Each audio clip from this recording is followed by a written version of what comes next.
Senate will come to order. Will the clerk please call the roll?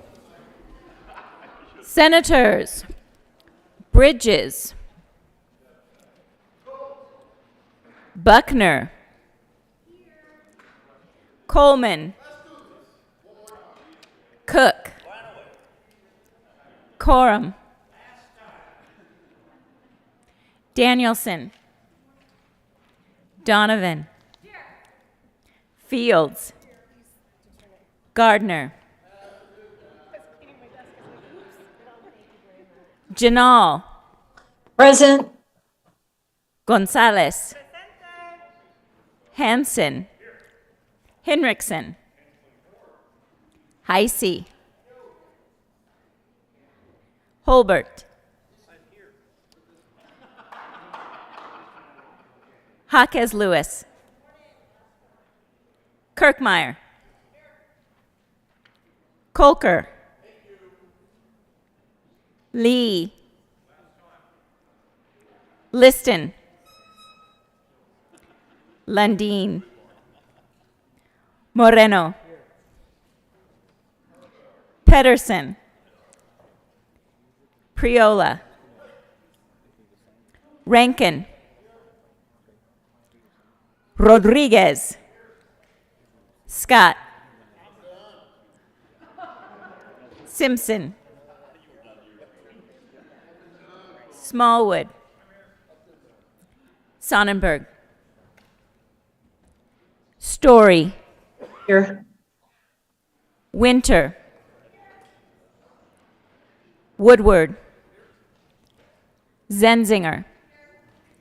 Mr. President. Here. Morning roll call is 35 present, 0 absent, 0 excused. We have a quorum. Would the good senator from Montrose please lead us in the Pledge of Allegiance?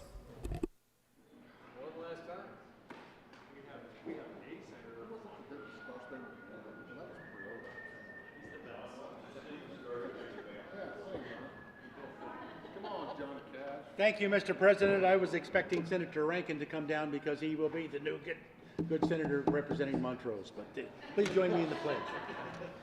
I pledge allegiance to the flag of the United States of America and to the republic for which it stands, one nation under God, indivisible, with liberty and justice for all. Play ball. Approval of the journal, Senator Smallwood.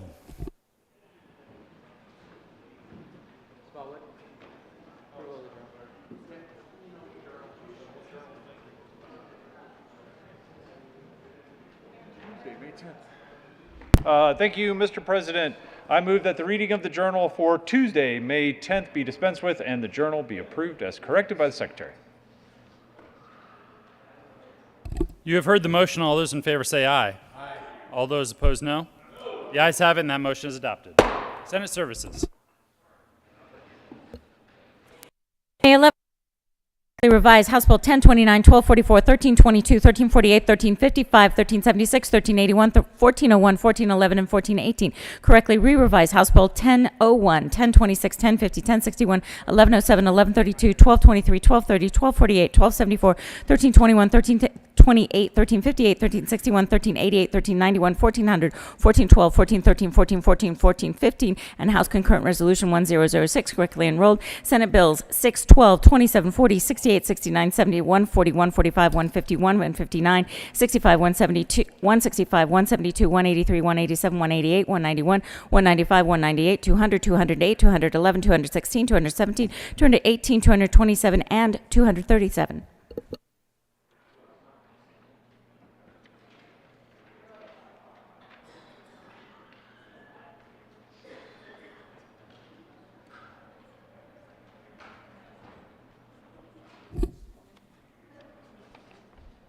Majority Leader Moreno. Thank you, Mr. President. I move the special orders calendar layover to the end of the calendar. Motion is to lay over the special orders second reading of bills calendar to follow the third reading of bills final passage calendar. All those in favor say aye. Aye. Those opposed, no. The ayes have it, and the motion is adopted. Third reading of bills, final passage. Will the clerk please read the title to House Bill 1401? House Bill 1401, Representative Mullica, Senator Moreno, concerning the preparedness of health facilities to meet patient needs and in connection therewith making an appropriation. Majority Leader Moreno. Thank you, Mr. President. I move House Bill 1401 on third reading and final passage. Is there any discussion?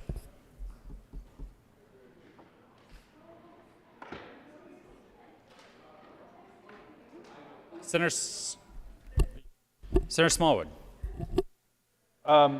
Thank you, Mr. President. Thank you, colleagues. Did want to just spend a couple of minutes with you discussing House Bill 1401. So want to commend several people, the bill sponsor for sure, Majority Leader, as well as folks from the governor's office who took a lot of time out on a very busy day, right? Second day before we sign a die, to go through the details. So as a reminder, House Bill 1401 deals with two important, yet in my opinion, very separate issues.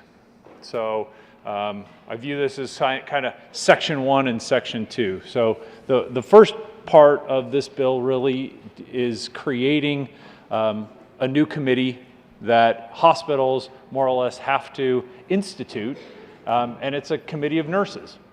And the idea is that this committee of nurses gets together with the hospital administration to assist in determining proper nurse staffing levels at hospitals. So that is issue and topic number one. The more confusing issue was number two, which really is making some significant changes, at least significant in my opinion, within CDPHE to demand of the hospitals more reporting. More reporting as it relates to disaster preparedness, I suppose, is the best way to word it. If we have another situation in the future where there's another pandemic or a disaster of some kind, and there is a requirement or a need, I guess I should say, across the state to know about surge capacity, what does that look like facility by facility? And I learned a lot in the last 48 hours on this topic. And I don't think that any of us would disagree with the desire to have more work done around this second part, this second section. Because what we had, so I'm speaking, this is my fiscal responsibility hat that I'm wearing right now. Our taxpayers paid to have several facilities built across this state to manage a surge population that I think we all know mercifully never happened. Right? We all heard about the convention center and how much it cost to build that out. So speaking again as the fiscal conservative, maybe it would have been good to have more data at the state level to know which hospitals can ramp up ICU capacity and how quickly, which hospitals can't wrap up. We heard from the good senator from Sterling that, a hospital close to his area can't really ramp up. Right? You can't really go from, let's say, 25 beds to 50 beds logistically. It's a logistical impossibility. So I will concede that I agree with the premise of this second section, that if there's another disaster, and it doesn't have to be a pandemic, right? I hate to predict doom and gloom, but a lot of bad things can happen in our state where we might really benefit from knowing where hospitals can ramp up, what kinds of diversion plans we should work on as a state. So I will tell you the only problem that I have with this second section and what I would like to see us make changes on in the future is if we as a state, if we as a body have determined that this sort of reporting is valuable and it is necessary, then I think we should put our money where our mouths are and say that this is going to become a general fund obligation because it's an issue of statewide concern and it's important. The way the bill, or the way I read the bill today, all of the additional costs for this reporting, and just so you know, colleagues, this means the hospitals are going to have to provide new data to CDPHE, number one, but more importantly, CDPHE is charged with going out to each of these hospitals and surveying them regularly. So this data isn't going to be kind of, hey, hospitals send us the data and we'll trust that the information's right and we'll write it down in our little book someplace and that's the end of it. No, colleagues, CDPHE has to hire 6 or 7 new surveyors to go around our state regularly and do this survey in person to make sure that staffing is where they think staffing should be, and surge capacity is where they think surge capacity should be. So this is very expensive. People traveling all across the state. So what I would suggest we do is get together next year to determine, is this something that we feel is important in our state? If so, let's build it into the budget. And JBC members, I'm letting you know right now, this is something that I think needs to be baked into the budget ongoing, because the way the bill reads currently is all of the costs to do this are being placed right back on the shoulders of the hospitals themselves via fees. So we at the General Assembly, we in the state of Colorado think this is important. We're building an entire new operation around it. And guess what, hospitals? You get to pay for it. And for those of us who are working really, really hard to try to keep healthcare costs down, when we're going to layer new fees onto the hospitals, colleagues, what is that going to do to healthcare costs? It's going to be a direct pass through to the patients. I promise this isn't going to just get absorbed within their budget somehow. So that's issue number one. Issue number two is the staffing committee of nurses. I know that the nurses, doctors, everybody that worked in the entire healthcare continuum did yeoman's work during the pandemic. These folks, I think, should be heralded, and we should give them all the support that we possibly can. But to simply carve out one subset of healthcare professionals, in this case nurses, and say nurses should be the ones that determine what proper staffing level of nurses should look like, I think it's illogical, right?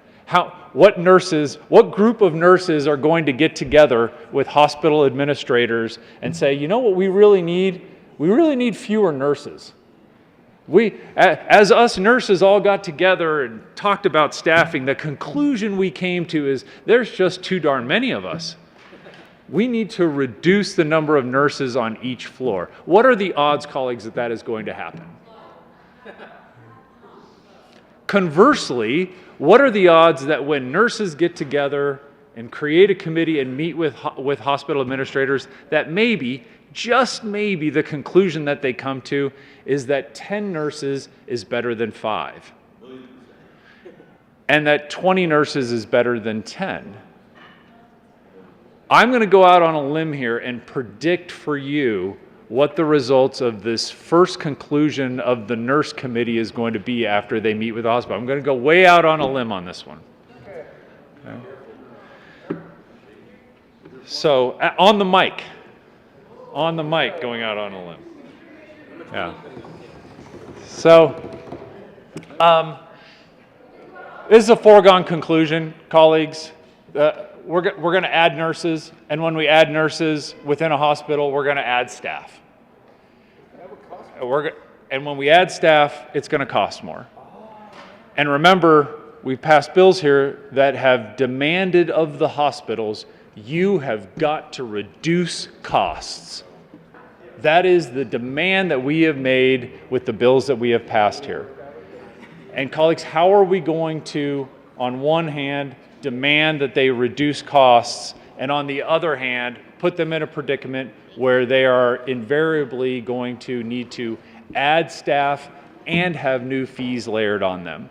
So again, I feel like, I'm grateful for the ability to have learned what I've learned in 48 hours, and that wouldn't have happened if the majority leader in the governor's office carved out a tremendous amount of time, set up calls for me with people who candidly have just a fascinating level of experience and expertise in these areas.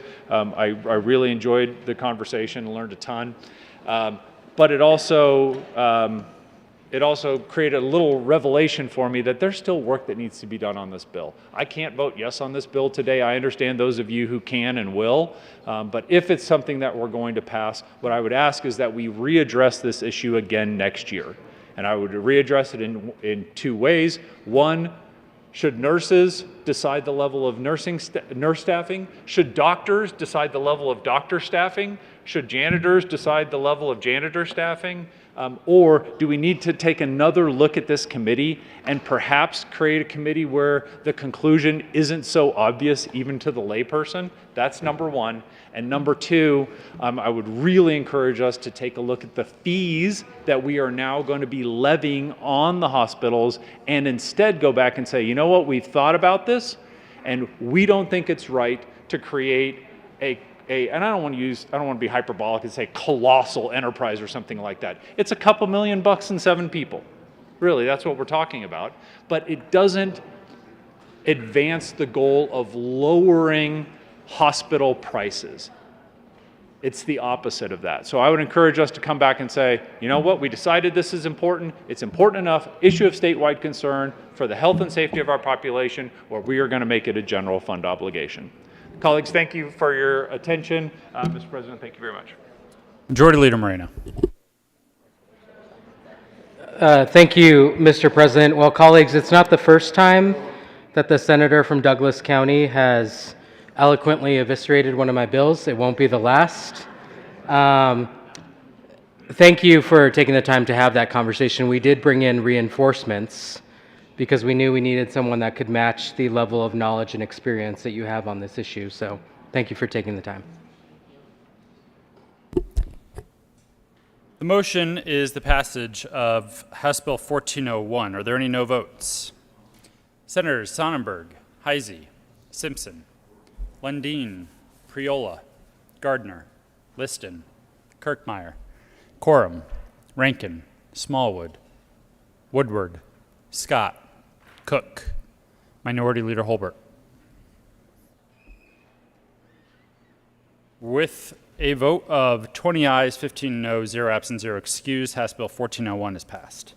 Co-sponsors, Senators Henriksen, Jaquez Lewis, Lee, Winter, Fields, Gonzalez, Buckner, Pedersen, Story. Please add the president. Will the clerk please read the title to House Bill 1029?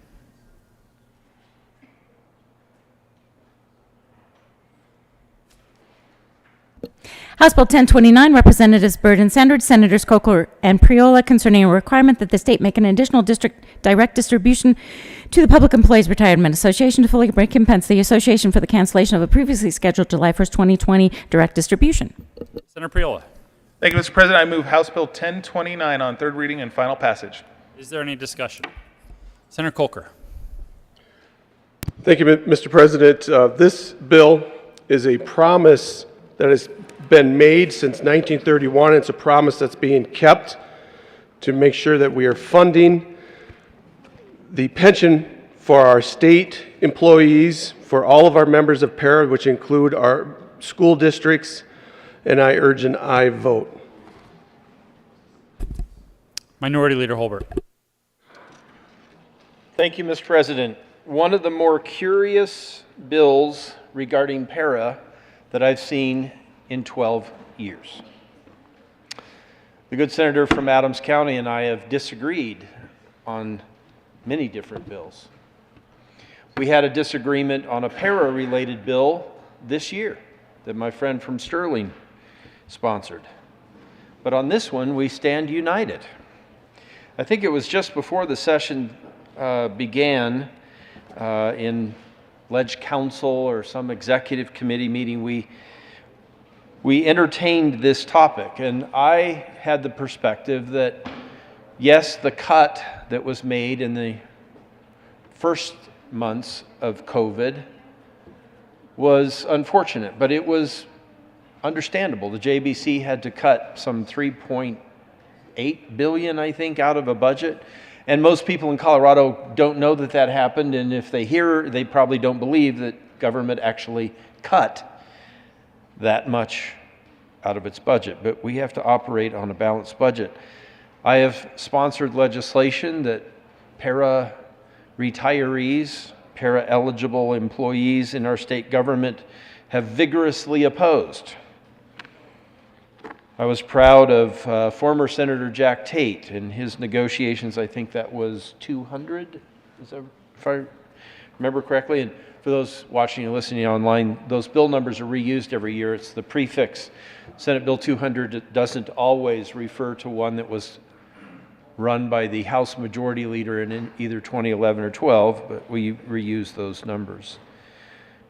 It's important to me, going out of the legislature, out of the General Assembly, that we set some sort of standard. We portray to the people of Colorado that when we make a commitment, that we hold to it. Senate Bill 200 is that commitment.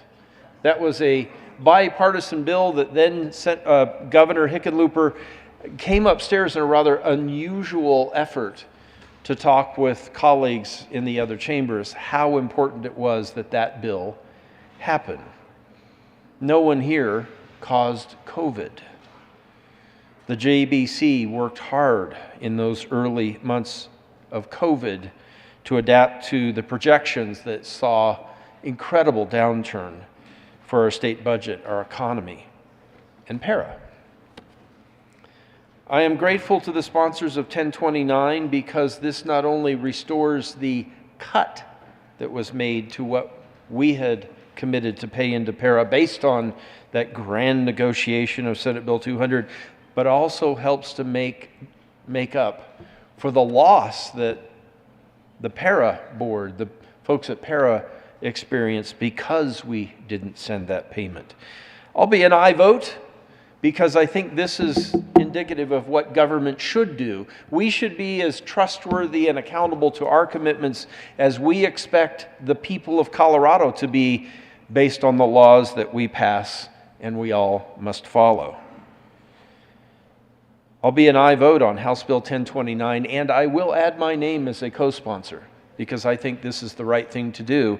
And I'm proud to stand with my friend, my colleague from Adams County. We may have had disagreements along the way, but we go out strong agreement with this bill. Thank you, Mr. President. Ask for an aye vote. Senator Kolker. Thank you, Mr. President. Thank you, Mr. Minority Leader, for your words. What am I, chopped liver?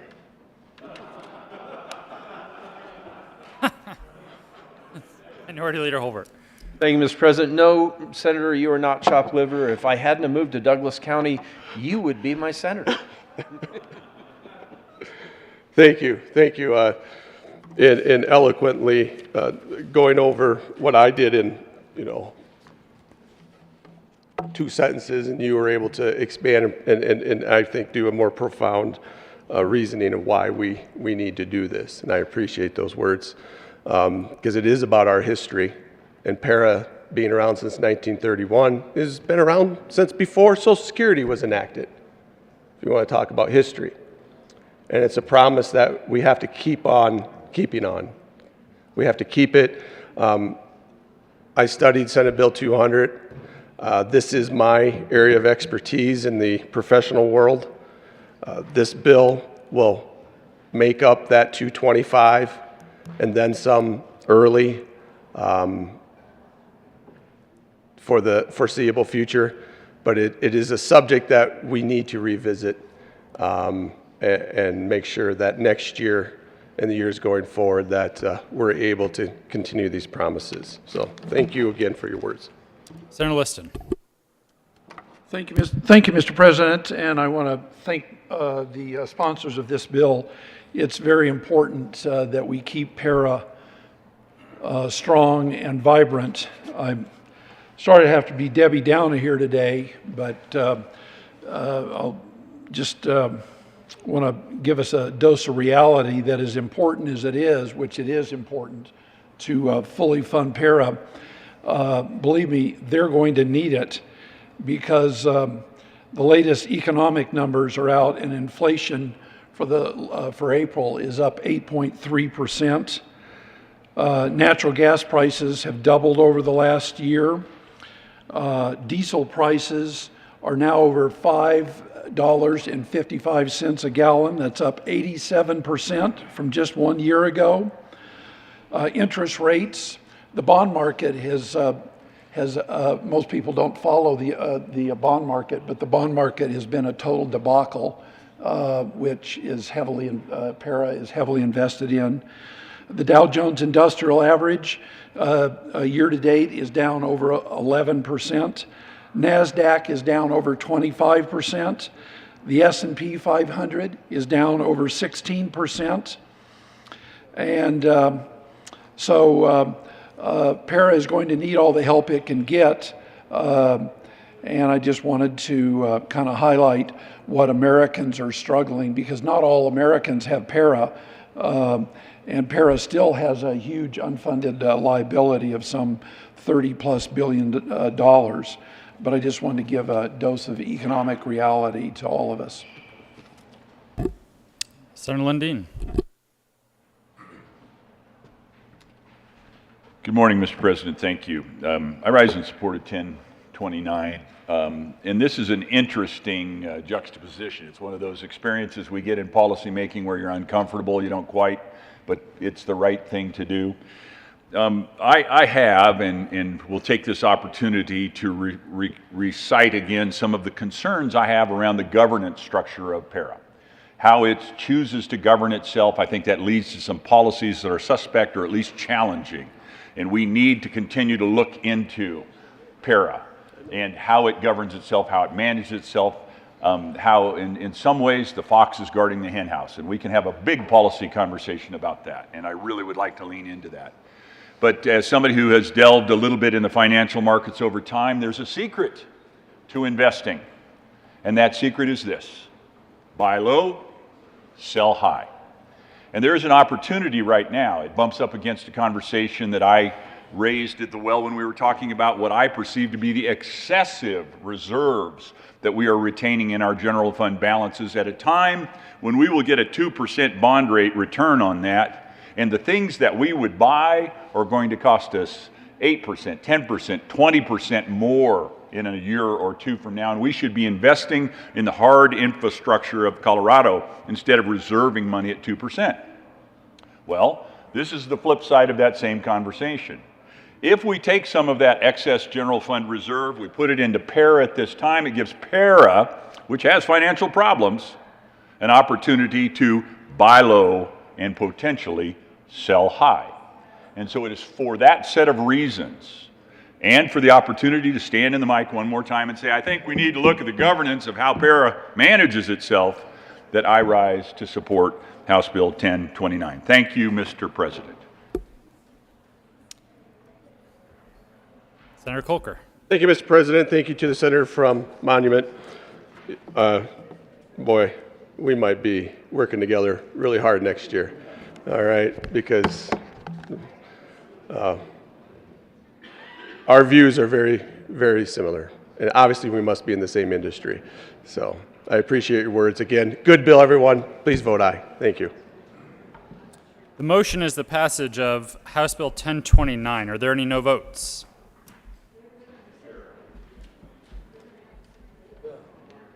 With a vote of 35 ayes, 0 noes, 0 absent, 0 excused, House Bill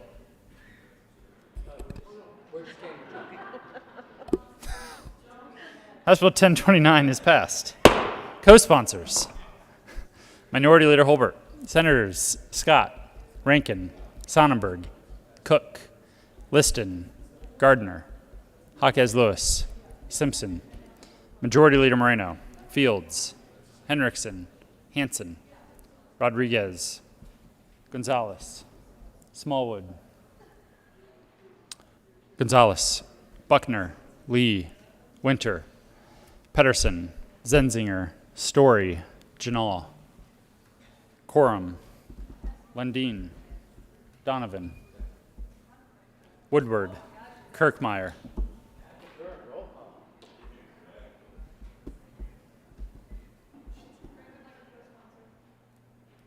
Frank,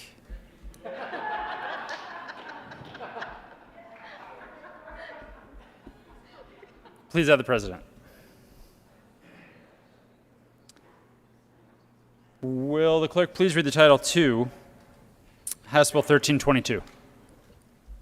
House Bill 1322, Representatives Benavides and Valdez, Senators Moreno and Gonzalez, concerning the clarification of the Water Quality Control Commission's authority and in connection therewith extending the statute of limitations for violations under the Colorado Water Quality Control Act. Majority Leader Moreno. Thank you, Mr. President. We move House Bill 1322 on third reading and final passage. Is there any discussion? The motion is the passage of House Bill 1322. Are there any no votes? Senators Sonnenberg, Minority Leader Holbert, Cook, Lundin, Gardner, Liston, Simpson, Heisey, Scott, Kirkmeyer, Woodward, Quorum, Rankin, Smallwood. With a vote of 21 ayes, 14 noes, 0 absent, 0 excused, House Bill 1322 is passed. Co-sponsors, Senators Rodriguez, Jaquez Lewis,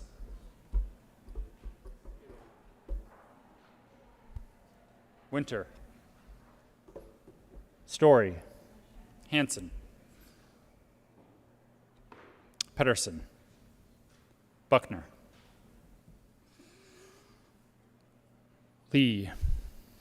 Please have the president.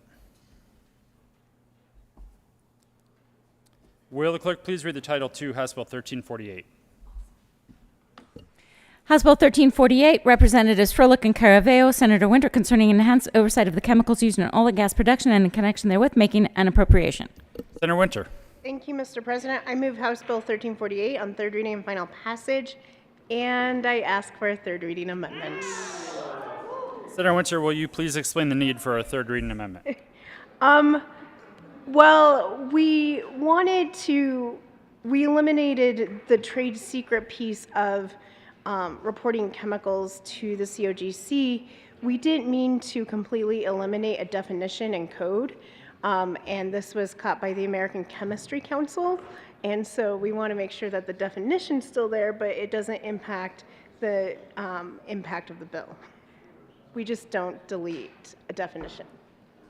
The question before the body is Senator Winter's request for permission to offer a third reading amendment. All those in favor say aye. Aye. Opposed, no. The ayes have it and permission is granted. Will the clerk please read Amendment L25? Amendment Senator L025. Winter. Thank you, Mr. President. I move L025. To the amendment. This is just making sure that we have the definition trade secret in there for chemicals, just not in the reporting that this bill has. But in other parts of codes, we have trade secrets, and we want to maintain that. Is there any discussion?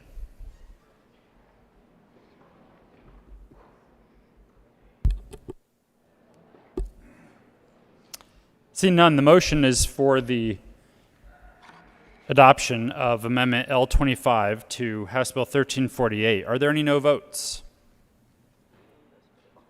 With a vote of 35 ayes, 0 noes, 0 absent, 0 excused, the amendment is adopted. To the bill, Senator Winter. Thank you, Mr. President. I move for the passage of 1348 on third reading and final passage. The motion is for the passage of House Bill 1348. Are there any no votes? Senators Sonnenberg,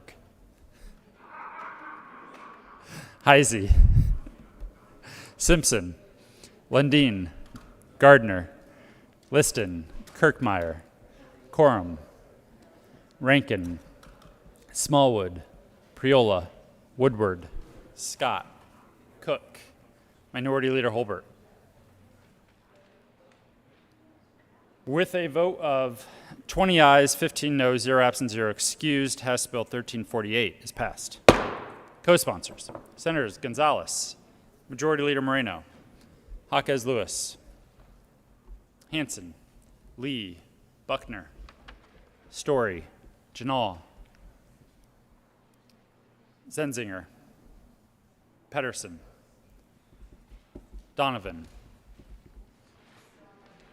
Please have the president. Reading amendment? Technical. Okay, I wondered about that. Will the clerk please read the title to House Bill 1355? House Bill 1355, Representatives Cutter and Senators Priola and Gonzalez concerning the creation of the Producer Responsibility Program for statewide recycling and in connection therewith making an appropriation. Senator Gonzalez. Thank you, Mr. President. Good morning, colleagues. We move House Bill 1355 on third reading and final passage and request permission to offer a third reading technical amendment. Senator Gonzalez, will you explain the need for the amendment? Thank you, Mr. Chair. I really want to extend my appreciation and gratitude to our intrepid drafter, Ms. Lozano. In her review of the amendment, of the policy, she did catch a citation that was marked as 25-17-616 when it should have gone to 25-17-615. The question is before the body is Senator Gonzalez's request for permission to offer a third reading amendment. All those in favor say aye. Aye. All those opposed, no. The ayes have it, and permission is granted. Will the clerk please read Amendment L134? Amendment L134 by Senator Gonzalez, amend revised bill, page 30, line 22, Senator strike. Gonzalez. Thank you, Mr. President. Colleagues, I move L134 to House Bill 1355. Is there any discussion? Senator Gonzalez. Thank you, Mr. Chair. Again, this is purely a technical amendment to correct a citation that was incorrectly noted in the previous version of the bill. The motion is for the adoption of Amendment L134 to House Bill 1355. Are there any no votes? With a vote of 35 ayes, 0 no, 0 absent, 0 excused, the amendment is adopted. To the bill. Senator Priola. Thank you, Mr. President, members. Thank you for the healthy debate on this bill and the hard work in the prior days. I submit to you that this piece of legislation will influence beyond the borders of Colorado in the tact that it takes, the method, the approach, especially the collaboration.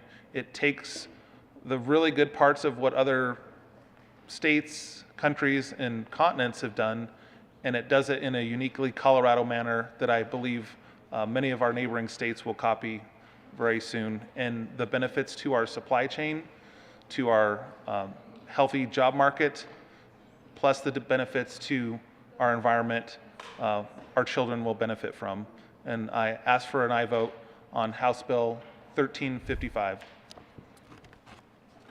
The motion is for the passage of House Bill 1355. Are there any no votes? Senators Rankin, Sonnenberg, Quorum, Woodward, Smallwood, Scott, Kirkmeyer, Liston, Cook, Minority Leader Holbert, Heisey, Lundeen, Gardner, Simpson. With a vote of 21 ayes, 14 no, 0 absent, 0 excused, House Bill 1355 is passed. Co-sponsors, Senators Jaquez Lewis, Winter, Lee, Story, Hansen. Please add the president. And Senator Pedersen. And Senator Buckner.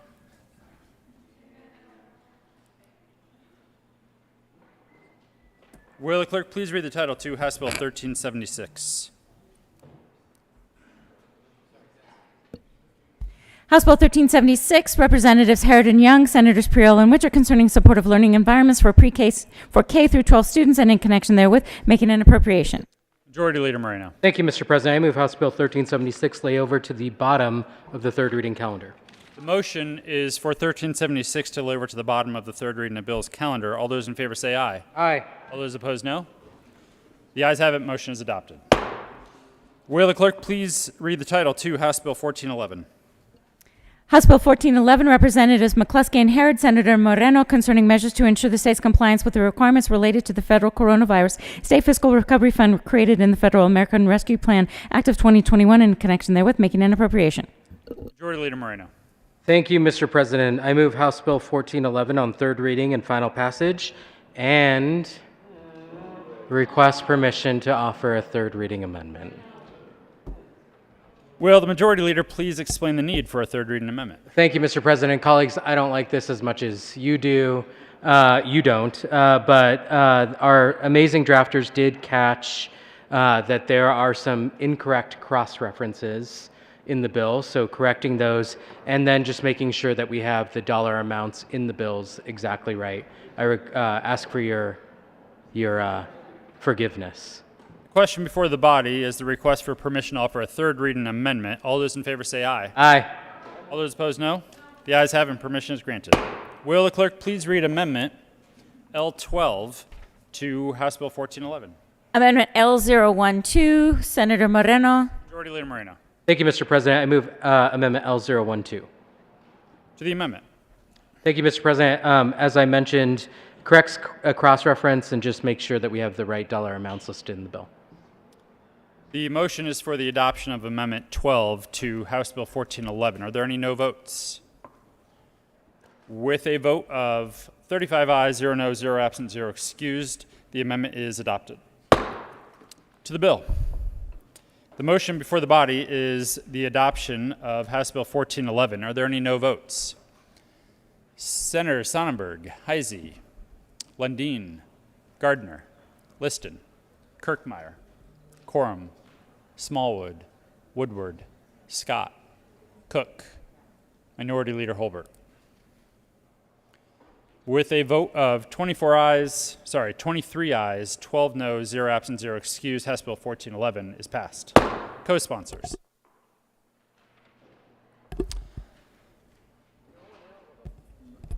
Senators Hansen, Donovan, Zenzinger, Lee, Well, one person read it on this side. Rankin, Story. Please have the president. Will the clerk please read the title to House Bill 1418? House Bill 1418, Representatives Harrod and McCluskey, Senators Hansen and Zenzinger, concerning the extension of the period for which unused and expiring Colorado job growth incentive and enterprise zone income tax credits may be carried forward to subsequent years and in connection therewith making an appropriation. Senator Hansen. Thank you, Mr. President. I move for the passage of House Bill 1418 on third reading, final passage. Is there any discussion? Senator Lundin. Thank you very much, Mr. President. I just wanted to step into the well to say I think this makes sense. We all know that we kind of ground our economy to a halt during the coronavirus pandemic. This particular bill acknowledges that. It says we had some processes in place, some tax incentives, and they were basically inaccessible because the economy shut down for a period of time. This extends the time frame on those particular pieces of policy. I urge your support of this bill. The motion is for the passage of House Bill 1418. Are there any no votes? Senator Sonnenberg, Minority Leader Holbert.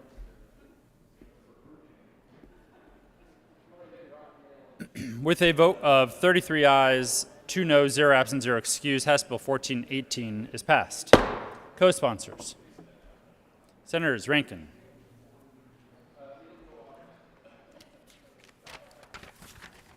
Janal, will the clerk please read the title to House Bill 1381?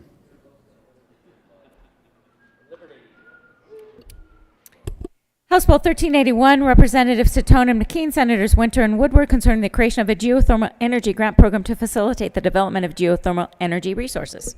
Senator Winter. Thank you, Mr. President. I move for the passage of 1381 on third reading.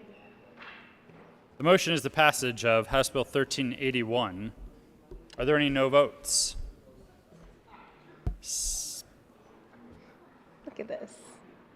With a vote of 35 ayes, 0 no, 0 absent, 0 excused, House Bill 1381 is passed. Co-sponsors.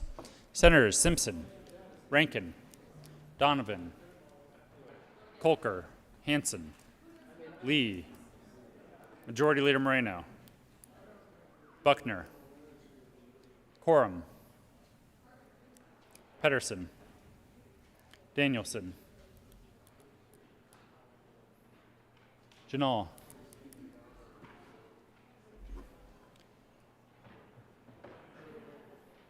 will the clerk please read the title to House Bill 1244?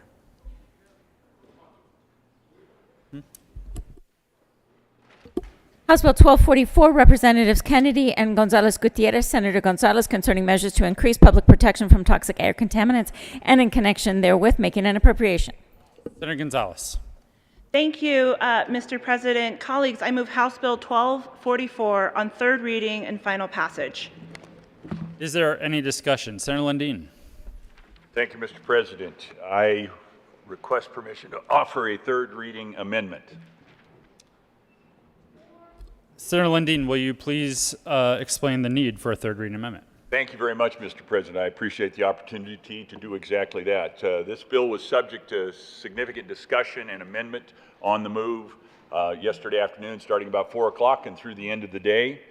This particular amendment gets at the fact that there's a shall in a place where it would be preferred to have a may. The reality is the commission is established under this bill, sets emission control regulations on the 5 priority toxins that are in our air. We all care about that. We want to manage that. This amendment would be offered on behalf of some of the good folks, our hometown utilities, my hometown utility, in fact, who are concerned that if they have the technology now that is meeting the requirements and other technology that might be required, if a shall is in this bill, you shall do further development, further ability to generate electrical power and so forth, and you shall do it in a way that requires technology that doesn't exist. Even though existing technology may solve the problem, it would simply allow for them to make that judgment. If we may do it with existing technology and achieve the EPA regulations, achieve the air quality standards we all want to have, they would like the flexibility to do that with existing technology. The shall pushes us forward, which is a benefit if you're seeking to move the needle on this. I get that, I understand that. But in fact, it may put a crimp on the capacity to generate clean and inexpensive utilities. And so this would provide a degree of flexibility that doesn't necessarily, and I don't believe it would materially, harm the air quality control efforts that this bill seeks to get at. I therefore would seek to offer an amendment that would do exactly as described. Thank you, Mr. President. That was more than enough explanation, Senator Lundin. The question before the body is Senator Lundin's request for permission to offer a third reading amendment. All those in favor say aye. Aye. Opposed, no. The ayes have it and permission is granted. Will the clerk please read Amendment L82 to House Bill 1244? Amendment L082 by Senator Senator Lundin. Thank you, Mr. President. I move Amendment L082, and I have an extensive explanation of why we should adopt this amendment. Was that Senator Henriksen? No, you have heard my explanation. I was teasing a little bit. I think I've made the case for why I would like to have this amendment. Senator Henriksen. Thank you, Mr. President. Colleagues, there were extensive negotiations on this bill last night, and I'm proud that we reached an agreement. This was brought up after the agreement was reached, and it was discussed that maybe there'd be a possibility we take a look at it, but we were working on finalizing the agreement that was reached. After reviewing that, this goes beyond the agreement that was reached by multiple parties that came to the table in good faith. And so I'd ask to keep the agreement that was reached in place and vote no on this amendment. Senator Lundin. Thank you very much, Mr. President. I am sensitive to the idea that we work together, and when we come to a conclusion, we would like it to be the final conclusion. And yet we live in a world of policy development where the right answer is always just over the horizon. We must always continue to move forward. This is simple, this is straightforward. I would urge your acceptance of this little amendment that I believe gives us clean, affordable power in our communities. Thank you, Mr. President. The motion before the body is the passage of L82 to House Bill 1244. Are there any no votes? Senators Coleman, Majority Leader Moreno, Henriksen, Gonzalez, Donovan, Hanson, Jaquez Lewis, Rodriguez, Kolker, Danielson, Buckner, Pedersen, Zenzinger, Lee, Winter, Janal, Story, Fields. Please have the president.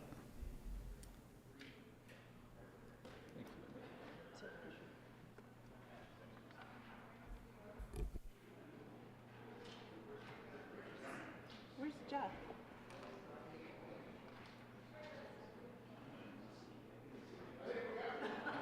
Bridges.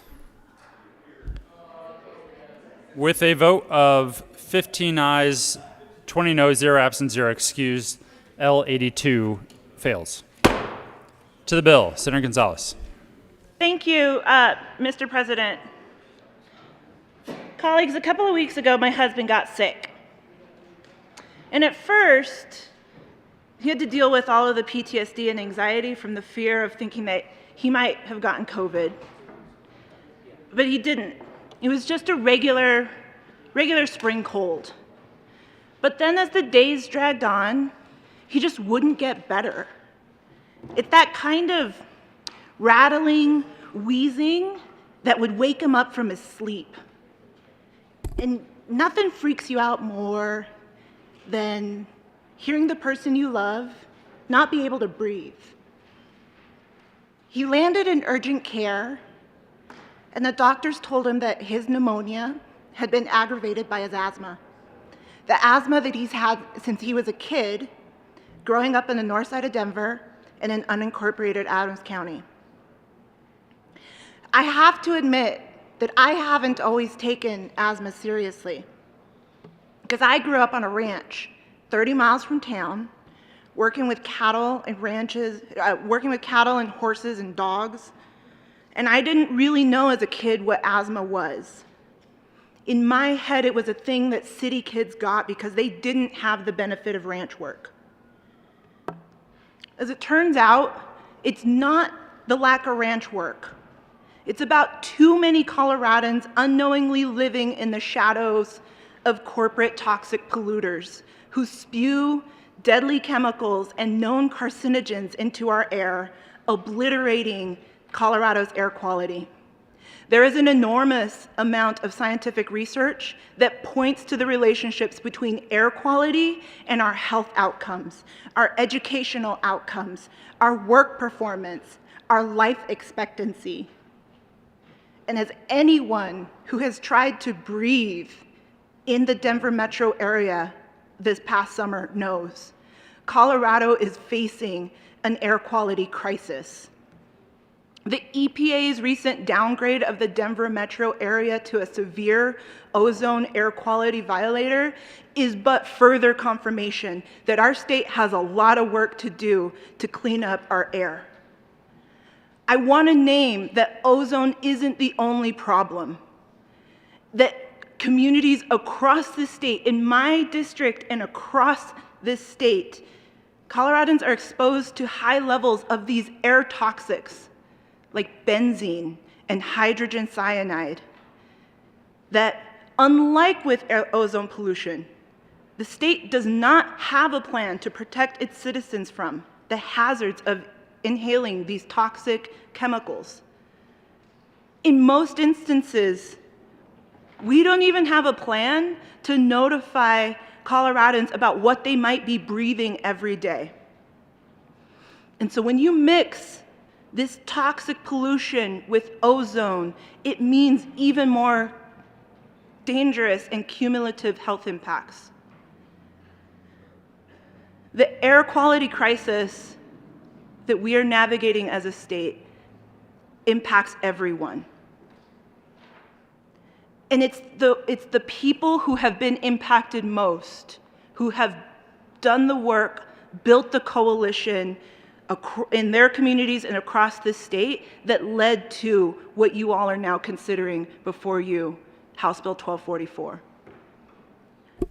I got a name. We have had to make major concessions to the lobby on this. But House Bill 1244 remains a monumental step forward in protecting the health of Coloradans. This bill will develop health-based standards for certain air toxins, will establish a comprehensive approach to monitoring air toxics, and it will require companies to actually install and utilize the technology to reduce air toxic pollution in our state.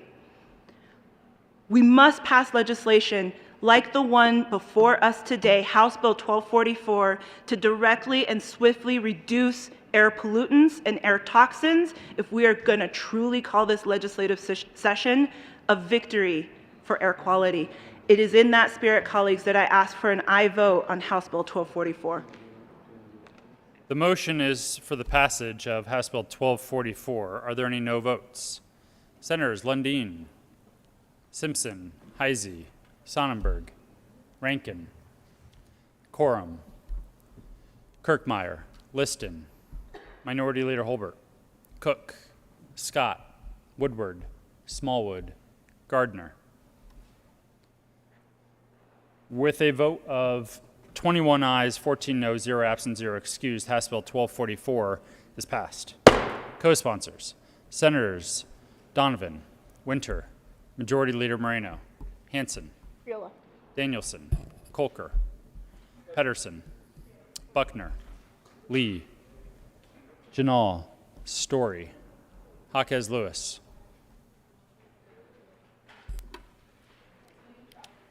Please add the president.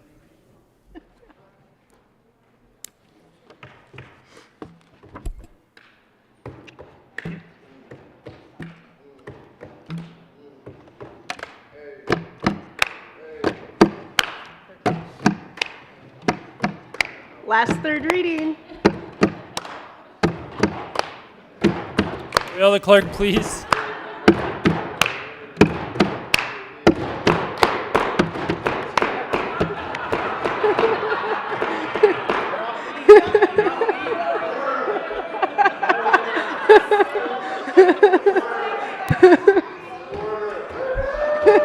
Is there a motion to lay over? Will the clerk please read the title to House Bill 1376? House Bill 1376, Representatives Harrod and Young, Senators Priola and Winter, concerning supportive learning environments for K through 12 students and in connection therewith making an appropriation. Senator Priola. Thank you, Mr. President. I move House Bill 1376 on third reading and final passage.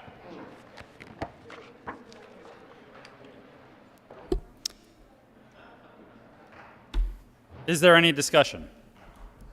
The motion before the body is the adoption of House Bill 1376. Are there any no votes?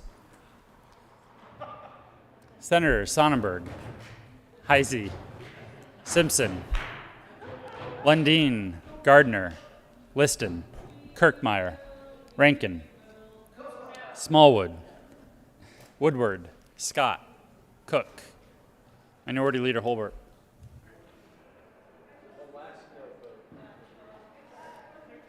With a vote of 23 ayes, 12 no, 0 absent, 0 excused, House Bill 1376 is passed. Co-sponsors.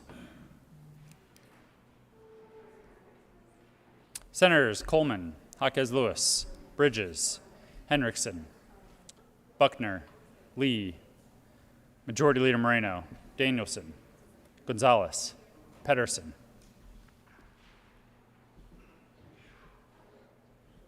Story. Please add the president.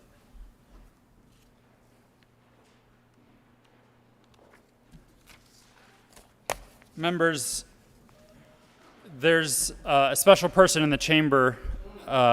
Some may, it's not Senator Cook.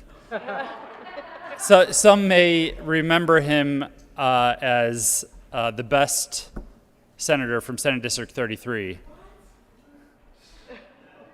But he's actually a hometown hero to Boulder, Colorado. Penfield Tate back in the chamber.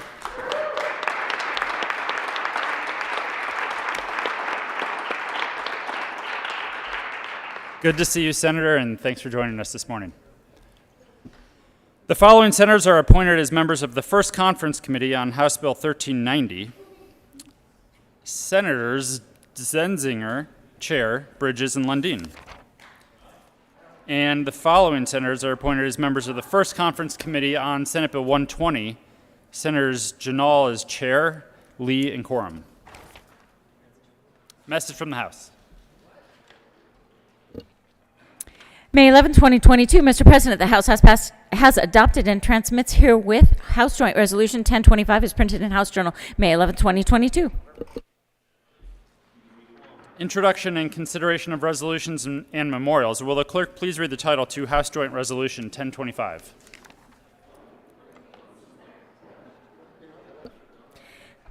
House Joint Resolution 1025, Representatives Esgar and McKean, Senators Fenberg and Gardner, concerning the designation of the convening date for the first regular session of the 74th General Assembly and the addition of a joint rule establishing deadlines that apply to the Senate and House of Representatives for the session based on the convening date. Senator Gardner. Thank you, Mr. President. Let me check my script here. I move House Joint Resolution 22-1025. To the resolution, Senator Gardner. Thank you. Actually, Mr. President, the script I was handed calls for the question of is there any discussion? Members, seriously, this is our annual resolution setting the date of convening for next year, for the first session of the 74th General Assembly. Because the Colorado Constitution requires us to meet and certify the results of the election, particularly the election of those statewide elected officials who will be sworn in on Tuesday, we need to meet prior to that. The certification of elections is a matter of much more importance than it has been in the past. And it occurred to me, the minority leader noted some years ago that we may have sworn in a governor that wasn't properly certified. I don't know if that makes everything unconstitutional or not. That's for another day. The date in this resolution, please note, is January 9th, which is a Monday. So we will not convene, if you approve this, we will not convene on Wednesday. We will convene on Monday, January 9th. And that way, the results of the election, we can swear in. We will have all of our members here. We can certify the results of the election for governor and lieutenant governor and attorney general and secretary of state and treasurer, as well as for other members, but critically those statewide elected officers, and proceed.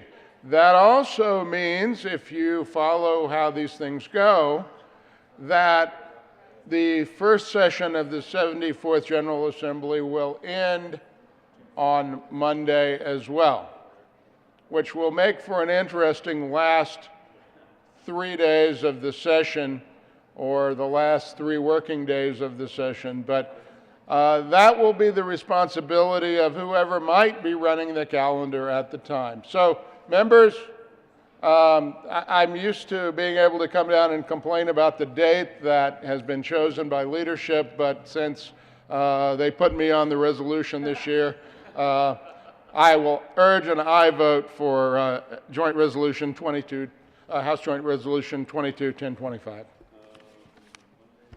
Minority Leader Holbert. Thank you, Mr. President. I am grateful to the good senator from El Paso County for putting his name, or agreeing to have his name placed on this resolution. It was at my request that he consider it, and he agreed.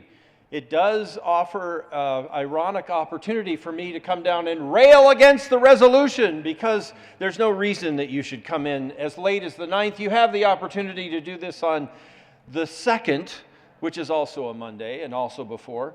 You could do it I'm just teasing. It has been kind of a hope of mine that I would have this opportunity, because the good senator from El Paso County has railed against such decisions before, and I offer my thanks, my gratitude to him, and also my hope that he will have the opportunity as the leader to make these decisions with the executive committee in the future. I hope that there's the word majority before it. But I also pray that there is someone from the House of Representatives, or maybe a first-time candidate out there who isn't a member of the General Assembly, who might test his patience in the future as the executive committee make these decisions. I ask for an aye vote. Senator Gardner. Thank you, Mr. President. And it occurs to me that if one is really, really efficient with the calendar, you could get finished on the previous Friday in May, and because you can adjourn for no more than 3 days without permission of the other chamber, we could do Friday, which is an interesting goal. I urge an aye vote. The motion is the adoption of House Joint Resolution 1025. Are there any no votes?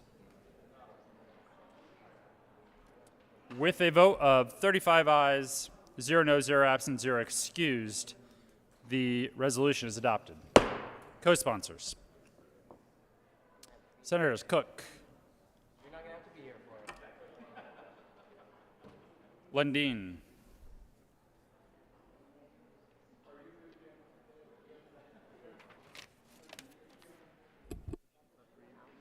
Message from the House.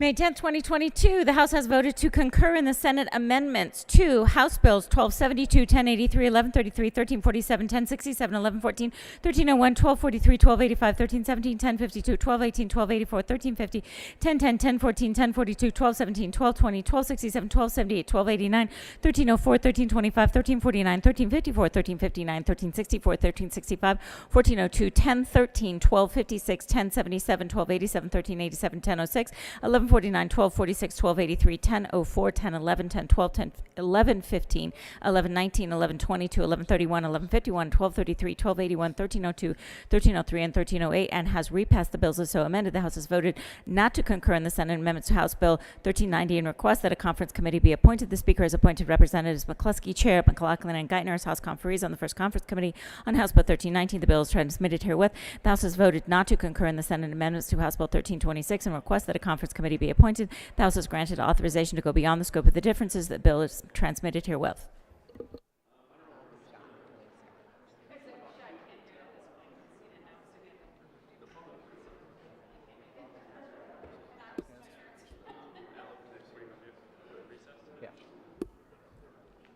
Majority Leader Moreno. Thank you, Mr. President.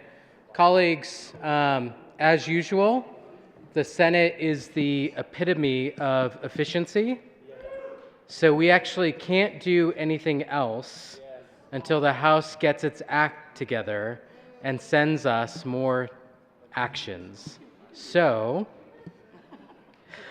with that, Mr. President, I move that the Senate recess for tributes to departing members.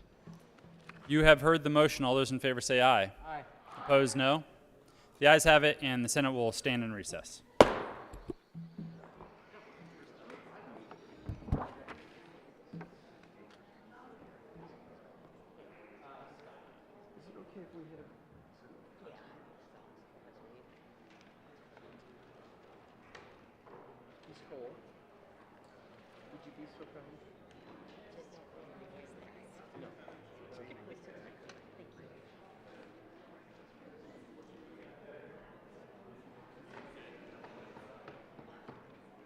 Raymond.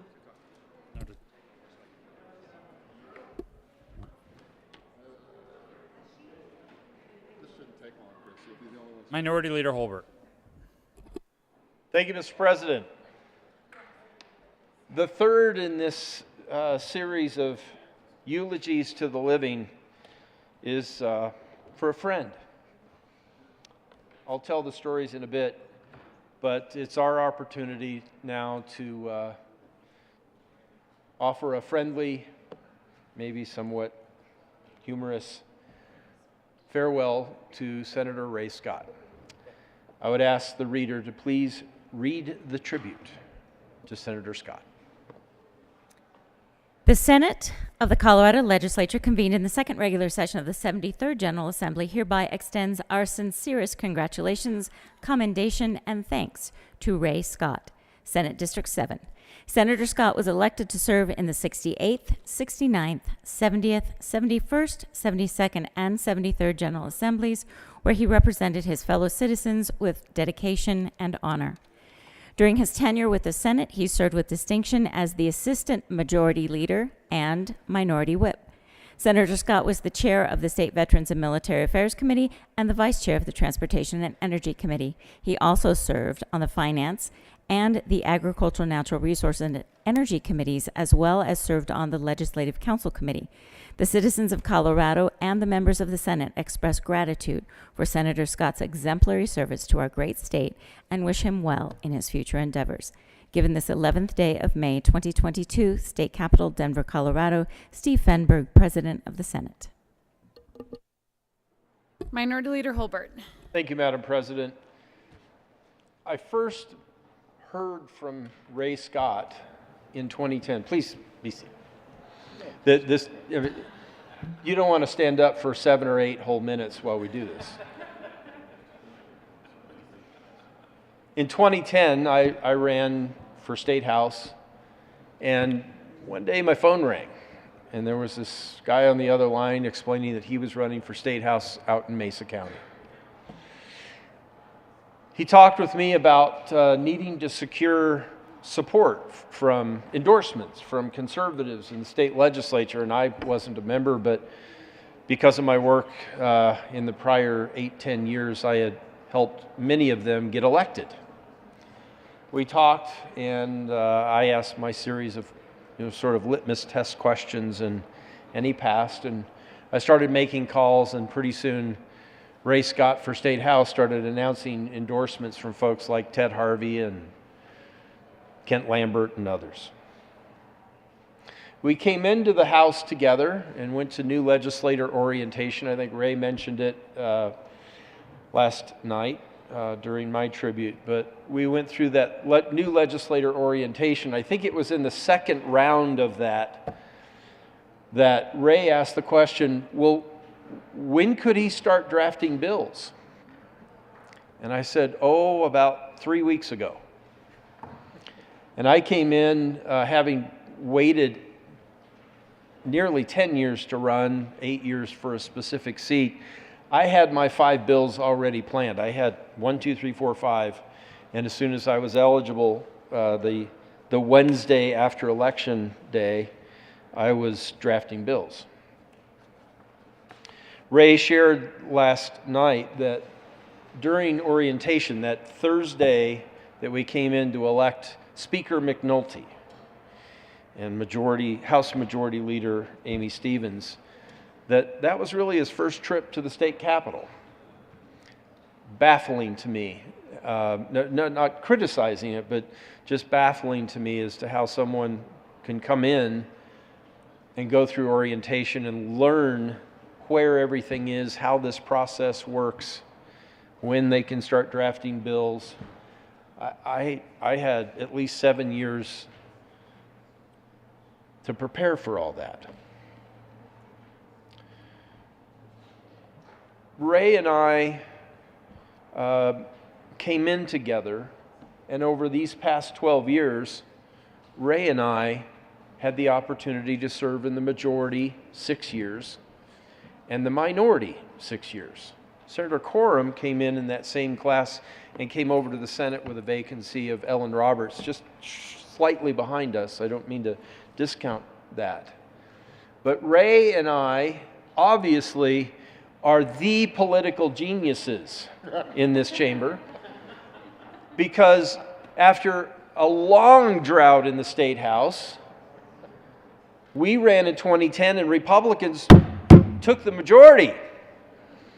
And then, of course, we had the foresight in 2014 to run for the state Senate, and we Republicans, after a long drought here in the state Senate, took the majority. And I'm sure that Ray and I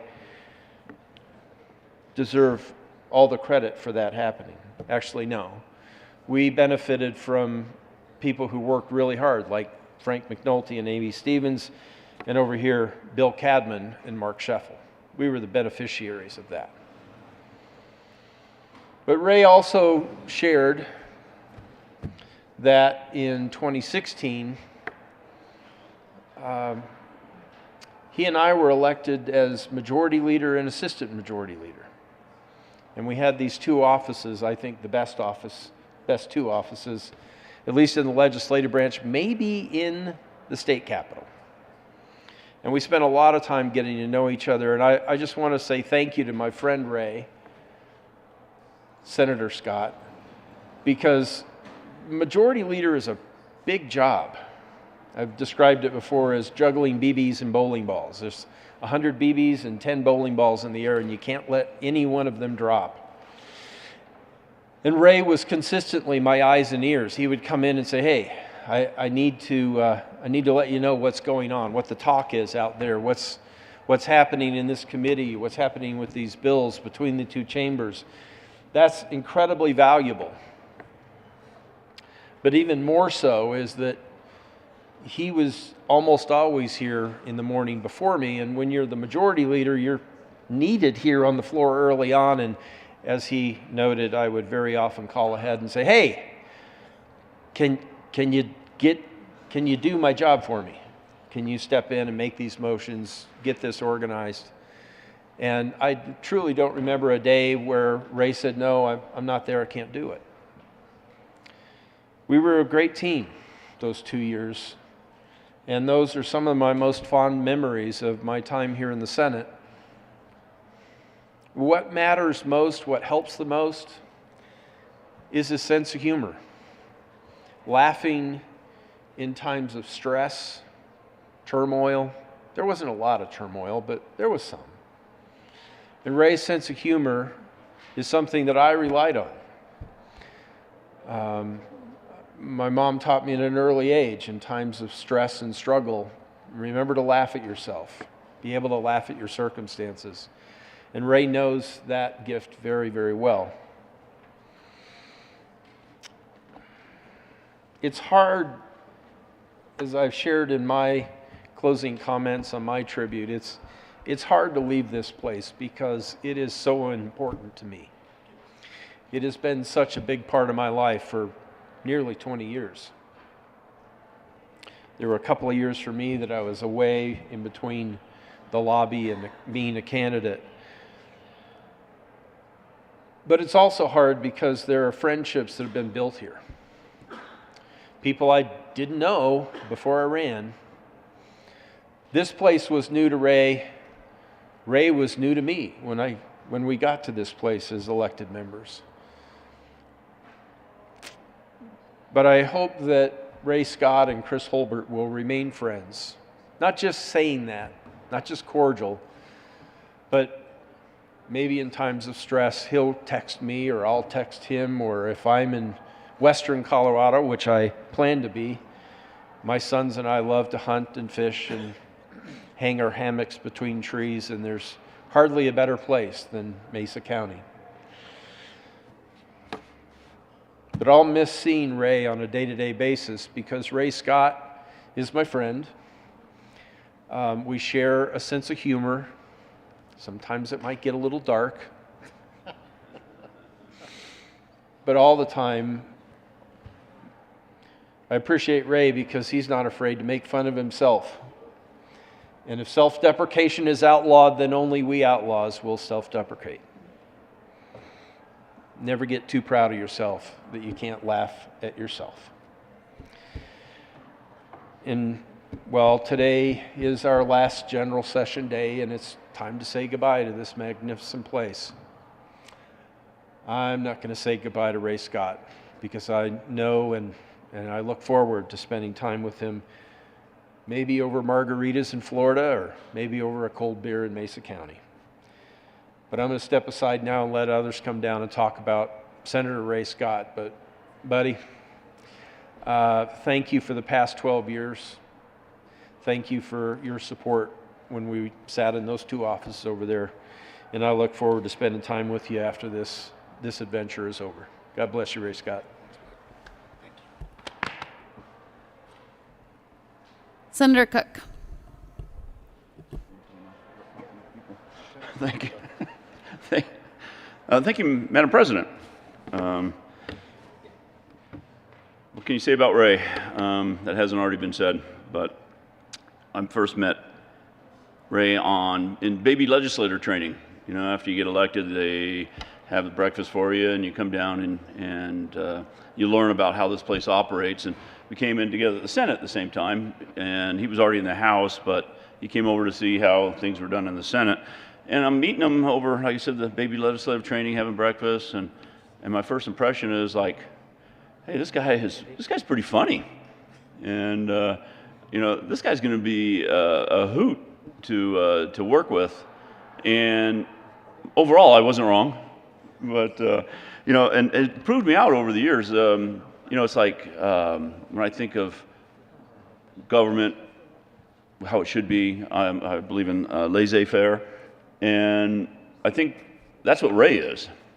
When I think of laissez-faire, I think of Ray, because basically the definition is an attitude of letting things take their own course without interfering. And that's one thing I really appreciate about Ray. You know, if it's a big deal, he stands there, he argues it, and it's a big deal. If it's not, it's like, yeah, I'm not going to interfere. Okay, I'm good with it. And I think that's a great attitude. He doesn't let things get to him, doesn't let things bother him. And I think that's why he's going to outlive most of us down here.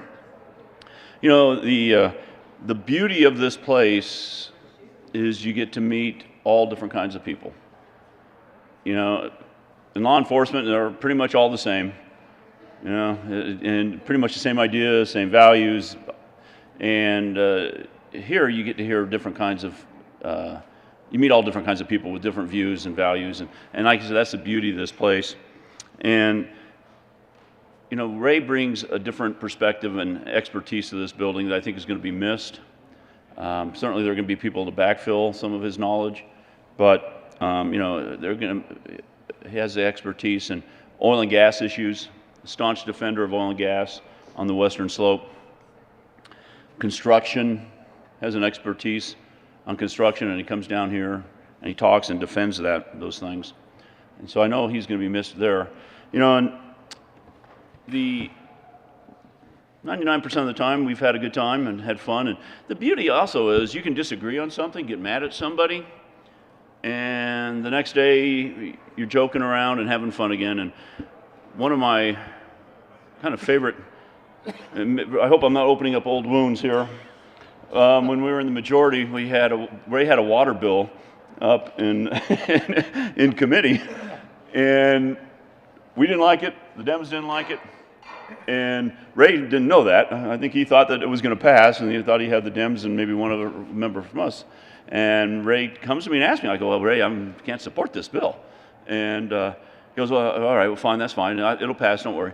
I go, okay. And I said, but listen, I can't move the bill. I'm not going to move the bill because President Cadman was adamantly opposed to the bill. And so President Cadman said, you know, I told him, all right, I'm not going to move this because I'm not going to get the president mad at me. And so I didn't move the bill. So it came time to move the bill. Nobody said anything. And I'm kind of hiding my head. I'm writing, pretending like I'm writing something because I didn't want, you know, him to see me. And I look down, Irene Aguilar is down the thing, and she's doing one of these things, like, move the bill, move the bill, move the bill. And I just kind of shook my head, no. So after about a minute or two, Ellen Roberts did the gavel and said the bill died for a lack of movement. And I thought his head was going to explode. That's the first time, the only time, I don't know, it might have happened before, but that's the only time I've seen it down here. And like I said, I thought his head was going to explode. And I unfortunately walked out of the Capitol a little bit, about an hour or two later, and he caught me. Unfortunately, he was right there, and boy, he let me have it.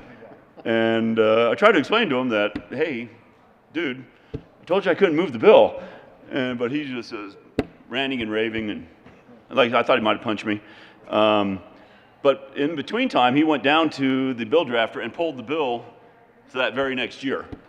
And then it passed, and I think I even voted for it that year. But the next day, we were in his office and talking and maybe having some iced coffee or something. But that would never interfere with our friendship. Not supporting that bill or not moving the bill never interfered with it. And I do consider Ray a very good friend. And like the leader said, I hope that when I go over to Grand Junction that we'll be able to hook up and have a drink or have some coffee or breakfast. The other last thing is, that he's done here today, and he's looking for a job. So if anybody has an aide position that's available, he might be, or an internship. If you have an internship, he might be willing, but if you got an aide position open, call Ray first.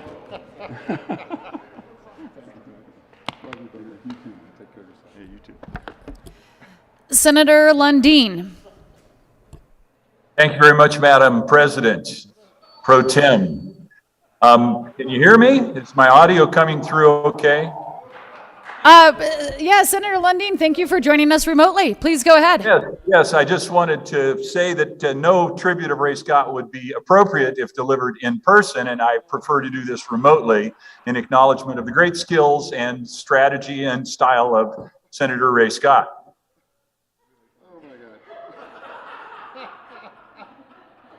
So it's good to remote in with you here. I'm going to go ahead and stay. Oops, hang on a second. I've got to go get a cup of coffee. I'll be right back. No, I'm kidding. I'm going to stay right here with you, even though I am remote. The reality is, I'm teasing Ray a little bit about being remote, but the fact is, we do have a big state geographically, and it is difficult at times to be everywhere you need to be and do everything you need to do while covering this big state. And so I certainly understand Ray Scott and some of the challenges that he's had being in the chamber with us always, but it has always been fun when he was in the chamber with us. This is kind of a story on both Ray Scott and John Cook. It was my first year in the Senate chamber, and we'd just gone through leadership elections, and we had a little bit of a kerfuffle over assistant leader, who would be the assistant leader. And we got into a spot on the floor where there was a little bit of tension between Ray Scott and Sheriff Cook over a policy piece and a bill piece. And we're right down in the well. And the two of them are getting increasingly frustrated with each other. And it's going to the point where it looks like it might get physical. And so I chose to step in between Ray Scott. And the minute I got, and John Cook, and the minute I got in between the two of them, I realized Ray Scott outweighs me by 80 pounds, and John Cook outreaches me by at least 6 inches. I'm going to get killed in the middle of this spot. And of course, it de-escalated, as it always does. And we ended up moving forward, I think, as a stronger caucus for that engagement in that interaction. When I think about Ray Scott, I really need to call out the fact that I think about one of the issues that is very near and dear to my heart. And right after, funding and providing for great public education for the children of Colorado, I think the next priority needs to be, quite frankly, maintaining and improving our infrastructure. And when I say infrastructure, I mean the roads and bridges of Colorado. And Ray has been a tireless advocate for that. And for that, I'm grateful. I mean, we have a beautiful state, a great state.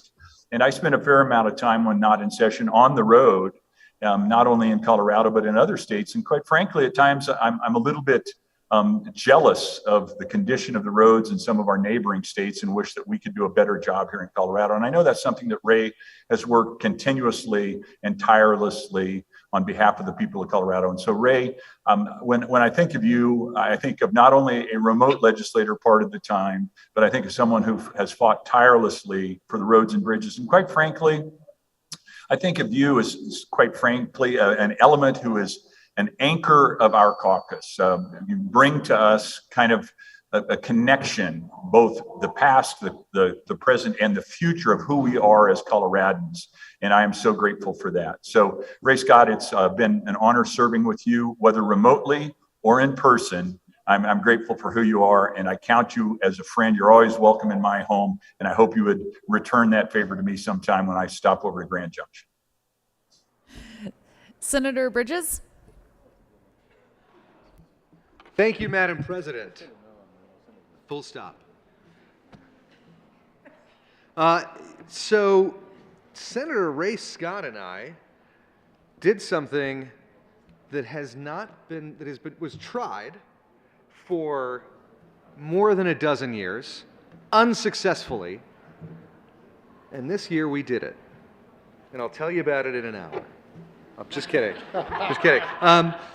One of the things that I admire most about Senator Scott is that he takes on the battles, right? We've heard about at least one bill. I know I see him constantly taking on these major battles that for sure there's no chance he's going to win. He just picks the fight, he fights hard, he says what he needs to say, and then he loses. And then he comes back, the next year, and he picks the same fight, and he says the same things, and maybe he loses that time too.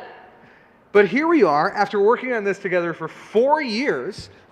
He said, I really don't like this time change stuff. I'm like, I have an ally on the other side on this. This is great. I hate the time change too. 4 years we came back. And this is after many people before us having done this.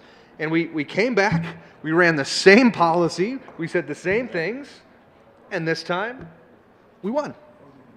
And there is something incredibly telling about the legislature, incredibly instructive about the tenacity with which Senator Scott takes on an issue.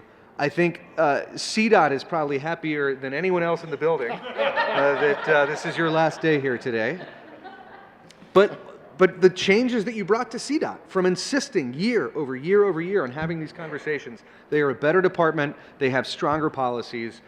This building, this state is better and stronger for you insisting on having those fights year over year, for not letting them go, and for winning. And it has been a pleasure working with you, sir. I've got Senator Smallwood next. Senator Korb. Thank you, Madam President. Senator Bridges, thanks for bringing up the time change, because I think Senator Scott has been kind of an expert on time for the 13 years that I've known him. He is very much like a broken clock. He is right twice a day, no matter what. Senator Scott and I came in to the House of Representatives together, and we actually, in the House, we shared a county, Delta County, and so we, during the campaign, and that was quite a ride. I remember that. That was a lot of fun. But serving in the House, I think we were on Ag and Transportation Committee together, and had some great times. And then life got better, because after 4 years I became scot-free. I had the house to myself over there. He was over here. And we had some great times. I thank Senator Bridges for bringing that up, and Senator Cook for talking about the situation with that we had on a water bill. And that was a bill that was dealing with a situation of one of those situations where it walks like a duck, quacks like a duck. It's probably a duck. Anyway, it was something that very much looked like water speculation, only no, it was not, because water speculation is illegal in the state of Colorado. Ironically, we're looking at the same situation down the San Luis Valley. It took 3 years to defeat that, but you know, you got to give credit to people that don't give up, because it keeps coming back. But Senator Scott has been a great ally, a friend of mine. I somehow got adopted into the Grand Junction Chamber of Commerce, and for every 2 weeks, Senator Scott and I and the two representatives from Mesa County, give a report to the chamber. But his sense of humor is always evident. But, you know, the water runs a little deeper than some might think because the guy is pretty damn smart. Now, look at him. He doesn't look it. I guarantee you that. I mean, but yeah, he's got some he's got some background there. I'm proud to have known him. But to close, I'm going to tell you I probably know. I don't think there's anyone who knows more about Senator Scott. And you've all talked about his knowledge and expertise in natural gas. I guarantee that to be true because I shared an office with him. He is a knowledge on the subject. He has a lot of knowledge on the subject. But Ray, I'm going to miss you. You've been a good friend. We're only 60 miles apart. We will continue our relationships. We have lots of things in common, and the only thing I'm sorry about is, well, thanks to Zoom, maybe he and Roxy can still communicate, but I know she puts him out of the house. But Ray has a great family, and looking forward to Ray and Roxy and the family and all the good things that come to you. You deserve it. Majority Leader Moreno. Thank you, Madam President. I would love to say some nice words about Senator Scott, but I actually need to announce that the Conference Committee for Senate Bill 9 is happening in room 354 at 11:10. Senator Smallwood. Thank you, Madam Pro Tem.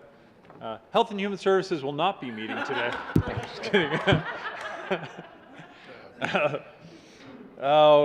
Before this turns into too much of a roast of Senator Scott, I only have just a few words to say, and I will direct this to the newer members of the chamber because Ray is one of only two people that have made it clear to, at least to me, and I'm assuming to other newly electeds, that this building will take all that you give it.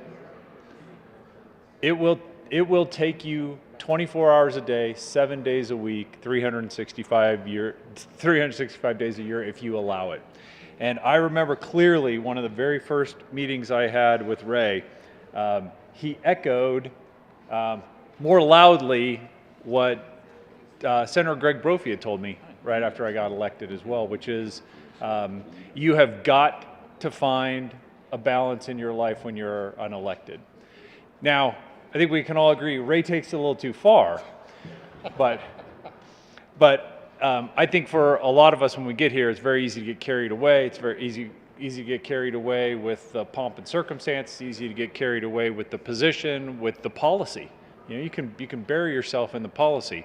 And there is an event that we all can attend almost every day, almost every night, almost every weekend if we choose to. And Ray really clearly articulated to me that, you know, Jim, if you want to stay married, if you want to know who your kids are 8 years from now and have a relationship with them, and you want to have a career, because guess what? Time's ticking here. Keep all of this in perspective.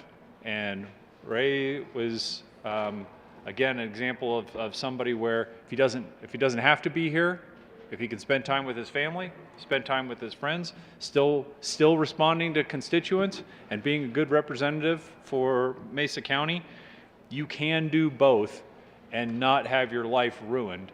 And so, Ray, I want to thank you from the bottom of my heart. You're a very, very clear compass for me on how all of this works. I will be forever grateful, and I think a lot of people can learn from the lesson that you gave me. So thank you, friend, and best wishes to you. Thank you very much. Senator Heisey.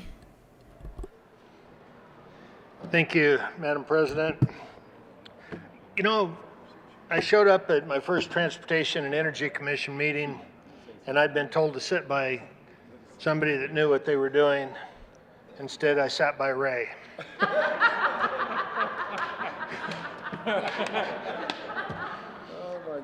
Little did I know that I was setting myself up to be the straight man for the Ray Scott comedy show. He had names for me that only he would repeat in public. And I don't know how I became the target of his abuse. He kept trying to convince me, you can't help this bill, it's not going to get any better, just vote no. And occasionally I would, occasionally. And I think that perhaps helped on the abuse side, but I really do feel for his wife. If Ray is this never-ending fountain of abuse isn't quite the right word, but I'm not sure what else to call it. And so if he's got that in him that's got to come out, his poor wife, not having all of us to bestow that on, she must be a saint, must be a saint. So Ray has been a highlight down here for me.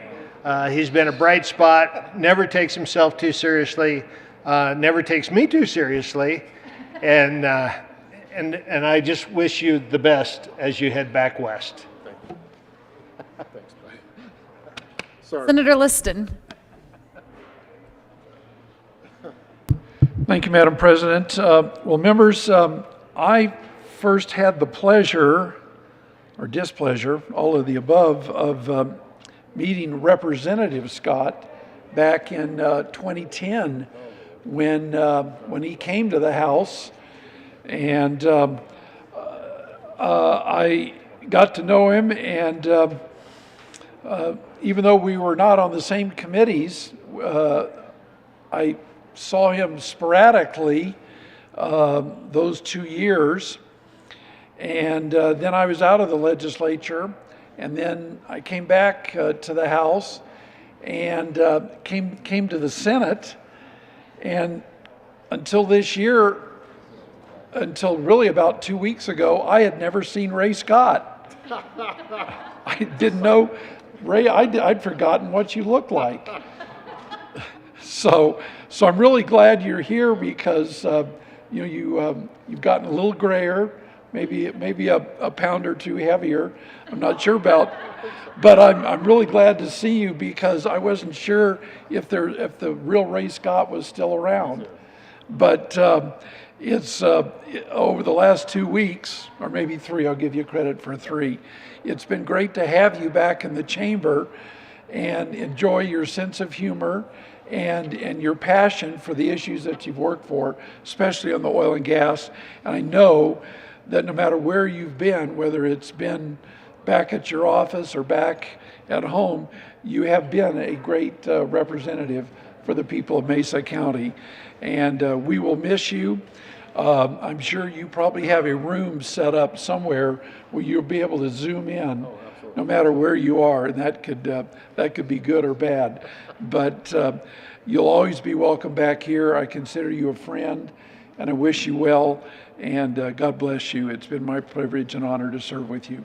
Thank you very much, my friend. Love you both. Senator Rankin. Well, thank you, Madam President. So I first met Ray in 2010. Seems like a long time ago. It was a long time ago.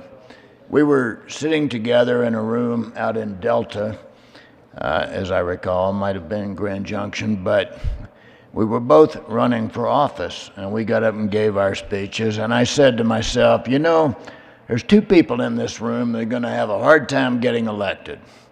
And I was right about one of them. It was me. So Ray got elected and preceded me by 2 years into the House. After redistricting, then I was able to run in a vacant seat and without any opposition got into the House. So I always considered Ray, well, I hoped to consider Ray as sort of a mentor since he got there 2 years ahead of me, and he was. So we've worked together on a lot of things. I would say oil and gas. He sort of claims to be a rural legislature, but I don't believe that. Grand Junction is the big city. In fact, I usually, when I'm in Grand Junction, I usually say, oh, it's good to be here in the city. My constituents go to Grand Junction when they need more ammunition, or they want to go to the picture show. But that's what Grand Junction is to me, and I've always considered Ray as sort of the guy who knows Grand Junction in the heart of it. I mean, we've worked together on a lot of things, and I'm sure that we'll be talking in the future about some of those same issues. One of the things we really worked together on was to allow our constituents to do remote testimony. Now, I admit that we got a little carried away. One of us did, anyway, on remote testimony. But we'll keep doing that because actually, the bill we just worked on is important. Seriously, to allow our constituents to zoom in and do testimony. But Ray, thank you for getting here ahead of me and paving the way, and it's been a great experience. We'll continue to work together.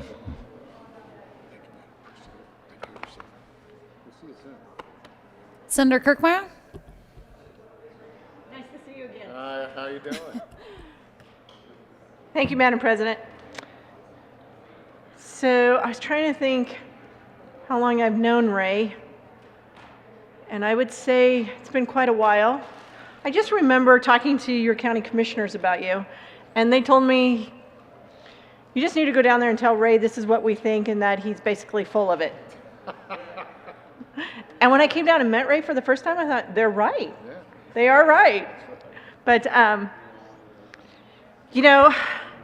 know you did a lot of remote, and you weren't here a lot this session. And I can't say after sitting behind you all day yesterday thinking, God, I'm kind of glad he wasn't here all year, because it's really hard for me to be seen sitting behind you.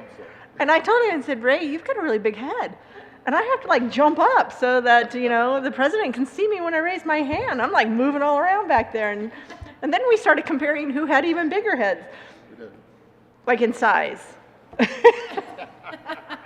anyways, I just want to say thank you to Ray, and I'm not going to say that you're ridiculous today. Thank you. There have been moments, though, where I did say that you were ridiculous, and I was right. Yes, you were. Thank you. Did you all hear that? Ray said I was right. I never argue. But you what? Anyways, I just want to say thank you. I appreciate it, truly appreciate it when we were going through Senate Bill 181, your leadership with regard to oil and gas, and appreciate having the opportunity to have discussions with you and about the needs that we had, especially from Weld County. You were there for us.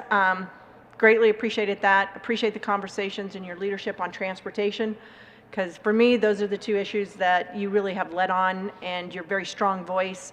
And you're a strong voice for Western Colorado, and I think that's what we're supposed to be doing. So I hope to emulate that and watch and do it and follow your lead on that. But you've been a great leader. You've been just loads of fun to be around. Nobody's really mentioned that too much. Maybe everybody else doesn't think you're fun to be around. I don't know. But I do just appreciate you, and appreciate the friendship, and appreciate the relationship we've been able to have over the last, 12 years or so. So thank you so much. Thanks for being a leader. Thanks for standing up for Colorado, all of the time. Good job. Thank you. You too. Senator Priola. Thank you, Madam President. And I, too, want to say a few kind words about my colleague, Senator Scott. We sat together in the House for a few years, and he consistently would raid my chocolate almonds. And I found it quite humorous. I finally had to quit buying them because I got a note from his doctor. But, and I also remember one of the first times I remember them using the rule call the question in the House. Ray was tired because they were filibustering third reading bill, and he wanted to go to lunch, so he went down in the well and called the question so we could go to lunch. So I will miss your sense of humor. I thoroughly enjoyed, too, bantering with you about electric vehicles, via text on the weekends especially. So forwarding him many articles to try to inform him on energy and such. So anyway, Ray, you will be missed.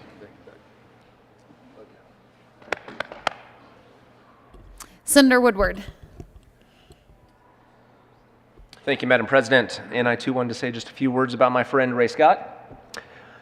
I must say that I prefer the two-dimensional Ray Scott to the three-dimensional Ray Scott. The two-dimensional Ray Scott provided me with a place to put my coat, my briefcase, my coffee cup. It also was provided a little entertainment for me when I was able to watch the screen and watch what Ray was up to. Sometimes he'd be walking out in the middle of the field with his hard hat on. I think he forgot that he left his camera on a few times.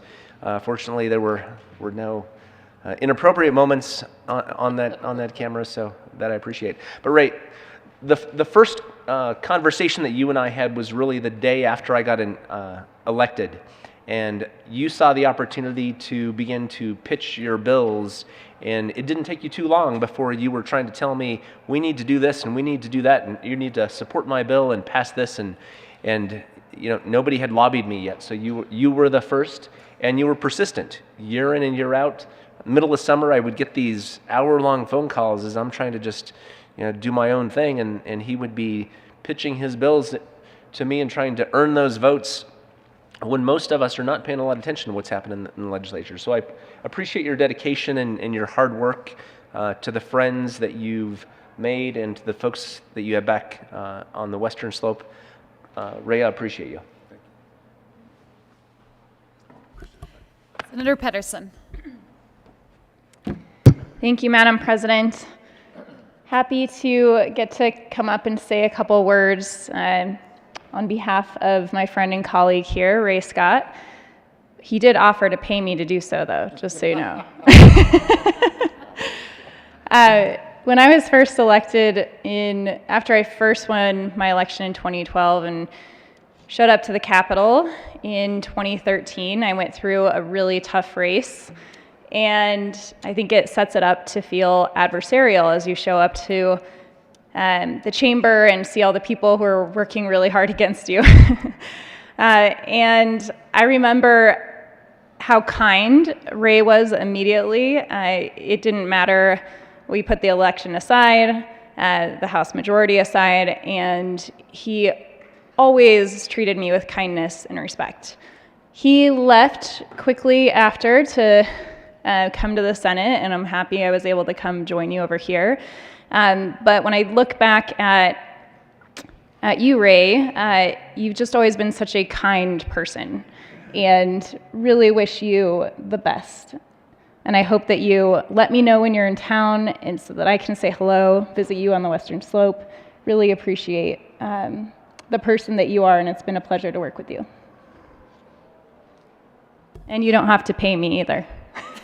Give me the cash. Senator Gardner.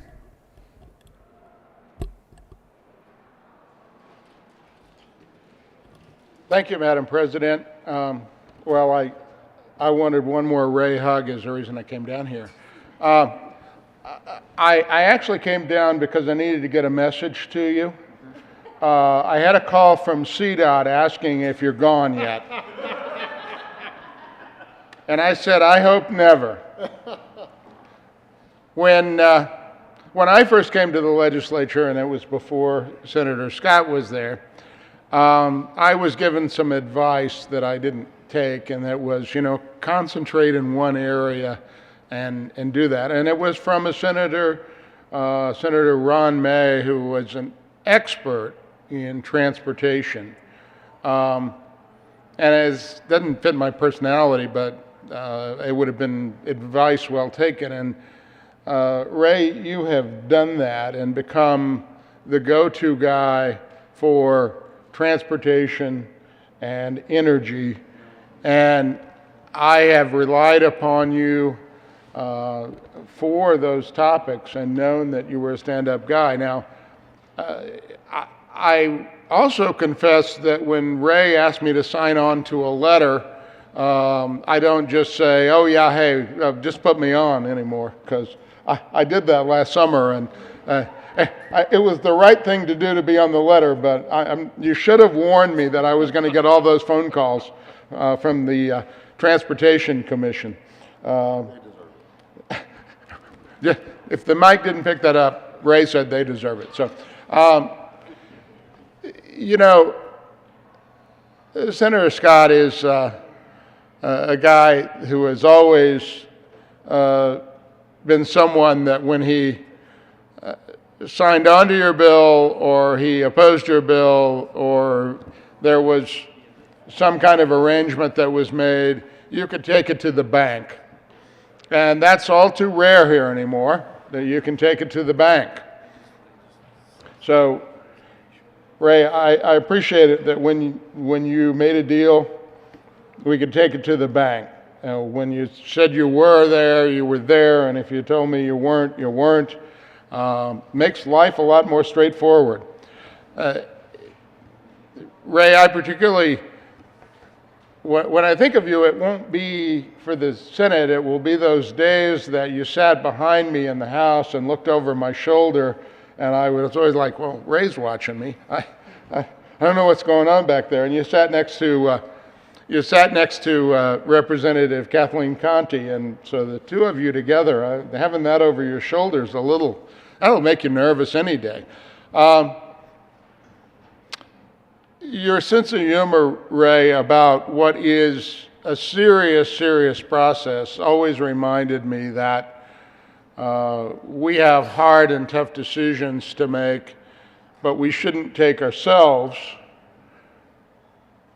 so seriously. The issues are serious, but when you take yourself too seriously down here, you're going to get in trouble because it isn't about any of us. It's about the policy, and it's about our constituents and the people of Colorado. And you have always been faithful to your constituents and to the people of Colorado for what has been best for them. And I hope that you will continue to work on transportation for many, many years to come and for energy for many, many years to come in this building or outside this building, in government or outside of government. Yeah, I am proud to know you. My life is richer for knowing you. And I have those moments when it crosses my mind if it's about transportation or energy and those things. I think, I wonder what Ray Scott would have to say about this. And so I may call you up and ask you what you have to say about it. Ray, we love you and we'll miss you. Senator Simpson. Thank you, Madam President. Really just an opportunity to pile on. I think it was really, having not served on any committees with Senator Scott, it was really kind of an opportunity to really formally introduce myself. I don't think we've actually really met. I'll introduce myself and wish you best of luck all at the same time, Senator Scott. And I do probably have an internship open this summer, so remotely. Thank you, Madam President. Just to wrap up, and then we'll turn over the mic to Senator Scott. Some concluding comments. I mentioned in 2010, Ray called and asked my help in securing endorsements. And, you know, there were a lot of people who took that opportunity and helped Ray win that election. Probably more important was after that first session in 2011, when the Principles of Liberty and cut scores came out, all of those people came back to me and asked, what were you thinking? Presenting Ray Scott as a conservative. Now, it did give him the opportunity once he was elected for his champions over in Mesa County, Charles Ashby and the publisher of the Grand Junction Sentinel, to just praise Ray just about every day of his legislative career, which they did with great frequency. And it also gave me the opportunity as majority leader to accommodate his incessant request to be excused because he needed to be over in Grand Junction working on his campaign for re-election and then county commissioner. And, you know, he did win re-election, but not so much for that county commissioner race. He and my wife share, I think, a perspective that they're so grateful that they're actually not in the seat of county commissioner given the past few years. The last thing I want to mention, I think Ray and I are experiencing this together, and for those of you who will be confronted with term limits in 2 years, or 4, or whenever, there is this myth. And folks who sit over here at the press table, folks who are out there in the lobby, people who are constituents, they sometimes believe that the General Assembly here is a lot like Congress.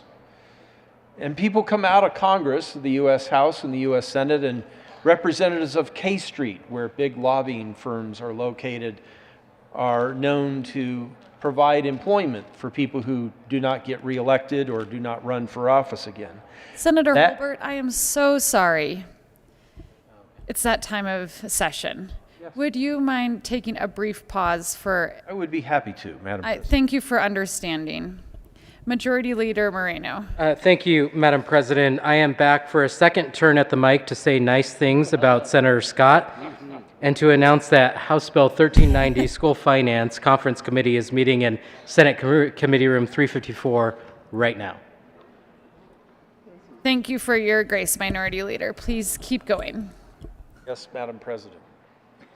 But there is this myth that it's very common that there are lobbyists or companies standing in line waiting to offer legislators who are term limited 6 or 7 figure jobs. The people of Colorado actually voted to amend our Constitution, and it's very clear there's a 2-year timeout. You can't be hired from the lobby to go into the lobby.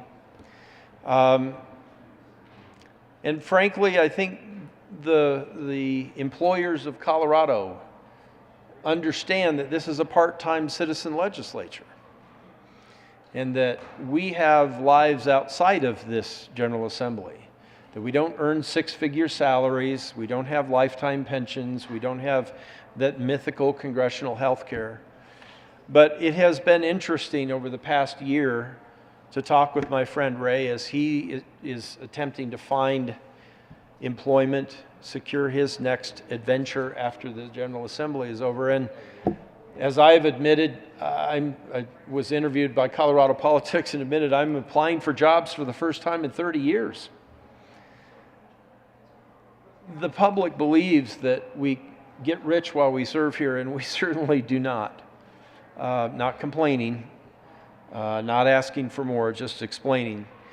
But as I turn the mic over to my friend, Ray Scott, the Assistant Majority Leader, Senator from Mesa County, I want to just offer a personal thank you to him and his family for the sacrifices that they have made to allow Ray to serve here, to be my colleague and our friend. With that, members, Madam President, would you please put your hands together and welcome the funniest guy in the state Senate, the good senator from Mesa County, Ray Scott.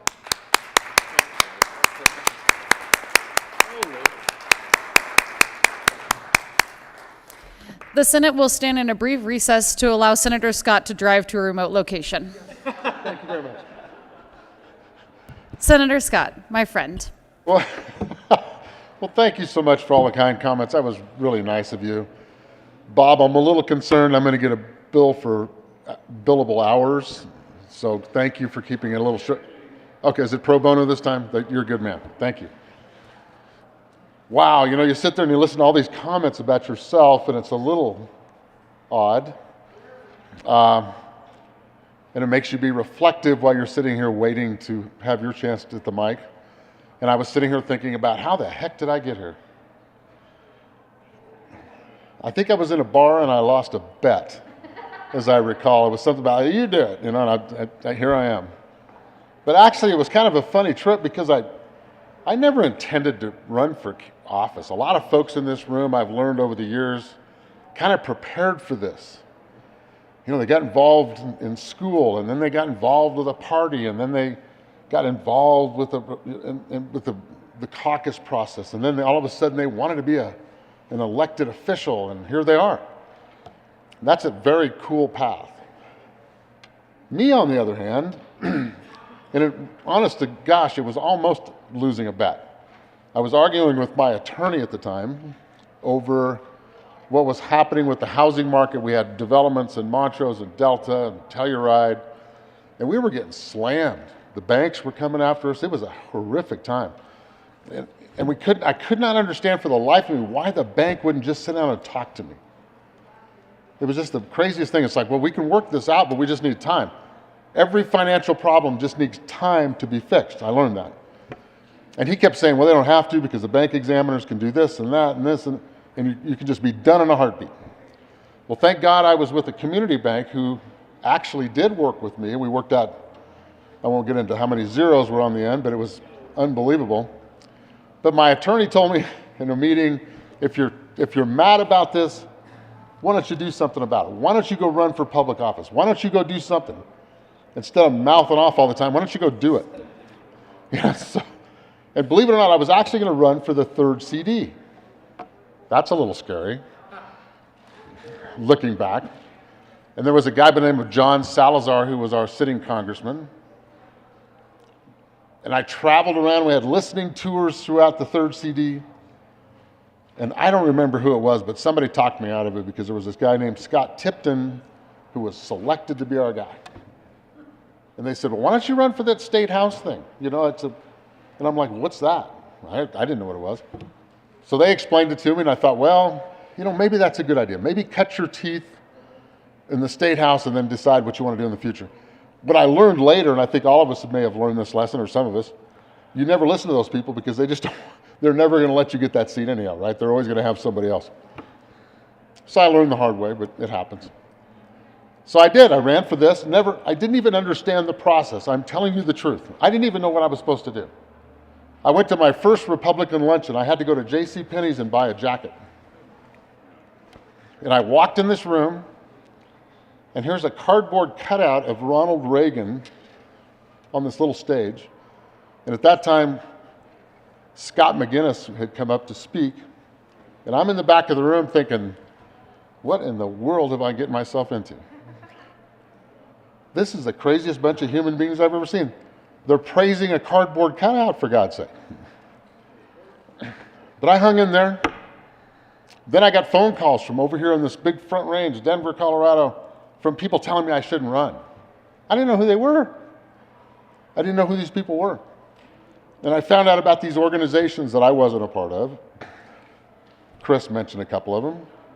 And they were telling me, we have a guy that went through our class, and he's the one that we want to choose. And you really should just go home and just don't run. Well, if you're a young butt kicker from Rifle, Colorado, you don't go home. That just made me grind in a little tighter. Just ground in a little tighter. And lo and behold, I beat this guy. I got on the ballot by one vote at the primary. Oh, I'm sorry, the assembly. I had to ask somebody what that meant. They said, well, you're on the ballot. I said, but I only got 31%. That's okay, you're on the ballot. I had no idea what I was doing. No idea. Then I got told I had to walk neighborhoods. Do I look like I like to walk? But they said, Ray, the good news is you only have to do this one time. You're in a Republican area. You'll never have to do this again, ever. Okay. So I walked neighborhoods, talked to folks. That was kind of fun. I started enjoying that. And then I beat this guy 70-30 in the primary. Thank you. Yeah, and I beat this guy. And I was like, what in the world have I, and there was, I'm sorry, folks, on this side, we don't have much competition over there, just saying. So I had no opponent. And they kept saying, well, you're elected, what are you going to do? And I said, man, I don't know. And it was a big joke in town that we just sent a guy to the House of Representatives that doesn't even know where the building is. And they were right, quite frankly.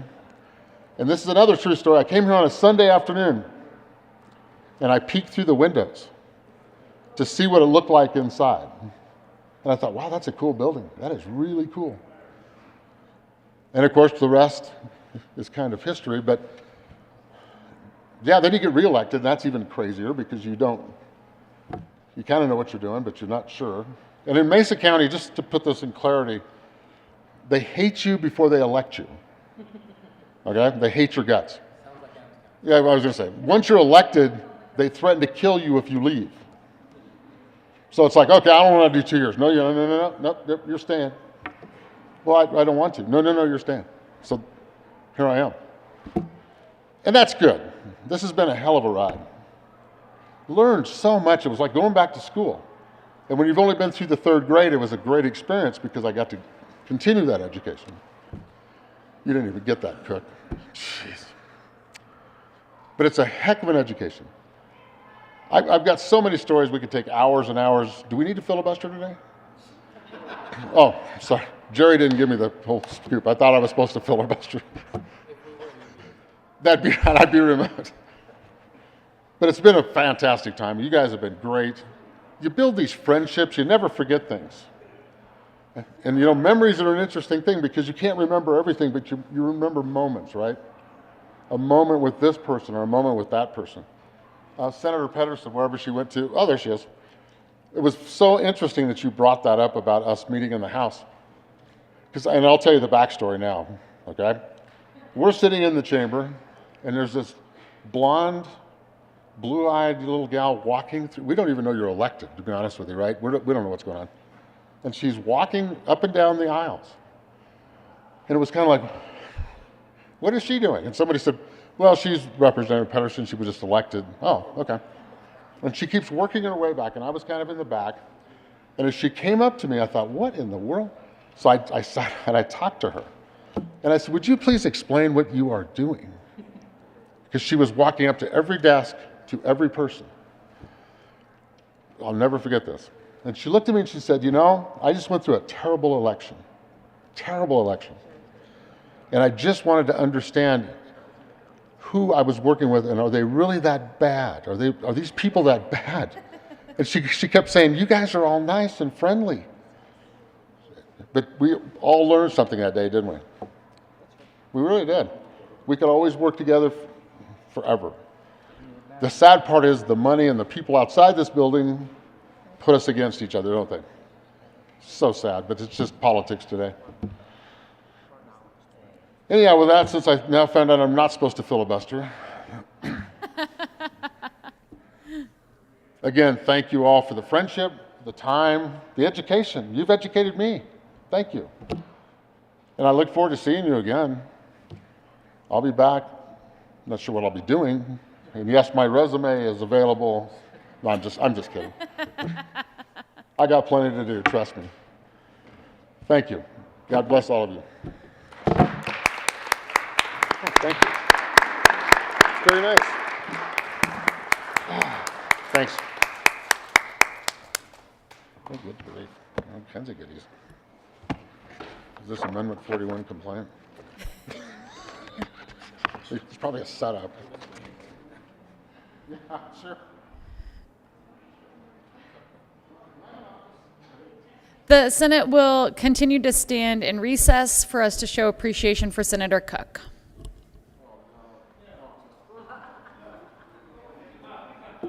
Sheriff Cookie.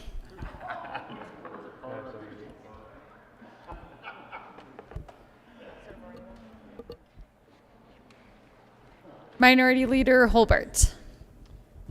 Thank you, Madam President. Would ask to start the recognition of the Assistant Minority Leader, Senator John Cook, that the reader please read the tribute. Will the reader please read the tribute for Senator John Cook? The Senate of the Colorado Legislature convened in the second regular session of the 73rd General Assembly. Hereby extends our sincerest congratulations, commendation, and thanks to John Cook, Senate District 13. Senator Cook was elected to serve in the 70th, 71st, 72nd, and 73rd General Assemblies, where he represented his fellow citizens with dedication and honor. During his tenure with the Senate, he served with distinction as the Assistant Minority Leader and as the Majority Whip. Senator Cook was also the chair of the Transportation Committee, the vice chair of the Judiciary Committee, and served on the Agriculture, Natural Resources, and Energy Committee. Senator Cook chaired the Committee for Legal Services and served on the Legislative Council Committee. He was also on Legislative Emergency Preparedness, Response and Recovery, and the Treatment of Persons with Mental Health Disorders in the Justice System Joint Statutory Committees.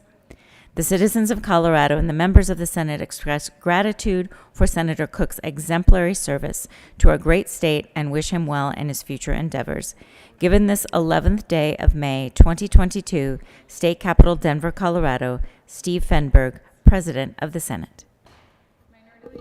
Minority Leader Holbert. Thank you, Madam President. Members, please be seated. Senator Cook came to the Colorado Senate after serving as the sheriff of Weld County. He moved up to the state Senate, and after he had been here about 30 seconds, realized, oops, it wasn't a move up. I think it is particularly challenging for people who are in elected offices like county sheriff or county commissioner to come to this deliberative body, to realize they don't have unilateral authority to do really anything other than say, yes, I'll be a prime sponsor or a co-sponsor on a bill, and then when bills finally make it to the floor, to vote yes or no. Senator Cook served as the whip. He had his oak baton back here. He was the enforcer. Well, by enforcer, he was the one who got blamed if one of us wasn't around, if we were over here in the restroom or something. It was John's fault. And I think that was frustrating for John in his first few years, couple of years, because, again, coming from the position of county sheriff for 12 years, is that right? And having the authority to hire and fire really on the spot hundreds of people, to be in control of a budget of millions of dollars and to have that unilateral authority. I think constituents often believe that we have similar authority here in the legislature, and I have been I've tried to be patient over the past 12 years to explain to the constituents who ask, no, really the only authority that we have is to vote yes or no on hundreds of bills that are introduced in a finite 120-day session. And here we are on the final day of our final session. Senator Cook came into the state Senate without having served in the state House, coming from that environment where he had that unilateral authority over his office, not department. He's been careful to remind me of that. He came into this building, as Senator Scott did, without having experience in this building. I'm sure he testified, he took positions on bills. In fact, I think he might have achieved statewide or even national recognition for his advocacy against one particular bill in 2013. My friend from Aurora might have been the prime sponsor of that bill. Senator Cook went on to appear in a documentary called Rocky Mountain Heist, where he squared off with Governor Hickenlooper. I had a little bit in that movie as well as a state representative. But what an adjustment to come from being sheriff of a very conservative county into this environment where you're just one of 35 votes. Those first 4 years, grateful to be majority votes. Boy, it was great to be back in the majority, and Senator Cook has commented, maybe he will when he gets to come here to the mic, that maybe he didn't understand the value, the opportunity of being in the majority. But I assure you, he certainly knows that now.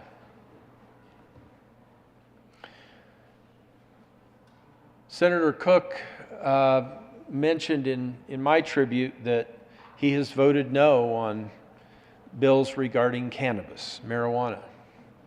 He may have forgotten one vote. My first venture into that policy sphere, that topic, was when I said yes to constituents, Brad and Amber Wan, and their son Ben. Ben has epilepsy. And that first bill was Jack's Law, to provide access for kids in public schools to life-changing, symptom-curing medicine that's made from cannabis. Now, John has a reputation of voting against cannabis bills. But that day, that bill passed third reading in the Senate unanimously. And I'm grateful. Not a comfortable subject for Senator Cook. Happy to stand up and express his opposition to it while honoring the Constitution that we've taken oaths to uphold. My friend Saskia Young, lobbyist, was sitting up here fighting back tears of joy of seeing that bill passed unanimously. I too was fighting back tears because I knew I was wrong. I admitted I didn't think medicine could be made from cannabis that would offer life-changing, symptom-curing results, and that bill opened my eyes. So I want to just say thank you to Senator Cook for his support on that bill, but then his support over the past 4 years. I had the opportunity to serve as majority leader, and truly the best job in the building, in my opinion. And Senator Scott was the assistant majority leader for those 2 years. But our caucus decided to make a change. Well, they decided to have consistency in one position and change in another. I went from majority leader to minority leader, but Senator Scott did not continue as that assistant. Senator Cook came in as assistant. And we learned to trust each other. We learned to communicate. It took a while. But I'm grateful because those in our caucus who might trust Senator Cook's perspective more than mine, and those who might trust my perspective more than his, had somebody to go to listen to trust. And together we found a way to keep our caucus together. That was most evident after 2 years. In the last election in 2020, it was pretty clear to us a few months out from Election Day that our best outcome would be to lose 1 seat. Not a great message when you're hoping to take back a majority, win 2. The message isn't, hey, we're going to win 2, we're going to go down 1 and we'll be a net of 3 down. But John and I were on a excursion out in western Colorado, and we sat down, would you believe it, in the bar. Yes. First time I'd ever seen John Cook in a bar. And we had a conversation. And it was, I think that we should offer to Senator Lundeen, our whip, who was not term limited, is not term limited, not at that time entering their last 2 years in the General Assembly, I think we should talk with Paul and offer him this. Go to the members of the caucus, those who will be returning for 21 and 22, and those who will be elected in 2020, and ask them, do they want to keep this team together or not? And if they do, I'll continue as minority leader, Senator Cook as assistant, but we would turn the political operations over to Senator Lundeen and whoever the caucus might choose to be our caucus chair. Senator Marble was term limited. But if the majority of the caucus say no, they don't want to keep the team together, I'll nominate Lundeen. We're going to be in the minority, but if the majority of the caucus wants to have change, I'll support that. And John looked at me and said, yeah, let's do that. We made that decision together and talked with Senator Lundeen, and he agreed. He was somewhat reluctant at the beginning. but the partnership that we have. He is not my assistant. He is co-leader. He's the former sheriff of Weld County. He's managed a whole lot more people than we manage right now. But we learned to trust each other.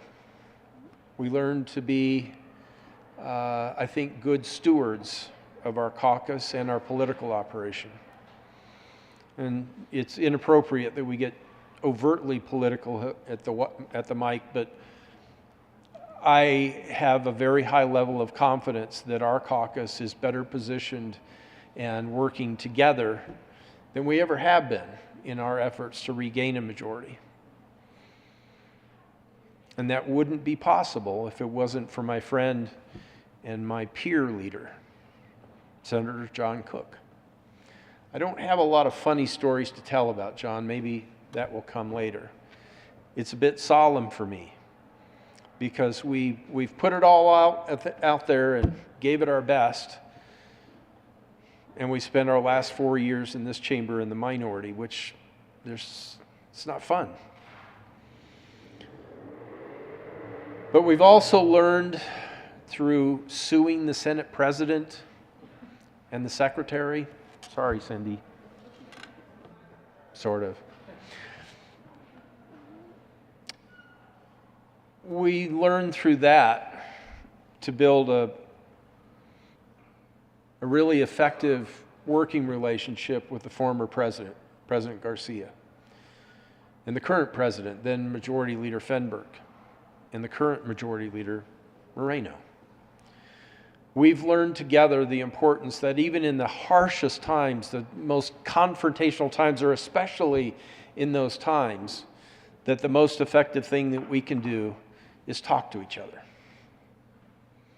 We may not be able to resolve our differences, but how many bills have been read at length in this chamber over the past 3 years? There was that 2,000-page bill that he asked to be read. Not my fault, it was him. So maybe if we count it in pages, maybe we're at or about where the House is over the past 4 years. But we resolved our differences, and we came to trust each other. And we also came to a point where we could come out of a conversation like that and go back to the members of our caucus, and with John and I both supporting the same perspective, the caucus could take confidence that, yeah, that's what we wanted to go do. That's not some measure of great leadership on my part. That's a measure of the quality and the trust that's demonstrated in this partnership. So enough being serious, enough pouring my heart out to you about my friend Senator John Cook. I want to turn this mic over to those of you who come up and make fun of him and roast him and make this a less solemn time. But John, Senator Cook, Sheriff Cook, I want to say thank you for the bourbon, the rye. Thank you for the times that we were just able to sit together and talk through some of the more frustrating experiences of being in the minority the past 4 years. And thank you for being bold enough to come down here and ask for a 2,023-page bill to be read at length. It's been an honor to serve with you, and I count you as a friend. I wish you and Amy the very best, whether it's in North Carolina or Aruba. If you're ever in the Sarasota area, please look me up. I don't want to play golf because you'd kick my rear. I'd never be able to match that. But if you want somebody to ride around in the cart and drink a beer with you, I'd be happy to do it.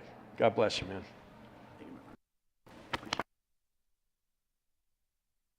Leader Moreno.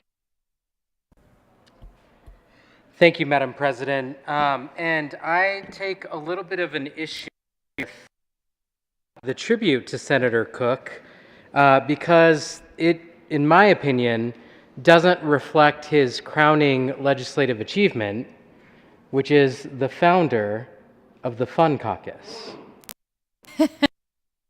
Senator Cook before organized a fun whole factor in membership was you had to be fun. and would host events at his condo, a dinner, and then we'd go for the rooftop and have some cigars. And those are some of the best memories that I have in the legislature. And I'm honored that I was invited to be part of that fun caucus. Senator Cook and I also share another distinction, that in spite of both being drawn into the new congressional district, we decided to pass on running. And we actually had multiple conversations with each other about that decision. And what we determined is that if we were actually ever to run against one another, it wouldn't really be a serious campaign, because what we'd end up doing is after every debate, we'd go to the bar and drink together and have a good time. That is just the relationship that Senator Cook and I have, and I'm really grateful for it. The other thing that I love about Senator Cook is that he is fond of carrying his birth certificate everywhere he goes because he believes it warrants his membership in the Latino caucus. Because he was born in Puerto Rico. And so, there it is. He has it. So, he's presented me with this evidence multiple times, and my response has always been the same: show me the long form and we'll discuss it. But, Senator Cook, it has been a pleasure to spend time with you, my friend. I will never forget one of the more touching moments of being at a conference and hearing the story of how you got involved in law enforcement and how much of a difference that a law enforcement official made in your life at a very early age, and how that determined the course of the rest of your life. I'll never forget that story. It was incredibly touching, and I'm just grateful that you were vulnerable enough to share that with us. You will be a friend long after you leave this building, and I look forward to keeping in touch, maybe playing some golf, maybe organizing that fun caucus again, and best wishes to you, my friend. Senator Buckner.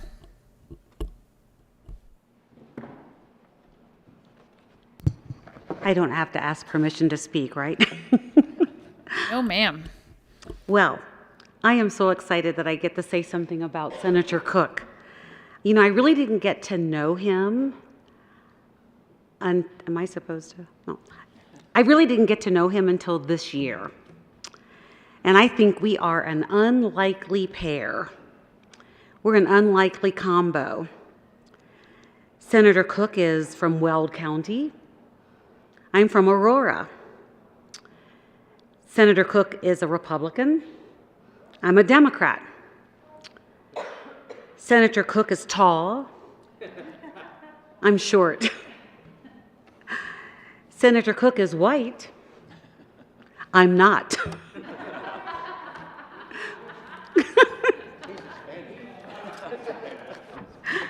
No, I know he's my amiga, and mi español is muy poquito, but he's my amigo. He is a policeman, a sheriff, and I just want to feel safer in my community. And that's how we came to really understand each other, was really open conversations about safety and what it's like to be a police officer and what it's like to be a woman of color who doesn't feel safe in her community. So we came together and we ran a huge community safety bill, Senate Bill 145. And as we were organizing this bill, there were ideas from the governor's office. There were ideas from everywhere. And you know what? We didn't like the way those bills were going. So guess what? We formed our own bill and we called it the Cookner Bill. And that is Senate Bill 145. We really came up with some great ideas on how to make our communities feel safer, no matter what color you are. We found ways to figure out how to get police officers to come to work in their communities so your communities look more like you. Senator Cook taught me more about opportunities for making our communities feel safer than anyone in this building, and I will never forget you for that. I respect Senator Cook. He's an honorable man. He knows policy, and I learned so much about policy, and especially policy about policing, while we ran the Cookner bill together. He is a courteous man, and he's honorable, and he is the true definition of gentleman. So, Senator Cook, I will stay in touch with you even after you leave the Senate. He told me all about his mother. I'm not quite as old as his mother. I'm getting closer to her age. But the respect and love that this man has for his mother tells me a lot about your character. And he's just a good man. And I will stay in touch with him. And as we continue on this journey at this Capitol, trying to make sure our communities are safe, I'm going to keep calling Senator Cook. So I'm going to miss you because I wanted to run another bill with you next session. So you'll just have to be my consultant as I run more bills. Hey, that's not a bad idea because you know policy. Yeah, he's offered to be my aide. But in all seriousness, I am so proud to know you, and I'm so glad I got to know you this year. And I want you to enjoy your retirement because you deserve it. Senator Lee?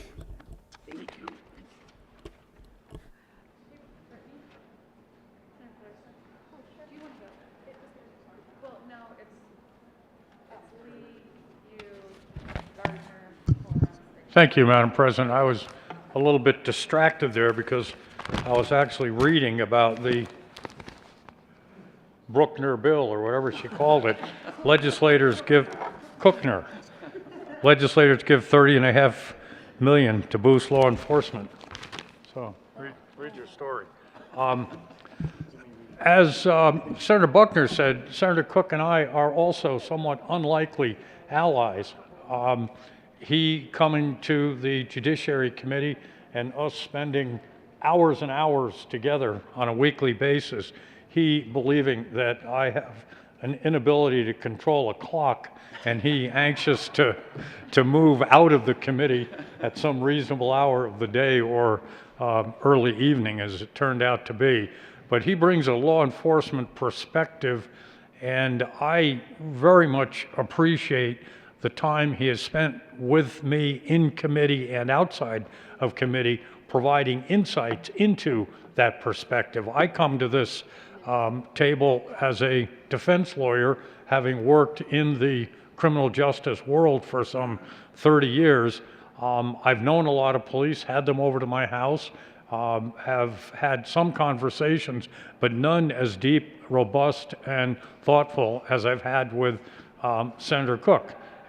So I appreciate that deeply, that you would take the time to do that. But I also appreciate the opportunities that we have had to discuss bills. In one momentous occasion, before we were to hear the significant felony murder bill in the Judiciary Committee, which was a bill I had been working on for 3 years unsuccessfully, and Senator Cook came up to, we made modifications after modifications. He came up to me before the committee and said, "You should be sitting down before I tell you this," which I proceeded to do. And then he said, "I'm going to support your bill." I was surprised, would be an understatement, but I said to him, trying to be deferential and non-dissuasive, "How come?" And he said, "Because it's fair, and you've worked it, and it's the right thing to do." So we proceeded through the committee and heard the bill, and he did come out and support it, and it passed, and it ended up being signed by the governor. It was not a soft on crime bill by any stretch of the imagination. What it did was change the category of felony murder from mandatory life without parole, even for the less guilty of the participants to a situation where that person could get, I think it was 18 to 32 years. So it was a significant penalty. We have had many deep discussions over very complex bills late into the evening. I would suggest that during the legislative session of 120 days, and take this in the way I say it, I've spent more time with Senator Cook than I have with my wife. I would not say more pleasurably. Probably the most, I think, telling insight into our relationship was, and I can't remember what the bill was, but again, it had been a pretty hotly contested bill for a couple of years. We finally brought it to committee and had a long, extensive hearing on it. And at the end of the hearing, Senator Cook supported the bill. I think it was one that provided funding for law enforcement or courts in rural communities to provide services or whatever. But as we're exiting the committee room, I walked up to Senator Cook to thank him for my vote, for his vote on the bill, and he turned to me, completely straight-faced, and said, "Well, you know, Pete, not all of your bills suck." So I thought that was pretty high praise for my criminal justice agenda coming from the good sheriff from El Paso County. Again, I very much honor you, respect you, look up to you, have appreciated our relationship, and can look in the eye and call you a friend. Thank you, sir. Senator Pedersen? Senator Coram, I have you in just a couple more. Thank you, Madam President. I also didn't get to know Senator Cook that well until this year. I always knew that he was a good guy. I liked working with him. But it really has been a pleasure to get to know him better working on a very difficult bill this year together. I think that it's so reflective of his values and dedication to really be focused on outcomes. And, it's frustrating outside of this building, the way that people see the world and the work that we do as black and white. Things are good or bad. It's not about outcomes, it's more about ideology. And I think that can be incredibly frustrating. And what I've really appreciated about the bill that we've been trying to work through together is finding compromise, focusing on outcomes, and making sure that we're actually able to pass really important pieces of legislation. We know that the work down here is much more complicated than people realize outside of the building. It's been a pleasure to work with you, to see your passion and dedication, your kindness. I appreciate that you are also a whiskey drinker, and when it's not the bars outside of this building, once we're done with work, I appreciate that you try to provide a space where people can go to get to know each other and have a drink and sit down and listen to Mr. Minority Leader playing the guitar. That's one of my favorite memories, is sitting in the office with all of you, listening to Senator Holbert play the guitar. So just want to thank you for your partnership this year. It's been hard. We're still not through it. It's been great to get to know you, Senator Cook, and I wish you all the best.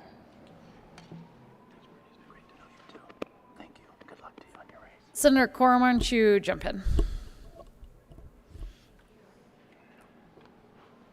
Thank you, Madam President. I heard the minority leader saying all these kind things about Senator Cook, and it reminded me of when I was in the House of Representatives, and the good senator was here, and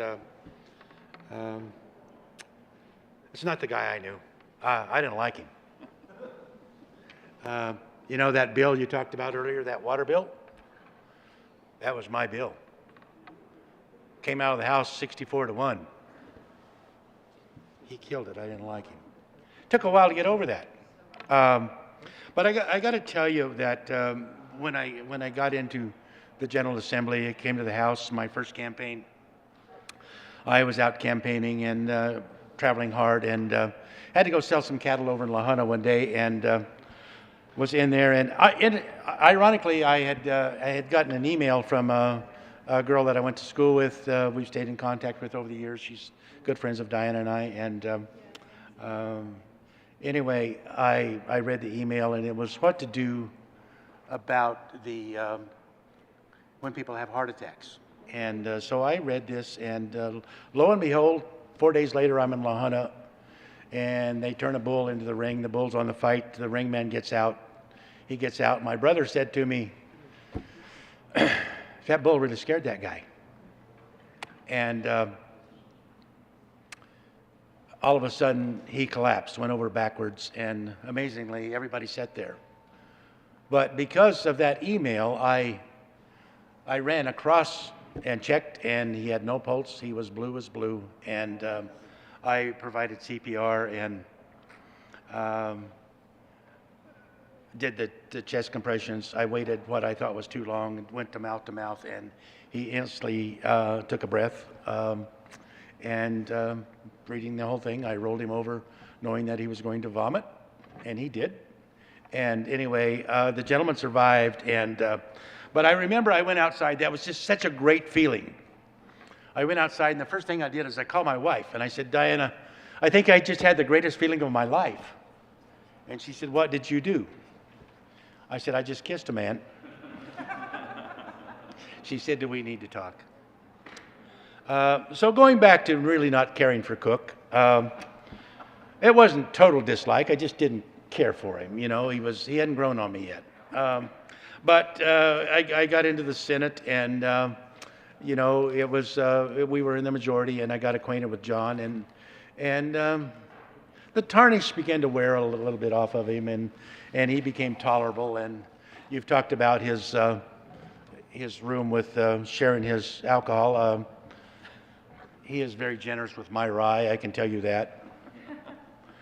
But we went to Israel then, and we roomed together for 8 days. And I got to tell you, friend, if you ever need CPR, I'm there for you.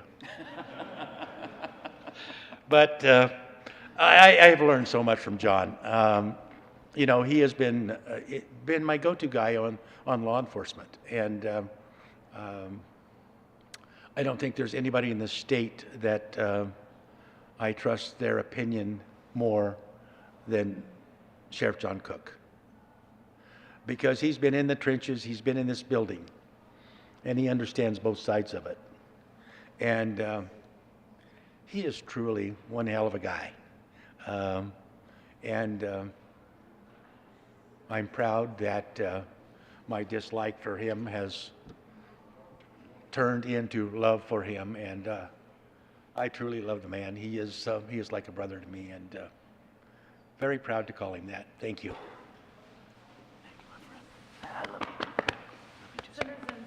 Senator Zenzinger. Thank you, Madam President. Well, many people have talked about Senator Cook's legal mind and his law enforcement background, but the way that I came to know Senator Cook was actually on transportation. And we worked on a bill, Senate Bill 1, actually, a few years ago.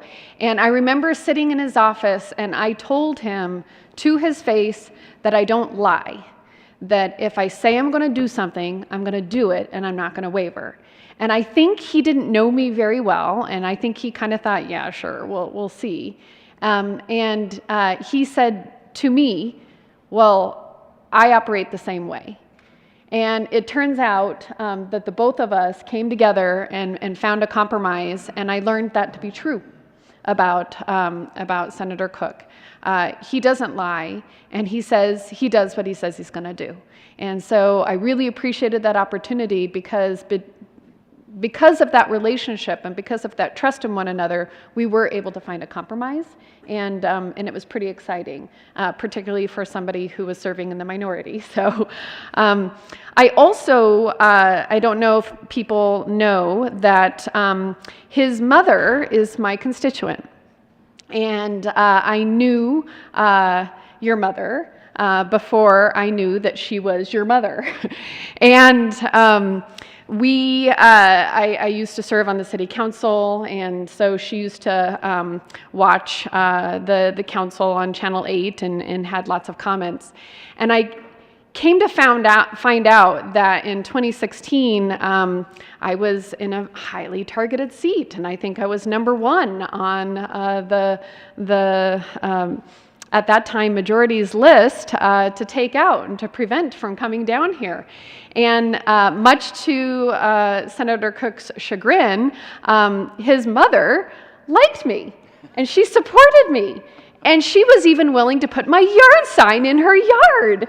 And Senator Cook was like, no, we can't be having that, you know? We cannot be having her yard sign in your yard, Mom, because she's our #1 target.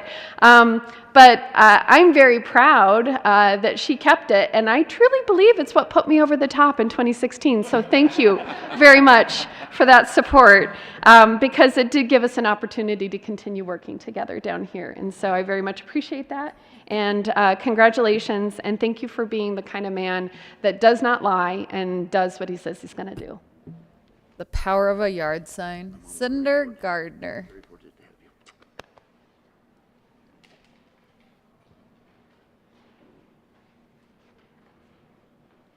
Thank you, Madam President.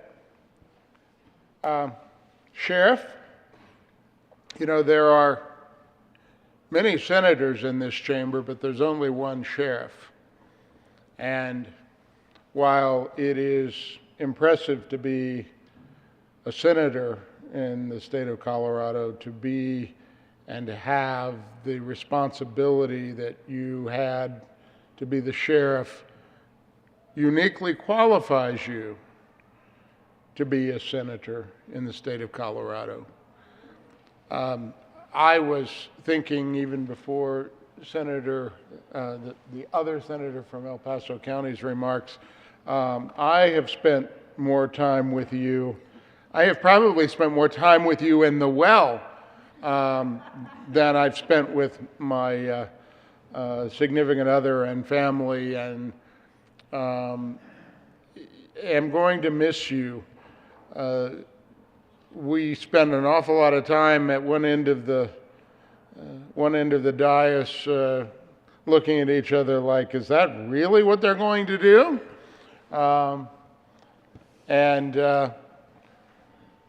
What trouble can we make on that? Of the constructive kind, of the kind to speak for the people of Colorado and to promote what we believe are most important, which is public safety, the rights of victims, the things that people worry about when they wake up in the morning and go to bed at night.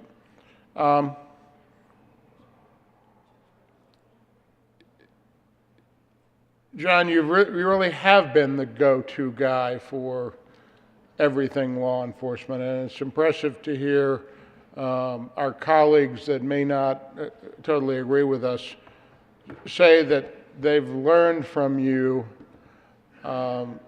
things about law enforcement and about people who are in the profession of law enforcement, about the challenges and the commitment and compassion.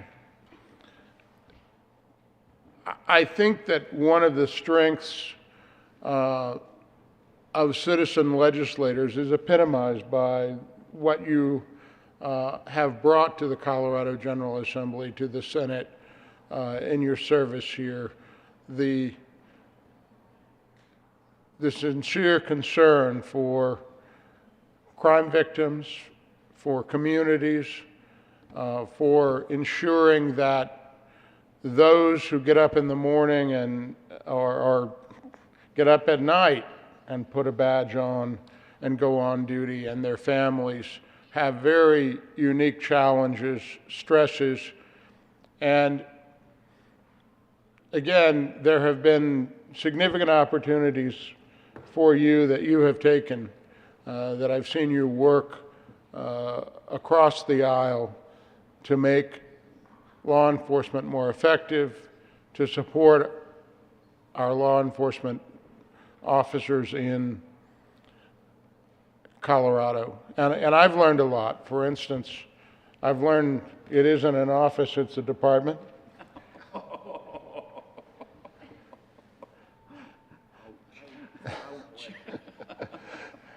And I've learned that sometimes the whip carries a stick.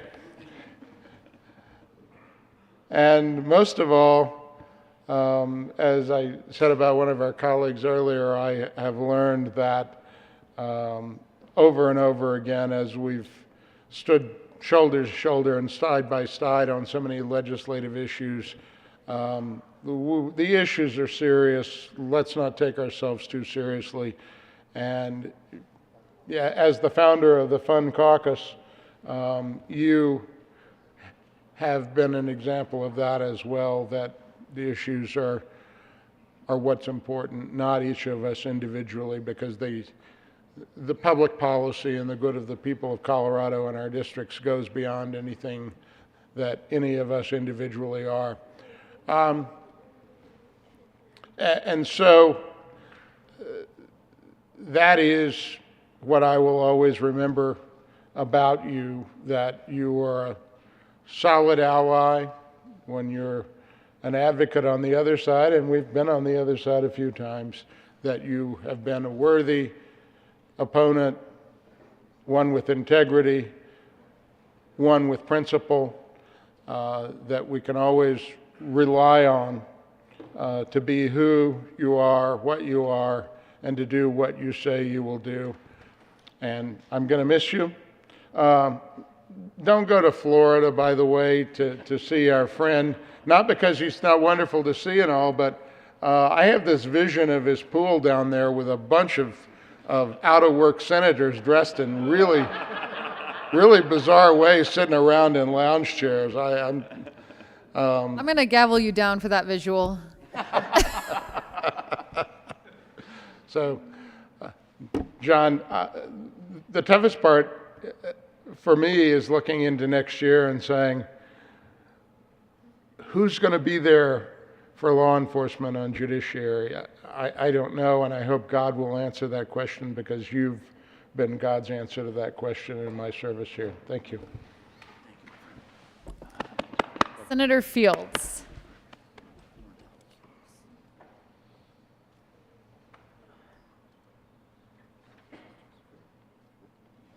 My dear Sheriff,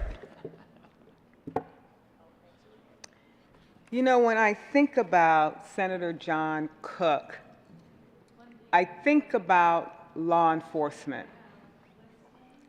I think about the kinds of things it takes, first of all, to be a sheriff. And it's not easy when you think about the multiple things that you have to juggle in your role as sheriff, managing prisons, managing public safety, supporting law enforcement as we see them take their role to protect and to serve the public, and the interaction that it takes to be a good sheriff. So I'm here to just say thank you for all of the support that you have rendered me in referencing to understanding a little bit about criminal justice, because sometimes you can be lopsided.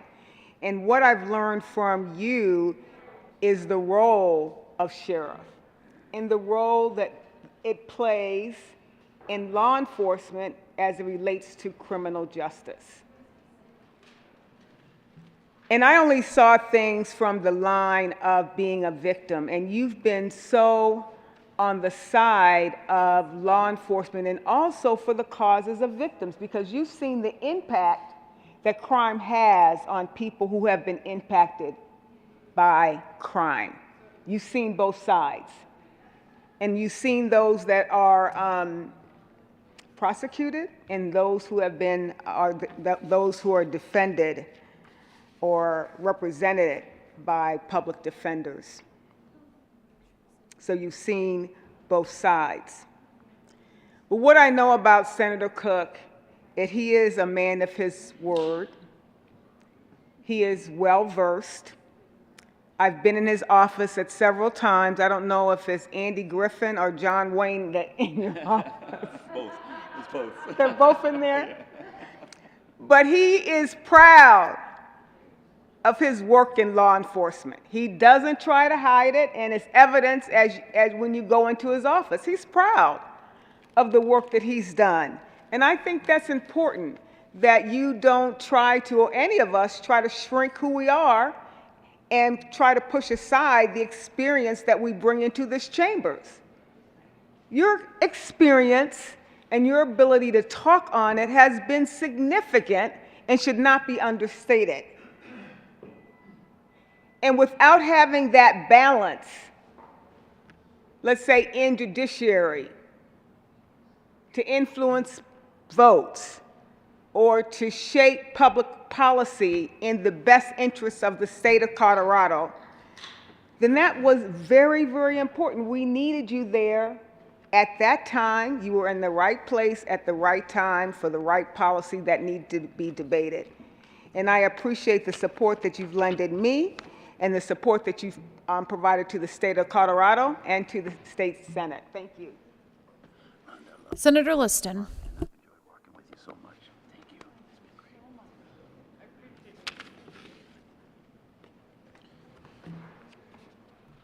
Thank you, Madam President. Senator Cook, it's been my real honor and privilege to serve with you. My regret is that it's only been just 2 years. I remember I first met you, I think it was probably about 4 years ago when I was still in the House, and we would periodically meet at the watering hole across the street before it burned down or whatever happened to it. And I go, you know, this is a real interesting fellow. And I knew that you had been the sheriff of Weld County, but I really didn't know you. And when I was in the House, you know, our paths would cross, and I would kind of say hello and vice versa. But I really never got to know you until, you know, being the new person here in the Senate and sitting behind you, I've you know, kind of gotten to know you better, and the banter that you and I and others have enjoyed. But for those of you and out there being in your office, you can't help but notice the big cutout of Marshall Dillon. And you epitomize Marshall Dillon in all respects. You know, every time I go in there and I see that cutout of Marshall Dillon, I think of you every time. And you're a real stalwart gentleman. You're a gentleman. And I mean that in the highest sense, that you're a gentleman, you're stalwart, you have that poise, you epitomize what a sheriff or a marshal really is. You always speak the truth. I've seen you just sporadically in judiciary because we've never had the opportunity to serve, but even before your good colleague Senator Gardner said it, I was thinking about this.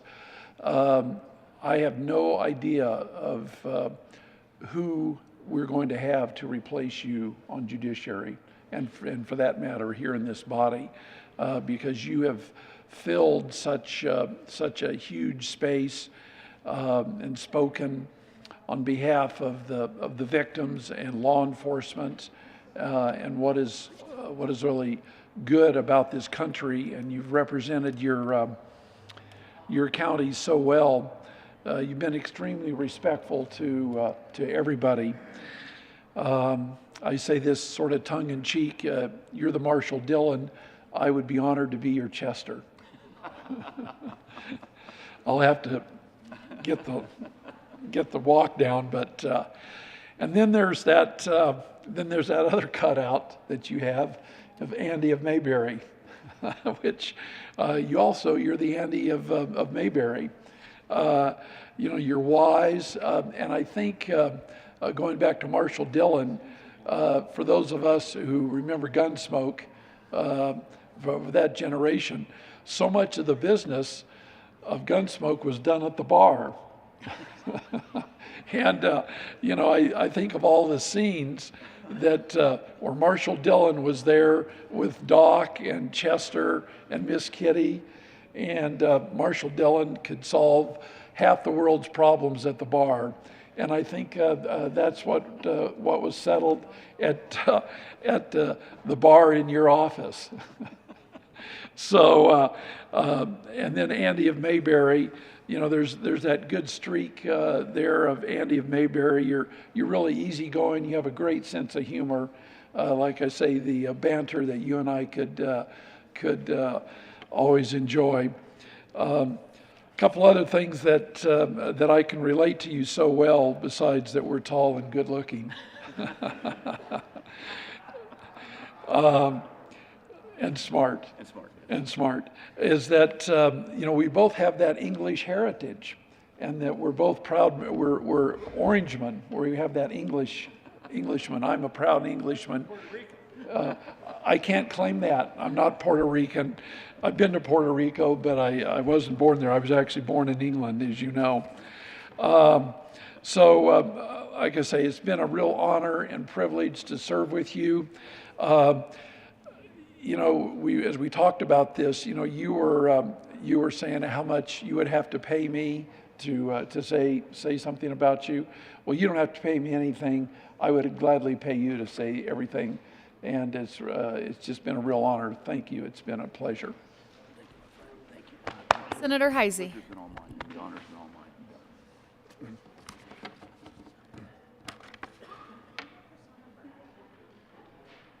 Thank you, Madam President. The first time I heard John Cook's name, because quite frankly, I came from the other end of the state. Some of us that were fairly new were talking about where we were going to be staying. There's the green awning casa over here, and then there's couch surfing, and somebody said, unless you're John Cook, then you just buy a place. I thought, oh, rich guy. And then I found out he was a sheriff. And I know what a sheriff makes. And I thought, I wonder how he did that without being indicted.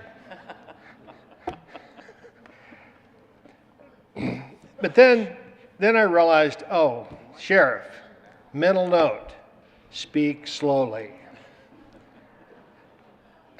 So, in case you haven't picked up on it through the past few years, sheriff and commissioners, they sometimes can butt heads.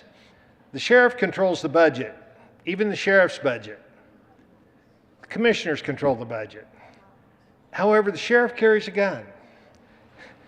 There's always some tension there as to really who's really the most important elected official in the county, and it's not something that's going to be solved over a drink at the local bar. I do appreciate the sheriff, and we called each other sheriff and commissioner the whole 4 years, but sitting in the back, I always had a ringside seat on how John was going to vote. And if it was a law enforcement or touched on something legal or illegal or whatever, if I didn't vote the way John did, I better have a good reason why. So I want you to know you've been a mentor. I appreciate that. I appreciate your insight as to why and how you voted the way you did. And Madam President, I'm wondering if we could kill the recording here for just a little bit. As a commissioner, I really hate to go on record as saying I'm going to miss you, Sheriff. Thanks, buddy. Same here. Did you call me a butthead? Senator Lundin. Thank you, Madam President. You know, I've always thought we all deserve walk-up music. You know, if you're a baseball player, when you go to the plate, you get walk-up music. I think we all should get walk-up music. And I think the walk-up music for Senator Cook would be the theme to Gunsmoke. Matt Dillon is striding to the podium to have his say. I think that would be appropriate. I've kind of fallen into this pattern of picking out three descriptors for the folks I'm talking about. The first descriptor I'm going to pick for Senator Cook is serendipity. Isn't that a wonderful word? It's such a light, airy, floating, almost feminine kind of word, and I'm going to use that to describe the senator from Weld County. A hoot is the second word I would pick. He is a hoot. And the third word I'm going to pick is obvious. He's the sheriff. And those are the three words I would use to describe. So serendipity, it describes something completely unexpected and pleasant that it has happened so. I mean, you've got this lanky legislator, tall, you know, he looks like a law enforcement guy. He honestly does. But when you really listen to him, certainly on anything that has been through the Judiciary Committee, if it touches law enforcement, but on any number of other, the guy's a policy wonk. Who would have thought? I, at times, will listen to him drill into something in the well and say, you know, I didn't know Cook had that depth in him, but he does. And he goes layer after layer into difficult policy issues. Another thing that is absolutely unexpected, and I would say incredibly important and pleasurable, is the guy's genuine, visible love for his mom. I mean, that's, I don't know whether it's the fact that tough guys, when they don't know what to do, you know, somebody points a camera at them, they say, hi, Mom, or whether there's some more to it. But the man's genuine concern and love for his mom as she's going through the transitions that we all go through in life. And it's tough for us. I mean, and I think I'm a little older than Sheriff. Well, we're close to the same age. It's tough for us when we begin to interact in our parents and the challenges they're having, because we immediately confront our own mortality as we watch our parents confront their mortality. And that is the sort of thing that draws a lump to your throat and heat to your eyes as you manage the situation of your parents. And I will tell you, on more than one occasion, as we've interacted across the desks here over the last number of days, as the sheriff has been helping, as the senator has been helping his mother make a transition, it has brought tenderness to my heart. So there's this soft side to the guy that you wouldn't necessarily expect. He's a hoot, and the majority leader talked a little bit about the Fun Caucus. Well, let me tell you kind of the genesis of the Fun Caucus, or as I perceive it, part of the genesis of the Fun Caucus. A few years back, somebody had the great idea that we should force legislators and others who would interact in policy into silos. We should prevent them from interacting because, you know, over time immemorial, the history of humankind, where you build a relationship is when you break bread. Well, in our modern times, restaurants aren't free. You've got to spend a little bit of money in a social environment to break bread and therefore create relationship. Well, the Fun Caucus, everybody pays their own way, so there's this completely Amendment 41 compliant, but the reality is it's an opportunity for left to meet right. The further left and the further right, the better the conversation is and the more fun that is had. And so there's actually, I think, a legislative benefit to what is, at the end of the day, just an incredibly fun time. And the idea of the Fun Caucus, and Senator Cook is the convener of the Fun Caucus. Another element, and this is the ironical piece, a hoot maybe is not the exact perfect descriptor, but the guy every morning carries around a coffee cup that, if you've looked at it, and usually this morning he had a donut in one hand and a coffee cup in the other hand. What better description of a cup than that? A coffee cup in one hand, a donut in the other, and the coffee cup says, "World's okayest cup." The irony in that is spectacular, and it speaks to the sense of humor that the senator has. And the third descriptor, sheriff. Now, I'm a kid from rural Nebraska, and I got to tell you, we grow up understanding that the highest reasonably, appropriately elected official in America is the county sheriff. I remember many circumstances, you know, Minden, Nebraska, 2,600 people. When anything was going sideways, everybody knew, go talk to the sheriff. Whether it's a political issue, a law enforcement issue, quite frankly, marital disputes, go talk to the sheriff. And so there's this ethos in Western America, I think across the country, frankly, that realizes and respects the sheriff even today, as we've let our institutions evolve and give greater weight and greater importance politically and other ways to folks other than the sheriff. There's still something in the heart, in the breast of a small town Western American kid that I guess I still am in many ways, that knows it's the sheriff that is in fact the law enforcement official, the political official that you turn to and look for guidance. And that will be where I will conclude, is looking for guidance. When I wandered into this body, big, tall, lanky guy, I'm tall, 6'1", and I wear Lucchese's, so I got an extra inch and a half or inch and a quarter going there, so that makes me look, he still towers over me. The tall guy puts his arm around my shoulder and says, son, I'm going to help you figure a few of these things out. And that is exactly what he has done for me in the 4 years that I've been in the Senate. Senator, Sheriff, John, thanks for being a good friend. Thanks for being a great senator, and thanks for being a sheriff. Thank you, my friend. Thank you. I'm going to miss you tons. You're going to do great as president. I hope so. Senator Priol, I have a bit of a list going, so I'll add you onto it. But I have Senator Sonnenberg next. Do you want to jump in? And Priola, I'll add you after Senator Gonzalez.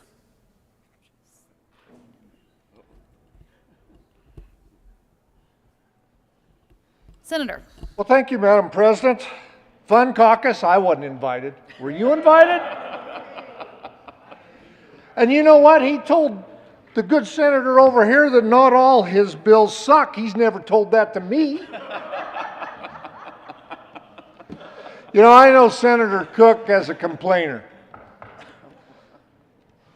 Yeah, I'm going to see my wife in North Dakota, but it's going to be 50 degrees there and it's too cold to play golf.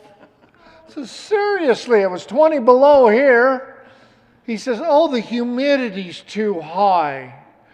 Oh, they don't know how to drive there when it gets a little cold in that humidity. Well, he's going to have to figure it out, because I'm guessing he's not going to fly back here in the middle of winter to play golf. You know, I got to tell you, he told you the story where he met me for the first time up at a house in Grover. And for those of you that don't know, Grover is halfway between Keota and Hereford. And you're still going, where? That's out there in God's country. But I think I actually made the impact, and I can't tell you what I said, but I spoke at a Weld County Republican breakfast. And he was in the back of the room, and the question was asked, my stance on law enforcement. And if you want to know my response, I will tell you in private, because I sure can't say it here at the well. That was when I was a little younger, a little naive, and I was actually gung-ho. There's one way to do this, and only one way. I don't know if he remembers what I said at that point, but he came up afterwards and says, not sure how well that'll work, but I like your attitude.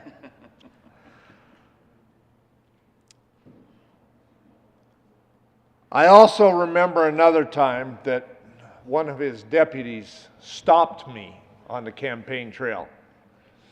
And I failed to share with the deputy. I didn't tell the deputy that I was running for office or anything.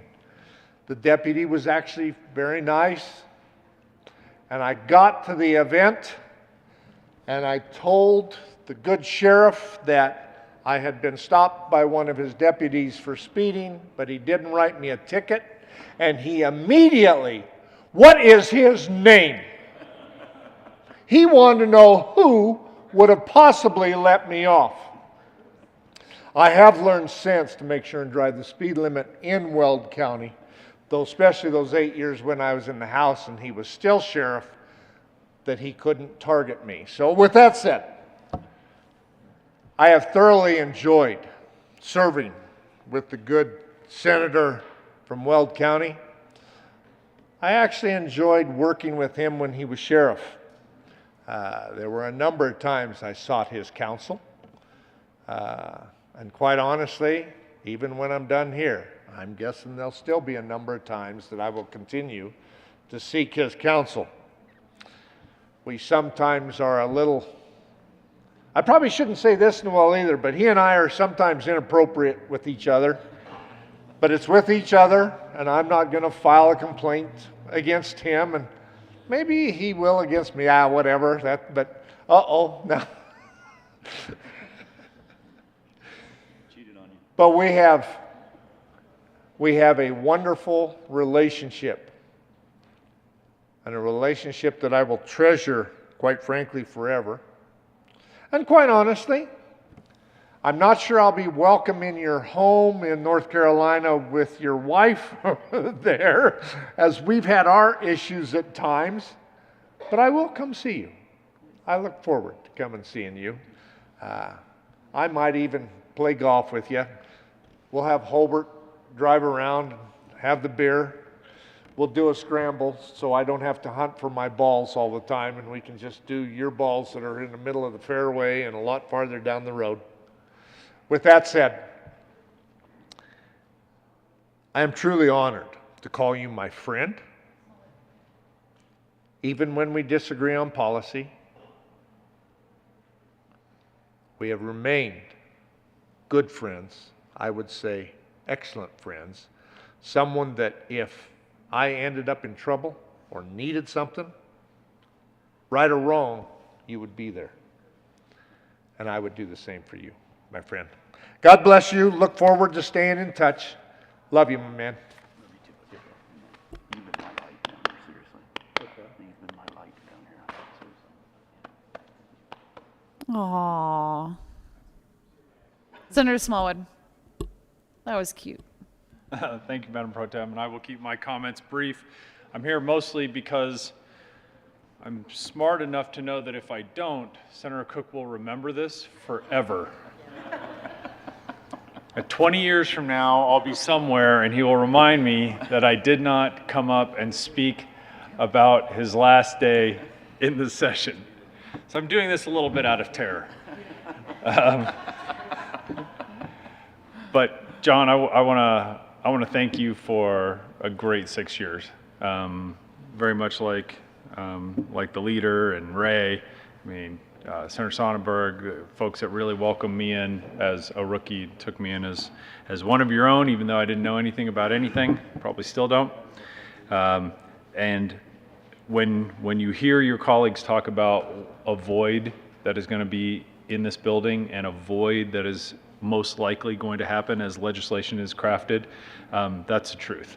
That's the truth. It's been so fantastic to be able to go into your office, which, as you know, is not only always open, but has America's most comfortable sofa.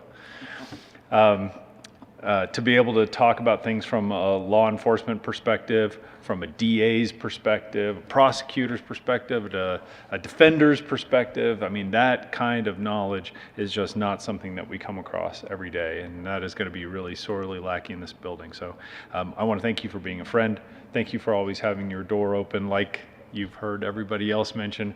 I look forward to more rounds of golf when the burdens of the legislature aren't upon us, and grateful to have known you. So look forward to staying in touch. God bless you, bud.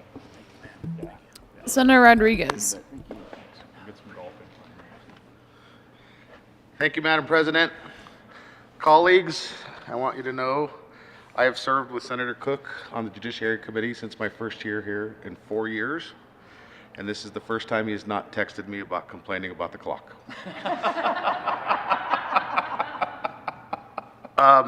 And honestly, the only reason I came up here to wish him well is because generally me and him have an agreement on voting. Is like, I don't need to sit here and explain my vote. And generally we would both just vote on our bills, and every time he chooses to say something, I'm like, darn it, now I have to say something. So I'm here to contradict you, but it's been a true honor. We've had a lot of fun in committee. I learned a lot from you. Still good to know at my age that there's still people out there calling it dope. And heard it many times at the well. One of the fondest moments of the learning curve with my time with John Cook was one time we were sitting there talking, and we have late committees, as you know, in judiciary, which is nothing compared to the House Judiciary, and me and Cook never experienced that. So for us, it still seems long. But I think one of the most enjoyable times is when, you know, we're sitting there and we have our waters or drinks in coffee cups, and John told his aide to go down and get him some iced tea. And he came back up, and then he was like, "Oh my God, this is actually iced tea." But it has been a true honor to serve with you. I wish I could have got you a plaque to make you the world's okayest senator, because I feel you've carried that title just as well as you have for COP. But I'm not going to keep this long because I know how much you and me like to keep it short and not keep it this, but it has truly been an honor. I hope it will get you out here and we can actually play golf, and I can see you're as good as you allegedly say you are. So thank you. Thanks. It has been a pleasure. Senator Gonzalez. You're going to have to pick which Cook you're addressing. I know. I can't tell them apart. Thank you, Madam President. Colleagues, it's actually really fitting that I am following Senator Rodriguez because as those of us on Senate Judiciary have made reference to, Senator Lee does not believe in time limits. Sheriff Senator Cook does. And there'd be moments in Senate Judiciary where, you know, Pete and I would be like real dialed in on whatever bill it is. And these two, Rodriguez and Cook, are over here. And I could see them like sending each other text messages and gifts and stuff and making each other laugh. And I'm like, what the heck is going on over here? But being able to, in the midst of things that are really difficult and hard and complicated, find ways to make light of it. Even just a couple of weeks ago, during the Rhea floor debate, you know, sitting over here and laughing and joking with you 1 minute, and then us going, claws out and everything to the wall on the Rhea policy, and that's the way that we operate, right? No permanent friends and no permanent enemies, and no hard feelings, no matter what happens on the policy work. And so it's been an honor to serve alongside you, and I'm sure that as we continue on through this work, no matter where our paths cross next, I will always appreciate you and the perspective that you bring, because that is how, when we come together, that's how we do our best work. And so, honored to work alongside you. Thank God. Honor's all mine. Thank you. Senator Priola. Thank you. Thank you, Madam President. I just want to say a few words for Senator Cook. He will be missed. I don't think he would remember this, but I do actually remember the first time I met him. I don't always necessarily remember the first time I meet people because I tend to kind of judge them or figure out who they are or what they are probably the 6th, 7th, or 8th time I meet them. But I do remember the first time I met Senator Cook. And I don't, if you remember this, I was having lunch with Rep. Sane at the time up in Greeley, and you were in a restaurant, and you walked by, and you were in your sheriff's gear, and she introduced us to each other, and so on and so forth. So I do remember the first time we met. And another thing you probably don't know, I'm sure you don't, is that when I was making the decision to run for the Senate, in my opinion, the Senate did some really weird stuff I didn't necessarily agree with, especially the Republican caucus at the time. So I watched the bills you ran and the votes you made to decide if it was the kind of thing that I wanted to sign up for and spend an entire summer working hard on. And I don't think I've ever told you that. But the shrewd decisions you made and the bills you chose to carry that year, 2015, 2016 helped me decide to run in 2016. I will always appreciate your knowledge of law enforcement, and it will be sorely missed here in the coming years. You've made a huge contribution to this state. Thank you. Thanks, Kevin. I appreciate it. Minority Leader Holbert. Thank you, Madam President. Thank you, everyone, for your comments. Before I turn it over to Senator Cook, I wanted to maybe offer a little bit of humor.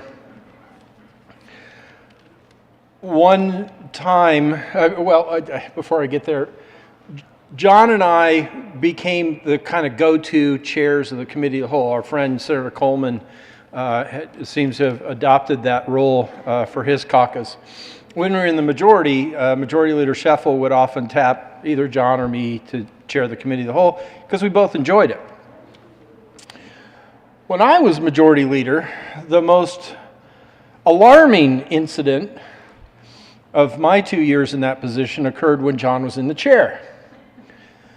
And it started with me sitting over here as Majority Leader, and then Minority Leader Lucia Guzman came out of her chair, arced up in the sky just shy of the chandelier. She may have bounced off that a little bit and landed in my face, and you better do something about this.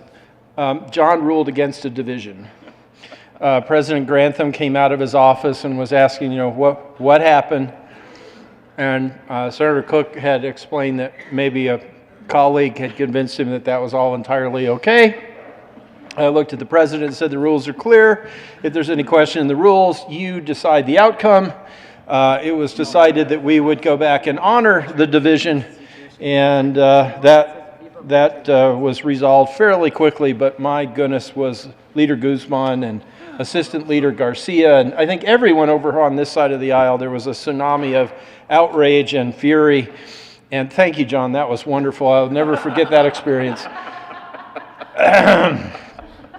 With that, colleagues, would you please put your hands together and welcome the former Sheriff of Weld County, Senator John Cook. Thanks, buddy.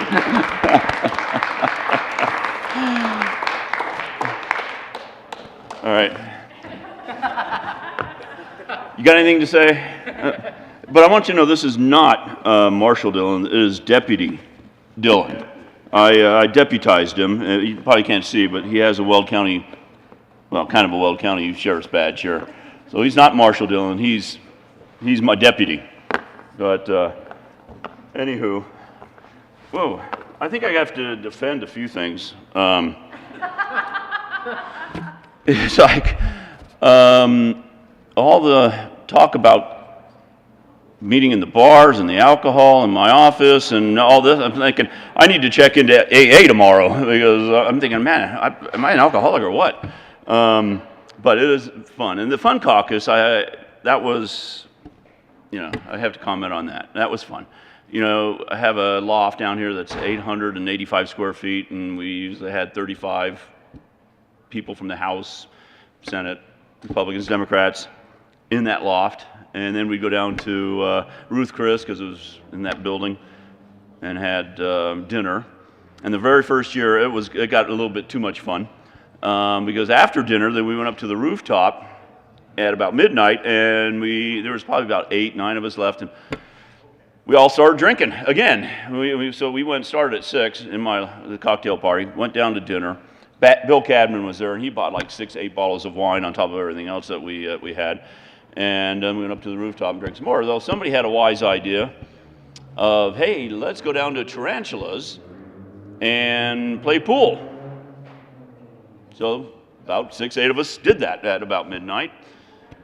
And 2 senators to be nameless, one Mike Johnson and one Owen Hill, who are best friends, almost got into a fist fight. We had to pull them apart. And it was over something very serious policy issue. Owen Hill accused Mike Johnson of cheating at shuffleboard. And it was a big deal. We had to literally separate them so that they would not duke it out there in Tarantulas. And we got done about 2 in the morning. Luckily, I only had to crawl up to my loft, which was right there in that building. But a couple of others, I won't mention his name, but his initials are DM, and went out to have breakfast with a couple of others. And I'm thinking, this is on a Thursday night, so I'm thinking, holy moly. I got into bed about 2:30, and those guys went out for breakfast, and I'm thinking, there's no way anybody's going to be here on the floor at 9. And I dragged my sorry Fanny in here at 9 o'clock, and there they were, sitting here. And it was a great night. And that from that day, tradition was born. Unfortunately, COVID kind of ruined a lot of things, and it really kind of ruined or put a damper on the Fun Caucus as well. And as far as the other, yes, I was convinced by a particular senator who also happened to almost get in a fight with Mike Johnson that night, that we could rule on the division. I was in the chair, and he specifically asked me to be the chair, and he goes, hey, I know we're going to get rolled. There's going to be 18 and 17, but rule anyway. And I said, are you sure? Are you sure we can do this? He goes, oh, yeah. And I go, show me the rules. And he showed me the rule. And I go, I'm not sure that applies.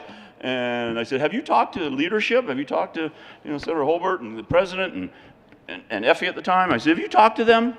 Oh, yeah. Oh, yes. We talked to them. It's not a problem. All right.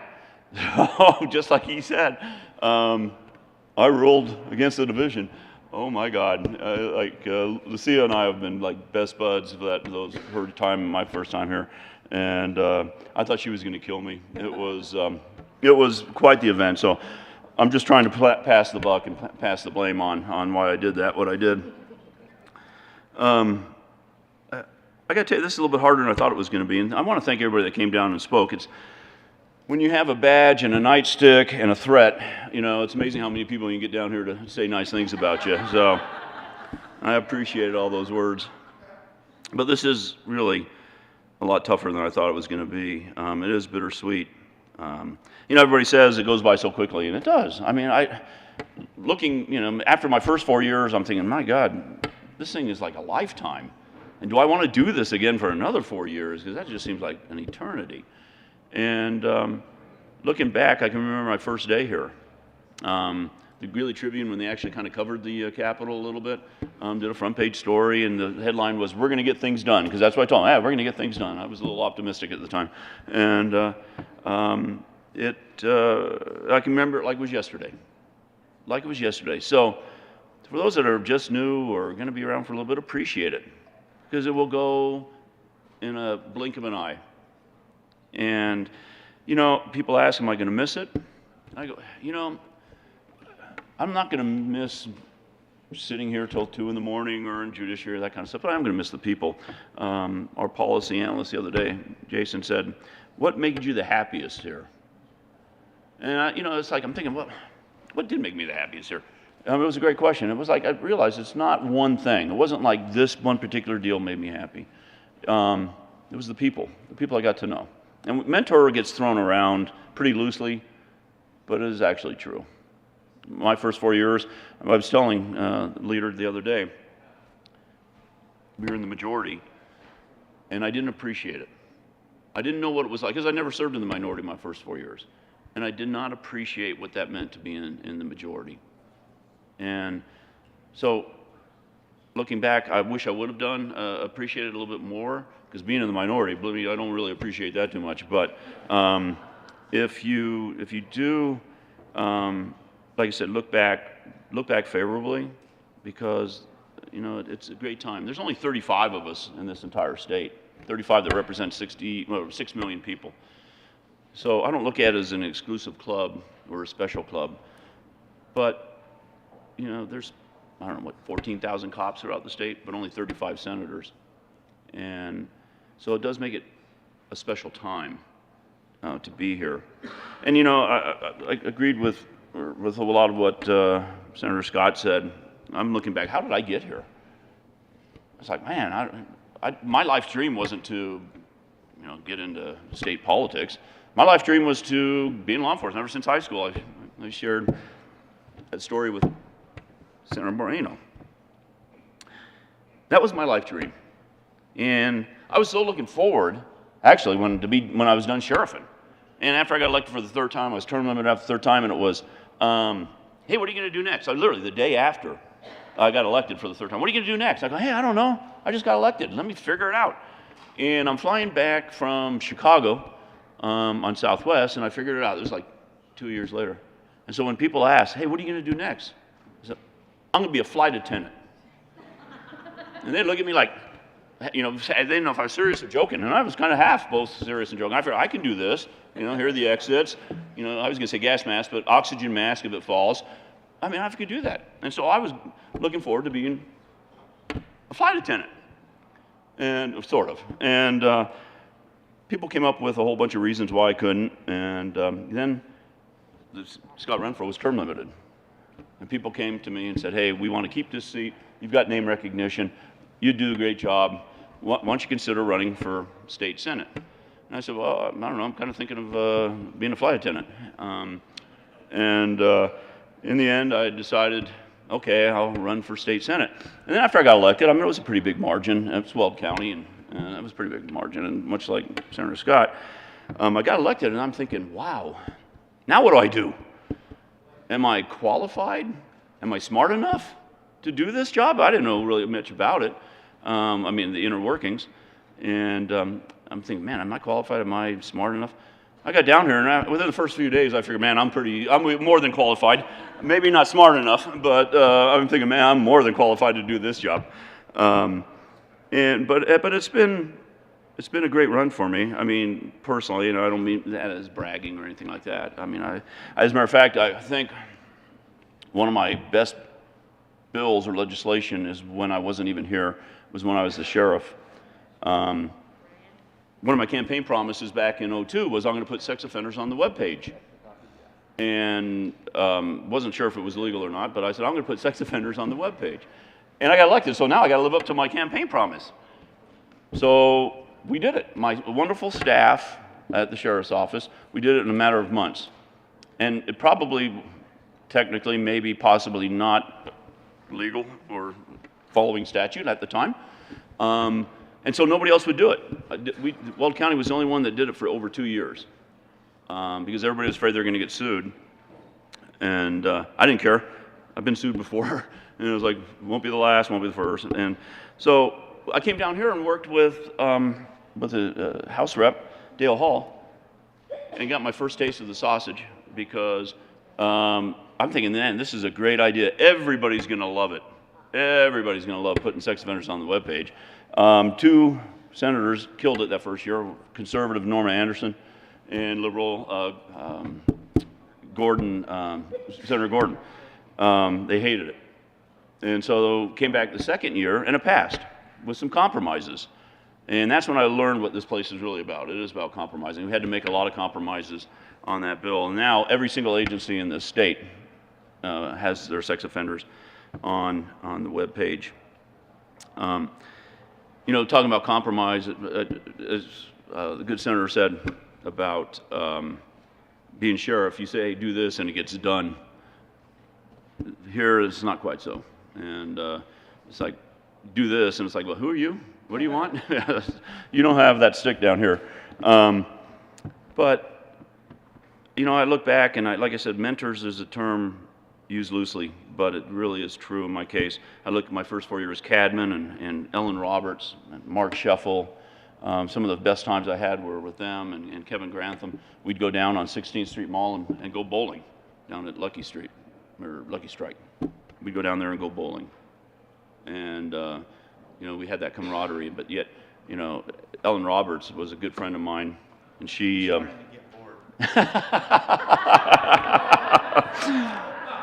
Oh, man. Anyway, we're in committee in judiciary my first year, and I'm asking some questions. It was a law enforcement bill, and I get this text from her. Maybe that's where I learned it to do with Robert. I get this text from her. You don't get extra credit for asking questions. Okay.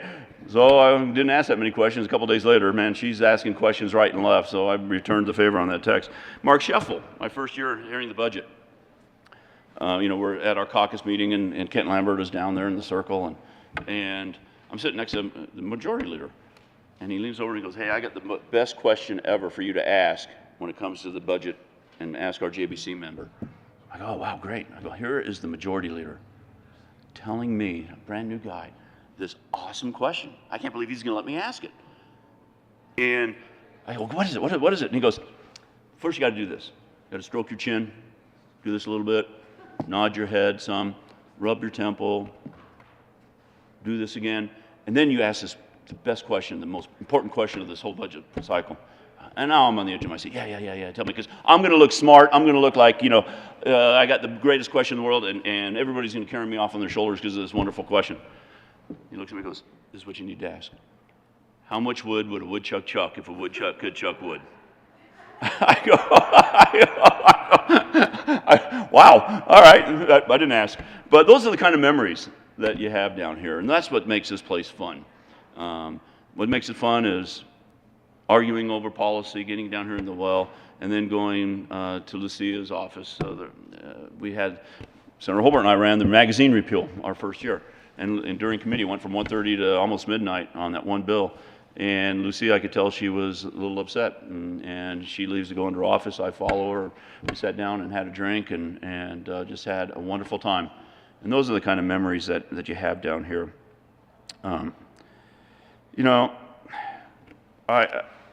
I consider all of you friends and mentors. I learned, like I said earlier, everybody comes here with a different perspective. And it's not, homogeneous. And even though I've never been invited to the Hispanic Caucus, and I had to start my own Hispanic Caucus, the Republican Hispanic Caucus. If anybody wants to see it, I do have my birth certificate, if anybody would like to see it. But I consider everybody here a mentor. I've learned from everybody.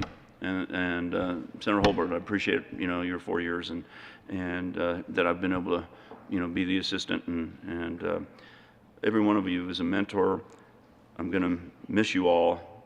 I don't know if I'm going to come back ever, but so you're all welcome to come up to Weld County and have a wood-fired pizza from my. All right, I'm going to be politically incorrect. I have a man deck, and I have a wood-fired pizza oven up on my man deck, and you're all welcome to come up and have a beer and a wood-fired pizza up on my man deck.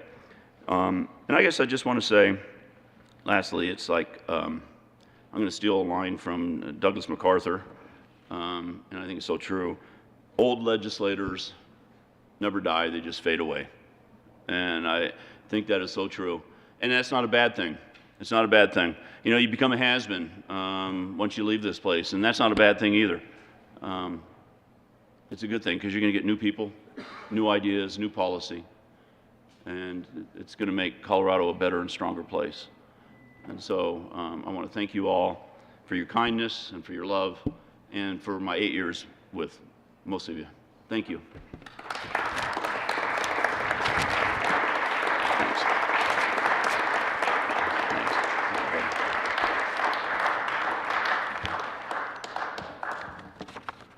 Where's lunch?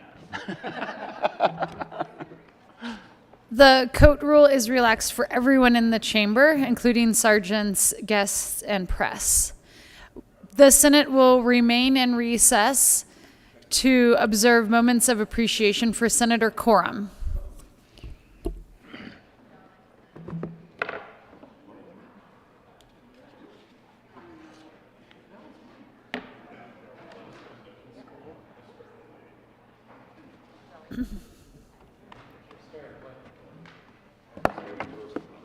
There was extensive stakeholdering and an agreement last night to limit the number of jokes allowed in this memorandum, including a handshake agreement that Senator Coram gets 0 jokes during his speech. Sorry, sir, you used them all up this session. Minority Leader Holbert. Thank you, Madam President.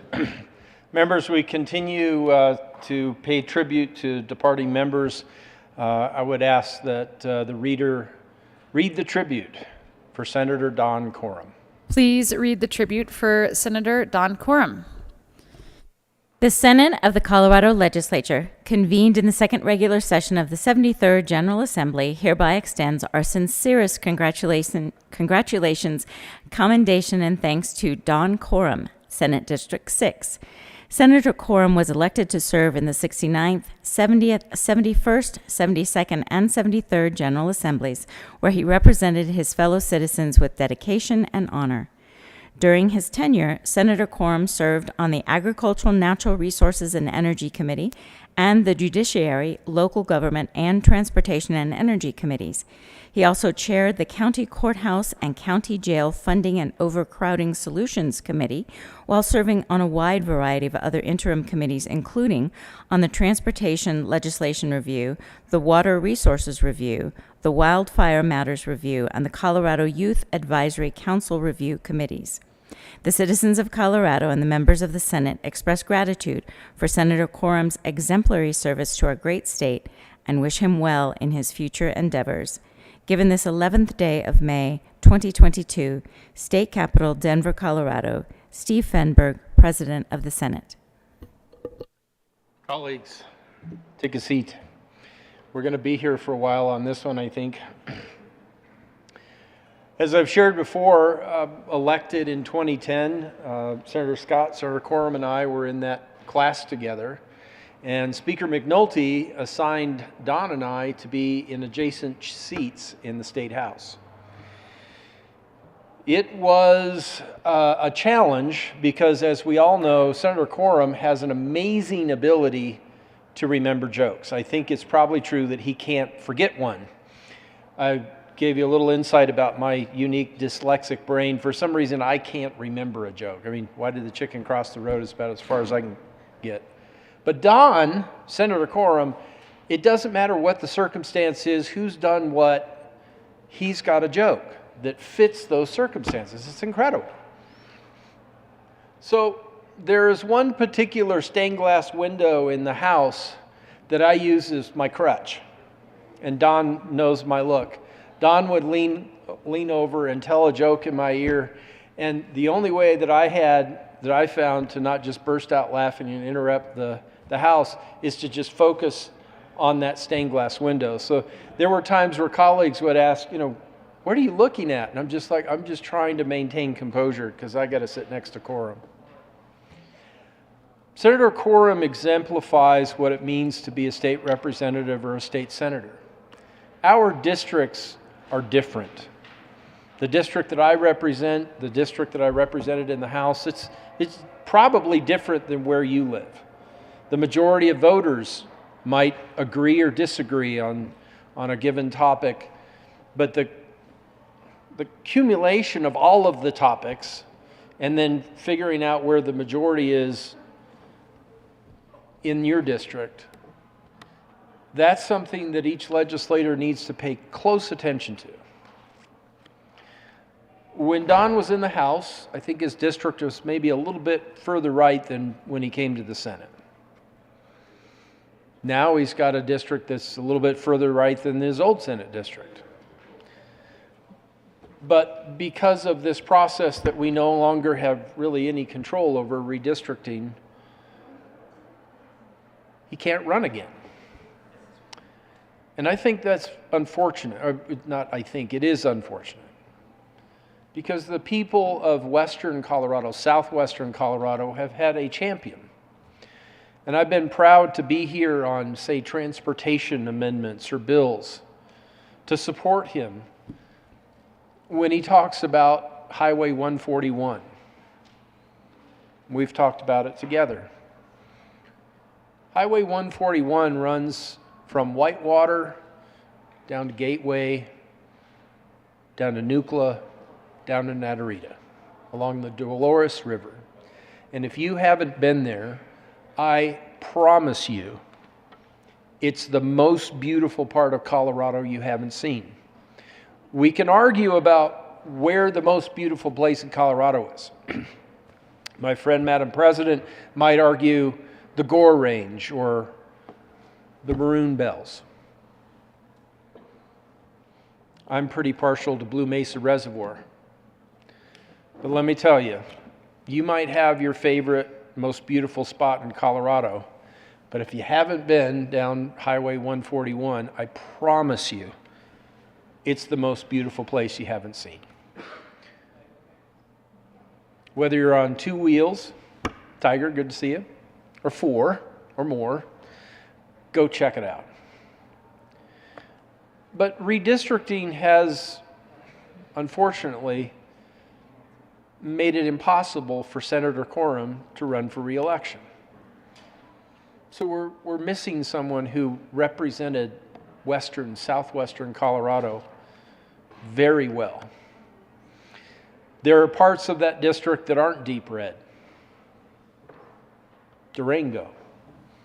And yet, Senator Quorum over the years has been praised by Democrats who live in that district. He's been praised by Republicans who live in that district. A couple of years ago, Diane and I took a trip out to Moab, sort of overlanding.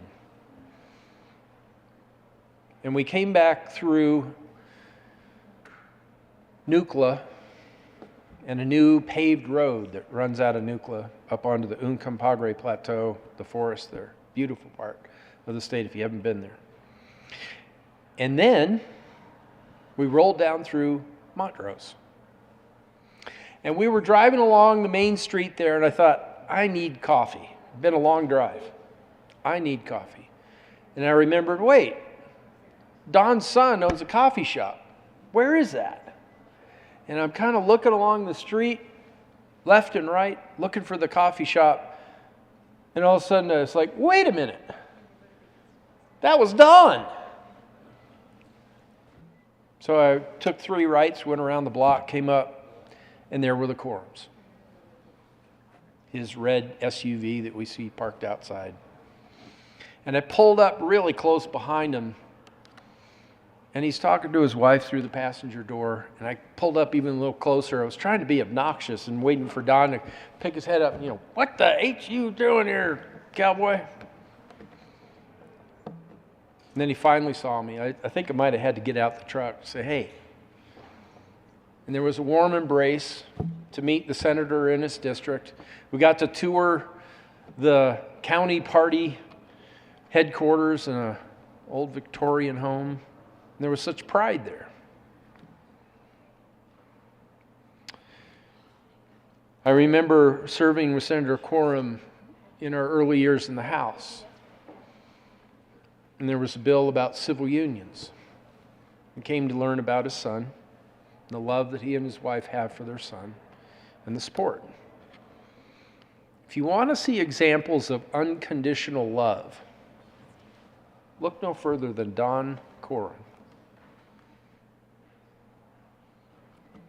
Being a Republican in the state legislature when that bill was being considered with a son who is gay was tough. But Don Quorum's tough too.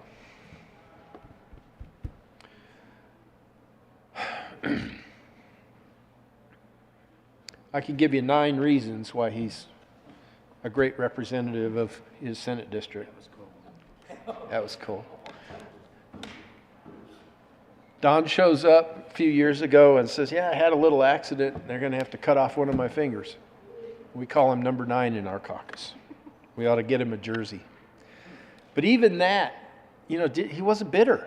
He just kept going and kept his positive outlook, sense of humor, and again, a joke for every single circumstance. Don has succeeded in a lot of policy, and he's failed. He knows what defeat is like. And just recently, one of the best memories I have, most fond memories, is his speech here at the well when he pulled his name off of a bill that I cared about. He and I were standing here together last year advocating for the same position on the same issue. We had to do something about Delta's 8 and 10 THC. But here Don, because he's a principled man, because he represents the constituents, those small hemp growers in his district and around Colorado, he represents them very well. Pulled his name off of a bill, and I went and asked him, I think he's related this already, but would you mind if I put my name on it? Because I really want that policy to move forward. He said, not a problem. Not a problem. Don has met with opposition in this building And I know I have voted no on many of his bills, and he's given me some grief about that. But he's done me better than I've done him. I don't remember Don Corum ever voting against anything I ran. If he did, it certainly didn't kill it. Senator, I want to turn this over so that our colleagues can make better fun of you and remember great things about you. But it's really been an honor to serve with you these 12 years. I'll be sad to not be working with you and have that instant joke-telling ability to just break the ice, break the tension in a stressful situation. And I truly wish you and your wife, your whole family, your son, just healthy, fun, exciting, prosperous times in your future. And if you're ever in Florida, I hope you look me up. I promise you, if I'm ever rolling through Montrose, I'll come find you. God bless you, man.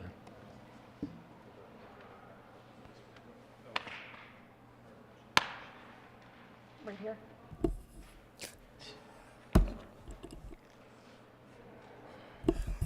Senator Zenzinger, do you have something to say?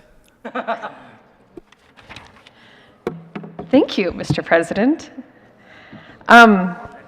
So I actually had to write some stuff down, and I started crying when I was just listening to the tribute. So I knew that I was going to have to write this down. So Senator Corum and I have a very special connection, and that's because we come from the same place. And place contextualizes people. It connects people, and it gives them a sense of belonging and rootedness. And so when I am near Don, I feel that sense of belonging, specialness, and rootedness. I catch the references. I understand his jokes probably too well. And as Don likes to say, we represent, Montrose High School graduates represent 3% of the legislature down here. I think we have the majority. Don is so generous to me personally. Whenever I go home, he introduces me as the other senator from Montrose. One time I came home to visit my parents, and I was at the 4th of July parade, and I saw Don, and I said, "Yay, Don!" And he pulled me into the parade with him, and he made me walk with him. I was walking with the Republican Party for the entire Main Street. And it was great. We had so much fun. And they welcomed me with open arms because Don welcomed me with open arms. My parents are die-hard Union Democrats, but they vote for Don. And part of that has to do with because they're educators, and they know that Don stands up for educators. Don stands up for education, and Don stands up for students. And so I've been privileged to be able to carry a number of bills with Senator Corum on education, some really tough ones too. But I didn't worry because Don had my back, always had my back. And sometimes we even would disagree, and he'd say, "It's okay, Rachel, I'll follow your lead." And I'd say, "Are you sure?" And he'd say, "Yes, I'll follow your lead." And he always did. I could talk a really long time, but we have many tributes to get through today. So I just want to end with a song that both he and I have quoted several times down here, but I can't think of any better description. And it's an Aaron Tippin song called You've Got to Stand for Something. And it starts off with, now, Daddy didn't like trouble, but if it came along, everyone knew which side that he'd be on. He never was a hero or this county's shining light, but you could always find him standing up for what he thought was right. He'd say, you gotta stand for something or you'll fall for anything. You've got to be your own man, not a puppet on a string. Never compromise what's right and uphold your family name. You've got to stand for something or you'll fall for anything. Thank you for being my place and my family and my friend.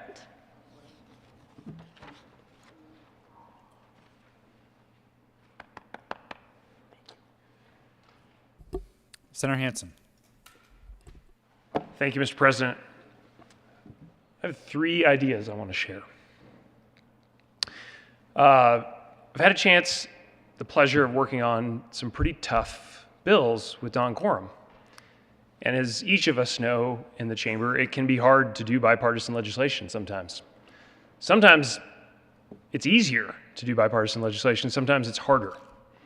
I've picked some hard ones with Don Quorum, including a bill that was really close to my heart and something that he got involved with me early after I reached out to him. And I'm grateful for that, and he helped teach me how to do that in the Senate. And I want to say thank you. My second idea I want to share with you is what I was always told growing up in Western Kansas was a cowboy contract, which is when you shake somebody's hand, the deal's done. You look them in the eye, you shake their hand, and you know that what you've agreed to is finished. That's Don Quorum. We all know that. I'm not sure why I'm getting choked up talking about a handshake, but that's sometimes the most poignant moments in this work. We were trying to finish up the budget situation, all the ballot initiatives that were headed, and Don and I shook hands on Prop EE, if you'll remember that episode, to finish those negotiations, finish those discussions, and to get that in front of the voters. And it's a moment I will not forget. The third idea I want to share with you is Don's invitation to me and my wife when we were out in Montrose to join him for lunch. And I've often thought that the highest compliment you could ever pay someone is to introduce them to your friends. And Don did that day, introduced me to one of his close friends in Montrose. We had a wonderful lunch, had a chance to talk and joke, and the liberal from Denver having lunch in Montrose.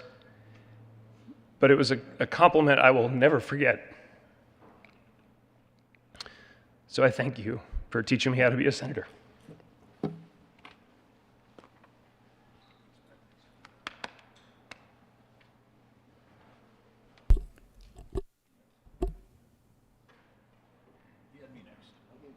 I need the segue. Senator Lundin. Thank you, Mr. President. So I'm grateful to follow the previous 2 speakers because it ties closely to one of the thoughts that I wanted to share. Don Quorum evokes a significant amount of emotion. You just saw that from the 2 previous speakers. The emotion in that case was a connectedness, an affection, a respect, a welling up of all sorts of the best parts of who we are as human beings. Don Quorum evokes a different emotion in me. I have abject fear, terror, you could call it. Don's favorite thing is to sidle up to me and say, hey, how about we go stand over next to the rail? It's only about 35 feet down. Don's offered to throw me off of all the highest places in Denver, Colorado at some point or another. I kid. because he's kidding when he does that. I've got this three-thing theme going. I'll do a little triangle on everybody here. I have three things that I would like to share with you about Don Coram. The first is irreverent. That's right, he has three fingers. The first is irreverent. The second is irreverent. And the third is irreverent. You all have spent enough time with Don to know that if I said the sorts of things that Don says, I would be having a conversation with law enforcement, HR, my grandmother, I'm not sure, but I would be talking with someone and the conversation would not be going well for me. No, I jest, but he is irreverent, there's no question about that. I thought about actually encouraging him, because it is a safe distance to the nearest balcony from which I can get thrown. I thought about actually inviting Senator Coram to come up and share some space with me, because quite frankly, he's a whole lot funnier than I am, and I'm a really good straight man for Don Coram. So I could give him so many opportunities to say so many things, but they'd all be so irreverent that we probably shouldn't bring them into the well. Seriously, the second and third points that I do want to talk about are a little bit more serious. Don's incredibly creative.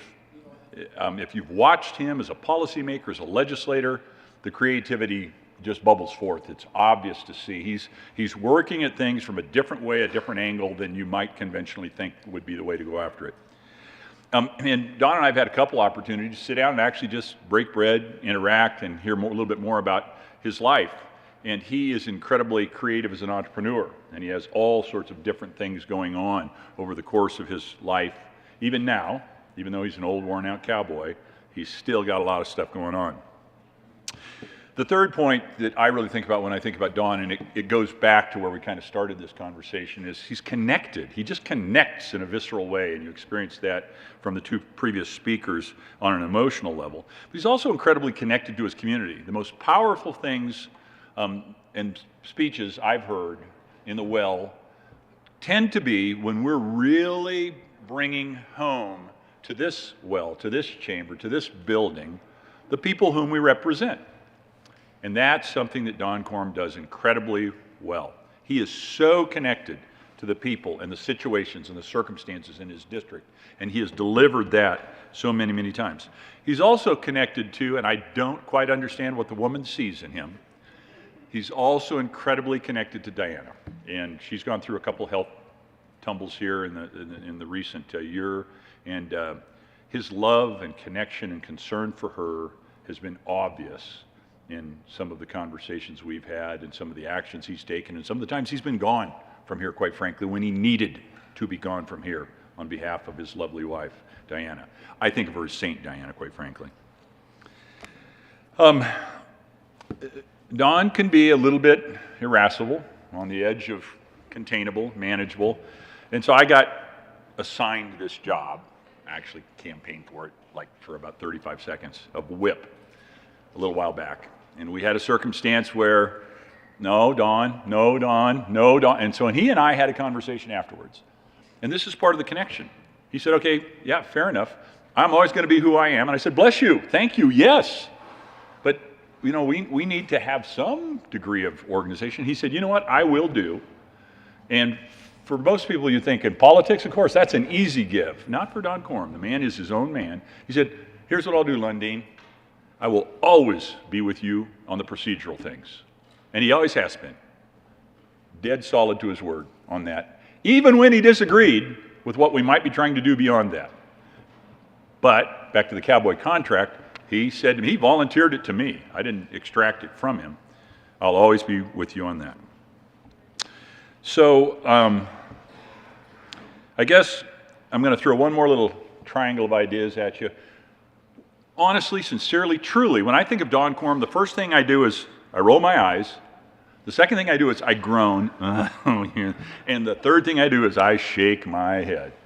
That is the visceral, connected set of relationships that I have with a man I call my friend. And no, Don, I don't want to go to the rail and take a quick, close look at the floor below. Don Coram, I appreciate you as a man, as a senator, and as a cowboy.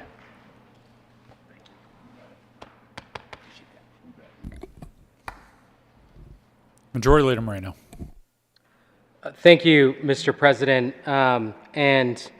It's my honor to come and share a few words about my good friend, Don Coram. I've had the pleasure of serving with Senator Coram for many years, serving together in the House first and then now in the Senate. I think my favorite memories of Don is when I used to organize outings to drag bingo in the House. And we've already heard a little bit about Senator Coram's incomparable sense of humor.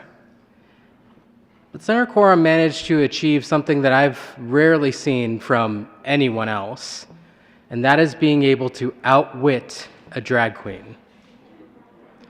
Those drag queens didn't know what was coming when they tried to, have some fun with Senator Coram, and he shot it right back at them in a better way than they could have even ever imagined. When Hamburger Mary's moved from its current location to a different location, we went to drag bingo one night, and he and Diana took over. It became the Coram show because this one particular drag queen was really struggling, and he's like, we got this. We'll help you out. So the Corams take the stage, make the jokes, and the whole place is erupting in laughter. Don and Diana are two of the most down-to-earth, amazing people that I have ever met, and it's apparent the love that they have for each other. Senator Coram often refers to me affectionately as his son. One could be so lucky to have parents like you and Diana. I'll miss you, my friend.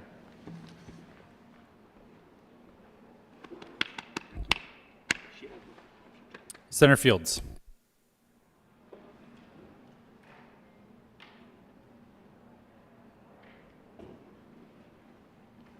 Thank you, Mr. President. It is a great pleasure and honor to share with you my experience with the senator. And the senator has this very human nature about him. He's funny, he has this quick wit, he's just a joy to be around, really. And he's very approachable. And he's very folksy about who he is. He's very comfortable in his skin. And I believe that I am who I am today because of you. And the reason I say that is because you are so open and receptive to different thoughts of views. So I always saw you as an ally because when I had a bill that I wanted to be co-sponsored, you were one of the first top 3 people I thought about. And very seldom did you say no.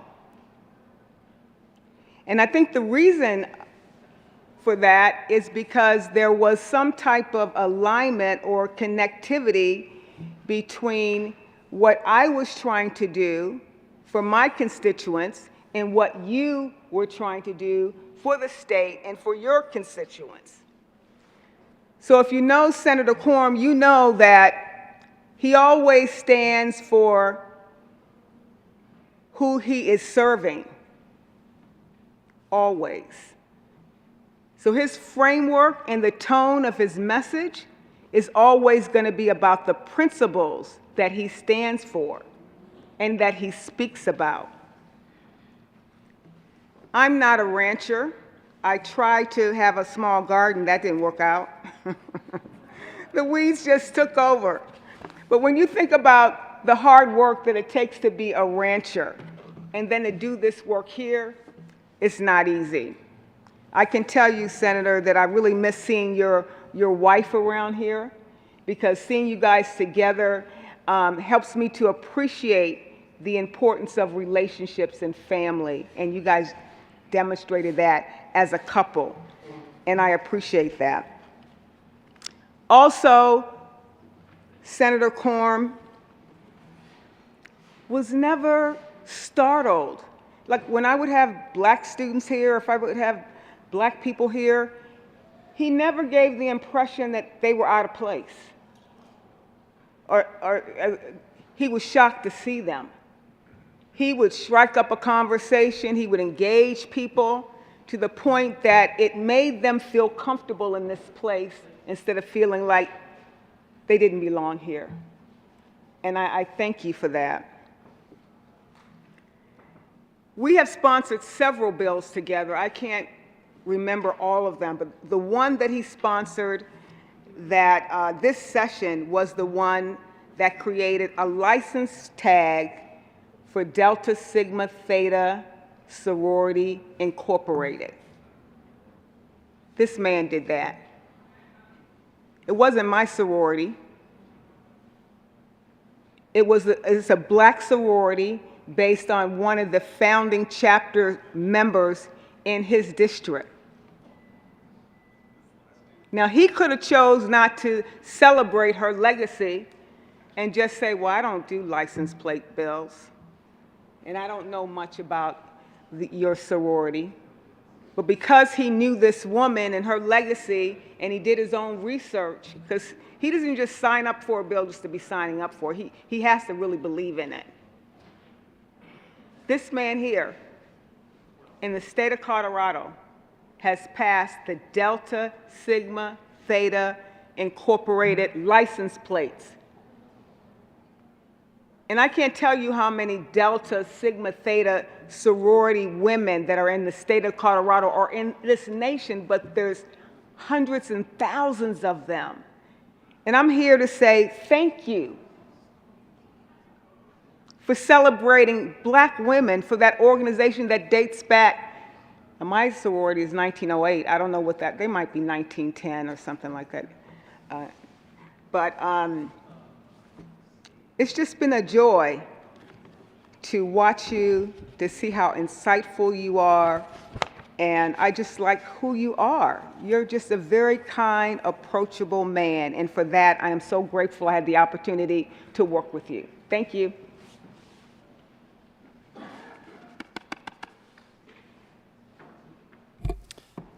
Senator Rankin.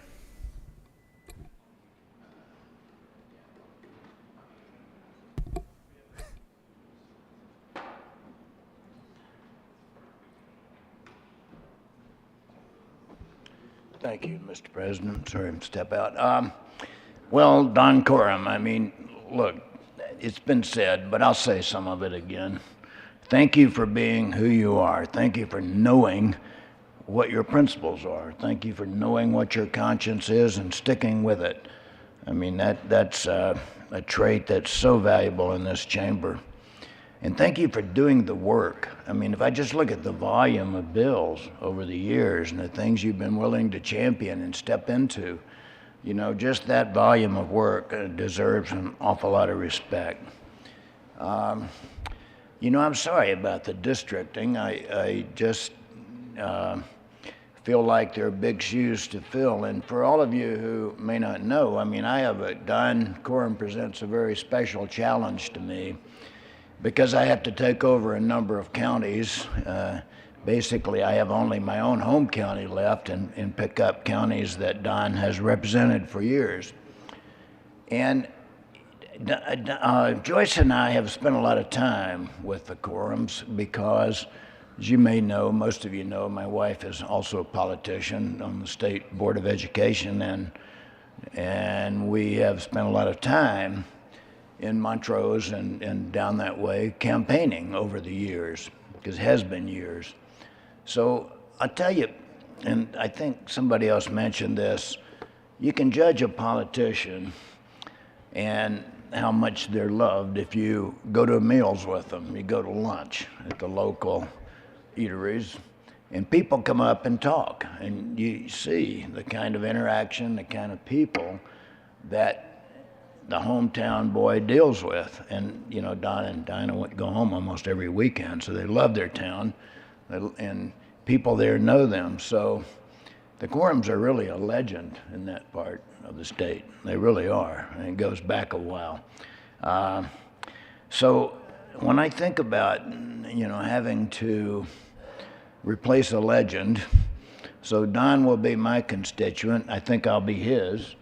So it's going to be an interesting next few years as I try to meet those folks, 2 years anyway, while I try to meet those folks, pick up on those issues, which are, of course, a little bit different, a little bit unique than my state, the part of the state that I loved for 10 years, Northwest Colorado. But I look forward to getting a lot of help from the quorums, meeting a lot of people, learning a lot of issues, having a lot of nice lunches again. So Don, thank you for everything you've done, and I'm going to be seeing a lot of you, partner.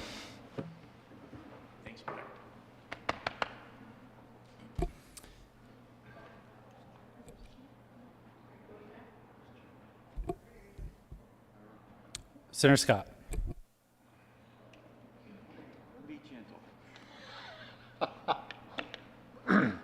Thank you, Mr. President. Where do you start with Don Corum?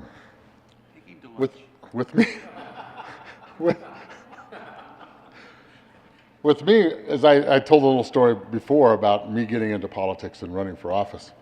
And I've got a funny one for you, because when I was first getting going and first meeting some people and talking with people, somebody had, I still can't remember who it was, said, well, you need to talk to Corum.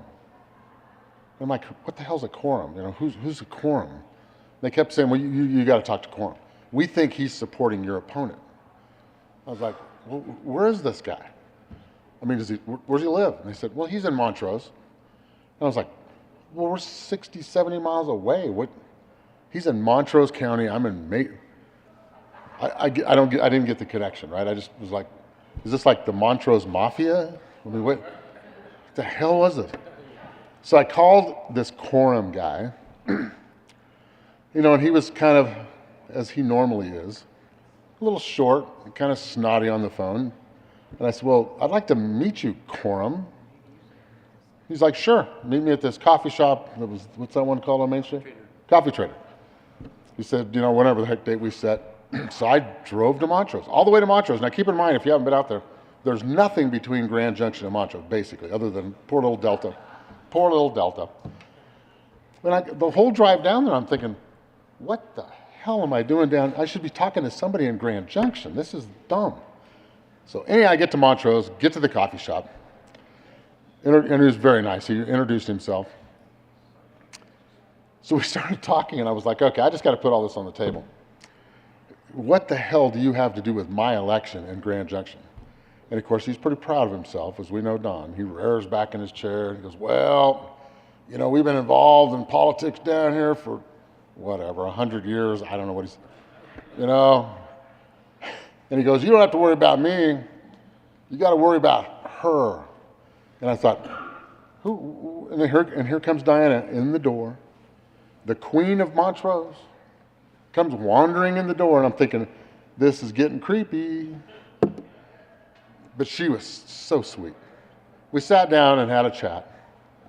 And I just told him, I said, I get this message that you're somehow trying to interfere with Mesa County politics and you're supporting this clown I'm supposedly running against, which we found out wasn't true, but somebody had started this rumor. Because believe me, Don is not that intelligent to understand other cities, right? Well, kind of. But we had a great talk, and what I found out later is that what it was that in our part of the country, different counties get together and have discussions about, we deal with Garfield County, we deal with Montrose County, Delta County. All the different counties do talk with each other, which is good, it's healthy. But somehow, some way, somebody had started this rumor that this clown I was running against that was a good friend of Don Corum. And you never did meet him, did you? I don't think so. So, but back to the first thing I said was the person you had to get past wasn't this guy, it was Diana. And she was sweet as the day was long, just amazingly sweet. Always has, always will be. And I guess I passed the test. I don't know, because she eventually went out and told a few of her internal connections that I was a good guy. So I made it. Fast forward, Don Corum and I in the House. Oh, Lord. Same office. For some reason, the majority thinks it's funny to compact human beings into very tiny places. So there was 4 of us in a box. Myself, Senator Quorum, Lori Sane, and Kathleen Conti. So we all had to get to know each other within the first 15 minutes. And oh my gosh, what a time we had. There's a gentleman in the back of the room named JD and Susie, God bless both of you, who had to put up with both of us. But Don and I got to where we would have some fun. You know, things like bouncing a ball in an open window and seeing if a dog will jump out. You know, just little fun things you do in western Colorado. Dog didn't quite make it. Although Don tried. I was throwing a ball, he was throwing biscuits, but we couldn't get the dog to go at the window. Thanks, Ray. You're welcome. I thought I'd get that out there so somebody can do a flyer. But we had a great time. I mean, we talked a lot, got to know him very well. And again, the wonderful Diana Corman was there as his aide at the time. She would make us cookies and cakes, and we both now carry those things with us. But again, the sweetest woman in the world. And his rock, don't let him fool you. All this tough guy Don Quorum stuff, no. It's not him. It's the woman behind him. She is amazing. And we pray for her too, by the way, every day. Policy, we dealt with a lot of policy. We come up with some kind of interesting ideas. We ran a lot of ag bills together because that's what we did over there. But he was always a gentleman. To the previous speakers, everybody's saying the same thing about Don. He's just such a gentleman. We'd come in the morning and make coffee and shoot the breeze, and we always had fun stories to tell each other. But everybody we ran into on our way to the chamber or away from the chamber was his friend. Everybody. Both sides of the aisle. It didn't matter. Don is a friend of everybody in this building. We've been blessed to have him. I'm blessed to have him as a friend. Now we're going to be 60 miles apart. We can still have coffee. We're going to have some fun. A wonderful human being. Wonderful. I stand here thinking this chamber and this building has no idea the talent they're losing, the people they're losing. We've got more to come that are just incredible human beings. And yes, we'll be replaced, and yes, this place will move on, but I think it's going to be a little diminished from what it is now. So thank you, Don, for everything you did and being a friend. See you, bud. Can I say one more thing? Sure. Senator Scott. Thank you, Mr. President. Colleagues, is this my second 10 minutes? Thank you, sir. I feel a little bad because I had to run off on a quick errand for my daughter, and I missed talking about my good friend John Cook. I see his likeness is over there. Not really. A little lighter, a little more handsome. Less Hispanic. I can see that in the eyes. Yeah, I can see quite a bit of difference. But I just want to say a quick word because I feel bad I didn't get a chance to get up here when John was up here. Another rock star, man. You guys, you're losing another doozer. I mean, I'm telling you. John he's smart. He knows exactly what he's doing at every single moment of the day. I lied. I'm sorry. I shouldn't have said that. I didn't mean that. I apologize.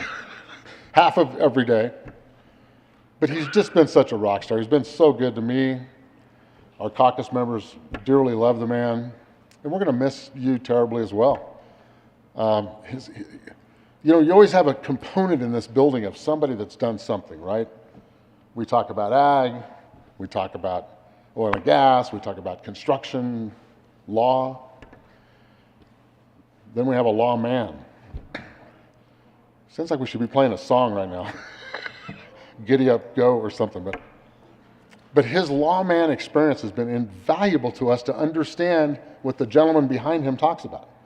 He had to apply it, and he had to think about it, and it's amazing how we've been able to do this. And we have another attorney over here, and this guy would help us unscramble what a law enforcement officer has to do in a very split second to make those decisions based on what the lawyers said was going to happen. And he's made that brilliantly clear to all of us. It's been fantastic working with you. Again, we're all going to miss each other. I got to come play golf with you down in the Carolinas. So anyhow, thank you very much, John. Again, I'm sorry I had to blow out of here for a few minutes, but all right. Thank you, Mr. President. Senator Gardner.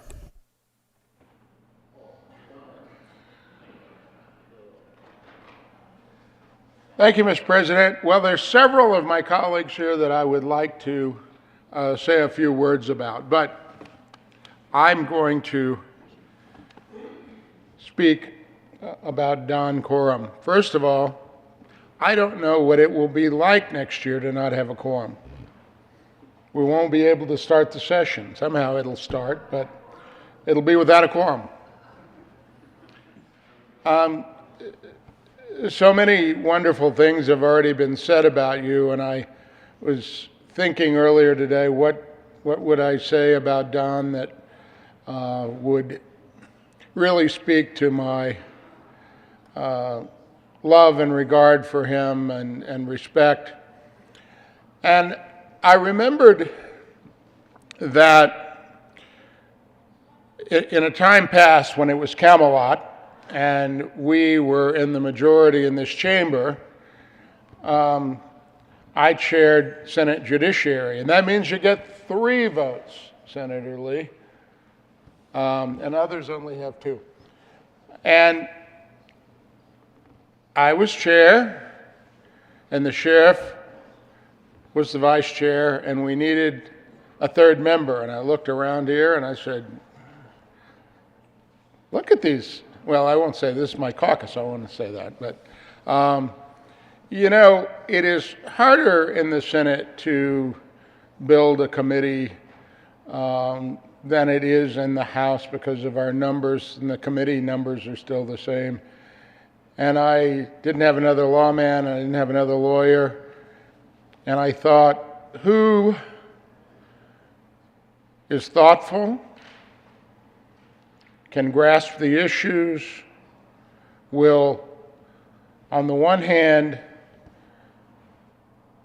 follow our lead, and on the other, think independently and not always do that blindly or without serious thought about what the policies are. And I said to the majority leader, I want Don Coram, because I know he's thoughtful, I know he's smart, I know he'll think about the issues, and I know he'll listen to me, but he won't do it just because I said so, because sometimes the sheriff and I went in opposite directions. So, But I didn't like you. well, any better than me, but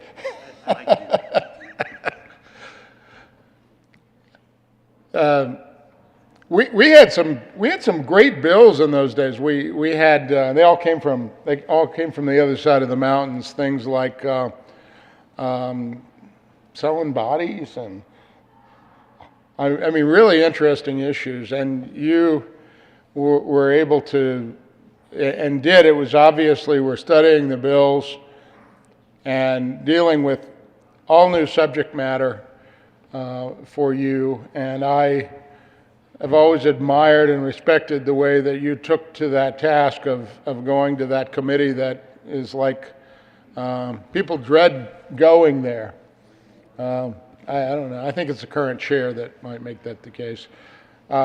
Your love for Diana and your family is evident and remarkable and a rare thing in this day and age, and I've always admired and respected that. You often say that the R after your name is for rural, not Republican, and you've been a good Republican caucus member, but more than that, you've been a great rural caucus member for what matters to your community. And what matters to your community ultimately matters to the health of this state. And I think you know that and have spoken about that.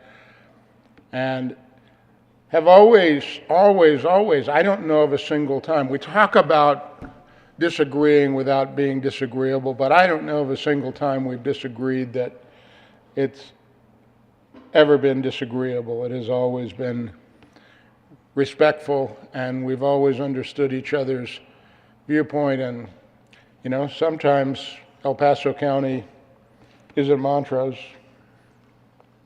And then another really tough and hard thing to talk about, a decision we participated in. When I was House Judiciary Chair, we had the unfortunate situation of a district attorney over in Senator Corum's judicial district who had committed some egregious offenses, crimes that ultimately he pleaded guilty to, and it was basis for impeachment. Not because he was too hard a DA or too soft a DA or any of that, but his office conduct was impeachable. And the harder part about it, and it brings home how close the relationships and knowledge of the community are, is that Senator Corum personally knew this individual, and he tells me he nominated him. You know, one of the things that happens when you have many, many close friends is sometimes they disappoint you. The question came up of who would introduce those articles of impeachment, and it ultimately didn't come to that. And I had a conversation with then Representative Corum, and I said, I want to talk to you about this. I'm the chair of Judiciary, and I know the ranking member at that time, Claire Levy. We will do that. And Don said, no, it's my district, it's my community, it's my responsibility, and I will be the one who will bring those articles of impeachment. I don't think he said this out loud, but he would not shy from what had to be done for the good of his community.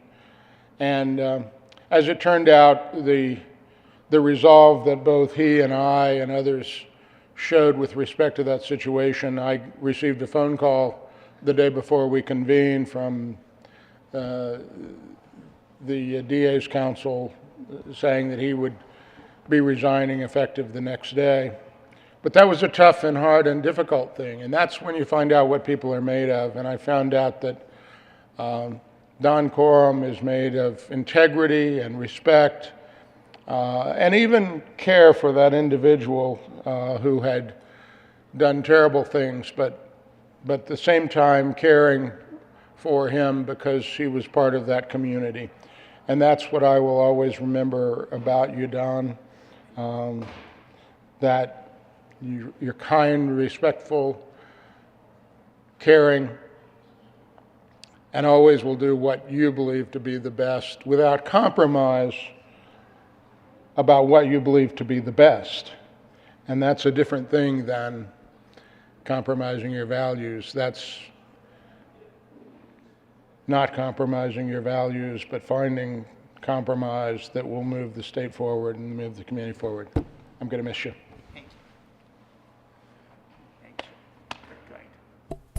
Senator Pedersen. Thank you, Mr. President. Don Corum, it has been such a pleasure to work with you. We've also first met in the House, and he has a way to always bring levity to difficult conversations, jokes about even when he lost his finger. When I asked what happened, he immediately responded with a joke that made you laugh.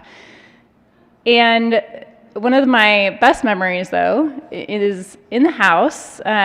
You know that him and Lois Court had a very special relationship, and they loved each other very much. And for Hummers, Don played Lois Court.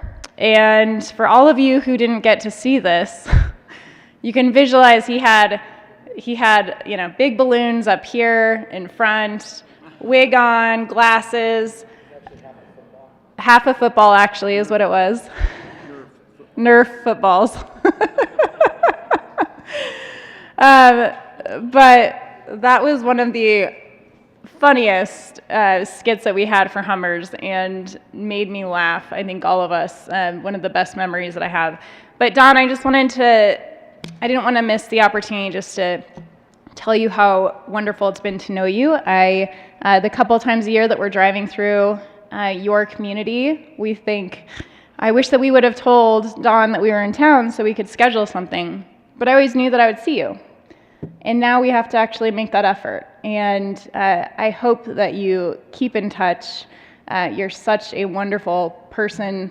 And, being down here, we've partnered on many pieces of legislation that unexpectedly that you came on board with, including increasing access to contraception and bringing the 12-month birth control bill. And you always bring common sense to the policies that you advocate for and say, I don't support abortion, therefore I want to increase access to contraception.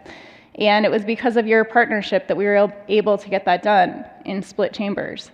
And I think that you bring that to all the policies that you've worked on. And when you are upset about something, we listen.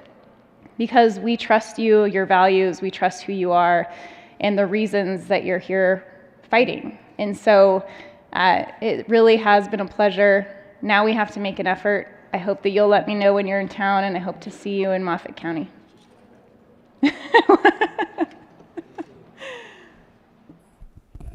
Senator Sonnenberg.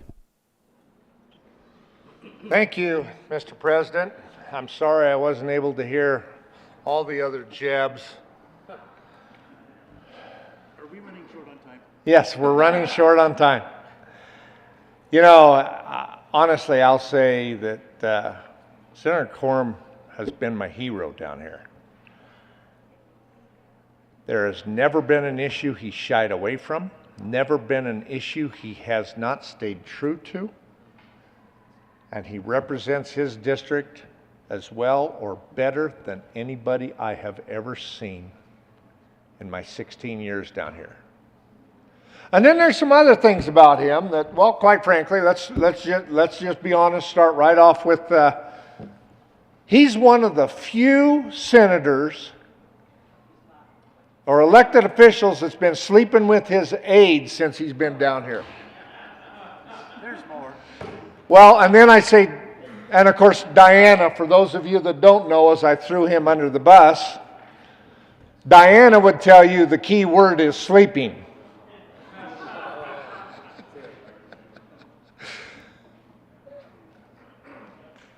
I know we've been talking about Don for a long time, and I don't want to duplicate many of the things. Just tell you that as my hero, as one of the people that when we sit down as East Slope versus West Slope, wasn't with that with us. It wasn't like that with us. We both actually understood the water world enough to understand that if Colorado would keep cotton picking Colorado's water in Colorado on the South Platte and the Arkansas, we wouldn't have to go to the West Slope for water. And until we figure it out, why would we be allowed to? We had those conversations. That's why we were so strong together on storage. Traveling with him on Interim Water Committee has been a true pleasure as we learn about each other. And then every now and then I sneak over to Montrose and see his lovely wife, and then he shows up. So when it came to ag issues, again, ag issues typically aren't partisan. They typically aren't East Slope versus West Slope. They're farm boy versus trying to educate our urban cousins. And he's been a champion there. I've loved carrying bills with him when it comes to rural internet and trying to do broadband, both him and Senator Donovan, as we worked on those rural issues to give rural access to education, broadband, all of those things. I'll quit there. because I know he has the last word. So I will just say, Senator Quorum, it's an honor to serve with you. It's an honor to have become your friend. You are a friend for life, and I look forward to keeping that. Thank you, sir. Senator Smallwood.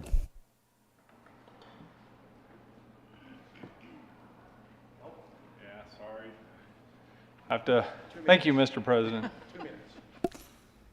Would you like to go into your last 10 minutes? There's all this paraphernalia up here that I got to deal with.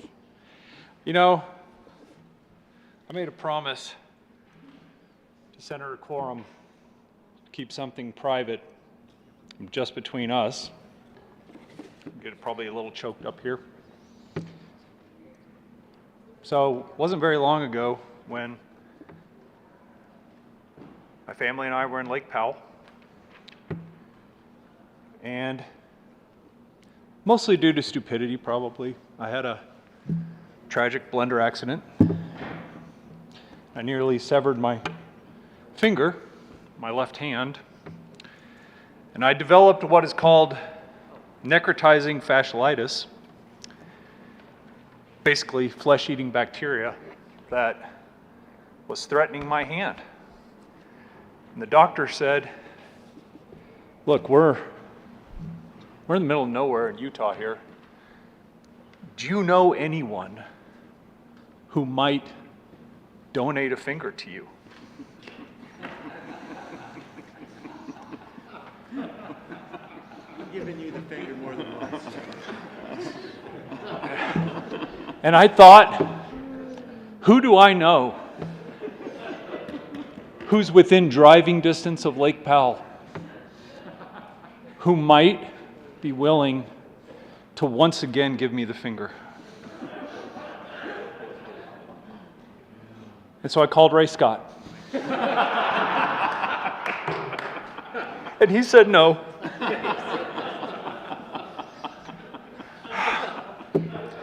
And then I called Colin Larson and Matt Soper and Chris Holbert and John Cook and Rachel Zenzinger and my parents, and they all said no. So when I ran out of people completely on that list, on the very bottom was Senator Don Quorum.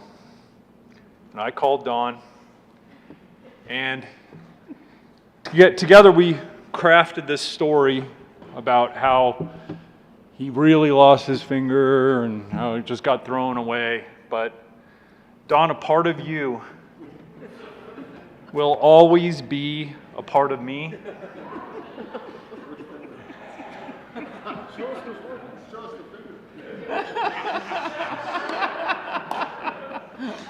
And even though I hate you for being disobedient and truculent and...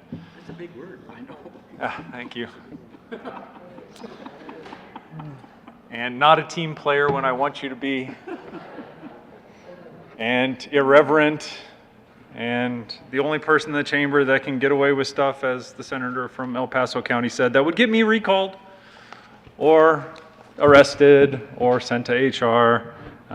Just know that even when you're gone, everyone here at the Capitol is welcome to live a little piece of Don Quorum anytime they want to. So for that, I thank you. Thank you.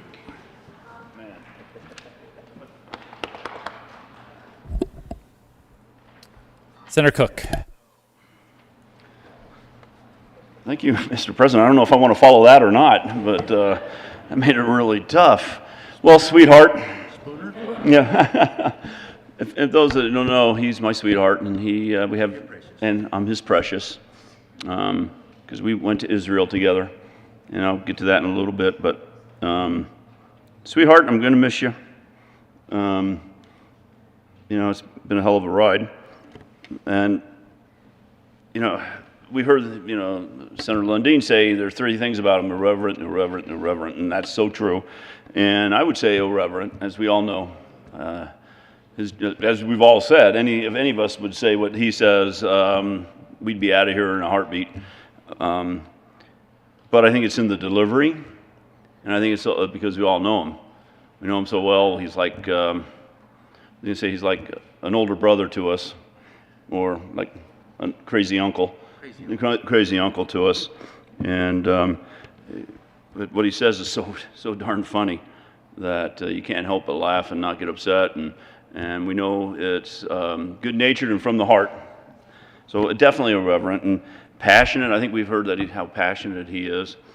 When he comes down to the well here and he doesn't like something, he lets us know it. And he'll scream and yell into the microphone, but you know where he stands, and he's passionate about his bills, and he's passionate about his district and water and the Western Slope, and we're so thankful to him that he's allowing us to take all that water from over the Western Slope and bring it over to the Eastern Slope where we really need it. And so thank you for that. I think, you know, they have a sign of somebody that's really intelligent or smart is that they have a great sense of humor or quick-witted. And that's Don. He's very quick-witted. He can remember a joke or a story at the drop of a hat. Some of us were in our office. I think it was my assistant from last year talking about some kind of whale, about a whale or something off the coast, and without skipping a beat, Don pipes up and talks about, I'm not going to repeat the joke because it might be inappropriate here at the well, but it talks about, you know, this whale. And it's like, we're just amazed and stunned. It's like, how do you do this? How do you know? I mean, I might hear a joke today and I'll forget it by tomorrow. But Don is very quick-witted and comes up with these great stories. You know, we heard about how principled he is. And I mean, and he truly is one of the most principled people I've met. When Ellen Roberts left, she left 2 years early. He was going to fill her spot. And I think the majority leader wanted to put him on a couple of committees that he didn't want to be on. He didn't want to be on one of them, and he was not going to be on ag. And he threw a fit. And he goes, if I'm not going to be on ag, I'm not coming over to the Senate. I'm going to stay in the House where I can be on ag and make a difference for the Western Slope. And so he got put on ag, and I think because of him, we had to extend the ag committee to like 11. And because, what? Oh, 13. Oh, it was yeah, we had to extend it because we had to, if we put him on, we had to put another Democrat on. And so it was like, he was principled, he was sticking to his guns, he knows what's important to him, and it was agriculture. And he was going to be bound and determined to stay on an ag committee, whether it was in the Senate or in the House. You know, I can't beat that one story that Senator Smallwood just told about the finger. I mean, that was a classic.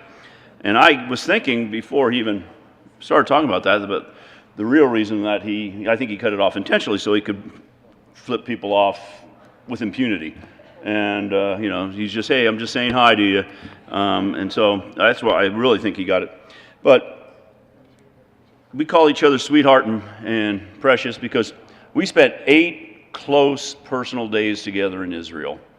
And if you've ever been to, we went on the Israeli trip, and if you've ever been to Israel, the beds are narrow, and they're short, and they're close together. We walk into the first hotel, and we both got in, and we stopped, and we looked, and we go, what the, where's the other bed? And it was like, no, it's like right here.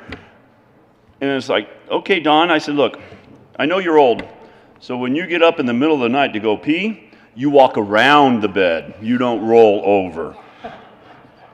He didn't listen. He didn't listen. We got to be very close on that trip. There was a lot of walking when you go to Israel on the Israeli trip, and I had a bum knee and a bad knee, and it swelled up, and so we go back to the hotel, and we asked for a bag of ice. We went, you know, hey, can we get a bag of ice for his knee? They bring back a garbage bag full of ice. I mean, literally a garbage bag this big full of ice. And it took 2 of us to lift it onto his leg. And we sat there together with this bag of ice on his leg, getting even closer to each other. It was a great trip, and he started off saying, he didn't like me very much when he first met me. Well, the feeling was mutual. He was in the house, and it's like, oh God. So when it came time to the trip to Israel, yeah, that's right. So the reason, the two stories that we talked about that people were complaining about me was that one about that on Ray Scott's bill that we wouldn't get nobody would move the bill. That was his in the House, and so I think that's why he hated me, and I hated the bill at the time, so that's why I hated him. And the second one, the story about when I was in the chair and we knew Owen Hill knew he was going to get rolled, and he told me to, said it was in the rules, blah, blah, blah. He was the guy that stood up with the Dems and caused that whole fiasco. It wasn't me. It was him that caused it. What? It was, yeah. So when it came time for the Israeli trip, you put down who you want a room with, or you can have your own room. I started off with Hugh McKean. I want to stay with Hugh McKean. Well, he then decided he wanted his own room. And I started off with Alec and Garnett, and second, and he goes, nah, he's taking his wife. And I started off with Bob, and Bob, I'm busy. I don't want to do that. Very bottom of the list, there he was. Yeah, fourth, yeah. There he was. So he and I roomed together for those 8 days. And I got to talk about a hoot. Somebody mentioned the word hoot earlier. Talk about a hoot. This guy is a hoot to stay with and spend 8 days and 8 nights with. And it was a great trip. One thing you might not know about me is I really like musicals. And I don't know if you've seen The Unsinkable Molly Brown. There's a song in there. Yeah.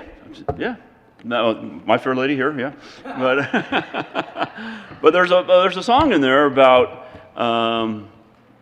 Molly Brown's husband with his friends, and it says, he's my friend, and he'll be my friend to the bitter end. And the bitter end, even though the bitter end is a million years away. And that's how I feel about Don. He'll be my bitter friend, bittersweet.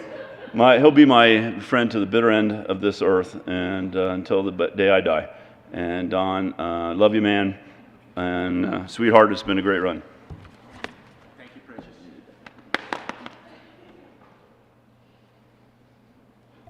Senator Kirkmeyer.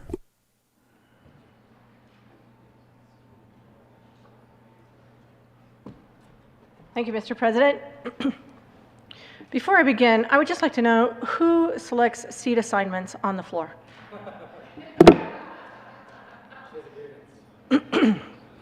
Thank you. Thank you, Mr. Minority Leader. Does everyone know where I sit? I sit in the middle of this awfully... Yes. And I sit right in the middle between Larry Liston and Don Coram. I didn't know Don Coram before he became a state senator. I knew who he was, but I didn't know Don Coram. So I just want to say to everyone here, you're welcome. You're absolutely welcome.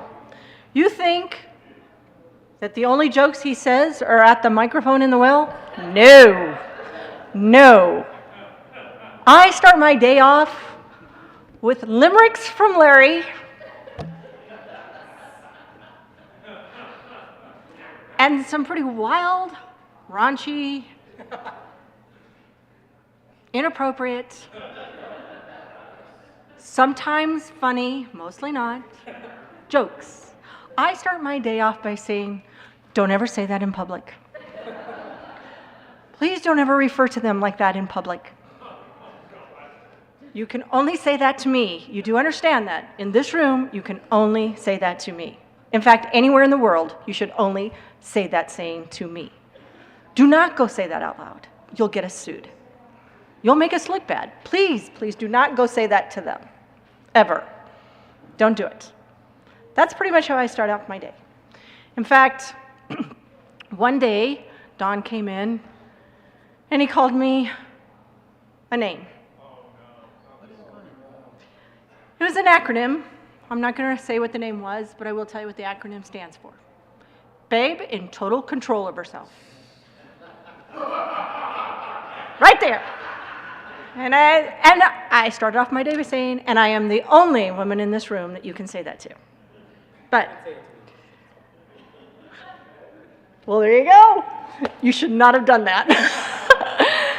You know, and I know we all think that Don Quorum is just so quick with a joke and a quip and a little story and a little saying about folks. And I'm telling you, while you're all up here talking or trying to get your bills passed, he's got little things to say. He said one time, and I repeat, well, and it was someone up at the microphone trying to explain why they didn't like the bill, but they were maybe going to vote for it, and they were just going on and on and on. And he looks at me and goes, you know, even a dead fish goes with the flow. I'm like, what the hell does that mean? But I'm like, okay, great. And when we were, see, I made little notes when he would say these, you know, important little things to me so I could remember.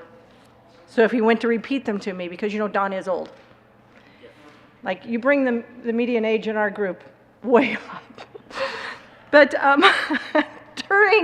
during budget sessions, budget times, when we're talking about the long bill, he told me, this was last year, he leans over and he goes, when can a Democrat, I think maybe the senator from Denver was up here, or it might have been the senator from Commerce City presenting the budget.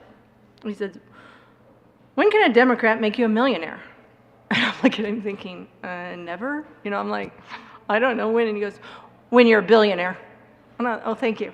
Thank you, Don. Thank you for that little quip. And I think one of his favorite jokes, or one of the things he says, that he has repeated this one several times to me over the course of the last year and a half. That's how long I've known Don Quorum. He says, when somebody, yes, it feels longer, it feels a lot longer, but he would say things like, he goes, you know, do you know when a woman is about to say something smart? And I would look at him and I said, you know, you should be careful because I'm a black belt in karate. And he just looks at me and goes, but do you know when? Do you know when? Come on. Do you know when? You know when a woman is about ready to say something smart. And I just look at him finally, because if you don't talk to him, he just keeps going. And I said, when? He goes, when she starts her sentence with, a man once told me. And I'm like, right? Right? And I know you just think he's so smart with these jokes, but have you ever noticed Don when he sits in his chair and he leans back and he's got his phone and he's sitting there going like this? It's because he's on the internet looking up jokes. And here are his 3 websites that he likes to go through pretty much. I'm not going to tell you, there's actually 5. I'm only going to give you 3. The first one is jokes so bad they're actually funny.com. That's right there. The next webpage that he goes to is 17,000 stupid sayings. That's you. Yes, yes. Don, I can do that too.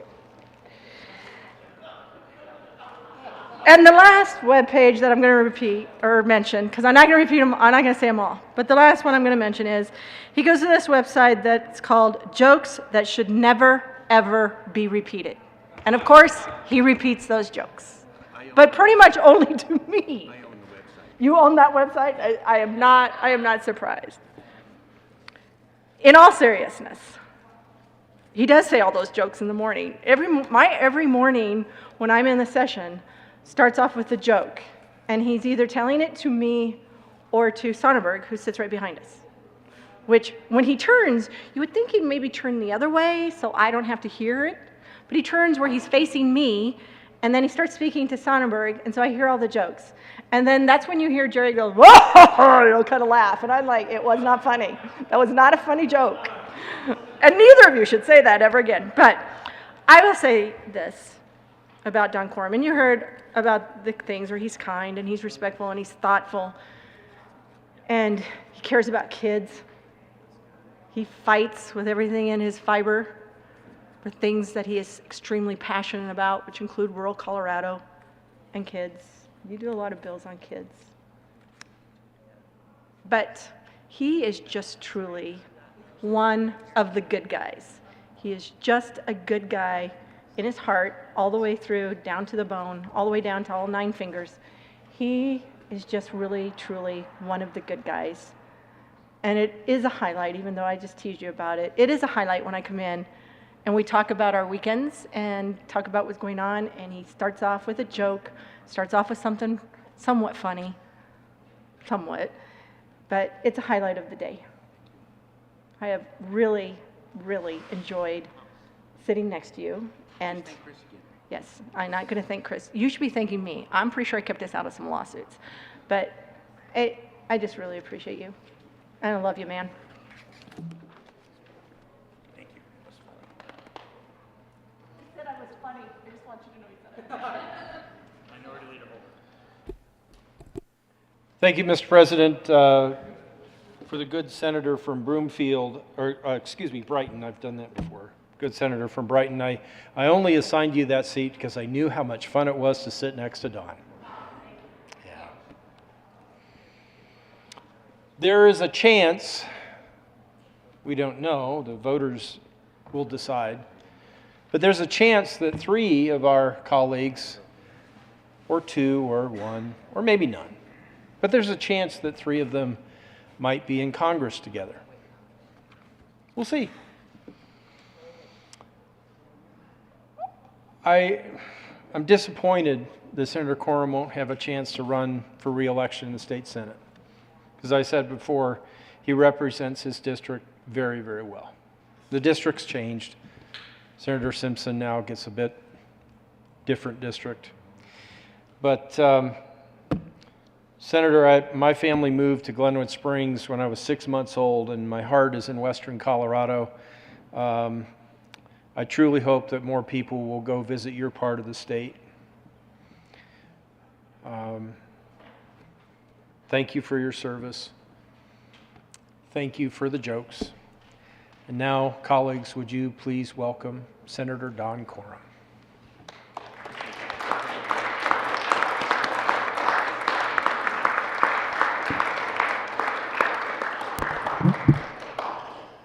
Thank you. I think this is one of the finest funerals I've ever been to. You know, at funerals, they always say all these nice things about people, and you're sitting there like, who in the hell are they talking about? But thank you so much for the kind words. I truly appreciate it. I appreciate the fact that you have talking about my soulmate so kindly. Thank you. It's a little tough when you're 300 miles from home and the person that you love so much is not with you. And frankly, she's got some health issues that we're dealing with. We will win, but it's been tough. And she has been a rock. Thank you. Thank you.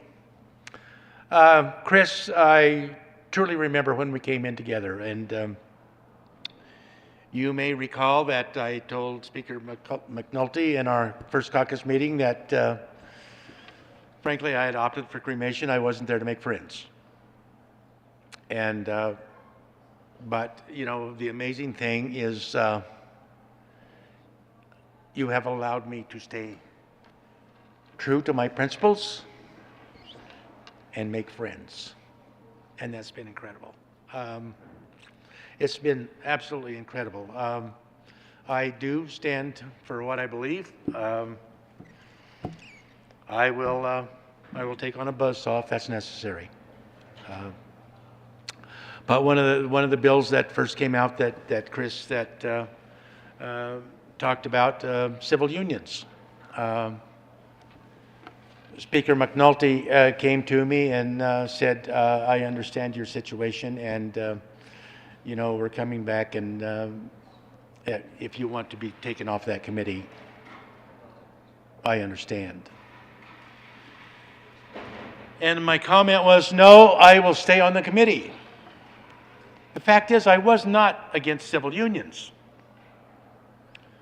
I was against it because the voters of the Colorado had voted. I was standing with the voters of Colorado. And we passed that, and frankly, I think it was the reason for a change in majority. And the first thing that came back was the legislature did change it.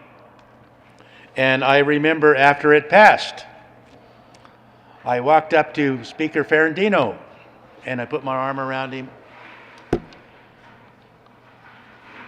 Mark, I want to thank you so much for getting this out of the way. I said, one of the guys, political guys that I truly admired in my life, and I've admired Republicans and Democrats alike. But I said, I read a statement from Speaker Sam Rayburn, and he said the fastest way to end a political career is to get caught in bed with a dead woman or a live man. I said, buddy, I'm only worrying about dead women now, so thank you. But we had a good time.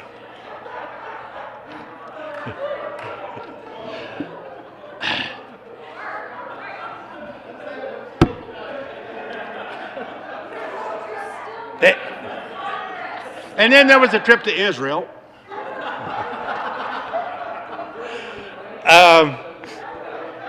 But Senator Cook, you brought up the situation with the district attorney, and once again, you have to stand on your principles. I had known this young man his entire life, and he made a mistake.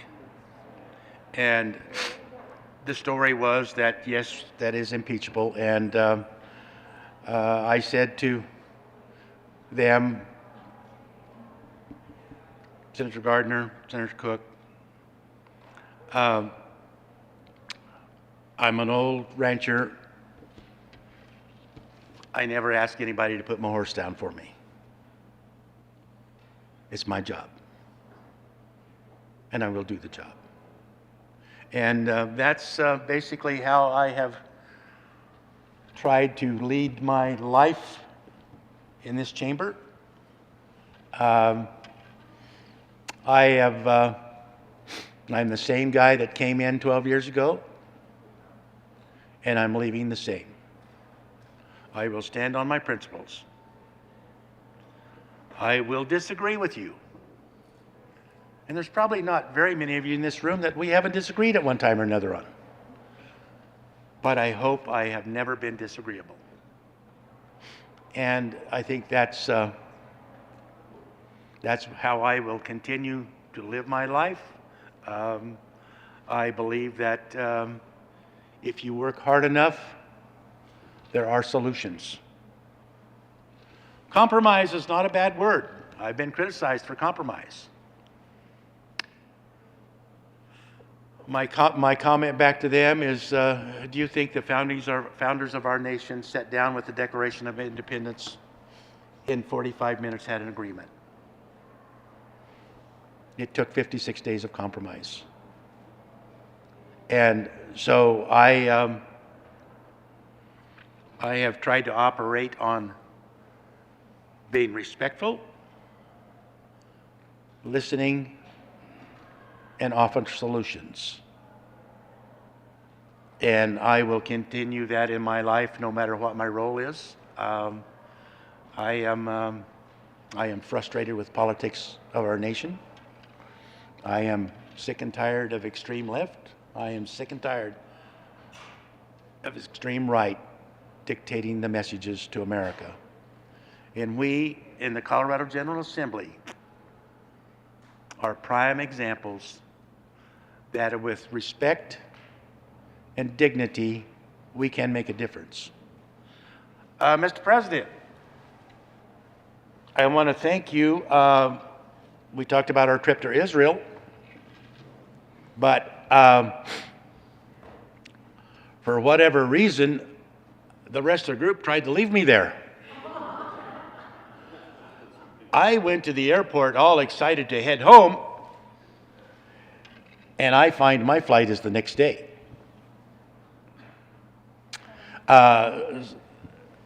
Senator Finberg, maybe because of his heritage or whatever, took pity on me because he did not want me left in Israel.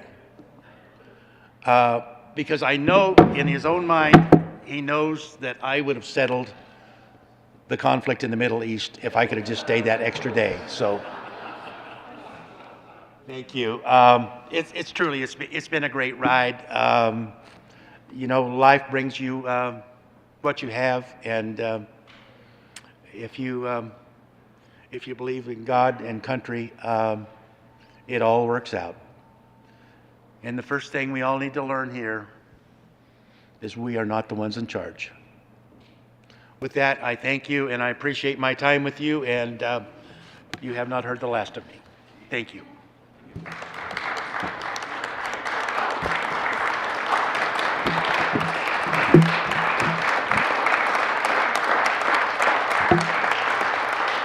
It's so nice that you give a man with 3 fingers a hand.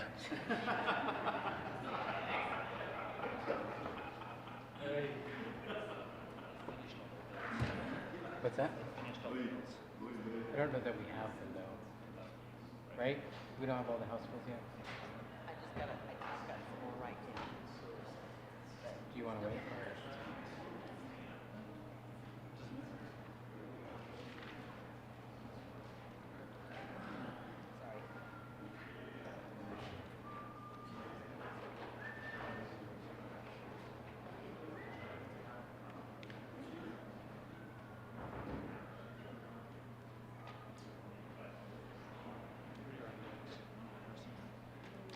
We have Lee, Donovan, and Pedersen.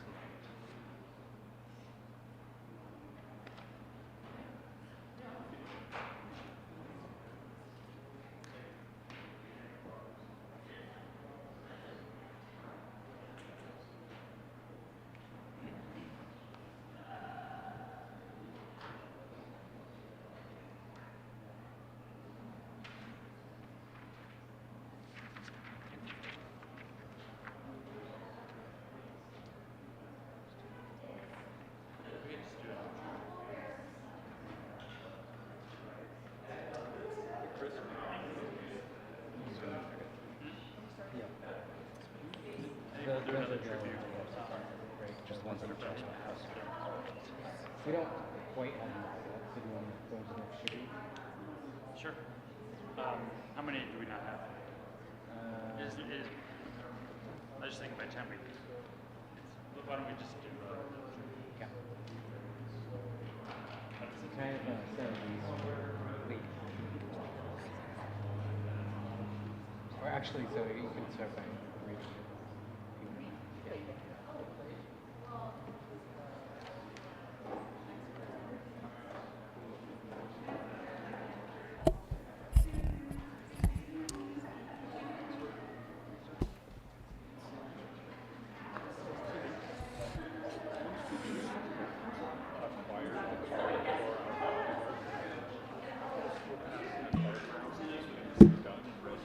Lee. Members, we will now move on to the roast of the one and only Sanford.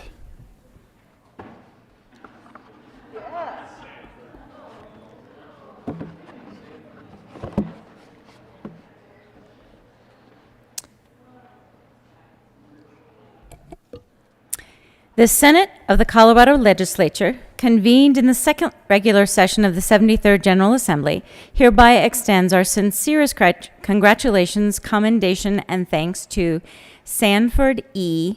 Pete Lee, Senate District 11. Senator Lee was elected to serve in the 68th, 69th, 70th, 71st, 72nd, and 73rd General Assemblies, where he represented his fellow citizens with dedication and honor. During his tenure with the Senate, he served with distinction as the chair of the Judiciary Committee and as the vice chair of the Finance Committee.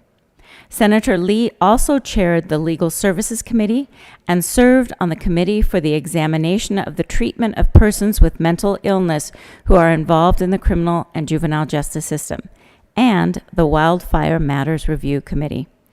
The citizens of Colorado and the members of the Senate express gratitude for Senator Lee's exemplary service to our great state and wish him well in his future endeavors. given this 11th day of May, 2022, State Capitol, Denver, Colorado, Steve Fenberg, President of the Senate. Majority Leader Moreno. Thank you, Mr. President. Colleagues, please be seated. Now begins the trial of Senator Pete Lee. Senator Lee, I had the pleasure of serving with in the House and for much of my time in the Senate, and I struggle to think of a more thoughtful legislator.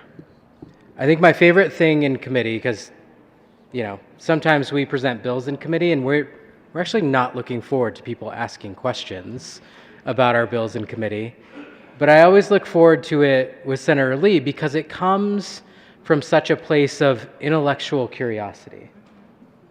Just curious about, how you would respond to this or what this piece of this bill means. And that is something that I hope, that I, one, strive to live up to, but two, hope to retain because Senator Lee demonstrates it so well. To maintain that level of curiosity, of that intellect, I think we all have something to learn from Senator Lee. I think the only thing that came, the only negative thing that came out of redistricting is that Senator Lee's time is concluding a little bit earlier, and a little bit earlier than I think any of us would have liked. Because Senator Lee has demonstrated that he is an exceptional legislator.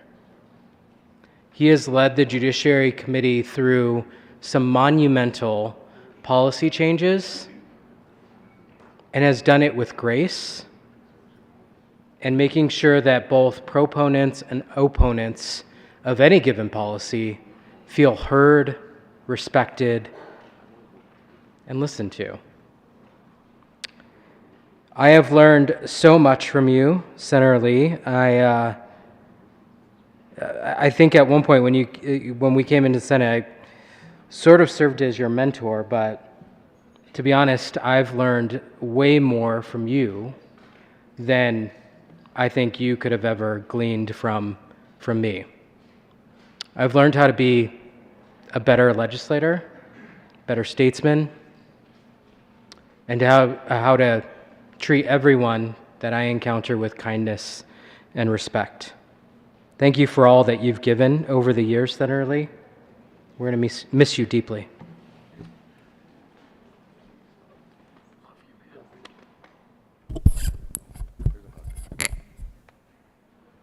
Senator Gonzalez.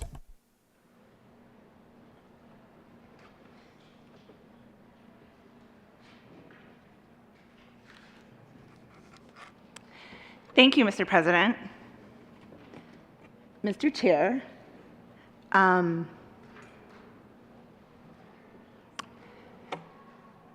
it is a joy to serve alongside you. Because I have, over the course of our time together, I have seen you both treat the Chief Justice of the Colorado Supreme Court and inmates in the Department of Corrections with the same dignity and respect, and everybody in between. Proponents, opponents, casual observers, interns, aides, and general passersby. That level of love that goes into this work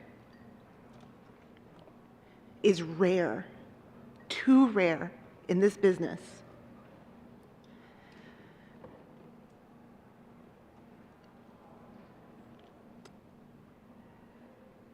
There are, this year alone, and I've had the joy to work alongside you for 4 years. and to learn from you every single hearing. Moments where sometimes you feel like you're drowning under the work and you're like, let me just respond to this email, or let me just, and Chair Lee will be focused in, laser on whoever it is submitting their testimony, wildly ignoring the 3-minute clock. And ensuring that the person who has come to share their heart and soul as to why this policy is good or bad for the state of Colorado has the ability to share their thoughts, to make their voices be heard, and then to see that be reflected by the chair of the committee in saying, thank you for your testimony, and asking questions. That is how we do this work in an iterative way, is by listening to one another. I have seen you over the course of a hearing move. Sometimes that's been wildly frustrating for me. But more often than not, it has been for the good of the people of this state.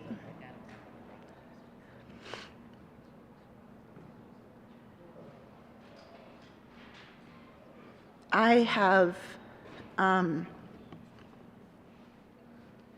never seen someone work as hard as you, because I know how hard it is to be on judiciary and finance. But colleagues, he is on judiciary, finance, and state affairs. The man is a beast.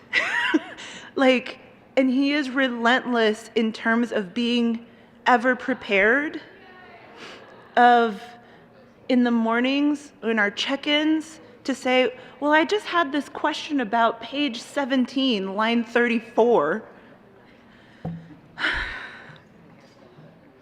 And I'm like, Pete, we got that bill last night.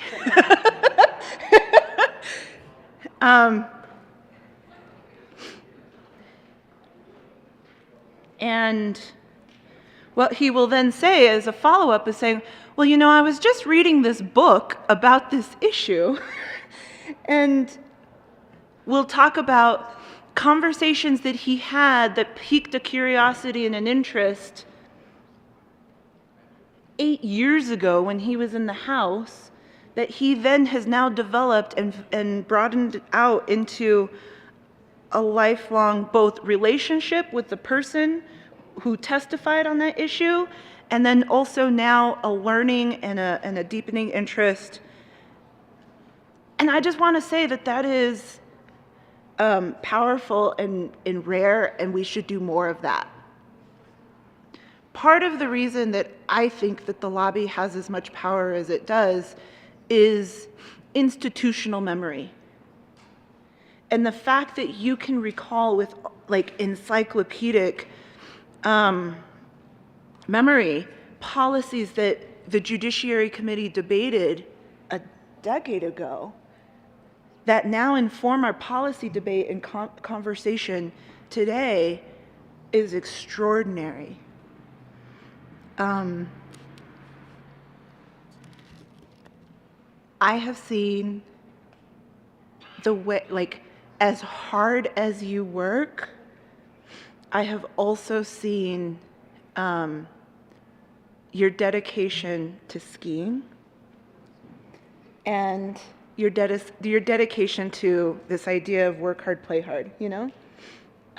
Of finding ways to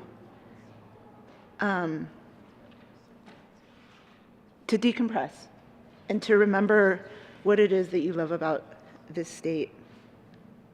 And I am so, I don't know what Judiciary Committee is going to be like without you.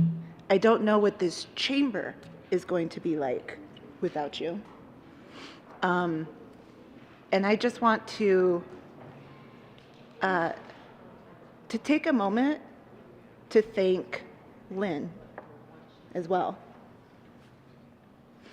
Because the way that you two move inside the Capitol and out in community is something that my husband and I try to do. Where we do work in different ways. I put up with all of you guys put up with all of my knucklehead stuff. But it takes a different kind of person to be able to bring opposition together and restore harm. And the work that Lynn does is a power in and of itself. And the way that you use those skills to make lasting concrete policy here in this chamber is just a joy to see.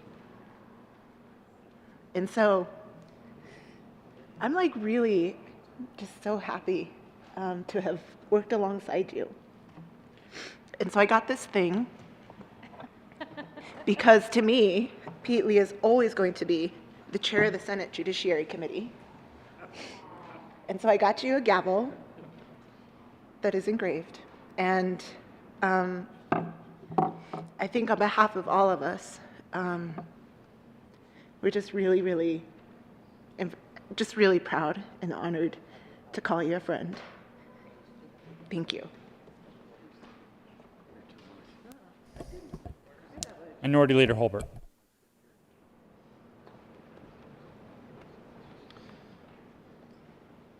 Thank you, Mr. President.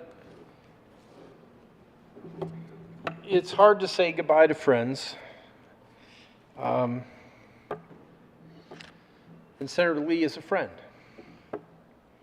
He related last night during my eulogy. In our first year in the House, I ran a bill that we know in this building is constitutional carry. I believe passionately in that policy, and I rehearsed my presentation literally for years, looking forward to having the opportunity to run and possibly serve in the House.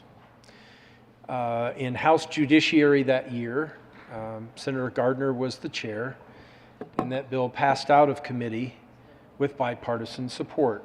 I nicknamed it the coat tax, and I think Senator Lee referred to that last night. That bill passed out of the House with 33 Republicans in the majority on a vote of 40 to 25. Senator Lee was not the only Democrat to vote for it that year. That really proved to me that there was something unique about Pete Lee.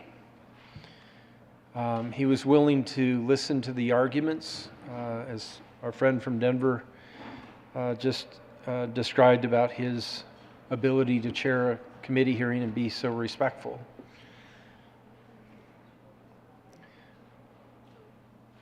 Pete also referred to something that became really important to me outside of the Second Amendment, and that was ending the practice of jailing kids over truancy. Proud to work on that issue with Senator Fields and with Senator Lee. How many of you have brought a Supreme Court justice to testify at the Capitol against your bill? Kind of a separation of powers issue. Well, Justice Boatwright, now Chief Justice Boatwright, came to testify against one of those bills. That resulted in something of a study, but it wasn't us that was studying it. It was the judicial branch agreeing to study their practices and report back to us, and they did. So I want to say thank you to Senator Lee for being willing to work across party lines, work across the aisle. In a district like mine, pretty red, Republicans hold every partisan seat.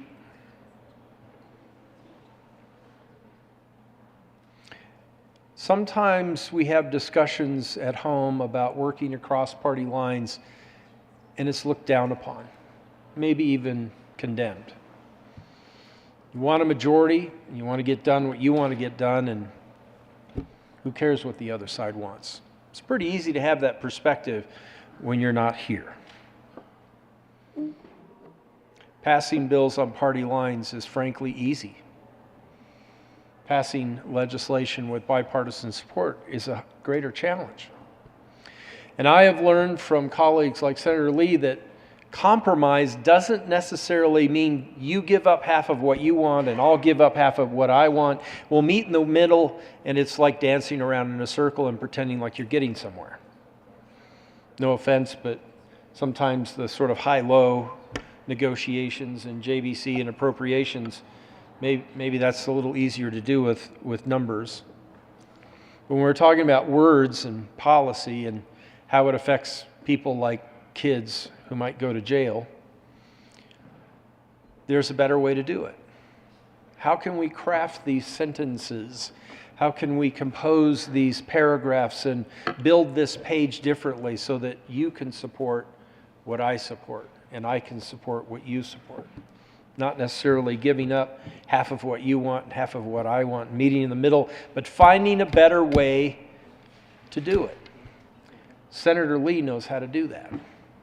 And as I've expressed on a few of these tributes, I think the first time I mentioned this was in the eulogy to the living Senator Pat Stedman. I think the voters of your district, the voters of your community, deserve to have you back. I do. On that point, a few years ago, there was an attempt to recall. There were a couple of them. And the press and some people in politics kept using the label Republicans. Republicans, Republicans. I had a conversation with President Garcia, but I also had a conversation with Senator Lee out in the hallway out of that corner. And I just stopped, shook his hand, looked him in the eye. And I said, despite all the rhetoric, I want you to know, Senator, that it isn't me. It isn't us. It might be people in your district, it might be political activists, but it isn't these Republicans. It isn't this one, and it isn't these Republicans. And it stopped him short a bit, I think. My perspective was that if the majority of voters in the district that he represents decided that that was the pathway they wanted to go down, if there were enough signatures and the process was actually initiated, and if after a sufficient number of signatures were gathered, and they weren't, but had they been after Republicans in that district identified someone who they wanted to support, then, yeah, reserve the right to get involved. But for our working relationship here, it was important for me that my friend, Senator Lee, understand that these Republicans were not the source of that effort. And he shook my hand and said, you know what, I believe you. Thanks for saying that. It helps. Because we have important work to do here.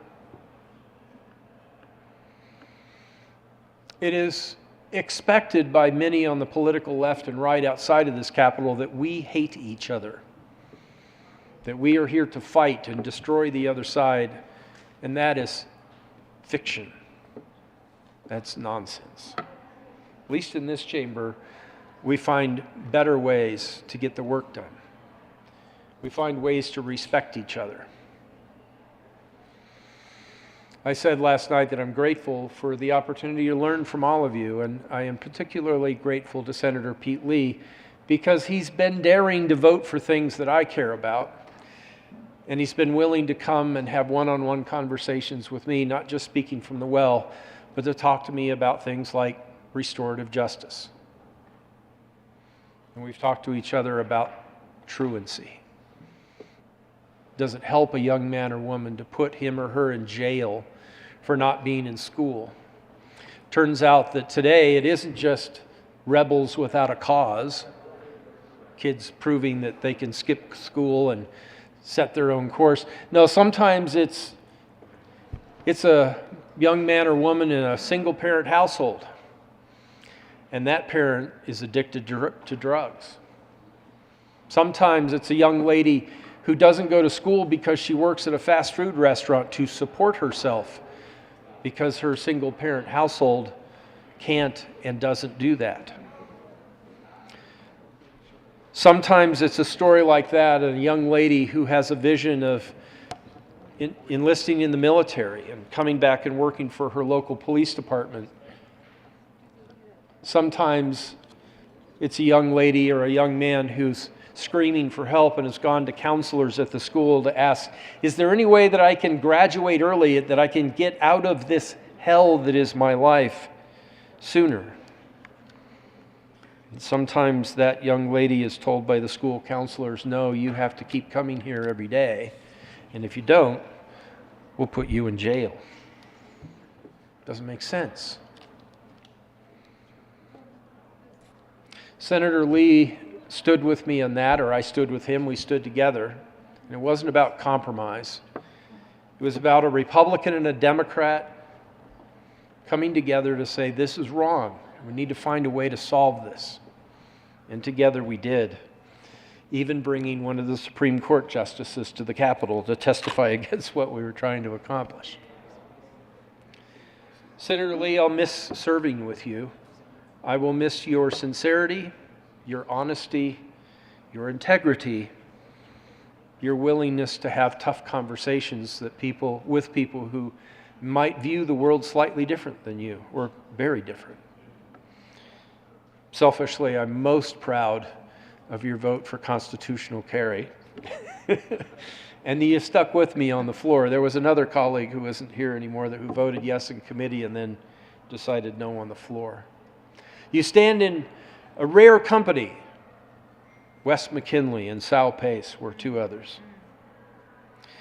But Senator, it's been an honor and privilege for me to serve with you.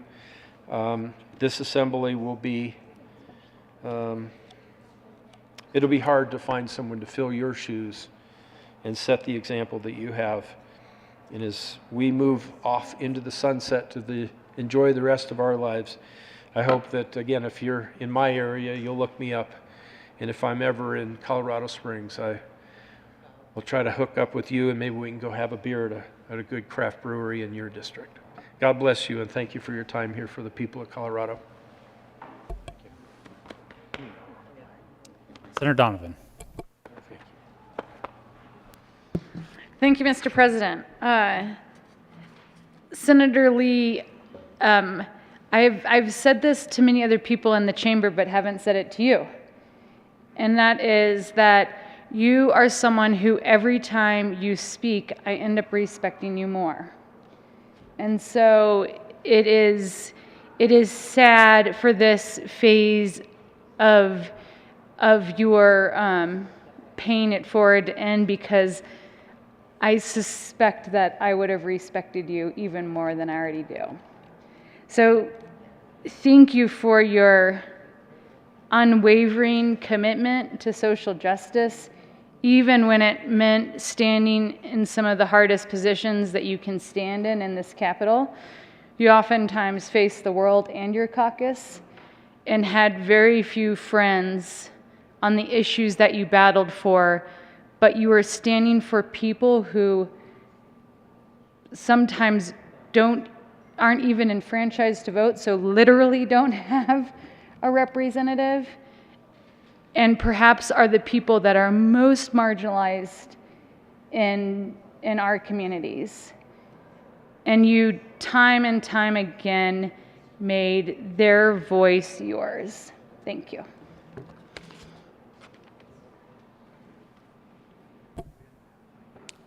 Senator Fields.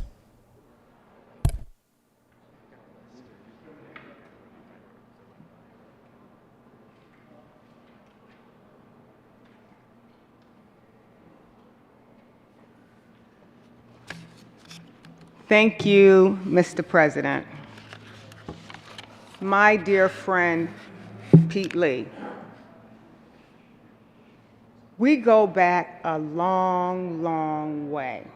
I believe we started in 2011 in the House of Representatives. And the relationship between Senator Lee and me was like a movie. It was like Rocky versus Apollo. Maybe it was Action Jackson. And the reason I say that is because oftentimes we had different views as it relates to public policy relating to criminal justice. But what I enjoyed most about you is your emotional intelligence with me. And when I say emotional intelligence, I'm saying that you never approach me like, I'm trying to get your vote. You approach me in reference to sharing the information to gain understanding and to broaden my view and my awareness from a perspective I was not familiar with. So over the course of the relationships from Rocky to Apollo, we have matured and we have moved beyond that kind of battle. I'm trying to think what would be a good, I'll come up with something, another movie analogy. But what I want to say is about the way I believe that we have matured together in this legislative process. We've been to conferences together. We've just done things because we're in the same circles as it relates to NCSL and all the work that you've done regarding restorative justice. And this restorative justice should be something that you should take great pride in.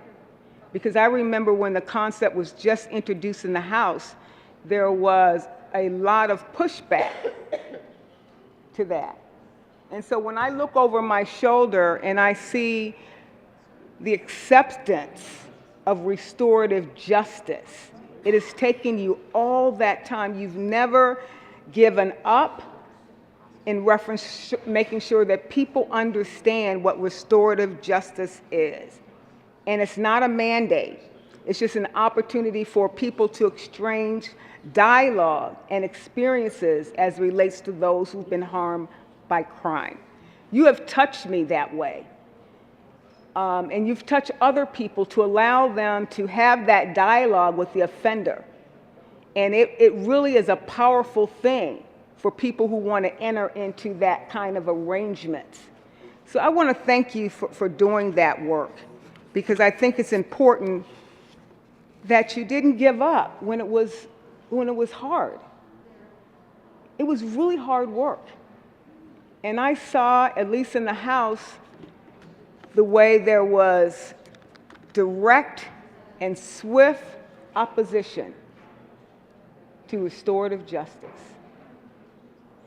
And I see you as a man before your time, because restorative justice is now playing out in our schools. So before a child is suspended, and we do this in Aurora Public Schools, I attended a session at Hinckley High School, and two students that were in conflict with each other, they brought in another student to mediate the dialogue, the conflict, and they came to a point where they were able to address and resolve that conflict without giving that student a 3-day suspension. That's how restorative justice is taking place in our schools. It's not like you get 3 days out of school. And what good does that do? It just disengages the student from the school and other things. Let's talk about him as committee chair. My God.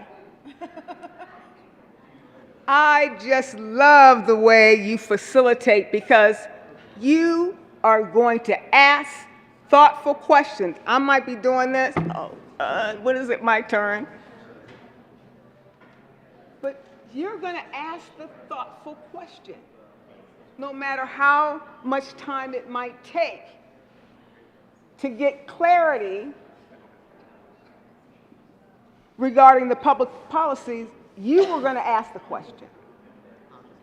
And so you would dig deep. I would call it digging for gold in a piece of legislation, because he was constantly making sure before he casts his vote on a piece of legislation that he clearly understood the intent of that bill.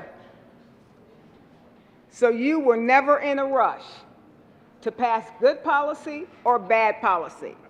There's something else, there's something going on over there. But I appreciated his thoughtful questions because it meant that he read the bill. And it wasn't just his bill that he understood. He made sure he understood every bill that was presented to him in a thoughtful manner. So once I learned that was going to be the process in his committee, I went to him first. And I would have conversations with him, and I would tell him about my bill, and he never really said yes or no or that kind of thing. He would ask some questions, and he would do his own research. At the end of the day, he came to his own decision. But there was never any surprise, except for when he asked those questions of the witnesses. And the witnesses would tell them their side of the story, and you would process all the information. And at the end of the day, if it was a good bill for the state of Colorado, good bill for criminal justice, good bill for safety, then he was going to vote yes. Dear friend, your feedback and your coaching of me is priceless. Absolutely priceless. I believe that I've matured because of the conversations that we've had, not just in this building, but on the telephone, off the property or this grounds. And I just value that friendship. I wish you all the best, and I hope that our friendship doesn't stop at the end of this session. God bless you and your family.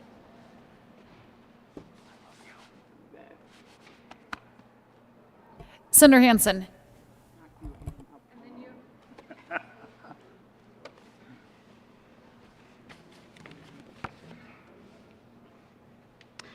Thank you so much, Madam President. I have, again, three thoughts I would like to share with the body about my friend and colleague, Senator Pete Lee. My time with Pete begins at the 2016 House Democratic Caucus retreat. So before I even got sworn in, I got to start to learn about the complexity, the twists and turns in the good senator's story, including his time working at a meatpacking plant in Ohio, which is one of my very favorite Pete Lee stories. The Democratic caucus is about to lose a very valuable asset, which is a non-country lawyer. Folks, he's the only one we have, and he is going to leave a hole that is going to be impossible to fill. Number two, I associate Pete Lee with the Platonic ideal, the pursuit of reason. It's been mentioned by several speakers already how insightful his questions are in committee. I absolutely adored getting your questions in committee. I was so excited to get a bill in front of Pete Lee because I knew he had read it, and I knew he was going to cut to the quick and ask the questions about what the bill really did and how it did it. I love it. I am so grateful for you. And it sped up our conversations in committee immensely because of your ability to do that and how you pursue the Platonic ideal. Number three, Pete Lee is a man of letters. We all know that. Every single one of us in this room knows that. And if you don't believe me, I ask you to track him down and make sure you read his piece on mogul skiing. I shared with Pete one day, we both like to ski at Winter Park. He gets to do it a bit more often than I do, and he's quite a bit better skier than I am. But I shared with him my almost perfect mogul run on a slope that we both know about. And he shared with me his missive, his his ability to capture the sublime experience of a perfect mogul run in letters, in words. It is a thing of beauty, and I hope everyone in this room can get a copy. I thank you for your grace, your integrity, your passion. You are a true public servant, and this body will miss you immensely.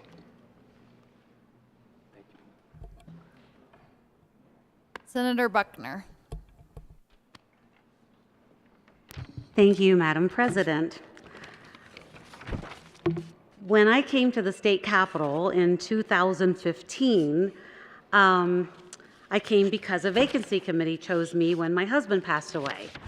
So here I am, brand new at the state capitol, really didn't know anyone, and Dickie Lee Hollinghorst was the speaker at the time, and she said, "Janet, choose your mentor." And I thought, how am I going to choose my mentor? And I really don't know any of the legislators. So I started thinking about what my husband would talk about every night when he would come home. And he always talked about different legislators. And he said, there's this guy by the name of Pete Lee, and he is so smart. He's an academic, and we have really gotten to be good friends. So when I chose my mentor, I said, I'm going to choose Pete Lee. So Pete Lee took this little novice person who really didn't know anything about the legislature, and you really helped mold me into what I believe is a really good legislator, Pete Lee. He gave me what I needed to be successful. He took care of me during one of the most difficult times of my life and made sure that I was successful. I respect him so much for what he stands for. When I came over to the Senate 2 years ago, a mentor was chosen for me by President Garcia. So here we were together again over here in the Senate, and I ended up sitting right next to Pete Lee in the Senate. We had some of the most amazing conversations about legislation, and he said, you need to dip your toe into restorative justice and juvenile justice. And I'm like, what? I'm on the education committee, and my love is education and health.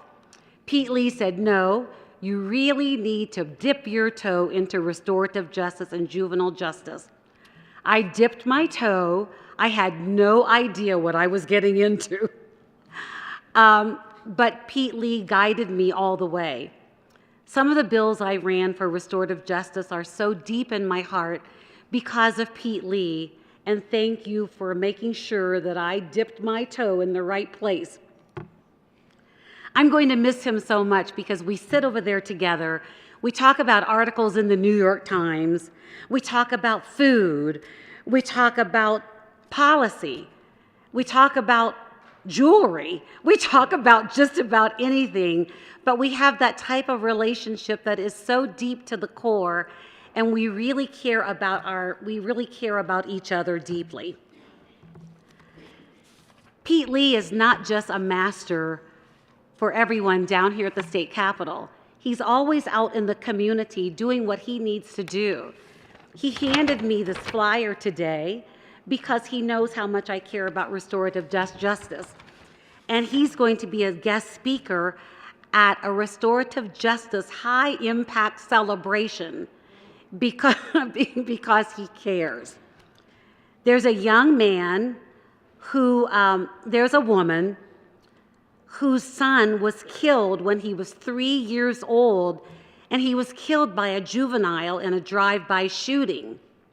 And Pete told me about this situation and how this lady by the name of Charletta took that pain and grief and transformed it into forgiveness, restoration, and redemption. Pete, I will never forget you telling me about this lady, and then the fact that you brought me this flyer today brings it all back to me, because you helped me turn my grief into justice and into what I need to do for others. So I will never forget you. You know we're going to stay in touch. No, I'm not going to learn how to ski, but I will meet you up in the mountains for a drink after skiing. But you have made such a difference in my life. I am going to miss you tremendously, And you know you're not rid of me yet. Thank you for everything you've done for me, Pete. Senator Lundin.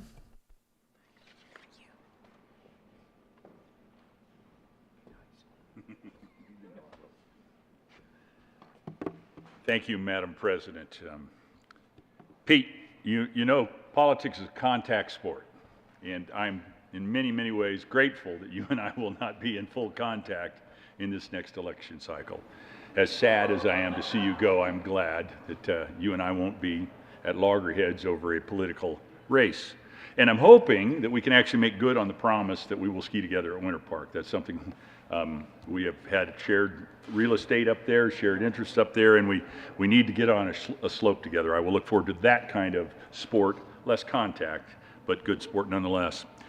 Colleagues, when I think of Pete Lee, I think of three things quickly: deliberator, student and professor, both at the same time, and a restorer. As a deliberator, I have experienced both the House, you weren't on Ed, but you were Judiciary Committee. We were on Ed together as well. House Education Committee, House Judiciary Committee, which is notorious for the absolute longest hearings. And I believe it was actually Chair Kagan to whose feet I may lay this at, but the longest hearing of my life was a House Judiciary Committee hearing, which you participated in, even if you were not the chairman, that ran until 5:23 a.m. As we left the building, the sun was coming up. It was one of those kinds of hearings. In no small part because Pete Lee is a great deliberator. He cares, he thinks, and he wants to hear every side in the full extension of that perspective that is available. And I appreciate that. Even at a bleary-eyed 5:22 a.m., I still appreciated that. Student and professor. You heard a prior speaker accurately say that he's, he is truly an exemplar of the Platonic ideal and also a man of letters. In this mic about 3 days ago, I misquoted and misconstructed a statement. And I care about words and letters and quotes as well. I said that consistency is the hobgoblin of small minds.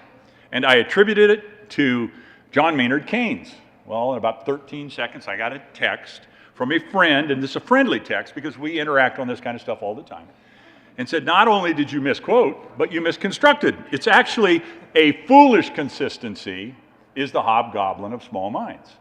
And it was Ralph Waldo Emerson, not John Maynard Keynes. So I appreciate learning from the professor who is also a student. Keynes did say, when events change, I change my mind. What do you do? And I think that that is a clever, similar concept, but not the concept I was trying to get at. A restorer.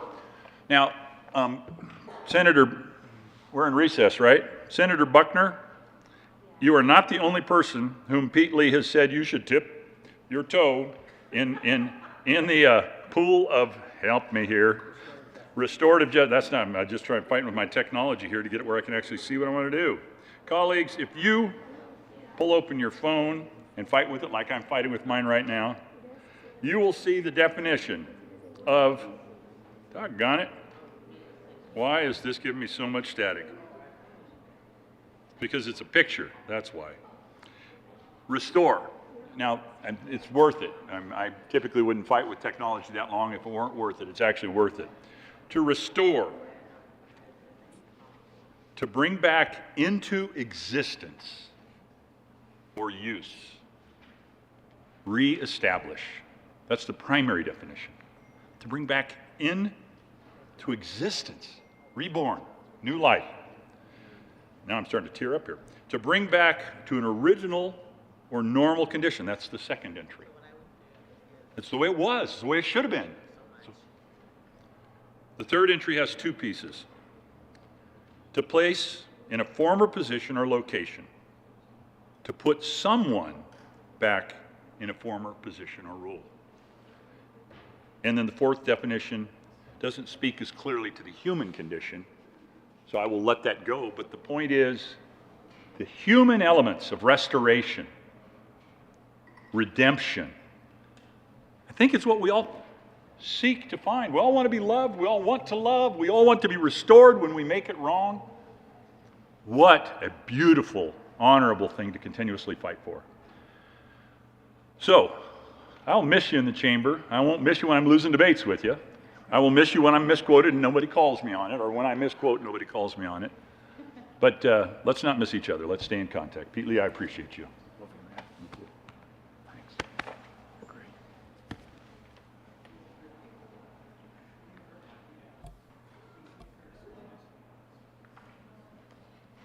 Senator Pedersen, would you like to go?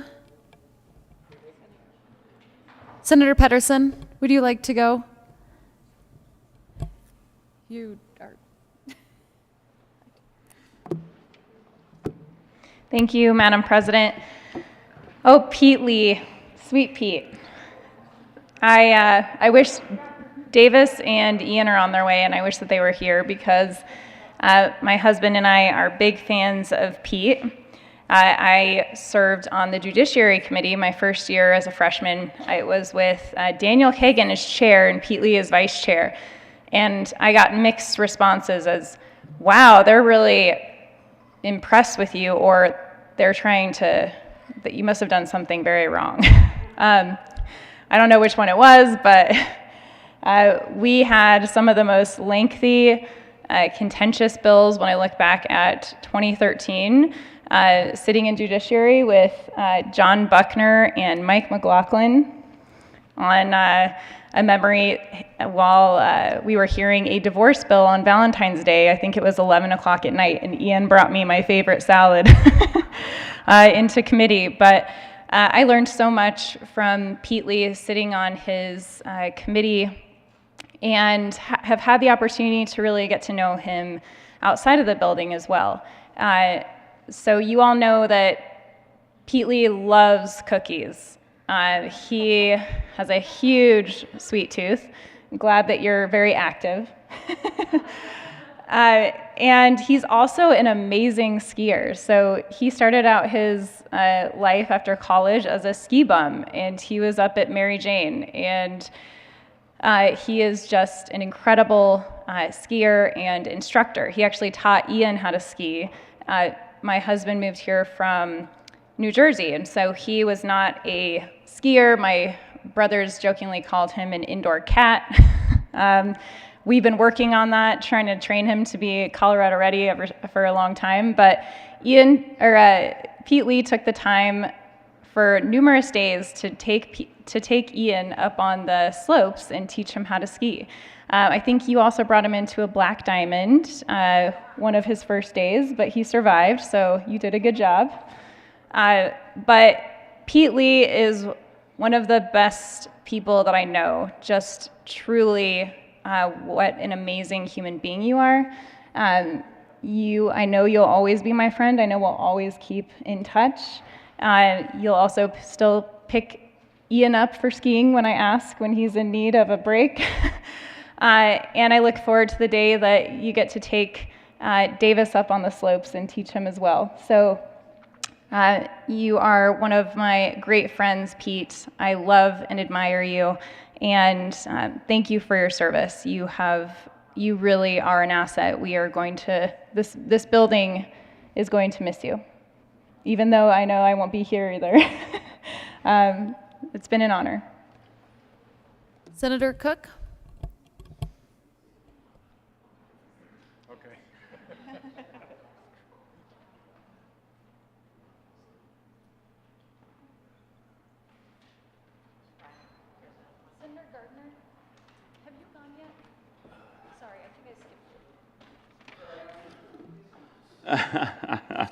Thank you, Madam President. Appreciate it. You know that saying, politics makes strange bedfellows? That is certainly the truth, in our case especially. And, you know, we've again been tossing around the word friend a lot, and I think it really does apply. I ran into Pete just yesterday. We're both in the hallway, and kind of stopped him, and I said, you know, Pete, I'm going to miss you. I said, it may sound odd, it may sound strange coming from me, but I'm truly going to miss you. And he replied back pretty much the same thing. And because I think we have a mutual bond, even though we're on opposite side of the issues a lot of times. I think that actually forms a bond. It's kind of like, I don't know, two boxers in the ring. You know, they duke it out for 12 to 15 rounds, and at the end they have this mutual respect for each other, and they have this bond that they got through that competition and through those fights. And when I say fights, I kind of use that loosely. I mean, we've had a lot of discussions and a lot of arguments through the 4 years. But I got to tell you, if you look up the word gentleman in the dictionary in Webster's, you're going to see his face, because he truly is a classy gentleman. I give him a hard time at times, and like when he gave that story when after one of the bills I voted for in committee came, he told it correctly. He goes, "Hey, thank you for supporting my bill." And I said, "Pete, not all your bills suck." And, and he kind of got a chuckle out of it. And I got to be honest with you, I felt bad. I thought, oh man, I shouldn't have said that. And so the next morning when we came down the floor, he's over at his desk, and I go, "Hey, Pete, I'm sorry, I shouldn't have said that. I apologize." And he kind of chuckled. He goes, "No." He goes, "That was great." He goes, "That was one of the best lines I've heard this whole time down here." And so I really appreciated that. Well, he got back at me because about 2 weeks later, he voted for one of my bills in committee. And I went up to thank him, and he laid that compliment back on me. I said, "Hey, Pete, thanks for voting my bill." He goes, "Well, not all your bills suck either." And, but you know, give him a hard time, you know, enjoy, you know, kind of a playful hard time. And he's always got that smile on his face that he had just now. And it's been a fun time working with him. I admire him. You know, we hear, oh, sorry, Pete, my 3 minutes is up. Sorry. See, that's what 3 minutes is. All right. All right. Well, I don't recognize that. I know. I know. Does the witness have anything they'd like to add? You know, we hear about the copious notes he takes, and unless you see it, you just can't comprehend it. If you're sitting in committee with him, I mean, he has his head buried in that notebook, and he is just writing. I don't know what the hell he's writing, but he is just writing and writing. I'm thinking, Pete, get a tape recorder, and but he just keeps writing, and so much so that the staffer for Judiciary on our last Judiciary Committee meeting bought him a journal, basically, to write everything in. And so, like I said, unless you see it, you don't really, yeah, okay. I'm here to tell you, he does write notes, and he does ask questions, thoughtful or otherwise. He just asks a lot, and I sometimes sit there and go, "Pete, you know this bill's going to pass, right?" And but he continues to ask questions and take notes, and I have to admit, I really respect that about him, because he does care. He's a true believer, and in what he believes in, and that's why sometimes we don't agree, but because I'm a true believer in what I believe in, but he's always been a gentleman to me, and he's always been respectful, and you can't ask for anything more than that. I'll never forget one committee. It was actually Julie's bill, and I think it was on private prisons or something. And Pete was the chair, and he stopped the committee, and I think stopped for about 2.5 hours so that we could work. At least 2.5 hours, and so we could work it out. So Julie got with Bob and I and some of your members, and we worked out these amendments, and right there during committee, and came back 2.5, 3 hours later, and we got it done. And I think it came out unanimous. And that's the kind of leader Pete is. He wants a good product, and he wants to work together. He'll come over to me on some bills. And even though I know he knows that I'm not going to support him, and he'll tell me about him, and he goes, "Hey, can I get you to sign on to this?" And you go, "I don't think so, Pete, but thanks for sharing." But he does. He wants collaboration, and he wants to work together with both sides. And again, I can't tell you how important that is and how much I respect him. And like I told you in the hallway yesterday, I truly am going to miss you. You know. Yeah. Thanks, buddy. Thanks, Pete. Again, thank you. Senator Gardner.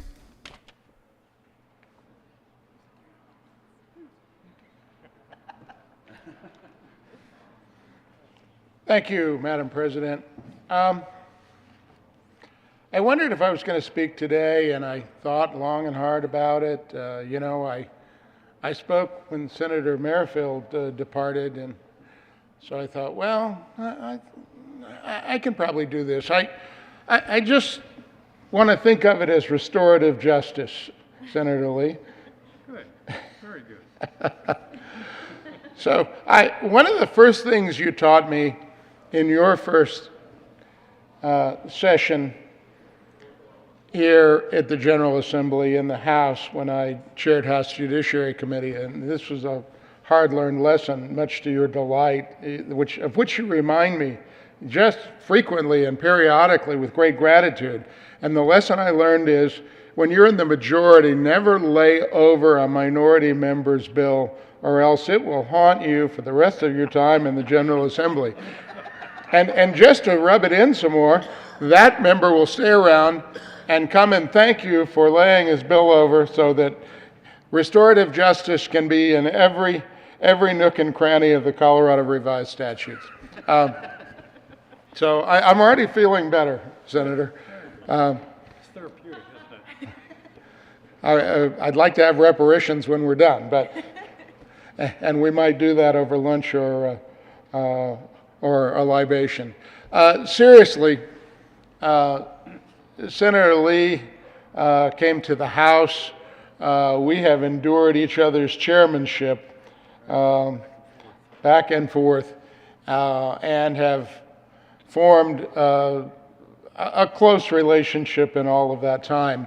What is remarkable, I think, about our mutual legislative careers is that if you were to take the time, it would take a great deal of time, but if you would go through the bills that particularly were judiciary bills when we were in the same chambers, you would find as many in which we were co-prime sponsors as there were that Senator Lee or I was a prime sponsor and the other was an adamant and firm no, which should be a lesson to all of us and to our successors and to those in our parties who will eventually replace us, that each and every bill should stand on its own, because your opponent in 1 hour and maybe in 1/2 hour will be your staunch and firm ally on something in the next. And what you and I have, I think, found the most common ground on is the administration of justice and ensuring that our court system, and this is not a new thing, although it is of heightened interest today, we have always collaborated to ensure that the people of Colorado had access to our courts, that they received fairness and justice in our courts so much as the system can provide. You have always been a man of your word, and as I hope each and every one of us do, I have watched you grow in your skills as a chairman to the most remarkable performance.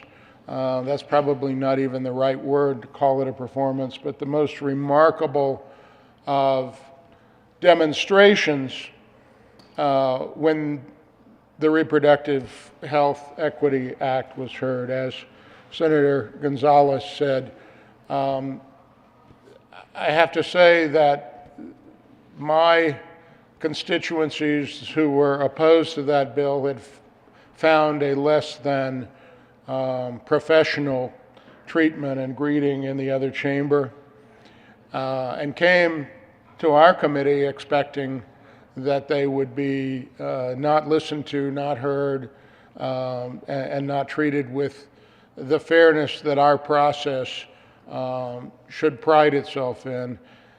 And you did such a great job of that. I was impressed thought to myself all day and all night and into the morning that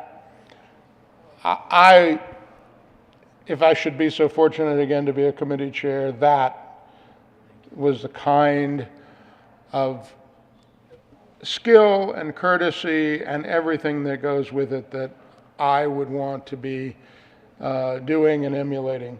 And that's what makes our jobs here mutually, no matter what our views are, so important to the people of Colorado. You did it so well that some people stopped me outside of the hearing room when I took a break and they said, "Do you think we can get the vote of the chairman? He looks like he's on our side." And I said, he's being highly courteous and,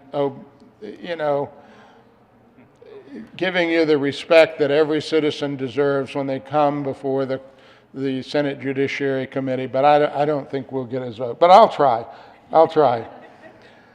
So I hope, and I recall you telling me a while back, I say you're a man of your word, and you are, but you don't keep it to yourself. We often don't do that. I remember you telling me when you were in the House, you weren't going to run for the Senate, you were going to go ski, something along those lines. I said something similar, and here I am. I hope you have and make time to ski, enjoy your family, and remember fondly and sometimes get a chuckle and sometimes grind a little bit of molar about things that happened, but always remember that we have done, and I know you have done, the very, very best for the people of Colorado. I hope as you finish out your service in the interim on the interim commission on the independence of judicial discipline, that we do some of our best and finest work for the people of Colorado. I look forward to doing that with you before your departure, and I will miss you next year. Steel sharpens steel, and I will miss being sharpened every day, and it'll be left to Senator Gonzalez to do this. I know she's up to the task, though, so I'll miss you, Pete. Thank you, sir. Thank you. Senator Rodriguez.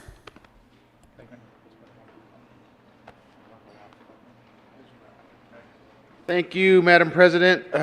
Senator Lee, 4 years ago, and many of you either are new here or not, Judiciary is the longest standing committee with the same members, and all of, sort of Bob and Senator Lee, or Senator Cook, we all came in and we've all been on Judiciary together, and we all came in with a lot of things, and it was surprising to me to see the changes that we got to make for policy for people, to learn, to get to know you, my colleagues, your ability to build consensus, which I built really strong relationships with Senator Cook because of the clock watching.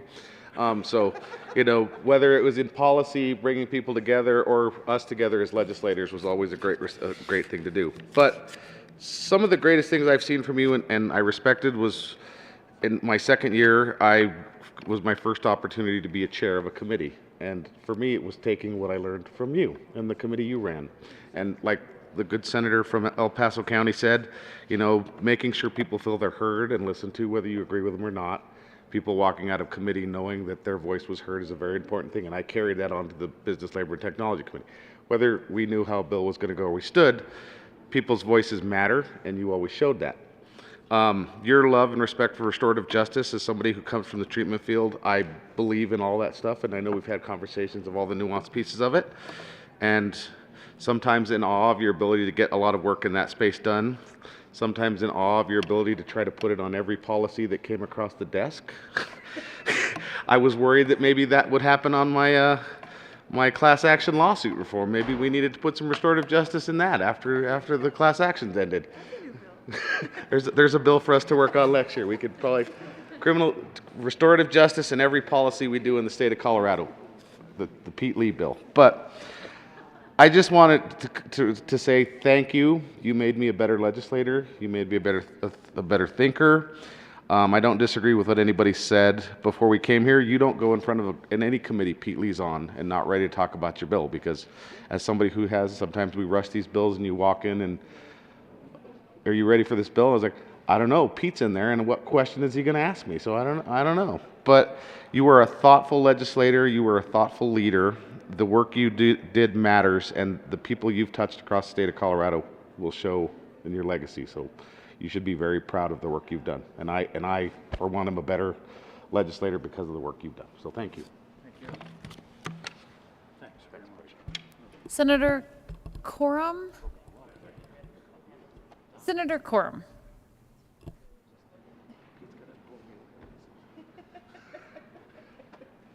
Thank you, Madam Chair. Madam President, I apologize. I'm a rookie at this. I'm not used to this, but I will be very brief. I wanted to talk about Senator Lee. You know, Senator Lee and I came into the House of Representatives together, and not knowing that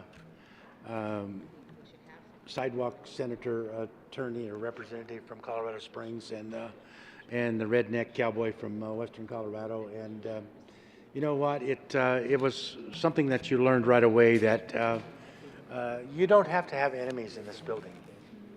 You can agree, you can disagree. We've talked about just don't be disagreeable. And Senator Lee, when I came into the Senate, took Senator Roberts' appointment.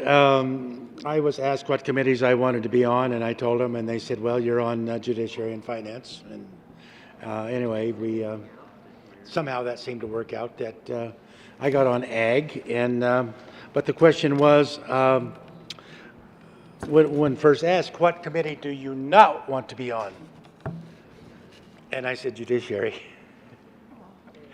because it was totally out of my wheelhouse. I'll talk agriculture, I'll talk energy, I'll talk transportation, I'll even get into health issues. But Judiciary was not my game. And Senator Gardner, Senator Lee, Senator Cook, I got to tell you, my experience on that committee, watching you and you and you work, I guarantee you three gentlemen were responsible for making me a better legislator. Because I think that's important. I think it's important that you learn how to operate in an area that you are not comfortable. It makes you educate yourself. It makes you listen. It makes you learn. And Senator Lee has certainly been a part of that. But just the fact that we can sit down and visit. You know, you go back into your district and they think, he's a Democrat, you must hate him. He's a Republican, you must hate him. That's not true. That's not true. We in general are working here for what we could perceive to be the best interest of Colorado. Now, we do not always agree what is the best interest of Colorado, but we work forward. But I've got to let you know that there's another side of this city attorney that you don't know. He's a mule skinner. Yep, that's what it said, the mule skinner. One of my best friends when I came into the House of Representatives, and it was a 33-32 Republican majority, was a Democrat, although he was a registered Democrat. I'm not sure he was a Democrat, but Wes McKinley, representative from Southeast Colorado. And Wes, I learned a lot from Wes also, because Wes was always true to himself and true to his district. And, you know, the name behind your name didn't matter. It was what you were going to talk about. And Senator Lee has, I think he has given me a great lesson in that there's always two sides to a story. And he is truly a friend. I am saddened that that he is not going to be here, because he's still got a little fuel in the tank. and he's ready to operate. And I just hope that you do not disappear from the things that you are so passionate about, because you have a message, you have a way of delivering that message, and I'm grateful that I've had the opportunity to work with you and call you a friend for 12 years. Thank you. Majority Leader Moreno. Thank you, Madam President. Will the witness please approach the bench? Without further ado, colleagues, the one and only Senator Lee.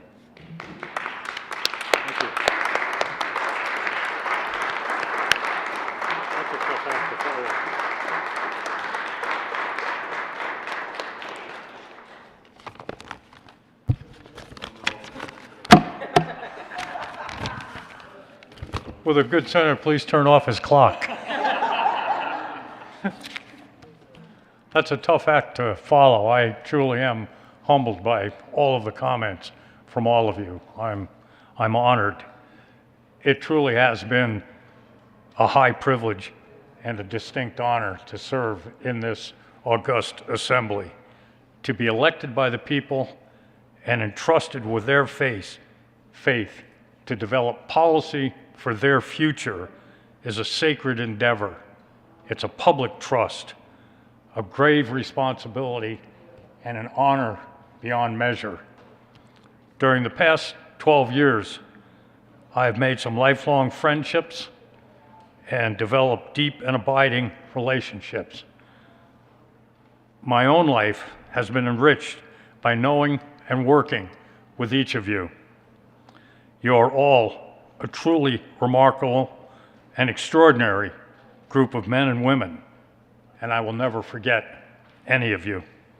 I have carried bills with most of you, disagreed with some, but always found common ground where we can work together, where we can collaborate.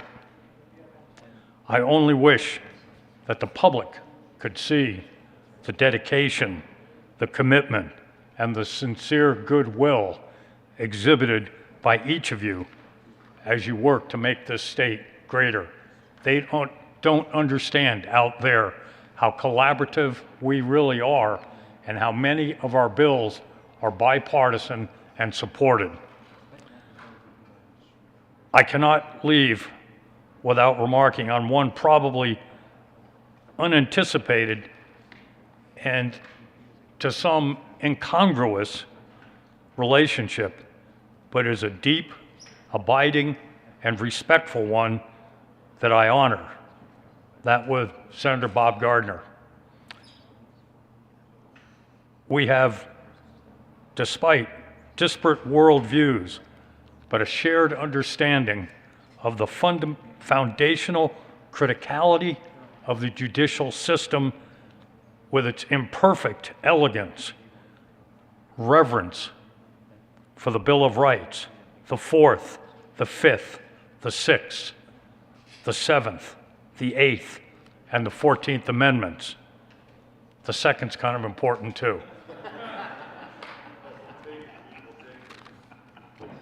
As Senator Gardner alluded to, he and I, 1 year, shared more bills together than any two other legislators in this chamber. We are working now with the vice chair and other members of the Colorado Discipline Commission, David Prince, who Senator Gardner and I both joined in nominating 2 years ago to the Supreme Court, twice. He has been the Judiciary Committee chair and taught me remarkable lessons. He's been the ranking minority member of the Judiciary Committee chair and also taught me remarkable lessons. Our collaboration has been a touchstone of my life, and I will always honor you for helping me with that.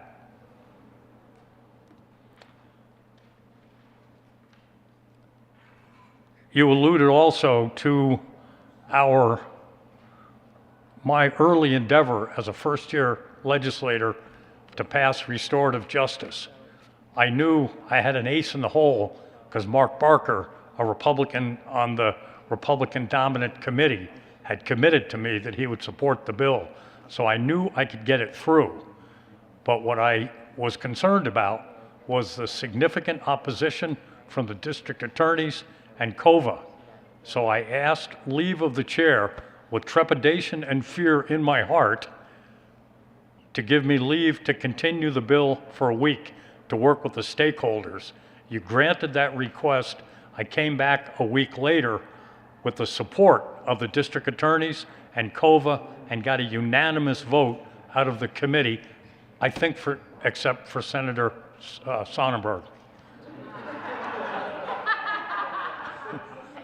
But you are open to the possibility of restorative justice, and I will be ever grateful for that. Another somewhat incongruous relationship, which we have talked about a couple of times, is with the sheriff. He's been my cohort and taken me into areas of which I was not familiar. I worked in the criminal justice system with defendants, knew police, worked with police, but never got an intimate, deep understanding of the philosophical touchstone of police until I worked with you. And you gave me that. It made me a better legislator. It made me create better bills with more balance towards victims. So I thank you for that. People talk about disagreeing respectfully without being disrespectful or disagreeable, and you've done both, so thank you for that. Rhonda Fields, has Rhonda returned? She has. Also, an extraordinary influence on my life. You alluded to it. We came here together 12 years ago. We have had different life and judicial experiences. We have different perspectives on the impacts and paths towards healing for victims. But I believe both of our views have been honed by this deep, emotional, and mindful conversations that we have had for over a decade. I honor you and thank you for all of that. And Madam Vice Chair, who I have gotten to know as a friend, collaborator, soulmate for 4 years. We communicate telepathically, not so much on the phone.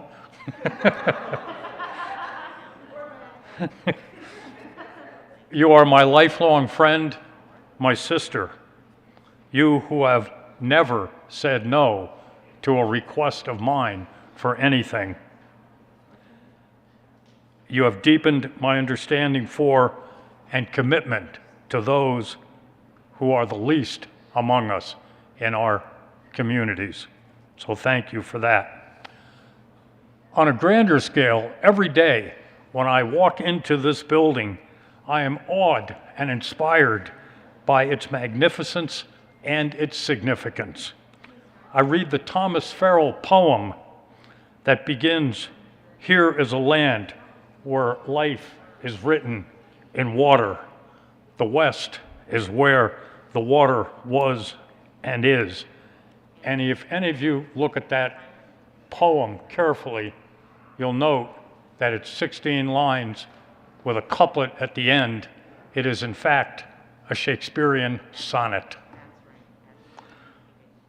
And I look at the 9 murals circumscribing the first floor of the rotunda, and it reminds me of our rich and textured history, beginning with the native people and the pioneers, our interdependence as rural and urban, and our not too certain future unless we address this most fundamental of needs, water in Colorado. I remember the final couplet in those murals, somewhere along the lines of today will be a long, long time ago. Through my 12 years here, I've seen the circles and cycles of life among our friends and colleagues, births, marriages, and passages. Jesse, Brittany, Steve, who have given children, significant health issues, COVID. Where's Priola with his leg propped up that he broke skiing in the house for months? He was disabled. Kerry Donovan getting married during the time we've been here. There you are on the other side. And the loss of our beloved colleague, John Buckner, and our friends, Todd Harriet, Debbie Haskins, Pat Teagarden. The legislature is a microcosm of our community. This has been the greatest experience of my life, to have been part of this for a short time. During this time, I've learned an extraordinary amount, not just about the staggering complexity and variety of issues impacting our state that we face as policymakers, from health and education to infrastructure and environment, air, water, to criminal and juvenile justice. I've been more acutely aware of how our everyday decisions palpably impact our constituents on a daily basis. The experience has heightened my appreciation for compromise, for concession, for collaboration, how bipartisanship improves policy, and how the best legislators are the ones who can listen respectfully to all sides and fashion win-win solutions. I have learned that transformation can occur incrementally or dramatically, and that we don't always get it right. Having personally passed almost 190 bills, I hope I got it mostly right most of the time, with the help from my incredible allies like Maureen, Rebecca, Christy, Tom, Tim, Lauren, Tristan, and others. We will get it right. As my friend of 12 years, the minority leader, will probably note, we, the 5 of us who came in here together, have done this for 1,440 days, 12 years of 120. Yeah, there's a couple extra sessions thrown in there. While serving the people for 4,380 session days and considered some 7,000 bills, while taking, according to Paul Weissman, about 5,000 votes a year. I have learned that none of this would be possible without the cooperative partnership with the amazing nonpartisan staff at the Capitol. OLLS and Ledge Council are the best staff I have ever worked with in almost 50 years working in law offices and for Fortune 500 companies. I have to single out Julianne Jensen, Bo Pogue, Katie Rudebush, the inimitable Julie Pellegrin, Jane Ritter, Michael Dorr, Jerry Berry, the JBC staff led by Carolyn Campman, the Capitol staff led by Cindy Markwell, the front desk, the enrollers, the sergeants, and those who clean and polish this building to give us such pride in this place we inhabit daily. You all make us look good. And thanks to the lobbyists who are integral to this process and help us to understand the nuance and the complexity and provide the institutional memory. When I reflect on this time of service, what I am most proud of is to have introduced the concepts of restorative justice to this General Assembly as an option, as an alternative to respond to and redress the issues of crime, violence, and trauma. Having worked in the criminal justice system for decades before coming here, I have seen how a one-size-fits-all approach to punishment and retribution has resulted in the highest per capita incarceration rate in the world.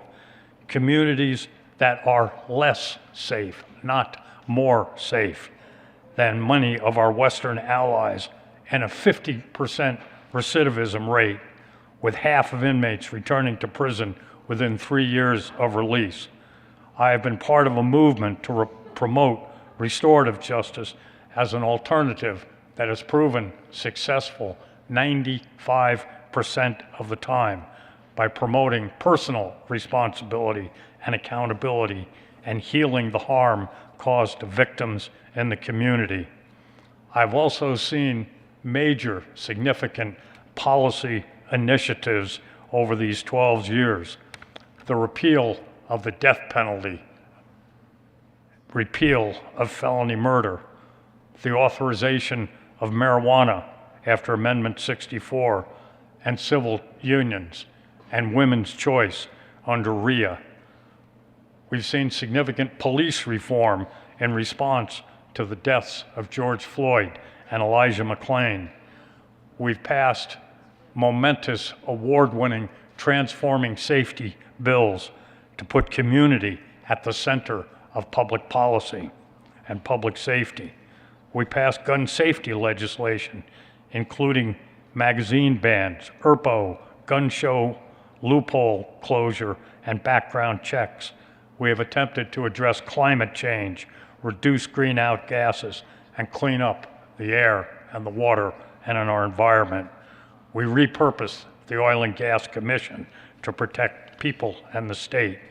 We engaged in significant election reform with mail-in ballots, drop boxes, same-day registration, and vote centers, where we have the highest or second highest voter turnout rate in the nation.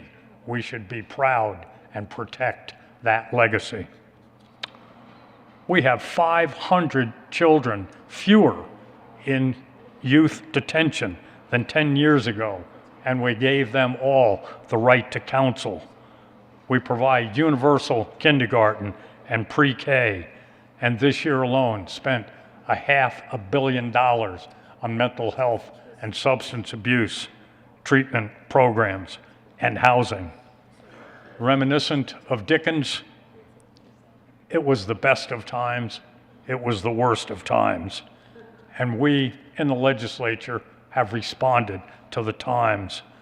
We saw the assassination of Tom Clements, the executive director of DOC. We saw the Aurora Theater shootings.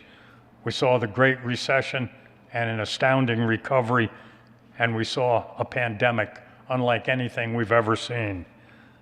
And we have responded to each of them to the best of our ability. So I am enormously grateful to all of you who taught me so much and have been part of this unique experience available to such a few of us. I leave gratified, proud, sad, wiser, 10 pounds heavier, two shades grayer. Thank you, my colleagues.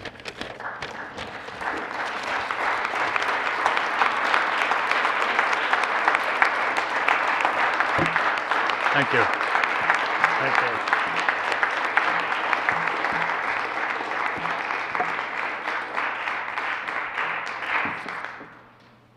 A lot of hardware. Majority Leader Moreno.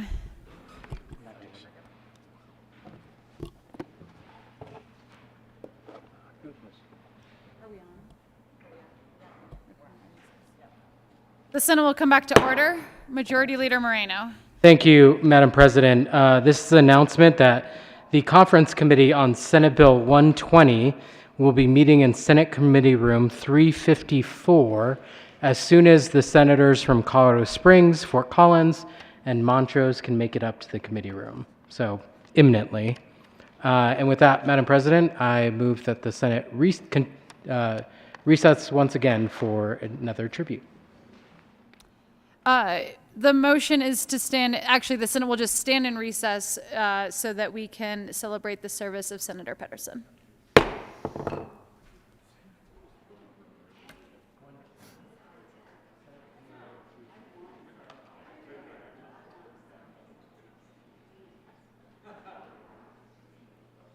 Where's the Ian? They're gonna have to leave, so, you know, you don't have to do it around them. They're gonna have to leave, so you don't have to do it around them. Who's going to have to wait? They have to leave, Ian and Davis. Oh, okay. So it's completely up to you. Okay. You okay with going now? Would you rather do that? Well, we were going to do yours because the conference committee needs to meet, and we can't do anything else while they're meeting. Okay. We might still be on it if they do it back in time.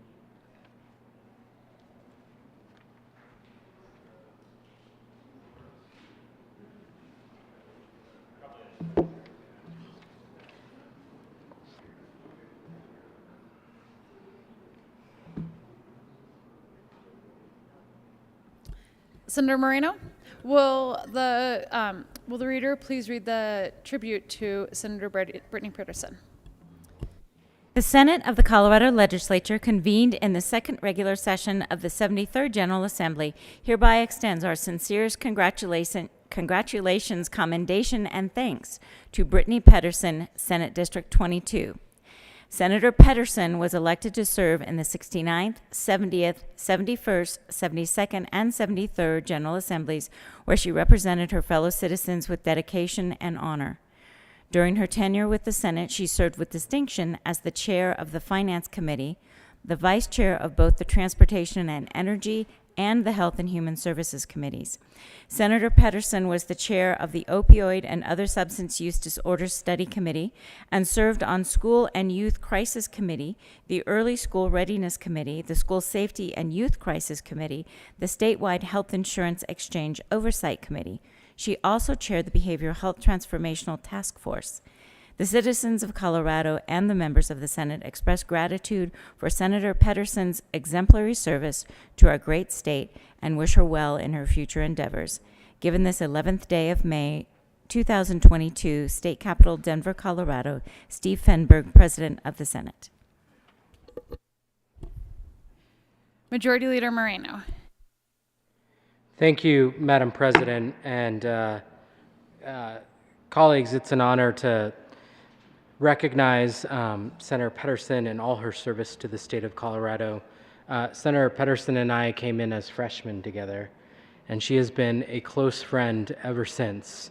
I have loved getting to know Brittany because, frankly, she's just an incredible person.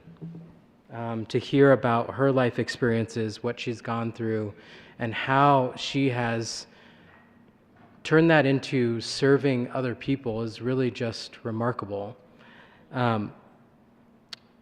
Senator Peterson often tells me I remind her of her brother because, as she would say, I have a beautiful heart. Well, Senator Peterson, it takes one to know one because you have one of the most beautiful hearts that I've ever seen. Thank you for being such a friend. Thank you for everything you've done for the people of Colorado. You have truly saved lives in our state, and we are so grateful to you and everything you've done for all of us. Thank you. Senator Danielson.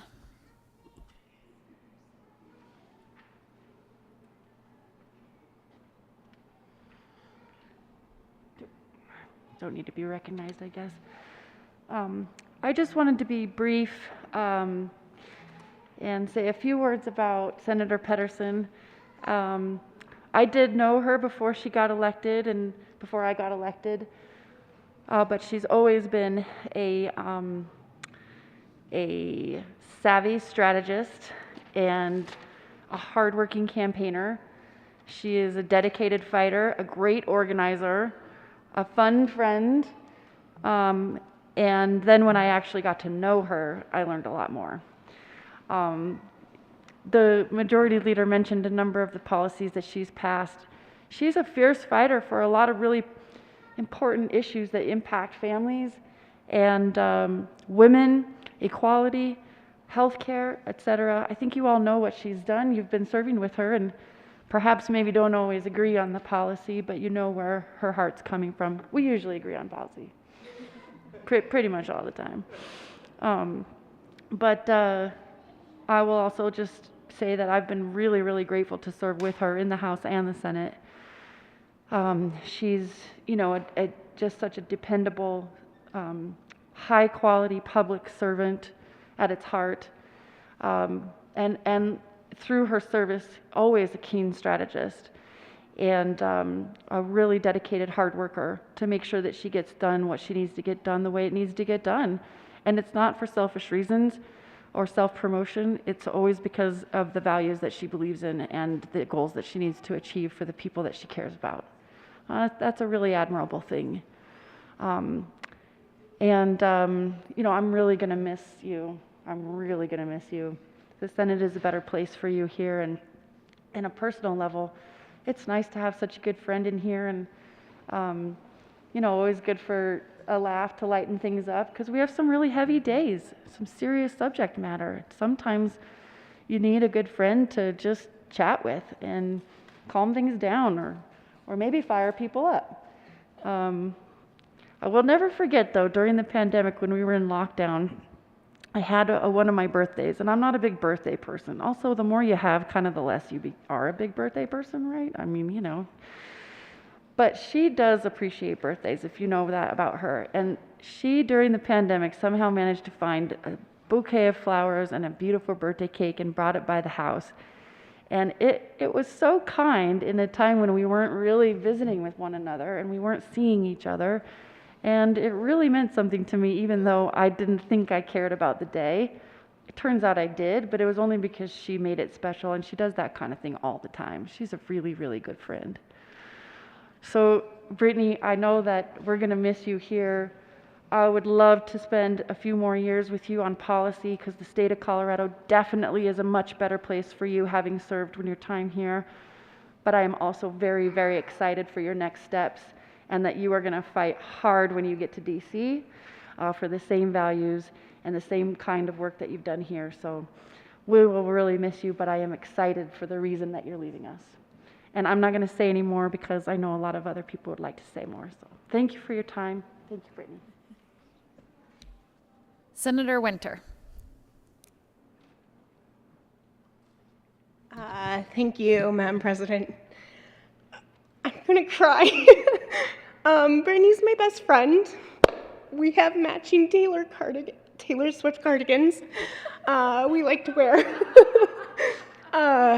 And anytime I'm having a bad day, she's my ride or die and the person I call, whether it's personal or policy or political. I didn't know I was going to cry. I'd be happy to celebrate you. I don't know how I'm going to come to this building without you. We met in 2008, and we were having coffee, and I got assigned to her to be her mentor. And in her phone, it still says Faith Mentor, but really, she's my mentor, too. And so I showed up to this coffee, and there was this phenomenal person sitting in front of me, and she was a little shy, a little apprehensive, and I finally got her to tell me her story. And it was really courageous to tell me her story about how she grew up, and about her mom and her brothers, and about how she had to become an adult at a really young age, and about what she faced at school, and about everything she went through. And she said, so I don't think running for office is for me because of my background of being low income and living in poverty and having a mom with addiction, and all of that's going to come out. And I looked at her and I said, you're the strongest person I've ever met in my life, and that's exactly why you should do this. Because if we don't have more people like you setting these policies, then we're doing a disservice to the state, and you should run for office. And it took a while to get her to tell her story, and her story became powerful, and her vulnerability became strength. And right now there's someone in an ER that's having an overdose that's going to get the help because of Brittany. There's a child in a school right now facing crisis who's meeting with a school counselor because of Brittany. There are people that have beds to sleep in tonight as they're overcoming addiction because of Brittany. And they're never going to know Brittany's name. They're never going to know that they got the services they needed because this really strong woman named Brittany Pedersen showed up every single day and fought for every single dollar to make sure they had the services they need. When she came into this building and was told no, she worked harder. When she showed up to a campaign and had mailers comparing her to Britney Spears and saying she was a criminal, when she's been underestimated and called a Barbie, when she's been told that the only reason she's here is because her incredible husband, I love Ian, but to think that she isn't here for her own accomplishments is a disservice. Underestimate Brittany at your own expense, right? Because I have never met someone that will work harder and never give up than Brittany. And it's not that it's just work ethic. Yes, she has work ethic and she has tenacity, but as the majority leader said, her heart is so big and her heart won't let her give up. Her heart will keep her going at her own expense. I've seen her without sleep, without food. She gets hangry. I try to give her food. It's great. I eat the carbs, she eats the protein. But she will never give up. And so there are people across the state right now that are experiencing services that weren't here 8 years ago. There's people with counselors and beds and medicine and not overdosing because of her hard work. Our state is clearly better because of what Brittany has done. And I know our country will be better for what she will do. And I love you. Senator Fields?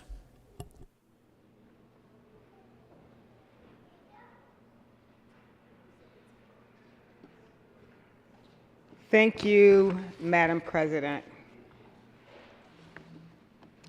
You know, it's hard to say goodbye, but I feel like I'm not going to be saying goodbye because it's like I'm going to say, see you later. Because when I think about you, there's a couple of words that come to mind right away, and that's impact. You have impacted state policy on so many different levels. It's hard for me to put it all down in writing, your impact in the House and in the Senate. You should take away from your experiences here under this Golden Dome your impact. And I'm quite sure you know what that is because there's a whole list of public policy positions that are now in law because of your impact. And Senator, your impact is not just based on carrying a departmental bill. Your bills are bold, they're visionary, and people may not get it right away, but then you find a lot of allies and support to rally around all the bills. I recall the bill that we passed last session on diapers. Big deal. Big deal. I think about the impact that you've made in education, not just in the House, but in the Senate. Big deal. So when I think about, is our state in a better place because of Senator Pedersen, I would say yes, it is. The reason it's better is because your concentration and your focus has never been about you. It's been about the policy. It's been about investing in Colorado families through the work that you do. It's about the investment that this state should make as it relates to behavioral health. Before you came onto the scene, we probably came in a little sooner or later, but you didn't hear much talk about behavioral health. It was almost like a taboo type subject because people did not know how to legislate it, what kinds of services that were needed for the people who were dealing with their own well-being or their struggles with addiction or substance abuse. But you, and I would suggest you take inventory of all your work, and you should stand on your work. Because when I look at you, I can tell you a couple things. First of all, motherhood looks good on you. And so does your next place in Congress. You are prepared to take your place back in Washington, D.C. because of the experience and the wealth of legislation that you have passed in the state of Colorado. So I honor you. I honor you in reference to how you have connected with community and the state and the nation. And it's not a small thing. So I'm just here to say, keep propelling, keep moving forward, and I wish you all the best, and I will be continually watching you as you soar. Senator Lundin.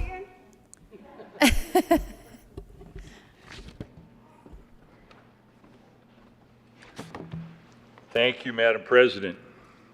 Hey, cuz.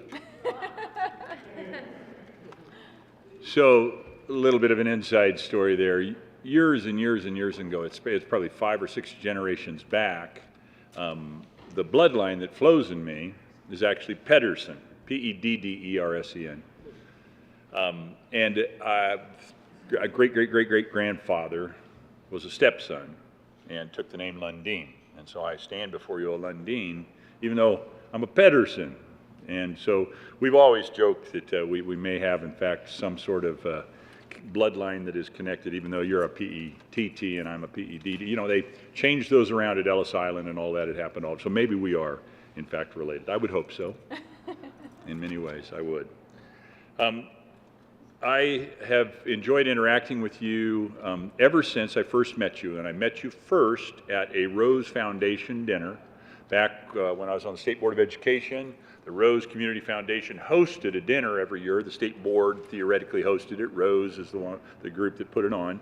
And they brought members of the Senate and House Education Committees together with the State Board of Education to talk and interact and do that which we should do a whole lot more of. I was speaking earlier about the challenges and difficulties of Amendment 41, but breaking bread with those with whom you will build policy is, I think, a good thing, and that's part of what this was about. You were brand new, just been elected to the House and serving on the House Education Committee. And I got to meet you and know you, and then I've worked with you on House Education and through the years now inside this building as an education policy advocate. And that's how I know you and understand your serious, meaningful policy chops.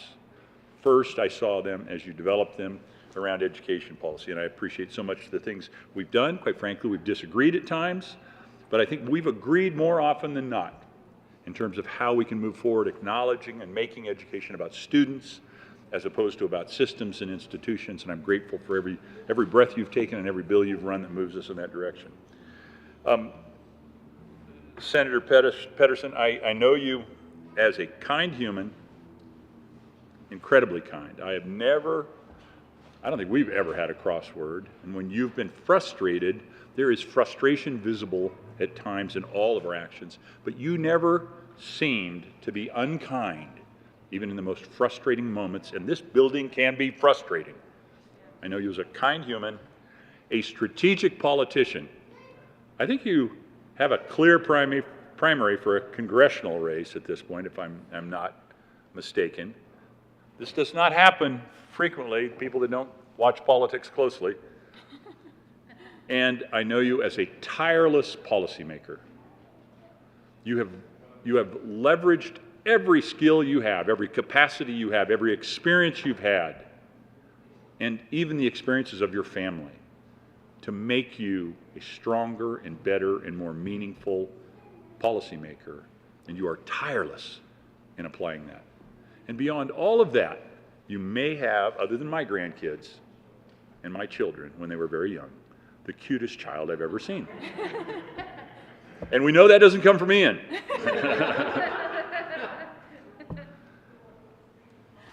Representative, Senator, potentially Congressman, Congresswoman Pedersen, it's an honor to know you and count you as a friend.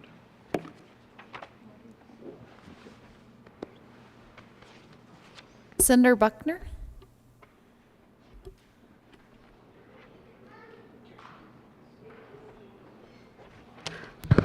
Thank you, Madam President. Brittany Pedersen. I met Brittany when she was when she worked with my husband in the state house. He was chair of education, and she was vice chair of education. And he came home every time they had a meeting talking about this young lady, Brittany Pedersen. She has so much potential. She is so smart. He just adored her and just saw her potential.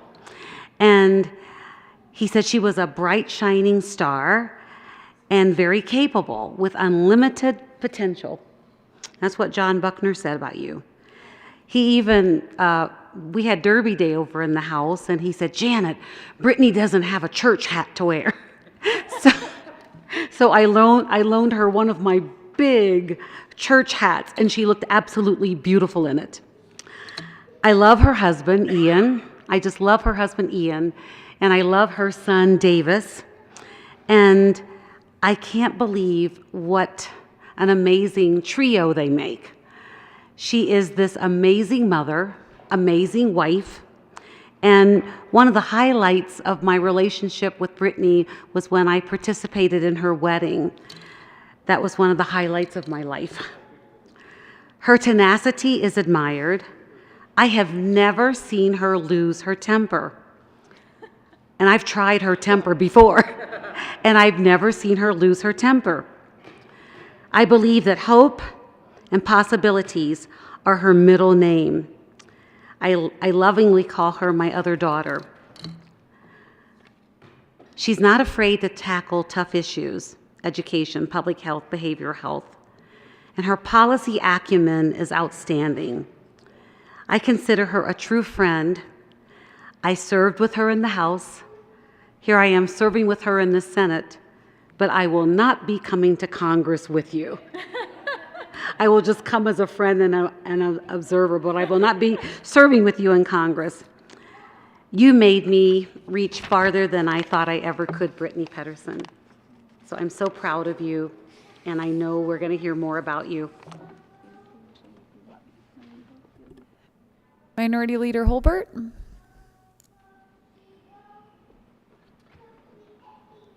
Thank you, Madam President. We all have stories for the members we served with over the years. I start with memories of a conversation that Senator Pedersen, then Representative Pedersen, and I had in a hallway on this floor. We were members of House Education, and I went to her in confidence and shared that I was looking for ways to increase parental choice in education. I wasn't here to represent one versus another vehicle for education, but I really wanted to make an impact because, as you know, as you listened to me last night, I've struggled with a learning disability my whole life, and I found unique ways to learn, thanks to my mom and others. And I saw potential with then Representative Pedersen that she was willing to think outside the box and take on big challenges. And just, I don't know what it might be, but if there's ever that opportunity, I hope you'll come grab me and let's talk about it.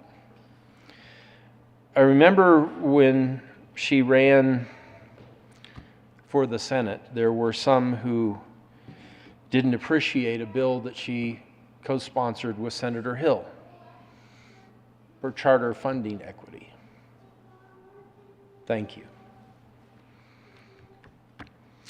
There have been many policy discussions, and we've been on one side or the other. You know, we've been together, we've been on opposite sides. We traveled to Israel. We've heard stories about members who've taken that amazing trip together. It was unique to be in a hotel in Jerusalem with Brittany on our tour and Ian there. I think you went to see some things before the trip started. But where I really want to focus,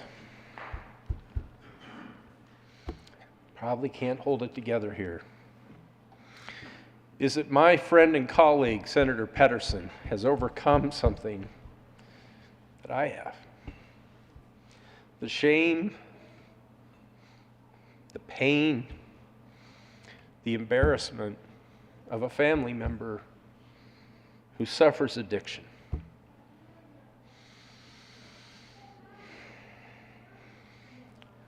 There's a lot of demons there who will whisper in your ear. Somehow it's your fault. You could have done something better. Don't want everyone to know. Everyone knows. But Brittany has stood here courageously in this well and across the way and talked openly about her struggles, her mother's struggles, and how they work together to overcome that. I hope that there are people watching or listening who will use her, maybe me, as an example. The struggles of your family members, of your loved ones, do not define you. There might be a time when you're alone and contemplating terrible things. There might be times when you are alone weeping because it seems as though everything is going wrong. Don't listen. Don't listen. Don't listen to those dark voices. Don't listen to those lies.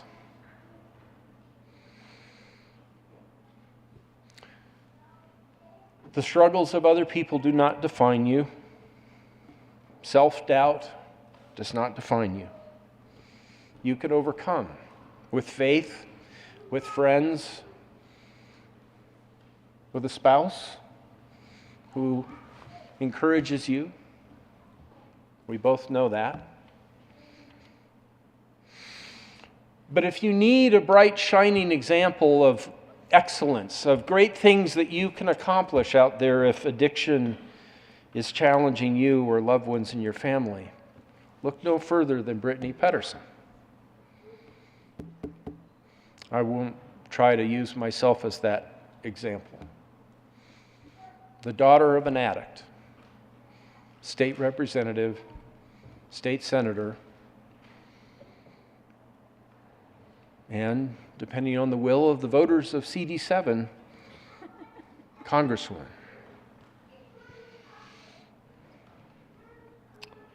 Brittany, I just want to say thank you for all of the kids, all of the adults who were kids, who have struggled through those nightmares. I don't know if there's anyone else here who shares that in their life as you and I do, but I do want to say thank you for being an inspiration to me.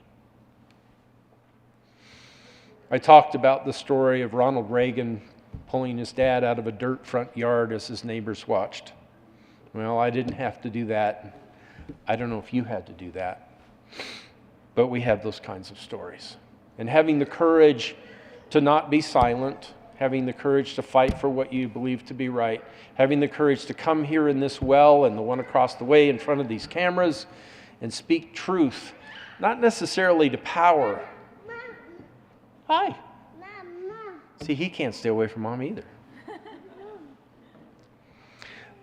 But to speak truth into the misery, the pain, the sin of addiction. And to give hope. To give hope to all. There have been policies that Senator Pedersen has supported that I have adamantly opposed. There are policies that Senator Pedersen has supported one yet to be decided here today that will affect our state. Thank you, Brittany. It's been an honor and a privilege to serve with you despite our differences in policy. I am enormously proud of your work and humbled to have been your colleague during this time. I'm not a voter in CD7, but I kind of think what they're going to do, I think I know. We'll see. And as I've said privately, don't forget where you came from. I don't think you will. And do the people of CD7 proud if that's God's will for you and for them. God bless you. Senator Bridges.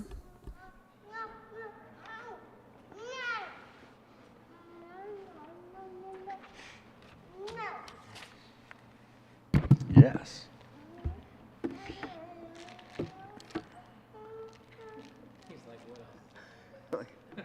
It's a grab bag, buddy.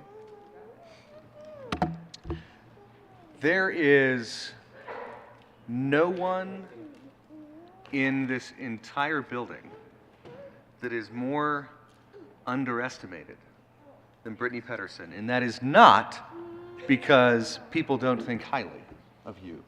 That is because for all of you out there, no matter how highly you might think of Brittany, you are wrong. She is far more talented than even the people who think the most of her give her credit for. There is no one who is more strategic and craftier than Brittany Pedersen. And if you don't believe it, just look at all of the money we've spent since she came here on behavioral health. And I'm not saying look at the budget amendments that have her name on them. I'm saying add up the total, because if you think that any of those amendments came from someone else's ideas, well, Brittany probably gave them those ideas, and there's a fair chance that she gave them the budget amendment too. No one is a tougher campaigner than Brittany Pedersen.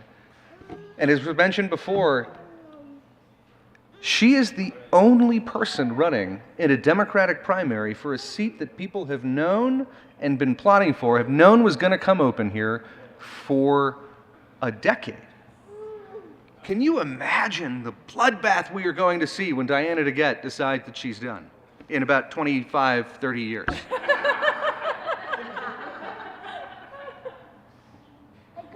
There is only one Democrat running for the 7th Congressional District. That is not an accident, folks. And there is no one better at looking past the surface to see who people really are. And she married Ian.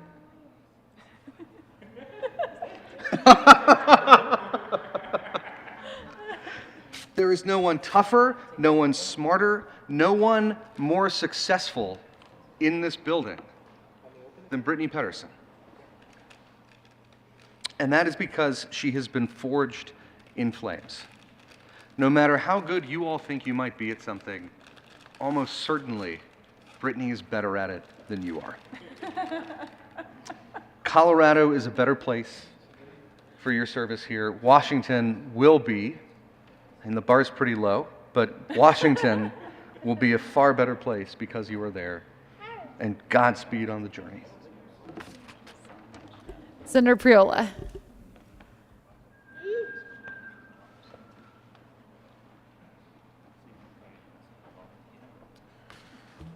Thank you, Madam President. Not being able to serve with Senator Pedersen is going to be very tough the next few years.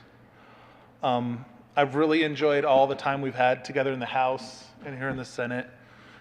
Started back on the Education Committee where she was chair in the House. And we had some good times, did some reform stuff. And if I remember, there was a certain article that ended up on a campaign mailer, but it worked out. The thing I love about her is she knows how to spread the credit. She's very strategic that way. And she does what true leaders do, is they don't take all the credit. They make sure other people come along and get credit for whatever issue is super important to her. And she's done that with the addiction issues, and all the money that we've spent has been talked about on recovery the past few years.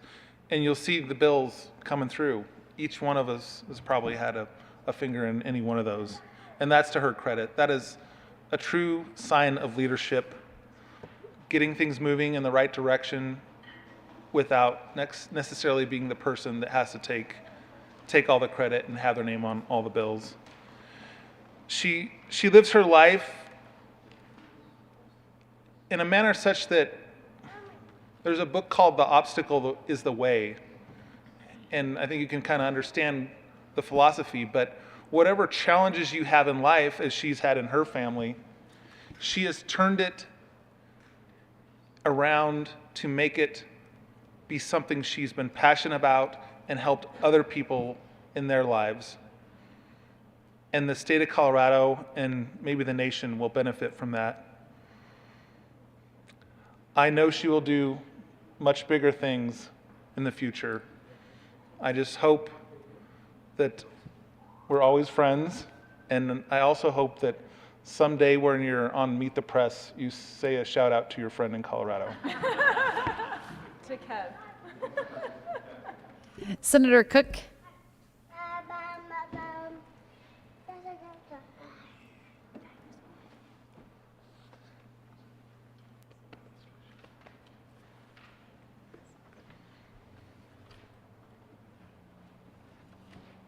Thank you, Madam President.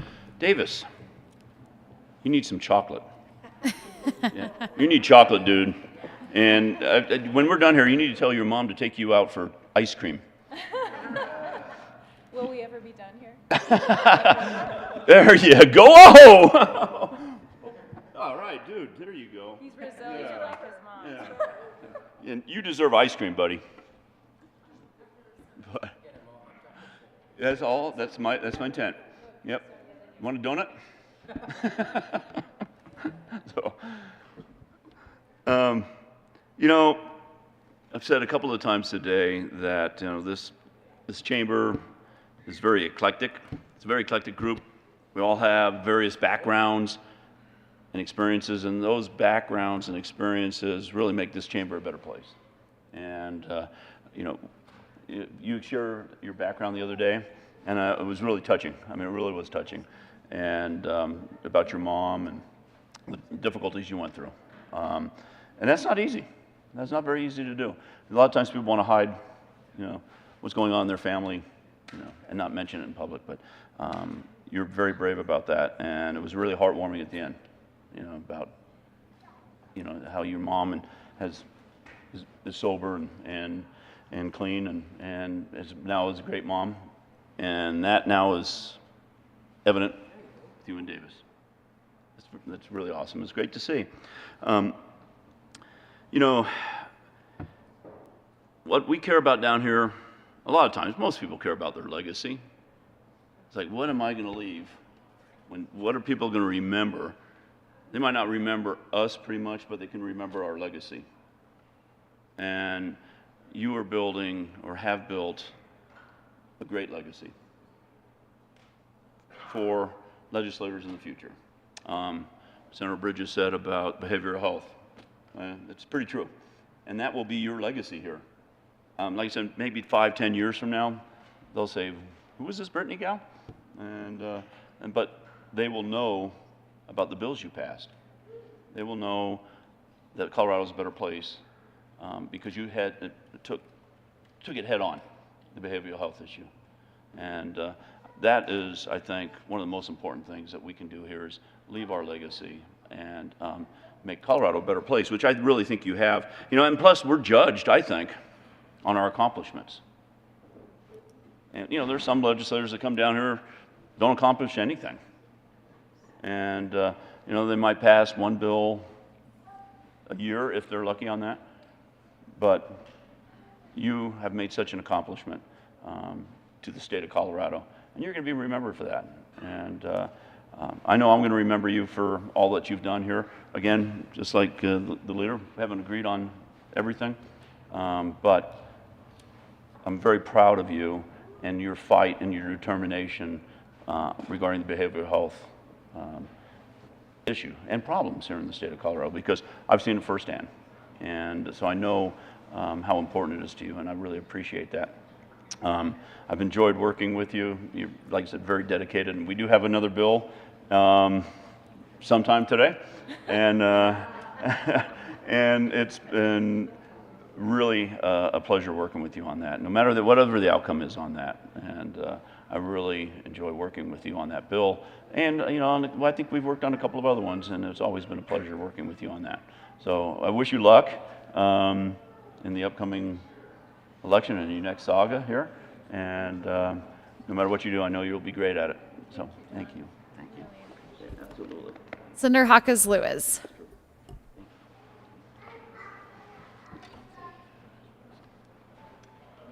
Thank you, Madam President. I didn't want to take up too much time because I don't come to the well all that often, but I had to for Brittany. When I first decided to run for Senate, I didn't really know for sure what the big difference would be about being a senator versus a House rep, and I knew that Brittany knew that.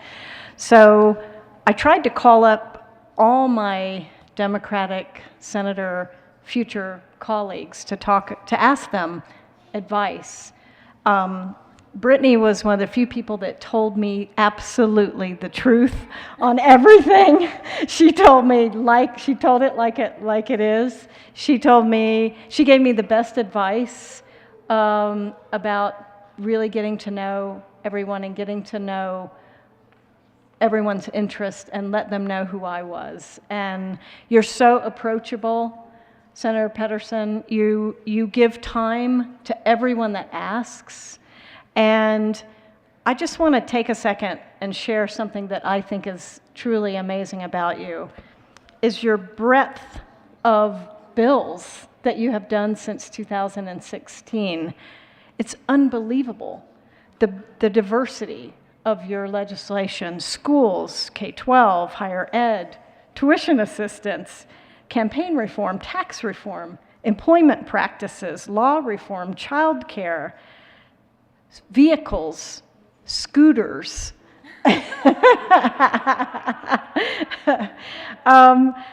And scooters, I love that bill. We called Rep. Valdez Scoot for a long time, and scooter.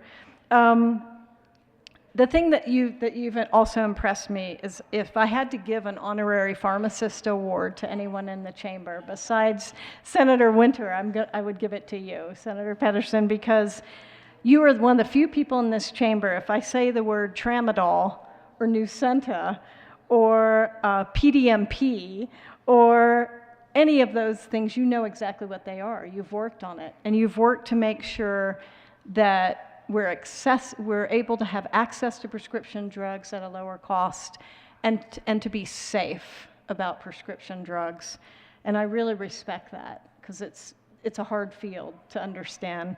And then since we're on recess, I love being able to say people's names. Senator Fields is exactly right. You'll be remembered for everything you did with behavioral health, and you've inspired me on that. And we will try to keep up our work in your honor on that. And last but not least, I know this chamber doesn't want to relive this moment, but it has inspired me for what you've done for saving lives in our community.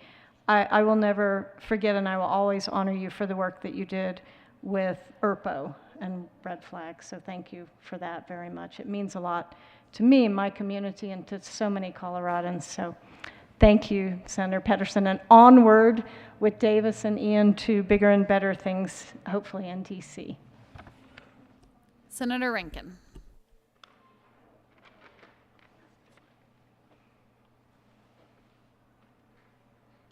Thank you, Madam President. So, Brittany, I'm not going to try to rehash your virtues, which are many, your accomplishments, which are extremely impressive, and your future, which is unlimited. But what I think about in these kind of things, and we'll miss you when people go away, is what will I remember? And we all usually have a story, and I have my Brittany story. So we started together. 13 was our first year. And it seems like yesterday, it really does. And I remember, I didn't know you very well, but you came up to me with that big smile and you said, Bob, Representative Rankin, will you run a bill with me? And I said, sure I will. What is it? You know, almost whatever. So Brittany had an idea to make the dogs and cats. You may remember this, those of you who were here, the dogs and cats in our shelters, the state pet. So we ran the bill, and I think most of you who were here probably voted against it, but we got it passed. So then, what ensued influenced my career, my campaigns. Because Jim Calloway, who was once the treasurer of the National Democrat Party, was the biggest philanthropist in my valley. And Jim, who became a great friend of mine for years until his death last year, said I was the only Republican he ever voted for. So Jim ran the local shelter. That was his philanthropy. I mean, he had done this for years. Wonderful place, and he put a lot of money into it.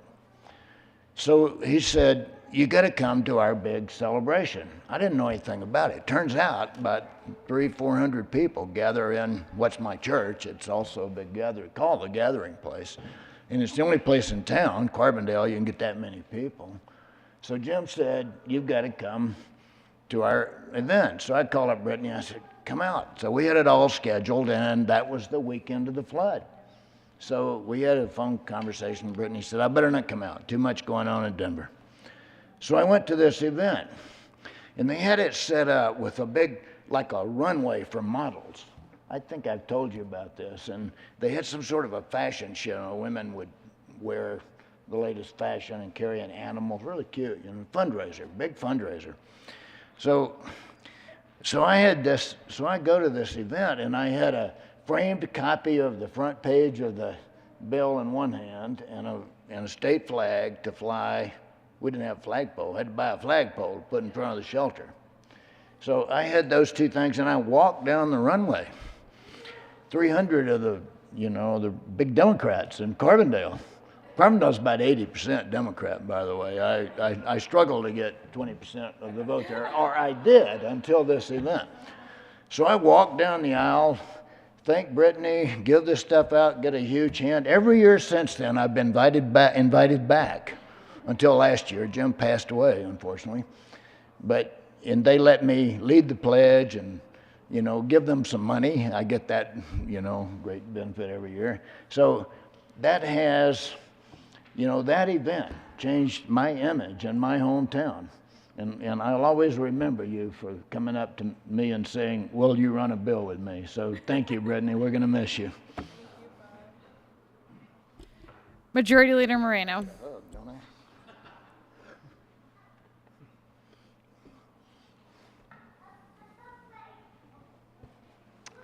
Thank you, Madam President. Before we lose her to flying halfway across the country in her next endeavor,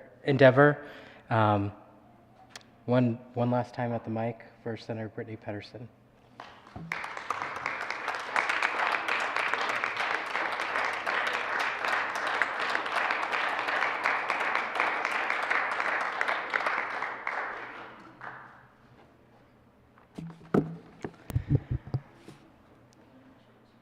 That was way better than I expected. Thank you all for your kind words. I feel overwhelmed and with love and appreciation, and I really thank you. These jobs can feel thankless a lot of times. Thank you for the recognition and for your kind words. I want to thank my husband. I think that he has to go soon. No, he doesn't. But this is truly a family affair. This is, you know, when I was debating whether or not I was going to run for office, it's a very unlikely path for me. And a seat opened up 10 years ago, redistricting.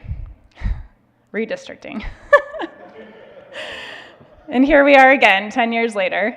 And Andy Kerr was running for the Senate. And at that point, I had been working for candidates. I had working on issues. Never planned on running for office. And as Senator Winter alluded to, I felt like people like me don't run for office. And the seat opened up, and I got a call from Andy Kabza, Jesse's now husband. I don't think they knew each other then, to ask me to run for office. And I was absolutely terrified. If I look back at 2012 and the feeling that I had of just why were people asking me to run for office, just how scary it was to think of stepping in that role. And now I just jumped into a congressional race immediately, not even close to as scary. So I've grown a lot. But I remember going through that time in 2012 with Ian, going back and forth on whether or not I should run for office. Well, he didn't tell me that he didn't want me to run, so when we were away for my 30th birthday and my purse was stolen in Barcelona, he said, well, if it comes back, you were meant to run. If it doesn't, then you weren't. He's like, I got this one in the bag. So it was over the holidays. Everything was closed. So my purse was stolen. My passport's gone. Don't know how I'm getting back to the U.S. We show up the day that the embassy opens, and the woman comes to goes back and forth asking me my name, where we lost it, what it had in it. Turns out, in the middle of nowhere in this town outside of Barcelona was my bag at this police station. So we went there, picked it up, went to the airport, was so excited to go home. We were having lunch and then realized the bag is gone again. So we were trying to file a police report. We couldn't even file the police report because it was the same thing within such a short period of time. And right before we were about to make our plane, they found it again. It came back, everything in it. And he said, well, I guess you're running for office. Obviously, this is not why I decided to run for office, but it's a good story. But Ian has gone through all of this with me.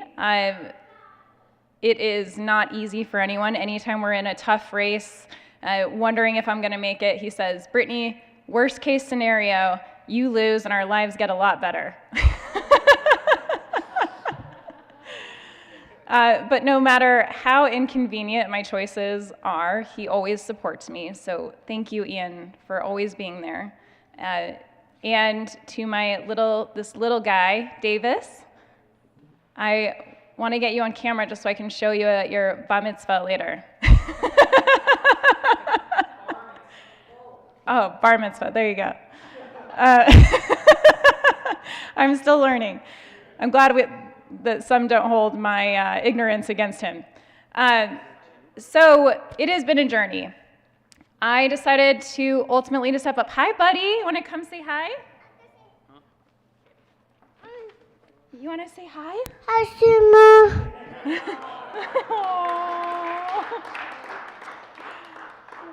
All right. Thank you, buddy. And this little guy is the greatest gift that's ever happened to us. All right, say bye-bye.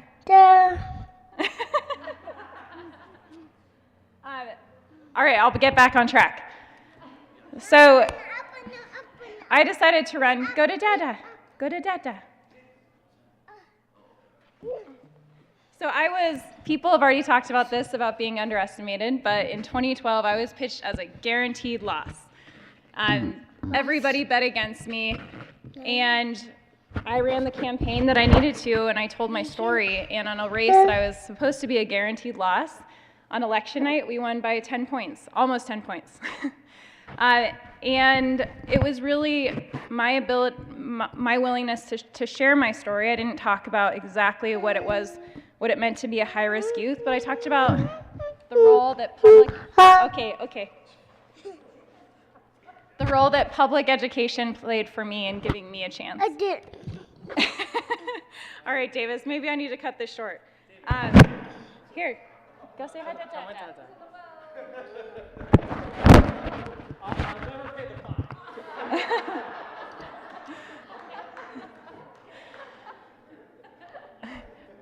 But I was put on, when I look back at my time here, everything that I learned, I was on judiciary, like I said, with Pete Lee, Daniel Kagan, with John Buckner, with Mike McLaughlin, just some of we were able to pass civil unions and just so many things that we were able to do together.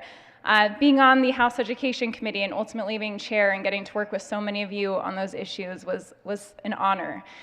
When I came over to the Senate, you know, in the House, I took on everything. I was in every single difficult fight.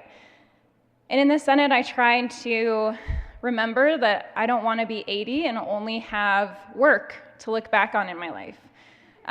We ultimately started a family, and I want to thank everybody for your support in that time, as well as this year as I step up in a different way, as I was not able to be as involved in everything that I usually am. But it has been quite the journey, a very unlikely journey.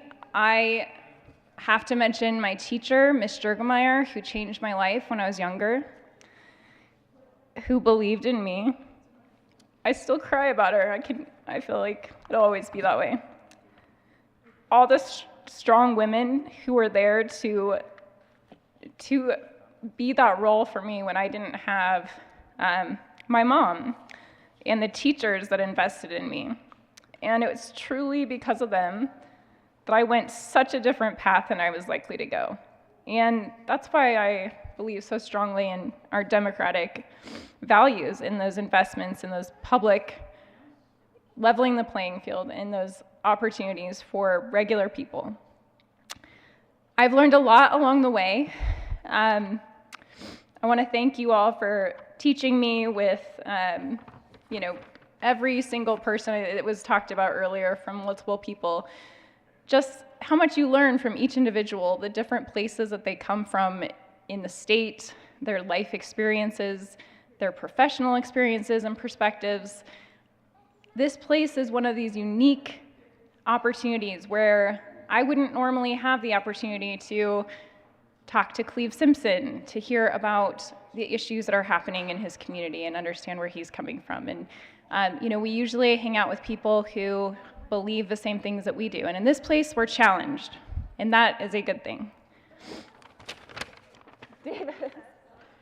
Davis is taking over. I have some, if I were to give legislators, new legislators, some advice coming in, would be to listen. You don't know everything. So many of the issues that we work on are not black and white, and it truly is the gray area, and being willing to understand, roll up your sleeves, and do the work. I like what Leroy Garcia used to say, be a workhorse, not a show horse. I've seen a lot of people over the years focus, to me, on the wrong things, and most people who are really focused on doing that good work for the people in their districts. I would also say that you have so much more power in this role than you know, and that lobbyists want you to know. And I feel like you get that as you're you know, getting closer to being termed out. But it is an incredibly powerful position to be elected if you utilize it to the best of your ability. Hi, buddy. Also, this is one of the most difficult jobs you'll ever have, but it is also one of the most rewarding things that you'll ever do. I felt really sentimental this year, of course, knowing I was going to be gone. And if I was sad about leaving, the last week really kicked it out of me. I'm just kidding. Daddy! No, it really is. And advice that Ed Perlmutter gave me that I definitely cherish is never forget who you are and why you ran in the first place. It's not about you, it's about the people that you're representing and making their lives better.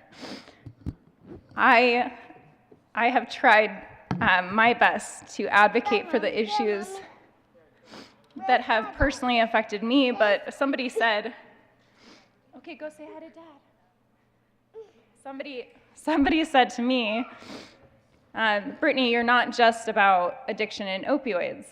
Senator Zenzinger, I'll say that, said that to me.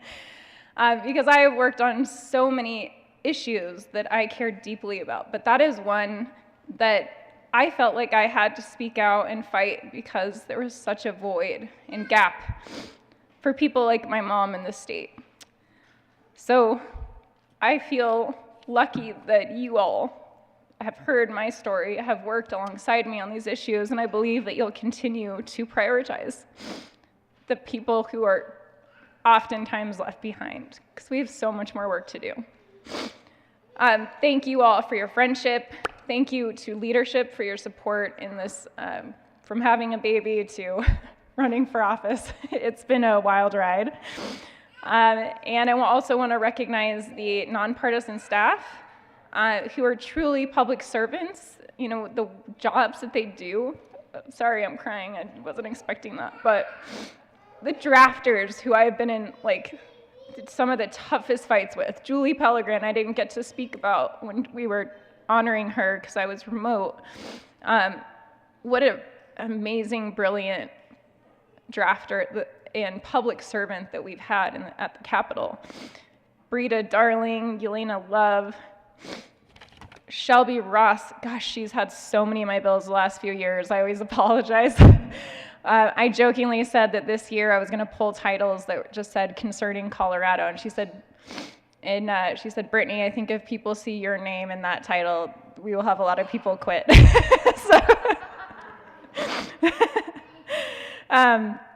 But, you know, the nonpartisan staff are drafters who do this work, especially during COVID. None of us stopped working. Think about what we've been through from the time I was elected in 2012 with the recession and recovery through a global pandemic, and what our staff has gone through in the last few years, what we've gone through, but also our staff. Thank you for all of your support, for helping me be a better legislator. And thank you all for making me a better person. I am excited for the new opportunity, and I'll definitely be down here to bug you. Appreciate you all. On to the next journey.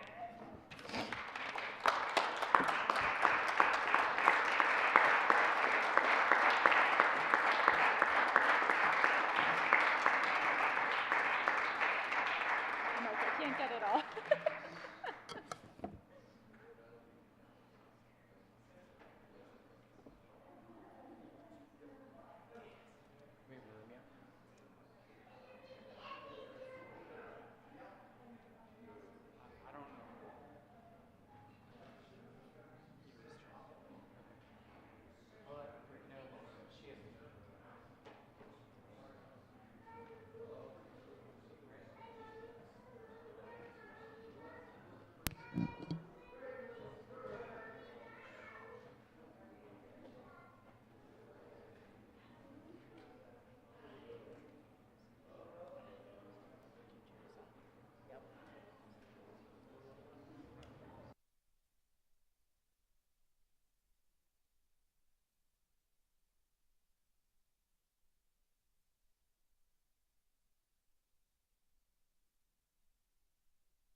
Yeah. Do I say 112? Is that right? Yes. At 6:15? Sure. Do you want to come? The Senate will come to order. The following senators are appointed as members of the First Conference Committee on House Bill 1326. Senators Pedersen, Chair, Cook, and Hansen. Senator Pedersen. Thank you, Mr. President. I request that the Conference Committee on House Bill 1326 be given permission to go beyond the scope of differences between the two houses. The motion before the body is to grant permission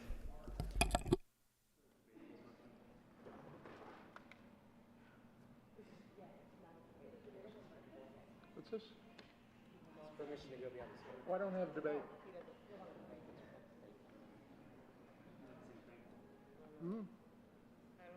I need to be recognized for a substitute motion. Substitute motion is in order. Senator Gardner. Thank you, Mr. President. I make the substitute motion that the Senate adhere to its position on House Bill 1326 and urge an aye vote. The motion is that the Senate adhere to its position. Senator Pedersen. Thank you, Mr. President. Members, I would urge a no vote on that substitute motion. We need to go to conference committee to work through a couple outstanding issues to make sure that we have a bill that can pass both chambers while also addressing the issues that were raised by members here. So, members, I would ask for your no vote on the substitute motion.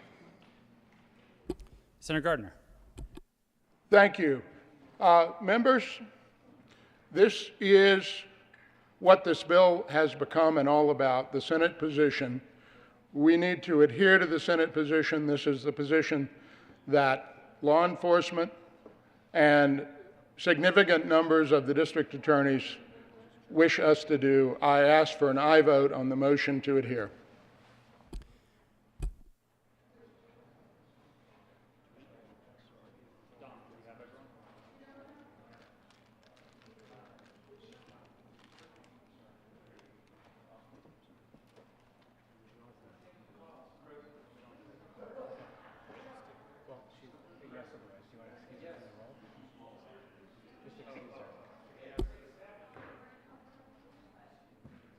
Will the clerk please excuse Senator Janal from the roll?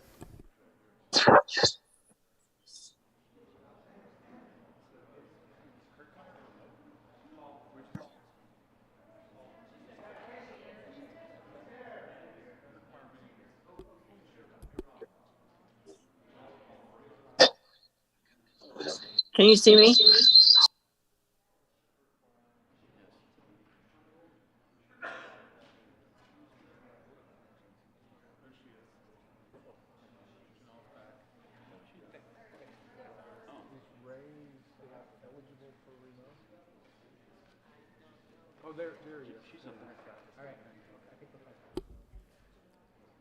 The motion is to adhere to the Senate position on House Bill 1326.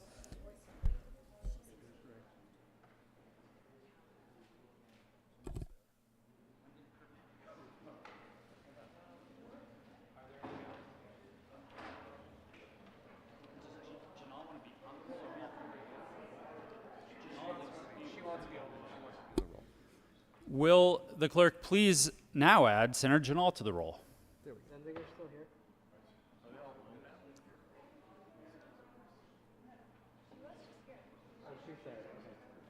The motion is to adhere to the Senate position on House Bill 1326. Are there any no votes? Senators Jaquez Lewis, Donovan, Hansen, Rodriguez, Story, Winter, Lee, Zenzinger, Coleman, Bridges, Buckner, Majority Leader Moreno, Pedersen, Fields, Kolker, Danielson, Rodriguez.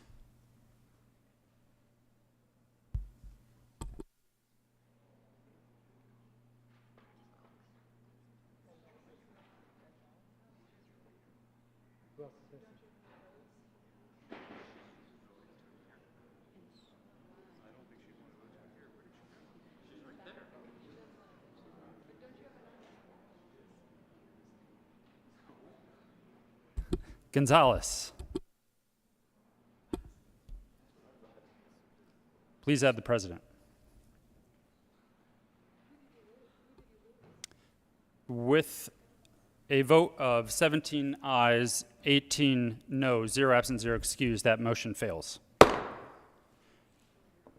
The motion before the body is to grant permission to the conferees on the first conference committee on House Bill 1326 to go beyond the scope of the differences between the two houses. All those in favor say aye.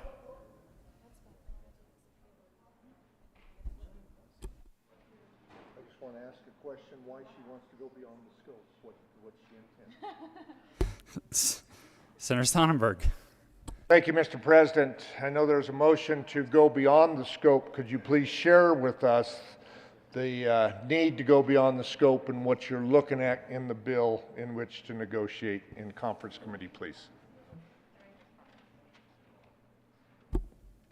Senator Pedersen. Thank you, Mr. President. One of the biggest outstanding issues was the mens rea language.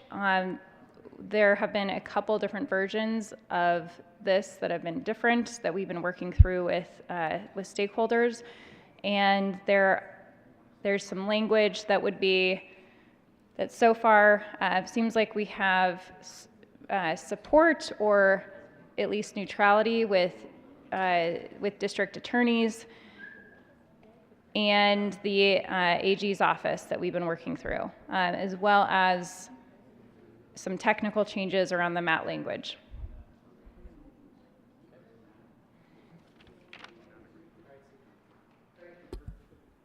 The motion before the body, again, is to grant permission to the conferees in the first conference committee on House Bill 1326 to go beyond the scope of the differences between the two houses. All in favor say aye. Aye. All opposed, no. The ayes have it and permission is granted.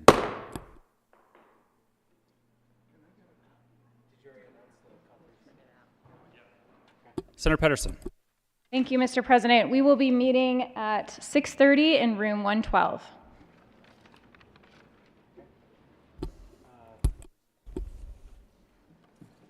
Majority Leader Moreno. Thank you, Mr. President. I move that the Senate recess until later this evening, and we will continue tributes. You've heard the motion. All those in favor say aye. Opposed, no. The ayes have it, and the Senate will stand in recess.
Yes.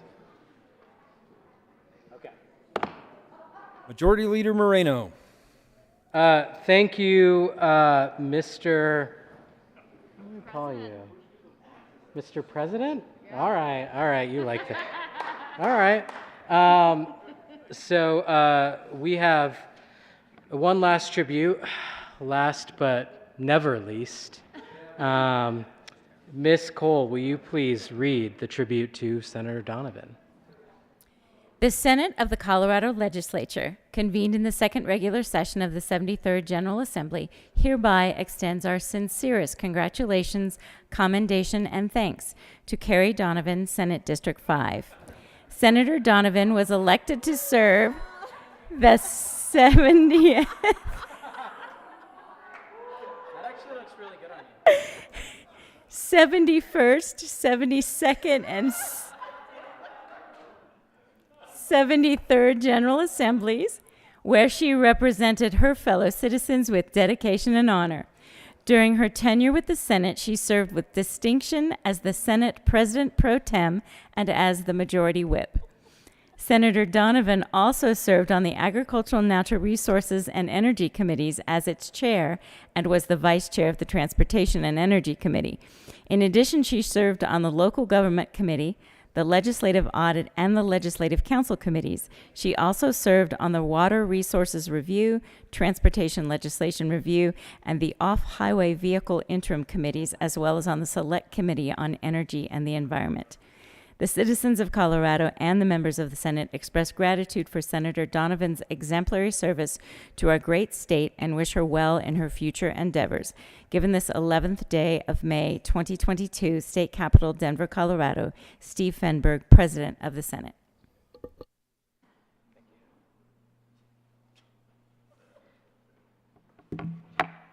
Majority Leader Moreno. Thank you, Mr. President. Colleagues, please be seated. Senator Donovan, you got a doppelganger over there. We're going to have a game later of who wore it better.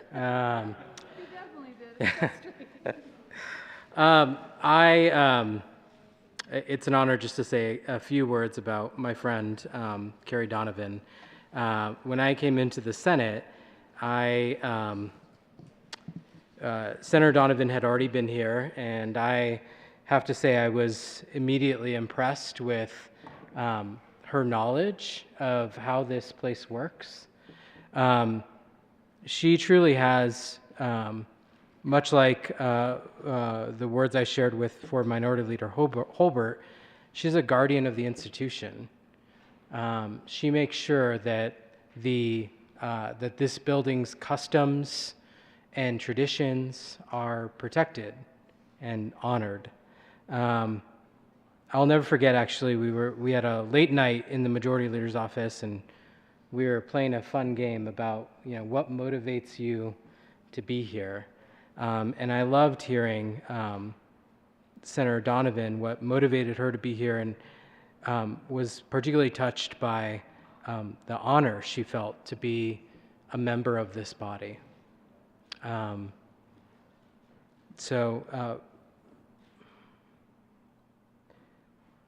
It was touching because not everyone gets this opportunity. And it's truly special for someone to know that and to, more importantly, honor it. And you have always honored it. Thank you for being a friend. Thank you for what you've done for the people of your district.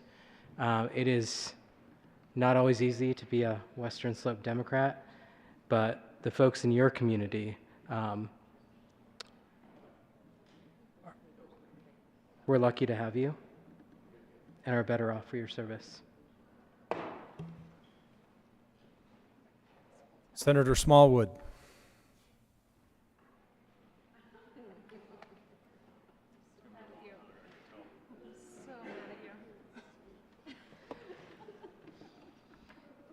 Again, more paraphernalia. I hesitated wearing this because there's going to be more than one person that says, oh, there's another lawmaker that in the middle of a tribute or a moment of personal privilege is trying to attract attention to themselves instead of who we're paying homage to. So I bought this jacket probably 2 weeks after Senator Donovan wore it the first time in the chamber. And Owen Hill and I were standing right there going, is that a biker jacket? Is Kerry wearing a biker jacket in the chamber? Like, and we're like, that's pretty badass. I think I want one. And Owen, who is not listening right now, was like, you should buy it and wear it whenever Kerry's term is up and she's out of the Senate, and you guys would both be wearing the same jacket. That would be hilarious. So that's when I bought it, and I've hung on to it. It's been in the closet since then, and I haven't worn it yet. And it's because we thought we thought you'd be one of the few people that actually could appreciate it. So I can't take all the credit. This was a lot of Owen Hill's very active imagination. I loved somebody earlier today, I think it was Senator Gardner talking about Senator Lee, or Senator Lee responding to Senator Gardner talking about how you've run bills together and how you have much more in common legislatively than when you've been on the other side of things, and that's how I feel about Senator Donovan. People don't necessarily remember the Donna Wood or the Smallhoven bills, and we have a slew of them. We served on audit committee together and had a ton of fun, and have found common ground in 95% of the issues, but people only like to remember the ones where we had big fights and where Kerry earned. Am I allowed to say Kerry? Yeah. Where I really started getting to know who Kerry was, respecting what she stood for, understanding her a little bit, at least I think so, or as much as she's willing to give up. But I want to take a moment to speak at the well, because it is important to me. There are so few people in this chamber, particularly on the other side of the aisle, particularly in the environment that we're in today, where you can, get together outside of the chamber and have fun. And Kerry does that. And she's welcoming, as you probably know, the little party corner. Talk about the fun caucus. Kerry does just a great job having this open door that people from both sides and different philosophies can just come and relax and talk about life and families and pets and all that kind of stuff. And there's so little of that anymore, particularly across the aisle. And it's the thing that makes me probably the saddest, is knowing that that is most likely going away. The collaboration is the other piece. Senator Donovan had the power to single-handedly probably destroy an entire industry if she felt like it. Literally could. And when I reached out to Kerry on a number of issues, 2 or 3 really, really big ones, it was always like, yeah, come in, sit down, let's talk. I don't know, I don't have all the answers. Tell me what you think. What can we do about this and what can we do about that? And I had very little influence on her, as you can imagine, but the collaboration I think was there, and I know she listened, and I know that and I try to say this anytime the media asks me about these big health policy issues that went through. So I'm just really grateful that the people who are carrying this legislation do that, right? They collaborate still, and they take their ideas and they make them better. And so thank you, Senator Donovan, for doing that. And you actually have taught me more about being in the legislature than anybody on the other side of the aisle, exponentially.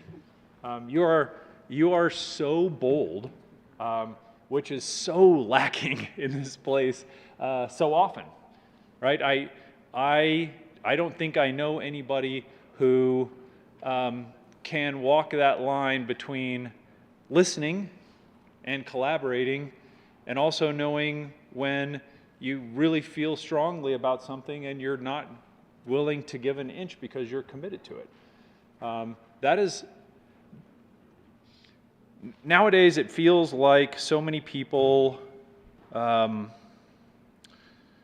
willing to take on leadership. They're not willing to take on, and this, we're hearing a lot about the executive branch and that type of thing, not willing to take on their colleagues when they're really passionate about something.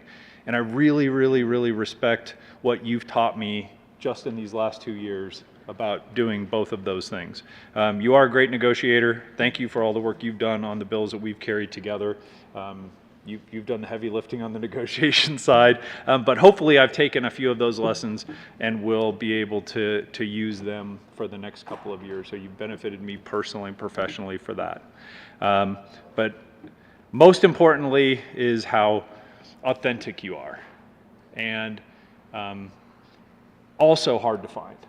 Also hard to find people who can be open with their personal life, open with their struggles, open with what they're thinking, how they'd like to see the world, and knowing that we're here for such a short period of time and trying to get so much done on such an uphill slog, right? That authenticity is what really struck me. And when I was deliberating wearing your jacket, which, by the way, is very hard to find in a XXL. I will tell you that. I don't know what it is about stores that sell vegan leather, but apparently not a lot of people my size buy vegan leather biker jackets.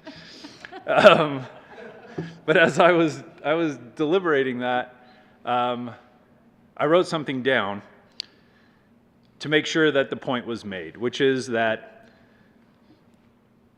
when this jacket's on my back, when I'm wearing this as an homage to Senator Donovan, more or less it's a costume, right? It's a mask, like so many of us wear when we're here, that is hiding maybe insecurities, maybe self-doubt, maybe self-loathing, I don't know. And for so many electeds, at least the ones that I've met lately, the chamber itself is so often just theatrics. When Senator Donovan puts on this jacket, it's just a cool jacket. So thank you. I'm going to miss you.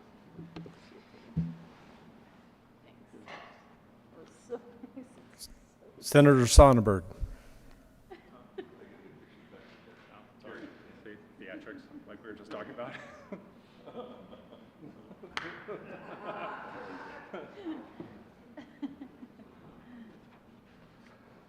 Well, thank you, Mr. President. You know, I don't know if you know, but she raises cattle. She raises Highlander cattle, which are the coolest looking cattle. They're like those, they're really cool looking cattle, but you wonder if there's anything underneath that fur and that hair. It's kind of like those puppies you see, you know, that are really furry and hairy, and you pick them up and oh my God, they're about that big around. So I didn't know, and I would like to actually know how they fatten.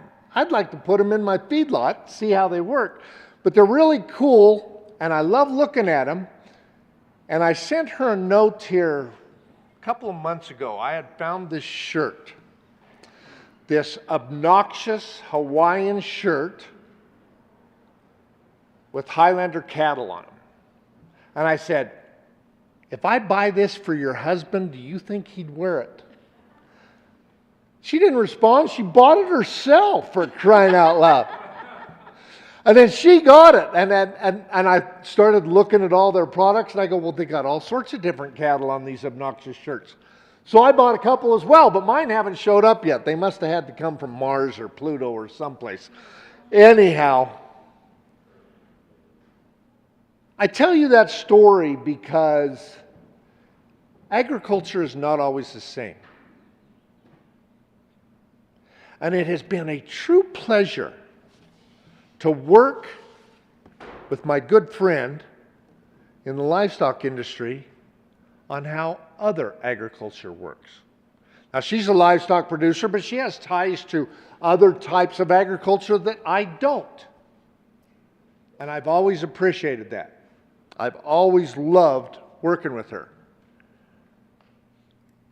Now, for the part that I've been waiting years to publicly say, I need to apologize for my caucus. I have felt bad about this. Was it 7 years ago? Was it 8 years ago? Was it your first year? I don't remember. We killed one of her bills.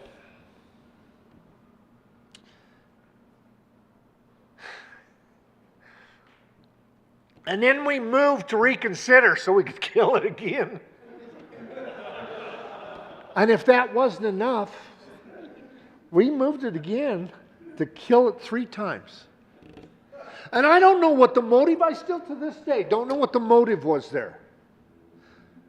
But I sat back and go, God, nobody deserves to be treated like that.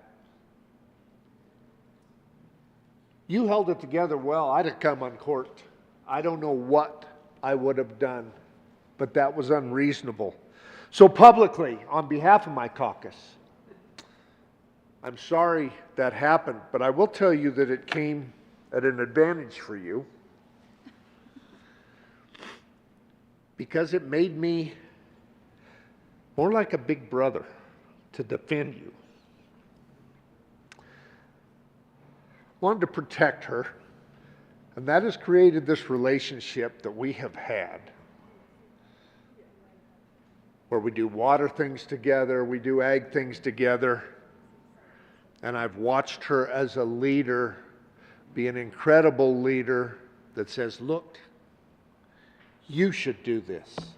You should do this. Let me help you. I'll work behind the scenes, but you need to be successful at this. And this is something up your alley, whether it's a water bill, whether it's the stimulus funds, a sign of a great, great leader.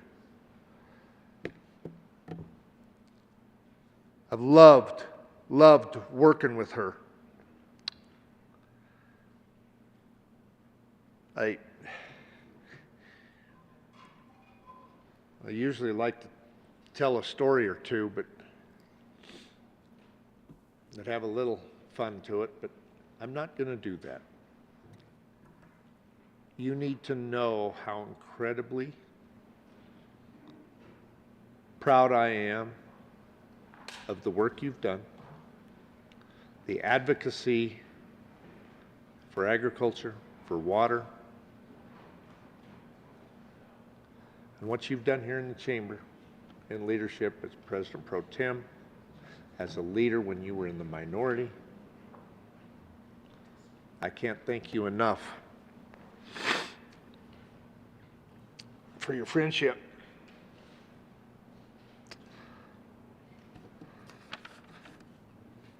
From your big brother. Love you, girl. Thank you. Senator Winter.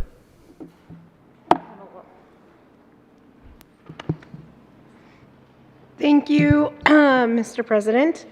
And I think the current president will like this bit of historical information. Colorado was the first state to elect women to the legislature. We were actually the first parliamentary body in the world to elect women to the legislature. And I have traveled the country training women to run for office, and I'm often asked why Colorado was at the lead, why we tend to be at the top for electing women, and I say it's our pioneering spirit, because when we were settling Colorado, it didn't matter who mended the fences and took care of the cows, and that's why we need more women ranchers in the legislature, right? Because they are tough and tenacious, and Carrie comes to this work every single day showing that tenacity in the love of ranching and agriculture and the people in the Western Slope, and we could use more of that in this chamber, and I just appreciate her perspective every single time that she comes down here and how she does that. And so thank you for all the work that she has done supporting her communities, because when Carrie walks into this building every single day, the first thing she thinks about is how can I represent my communities? How can I be the voice for my community? And I just appreciate that so much. And we need more women ranchers, and more women like Carrie elected to this body. But Carrie doesn't come by herself, as many people know. And I'm not talking about her husband, who's an amazing human as well, but Gary Donovan has been a fixture in this Capitol that has provided a lot of love and support. And so with that, I would like an additional tribute to be read. Members, your attention to the well, please. Ms. Cole, please read the tribute. The Senate of the Colorado Legislature, convened in second regular session of the 73rd General Assembly, hereby extends heartiest thanks to Senator Gary Donovan. The Colorado State Senate honors the vital work of Senator Gary Donovan, that with a gentle paw is a constant reminder about what is truly important. In the past sessions, while I have been your friend, we have had our fair share of ups and downs, triumphs, failures, and uncertainties. You have been there throughout it all. You have offered your love and guidance to everyone in the Capitol and taught me how to be an emotional support dog to our humans that do hard work. Enjoy this moment, you seem to say, because this moment is all we have and the only one that ever matters. You possess a wide smile, a happy tail, and a sweet spirit. I hope someday they let you run down the middle aisle. Thank you for getting our names in the official journal. You could not be more deserving of this recognition of appreciation for the Colorado State Senate. On request of Senator Queso Winter, given this 11th day of May 2022, State Capitol, Denver, Colorado, President Ellie Fenberg. Will the sergeants please admit Senator Gary Donovan and his escorts to the chamber? Queso! Gary! Come here!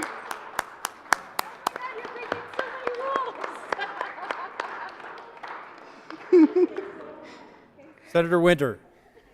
Thank you, Mr. President. Thank you to Senator Donovan and his trip finally down the center aisle after waiting for years to visit his mom. I was nervous. And thank you to Senator Donovan, Senator Gary, for all your work and your service. You've made the Capitol a much better place. Thank you. All right, get out of here. Senator Coram.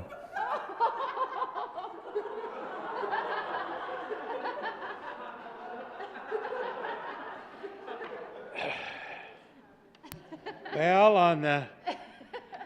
in the last hours of my last days of my 12 years here, things have truly gone to the dogs here. I can see that. So, Senator Donovan, it has been a pleasure to work with you all these years, and we have served on. I don't think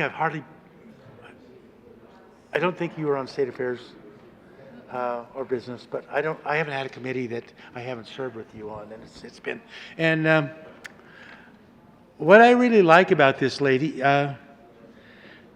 she actually calls me by my preferred name, and it's very refreshing to be walking down to the hall and hear, "Hey, Coram!"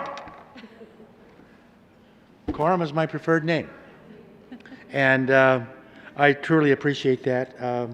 I appreciate your friendship, your leadership, and as Senator Sonnenberg said, the Ag Committee, Senator Fields, I was not here when your tribute, and I truly love you. You are a friend for life, and my greatest memories in this building come from serving on the Ag Committee. Because I don't think we were. I've been in the majority, I've been in the minority, and it was more of a family.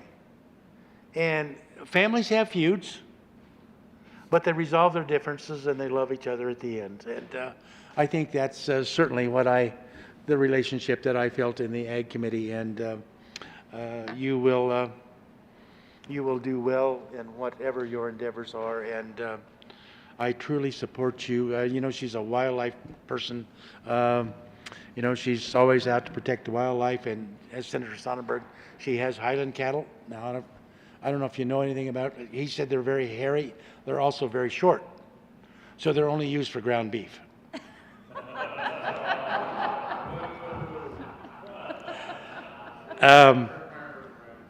Kirkmeyer was right.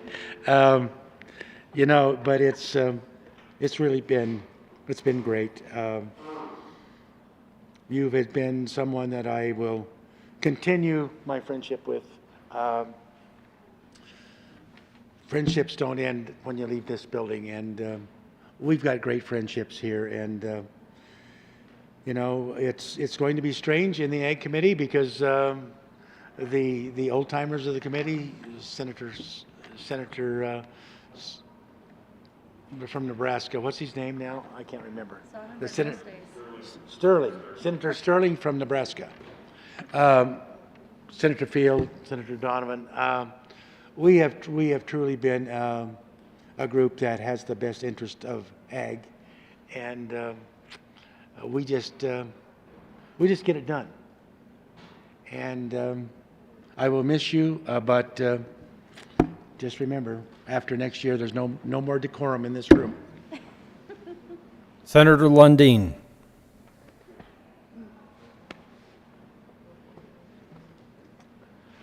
Okay, I like this. Thank you, Mr. President. Thank you, Mr. President. Elemental. That's how I see Carrie Donovan. I first met her at the western edge of the Mediterranean Sea. I was in the House, she was in the Senate, we were in Israel together. And got a chance to get to know her a little bit.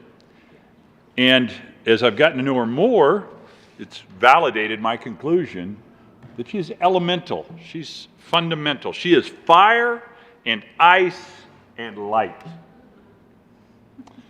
The fire comes in the boldness, and I would echo many of the things that the senator from Not Parker talked about. I mean, who can carry off a biker jacket on the floor of a political body? I mean, actually carry it. I'm sorry, Smallwood, it ain't working. It just doesn't play, pal, but keep trying. Donovan, kind of works well. And that echoes in the policy that you bring. You don't do little things, you do big things. You go after it with gusto and meaning. The ice is, oddly enough, ice is just frozen water. We have far too few voices on water in this state. I mean, you want to think about the thing that is really critical and is going to be the crisis for our children's children. It's water. And we've let that go. And you've been a voice that has been calling that out and working on that and helping us all understand it just to a small extent. But that's the ice element, which is fundamental to what we're doing. Light. Light is, in my mind, is the purest form of energy. And that energy I see in a quickness of mind that I wish we all shared. I wish I had it, quite frankly. Just the ability to, in an instant, know where the pivot is, where the press is, where the thing we should do is, and I see that in you. Fire and ice and light. I appreciate all of those fundamental elements that you bring to us. I do want to continue strenuously to object to the naming of Gary. I've said from the beginning, his name should be Maximus Dogamus. But Gary is okay, but he is so much more than Gary. He's Maximus Dogamus in my mind. Senator, it's been a pleasure serving with you. Senator Coram.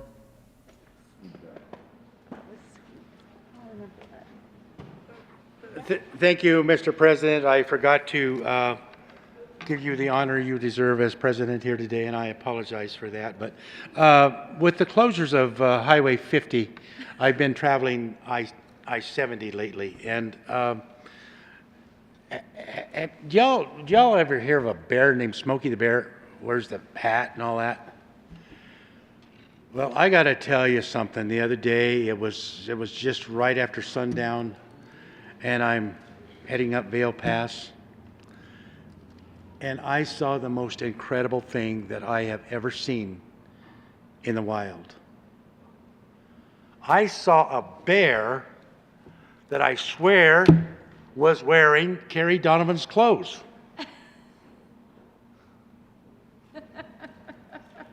Do you want to tell the story, or do you want me to tell it? Go for it. Senator Donovan had one of her Highland bulls that bloated, and so she got a call from your mother, I believe, raced home to save what she could. So she field dressed it as best as she could. And I think it was late, and anyway, I think you only had a pocket knife with you, if I recall, so it's not the best thing to butcher with. But this cowgirl did that. And then she went back to her condo in East Vale, and she is blood-soaked, and she takes her clothes off outside of her apartment.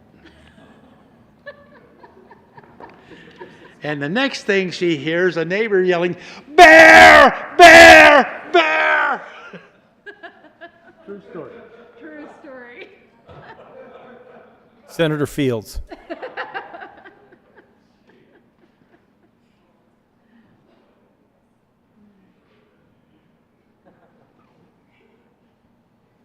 Do I say, Mr. President? Mr. President, Madam Assistant Majority Leader. I'm here to honor my good friend. And I was thinking about what to say. And I kept hearing this song, and the song is by Shaka Khan. Shaka Khan. I don't know if you know Shaka Khan. But she sings this song that says, "I'm every woman." You know that one? Yeah. Does that sound good? It sounds really good. No. And it goes on to say, "I can read your thoughts right now from A to Z." It also goes on to say, "Anytime you feel danger or fear, I will instantly appear." You are every woman. And the reason I say that is because our caucus really values how you just step in when you see there's a fracture or there's something that needs to be done. You just step in. And that's because you are every woman. And the way you exercise your womanhood is wearing a jacket, like that one, because you're comfortable in your skin. I believe that your mother raised you right. She taught you to be a fighter, and she taught you to be a fighter in all places. We all know that Senator Donovan was a school teacher, and she never stopped teaching when she left the classroom. She went out, and she represents Eagle County and all the other surrounding counties there. And she went out and she became the face in all of the communities that she represents. And she would teach them. And when I say teach them, it's not sit down and just give them words. She would dialogue with them to understand the challenges that they might face, the issues that they're confronted with. It could be a youth, it could be a business owner, it could be maybe the ski locations. You know, she was the face. And what she did when she came down here, we all got familiar with Eagle County because of how she framed the issues that we needed to bring focus and attention to. I was in the House when she brought that cottage bill. And that was a big deal back then. And when I look back at how it has progressed and how we're still building on that initial legislation, that's a big deal. I see her as a pioneer woman. Now, I got that term because I watch Food Network. And there's a woman on there. She's a pioneer woman, and she farms, and she has a farm and a ranch, and she cooks. And I said, I don't know if you cook, but this pioneer woman reminds me of you, because I don't know anyone else like you. I really don't. I know people that farm, I know people that ranch, but I don't know anybody like you. And I've learned so much from you as it relates to being on Ag Committee. And she gets it, and she knows it. She knows the terminology, she knows the issues about water, about land, about open spaces. I can see her picking up critters and just say, oh, this is such and such. She really knows agriculture, and she knows the industry. And I've learned from her because she's able to explain ag in a simple way that we can all get it. I'm a city girl, but she's able to relate to what's going on in the urban places and grounds, as well as in the slopes, in the western slope area. And I really like that about you.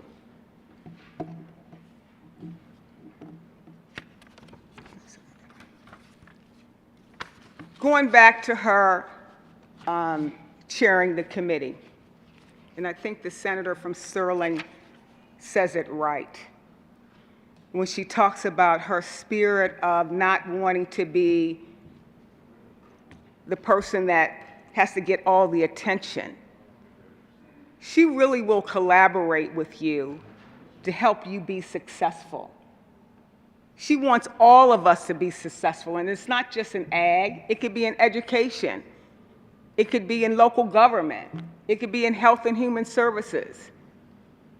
And I'm going to stop right there, because when we talk about health care and what she's done to lower the cost of health care for her community, that should be applauded, because it was not easy. It was not easy work. We all remember the bill, how thick it was, and how everybody wanted to have their footprint and their fingerprint on it, even me. But at the end of the day, I voted for it because I believe in having access to quality health care. And she brought that to her community, and it just doesn't stop at her community. It trickles across the whole entire state of Colorado. So thank you for moving beyond ag and addressing health care, which is a serious issue across our state. She is a highly effective communicator. If you're in Ag Committee, there's just no time to be messing around. We're going to get the work done, and we don't need to use a lot of time to do it. And just because you're efficient and you're productive doesn't mean that it's not complete, thorough work. Because we can get it done in the time that's allocated, in the way that we all get a chance to speak our mind and advance our ideas about it. This is my final thought about my friend. I believe that she wakes up every single day thinking about how she can serve the great state of Colorado. She thinks about every single policy that is being introduced. And she finds subtle ways to insert her influence. It might not be in this well, but it is in some of the quiet conversations that she's having with other folks in reference to her perception about that bill. And is it the right and best thing to do for the state of Colorado? So I believe that she wakes up every day thinking about Colorado, thinking about our air, thinking about our water, our land. And she is a civic-minded leader. And I'm going to miss your spirit not being here, just keeping everybody on track. Where is so-and-so? I don't know. I'm studying my bill. But what you would do, you would make sure that we were organized, we were prepared, we were ready for the next piece of business. And without you being here doing that, I guess I'm just going to have to step up and do it myself. Thank you, Senator. I appreciate all you've done for the state of Colorado. Thank you. That was really meaningful. Senator Hendrickson.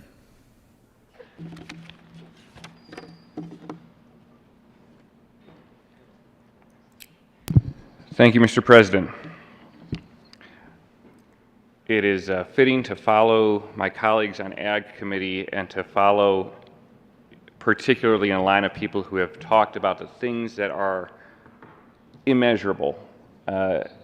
Senator, your impact on the state can be measured in many ways, in bills passed, in bills ran, in dollars, in impacts on the community, but there's a lot of immeasurable that has been talked about. And I had the privilege, well, before that, immeasurable, you were one of the first people I met when I came up here, and it has been a privilege having the desk next to you and to learn from you. And it's been a privilege to have your guidance always not giving directive, but pointing in the right direction. That is immeasurable, and I'm grateful for it. And I had the privilege a little earlier today to sit with your staff and discuss that sort of concept as they have been working and will present you soon with some of the very measurable statistics of your service here in the state legislature. But of course, there's a lot of immeasurable stuff, and how do you capture that, and how do you not let it get lost? And of course, the conversation returns to Gary. And so we were having good fun, and we were trying to put just the measure of having a dog at the Capitol, having an office that is open to all, that has been spoken of before, and the impact that that means, and how do you quantify that? And then we started talking about the mural that Gary has been making on the window. And so we quantified it. There are 120 days in a legislative session, 17 weekends, 34 days on a weekend, so that means about 86 days in a legislative session that we're here. Gary has been with you 6 of the 8 years you've been in the Senate, so that we estimate is 516 days that Gary has been in the state Senate. We have short days, we have long days. We guesstimated that we average 10 hours a day. So, and that about 80% of that time, Gary has spent at the window. That means 4,128 hours at the window. And so while your staff and I were chatting about this, we turned around and we watched Gary, all of us staring intently in silence while he sat at the window. And after 6 minutes, we timed this, Gary booped the window. That averages to 10 boops per hour. So one measurement of your service that we don't want to let go unnoticed is that averages out to 41,280 boops at the window.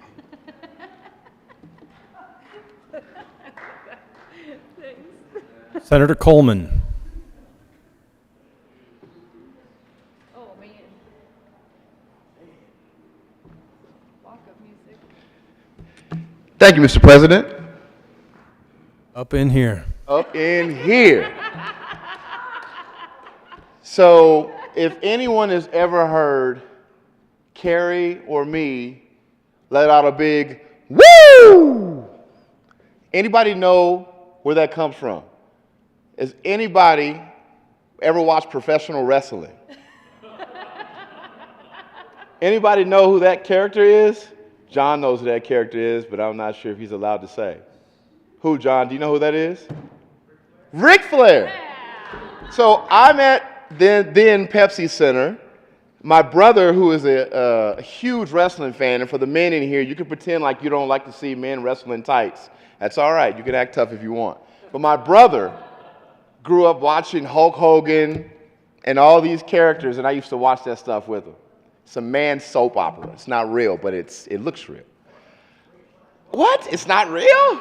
It's real. Part of it is, the pain is, but not the real fighting. Anyway, so I'm leaving the then Pepsi Center, coming down the escalator, and my brother and his crew, I took him to go see a wrestling match because he still loves that stuff. And I look down the escalator, and who do I see wearing a wrestling shirt? I see Carrie Donovan and Shad. And it's just weird because we come to this building, we're in a professional place, and we don't think that we're going to see somebody out at a concert or at an event like that. But it was just really cool to see her in an element where she was having fun outside of the work that we do here in the legislature. So we share that, and it's always good to spend time with her talking about those things.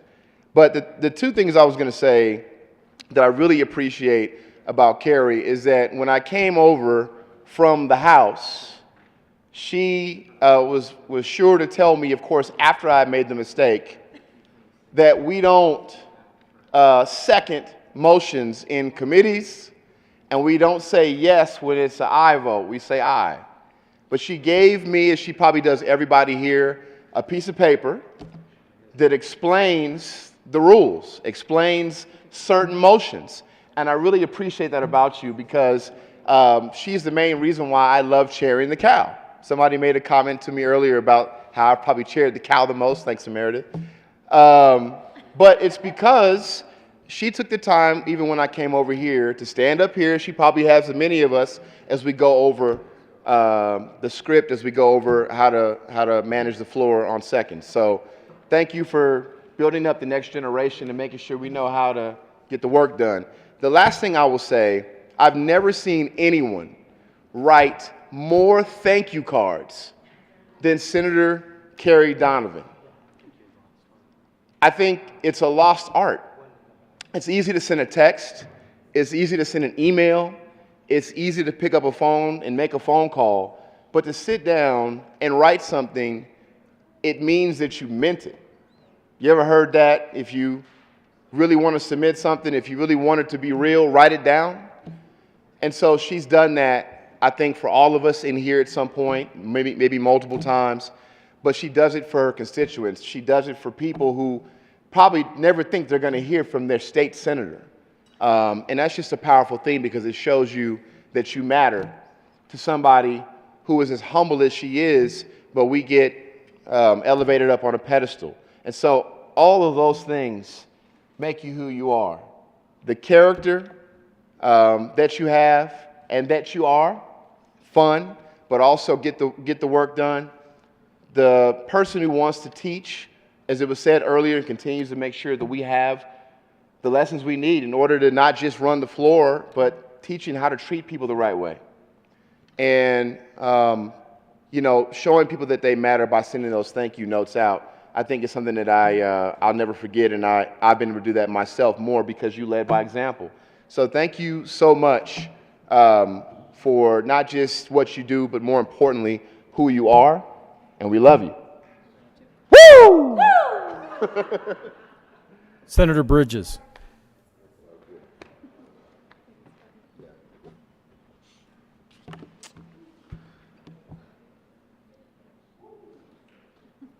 When I was in the House, I had a very special relationship with Danae Esgar, who I think everyone here knows tells you what she thinks. I came over to the Senate. I thought of her, we said to each other, like she's like my big sister. She holds me accountable when I need to be held accountable, which, this will surprise some of you, occasionally needs to happen. And I came over here and I didn't know that I was going to find the same thing. And I don't think I even put my finger on what that role was until I was thinking about what does Carrie Donovan mean in my life. And so I could talk about the day that she spent explaining Colorado water in front of the poster we have in our office, which is mind-blowing. We are truly at a loss in this legislature with her departure when it comes to understanding and knowledge of water. You know, I know for sure that there have been many times, daily, multiple times, when I have received a gentle correction from Carrie. It is never out of malice. It is out of frustration, probably more than love at times, but that's okay. Being a big brother myself, I understand the feeling. But there is underneath that a deep, deep caring, a deep feeling. I think no one in this body feels like down into her soul the way that Carrie does.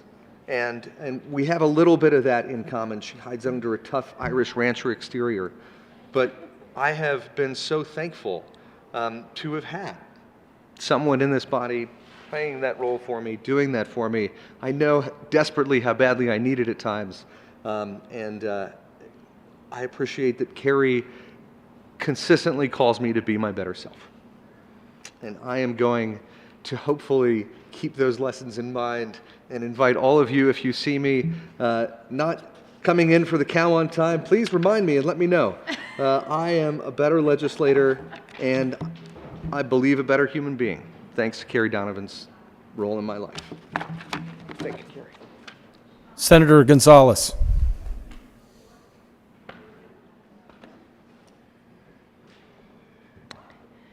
Thank you, Mr. President. When I first came to the legislature, I didn't know it, but we had a conversation a few months afterwards where you told me, you were the person I thought I was going to like the least.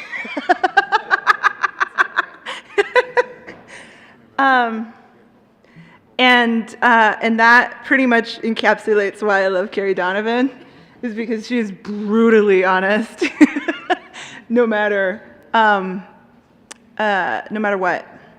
I think that so much of what I love about how you approach this service in this chamber is rooted in raw and unvarnished truth, no matter what.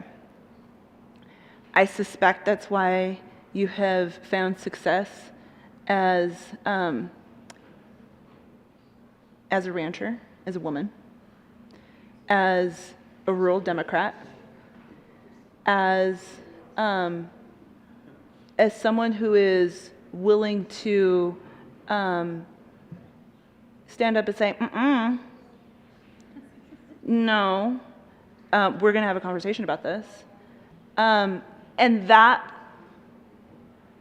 relentless dedication to being honest, even when it's complicated. Being honest, even when it's hard. And serving your constituents with the love and dedication that you always have. I've learned so much from you by watching you do the work in the way that you do. And so I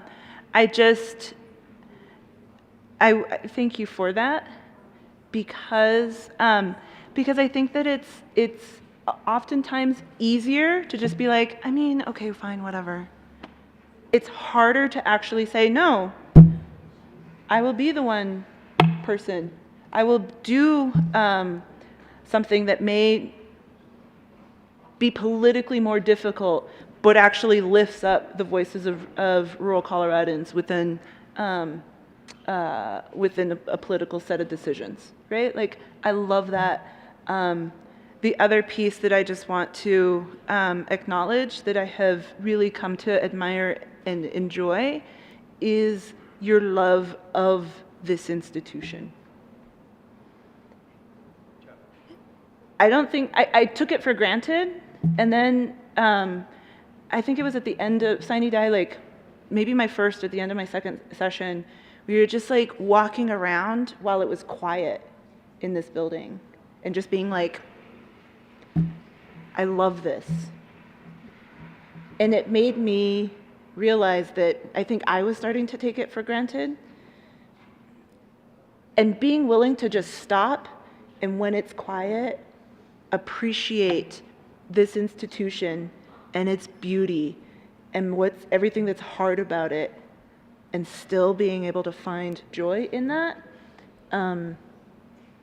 is something that I hope that you continue to carry with you. It's been a joy to serve alongside you. And thank you for everything that you've done.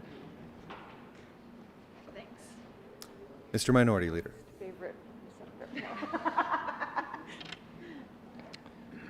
Thank you, Mr. President. Folks like me, middle age, I hope you'd still consider me middle age, white men apparently can't or don't want women in positions of power, and that is not true. I have been blessed to know many women in this chamber and the opposite who have held positions of power, and I think that's awesome. Maybe I'm different, but that's how my mom raised me. Be fascinated with people of different races, ethnicities, their culture, their food, their language, though as a dyslexic, language is a particular challenge for me. I count Carrie Donovan as a friend. We came into the Senate together, and I remember a conversation we shared over in this stairwell. I apologized for something that I didn't do, but I felt that an apology was merited. And I think from that conversation on that Senator Donovan and I started to develop a level of trust, a friendship. I hope she feels the same way. One of the things I think that Carrie and I share is that as dyslexics, at least in my life, I learned to laugh at mistakes, self-deprecating humor. I find that in her. She's comfortable at laughing in a stressful situation or laughing when maybe she makes a mistake. There was a time when there was a vacancy for lieutenant governor, and I think I annoyed Senator Donovan as I kept asking her if she'd had a conversation, if she'd been picked, because I thought the governor would have been wise to select a woman senator from the Western Slope, Carrie Donovan.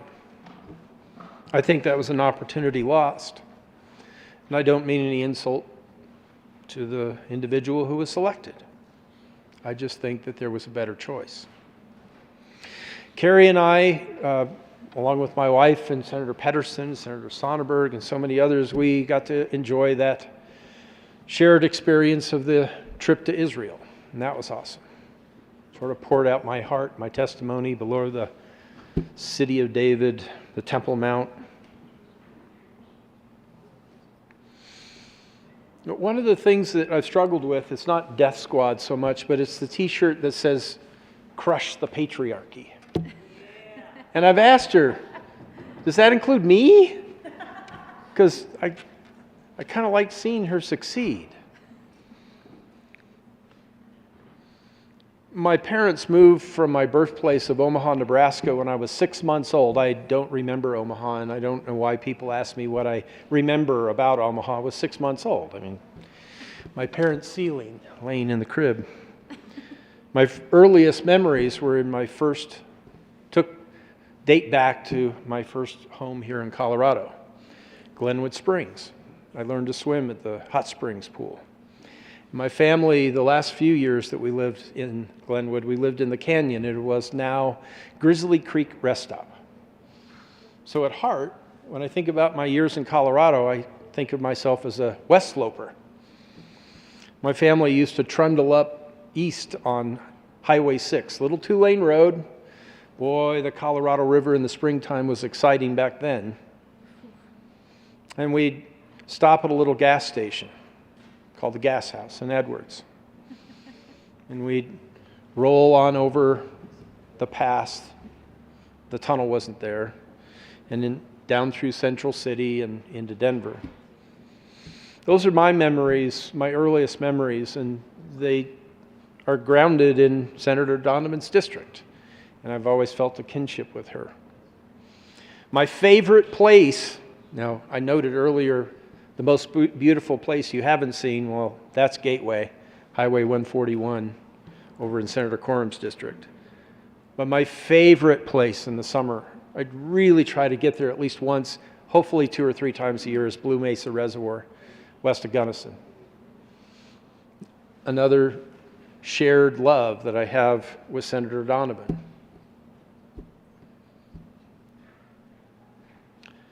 Shakespeare wrote the line, "Parting is such sweet sorrow." It's in Romeo and Juliet. I've not embraced that, saying those words. I've rather rejected them my whole life because I always thought, well, if separation causes you sorrow, then don't separate. If it's a burden you don't want to bear, then stay where you are and don't be sorrowful. But I understand it more today. We don't have a choice. Term limits, decisions to move to a different state.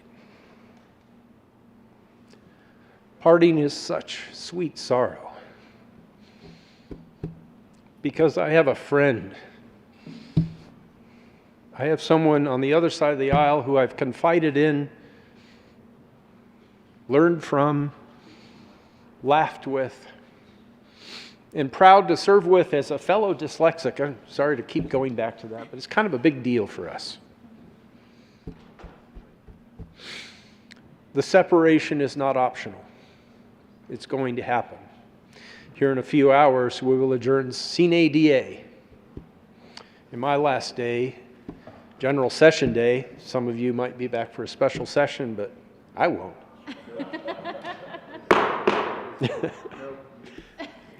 Do the tribute, please. Thank you, Mr. President. Carrie, I just want to say thank you for being genuine, for representing the West Slope, for being unashamed and uninhibited to come here at this mic as a dyslexic and speak from the heart. I think since you've given up the scripts, it's gotten much better. I listen when you speak. I hope that whatever the patriarchy is that might hold you and other women back, I hope I'm not part of it. I'll miss you, friend, and again, as I've said before, if you and Chad are in the Sarasota area, please call me. I'll keep the same cell number, and I would be delighted to share a drink and a meal with you on a sunny beach and watch the sun go down as we did in Israel. I love you, friend. God bless you.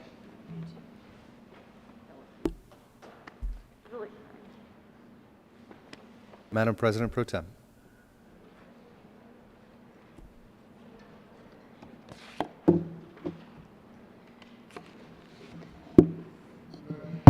For those of you who sat in that seat today in the past 2 days doing this living eulogy, I didn't know what you guys were going through. This is rough.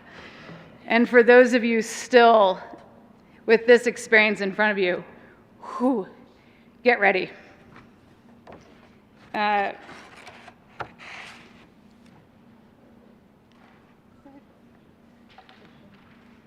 there's some here.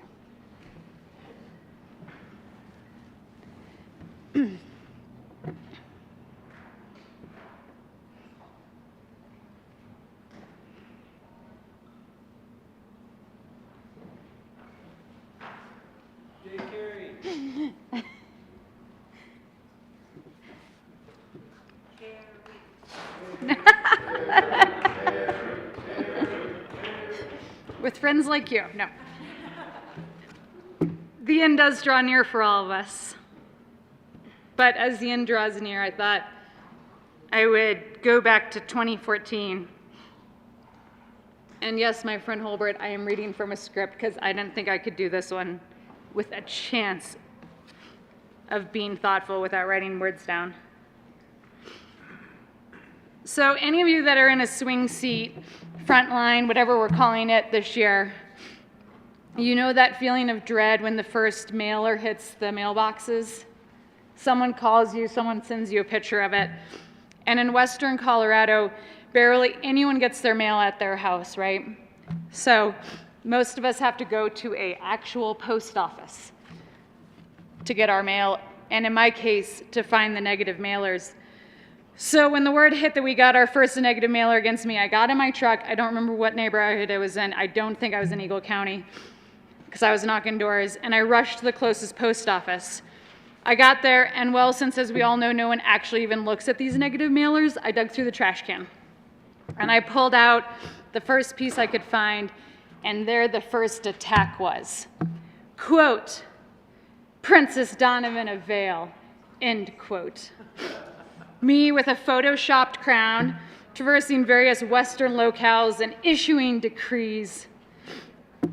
Now, we have no idea how effective that mailer was, although Princess Donovan tends to hit Twitter quite often.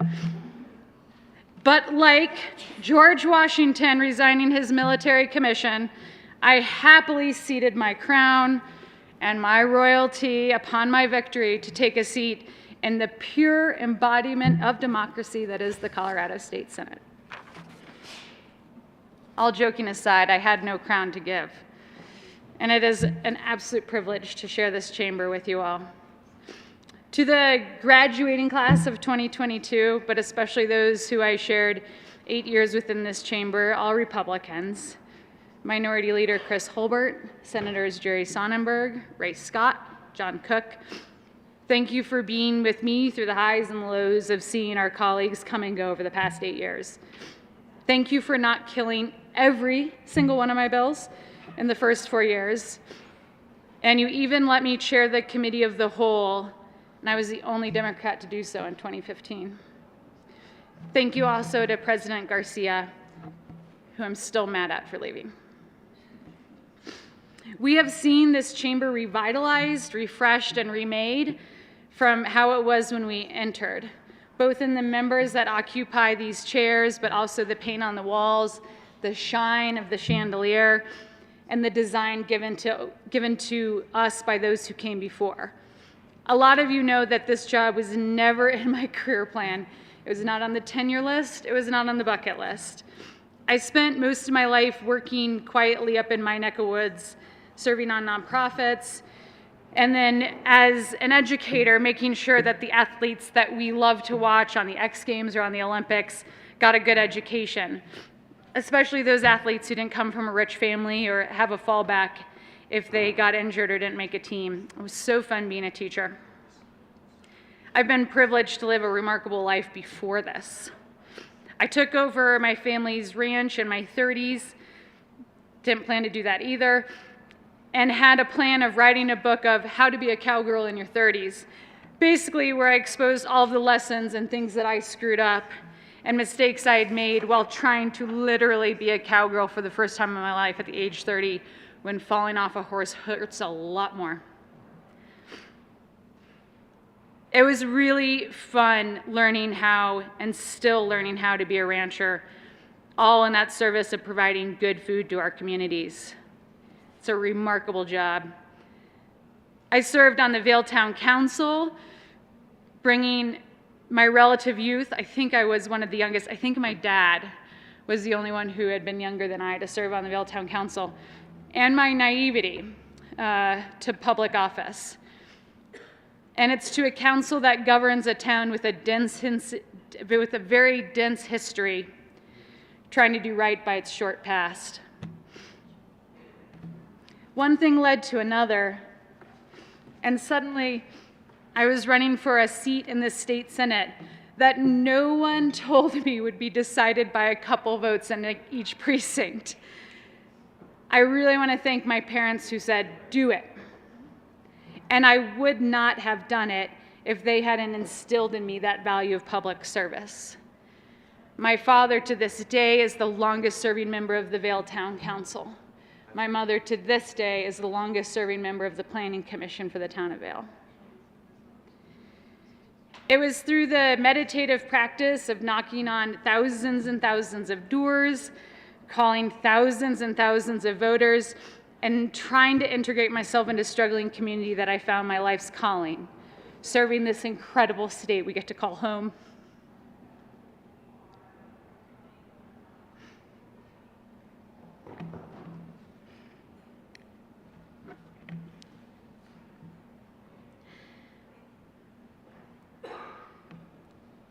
Pat Stedman, my mentor, said, "Never cry at the well." I'm sorry, Pat. I've taken to the romantic side of our country's history and its roots.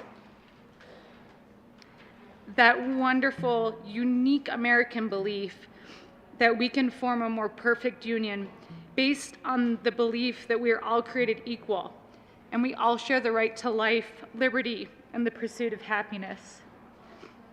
That we are all born with the opportunity to live life as we see fit, to take care of our families, and through hard work and determination, change a town, change the state, change the country, and change the world.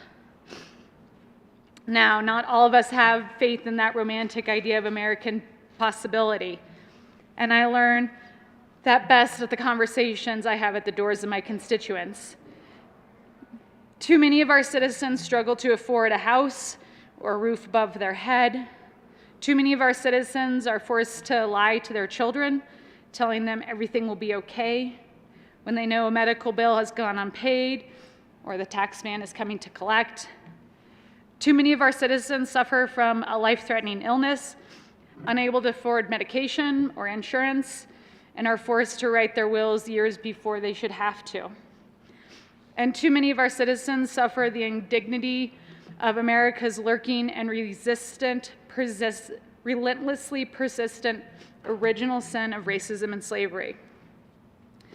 The persisting plague of racism places our citizens of color in low-income communities with no escape, held down by a system designed specifically to hold them down. Too many of our soldiers who served our country return only to find that their government abandons them to the horror of post-traumatic stress disorder, or injuries that persist, infect, and kill, as they eventually did to my grandfather and World War II vet, William Byrd Mounsey.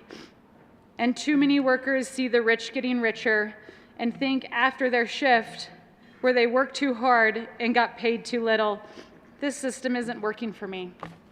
Why should I even vote?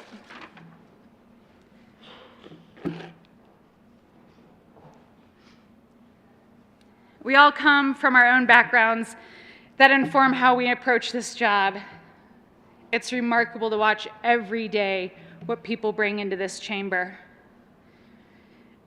I remember helping Senator Cook figure out his iPad during our freshman orientation, knowing full well that his views on gun safety are places that we would probably never align on.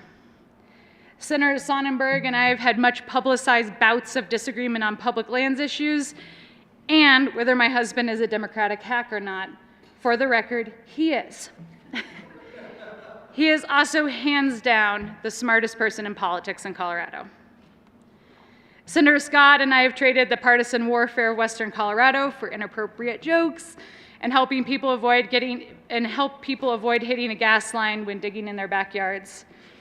And one of the best bill signings of all time, where I jokingly went to knee him in the groin, the local reporter took the picture and published it.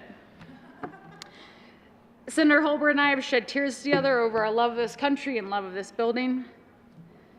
And though we all have our different prescriptions for the problems that have plagued our country and our state, what I'm most proud of during my time in this body is fighting for solutions for our biggest challenges without falling for the trap of division. I've made friends with senators and representatives on both sides of the aisle, and I feel indebted and grateful to the spirit of collaboration and compromise that says it is possible to fight intensely for our beliefs while being a human being to one another. Friends, we are at a tumultuous time in our country. You see it in your town halls. I have felt it at mine. Our constituents see the other as the enemy. And our campaigns are getting more and more expensive as it gets harder and harder to earn votes from the other side. Well-funded political organizations, corporations, and special interests are putting their thumb on the scale in ways that even just 8 years ago, it felt different. There are forces in this country today wishing to tear us apart. I say with all respect to my friends on the Republican side of the aisle that your spirit of service is the powerful antidote to the anti-democratic forces knocking on our doors. It is on us to fight for every one of those constituents whose stories we hear when we knock on their doors. It is on us to provide a glimmer of hope that our democracy can serve those who need it most. And when called upon to address an unfair system, we should not seek a Democratic solution or a Republican solution, but a Colorado solution. That when we see an injustice,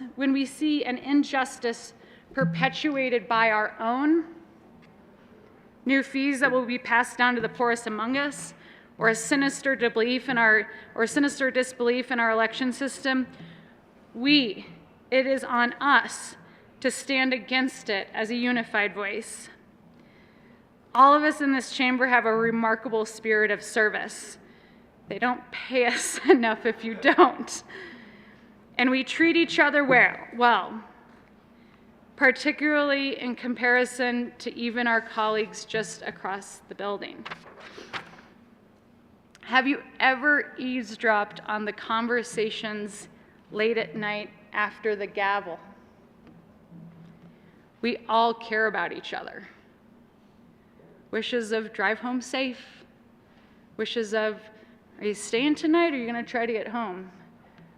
Wishes of, have a great weekend, you probably deserve to check out. We need to tell that story better. The story where we disagree but come together to make sure this institution works and makes a difference in people's lives. I leave this office with more faith in our democracy than I had when I entered it. The work of this country is, by definition, meant to be unfinished.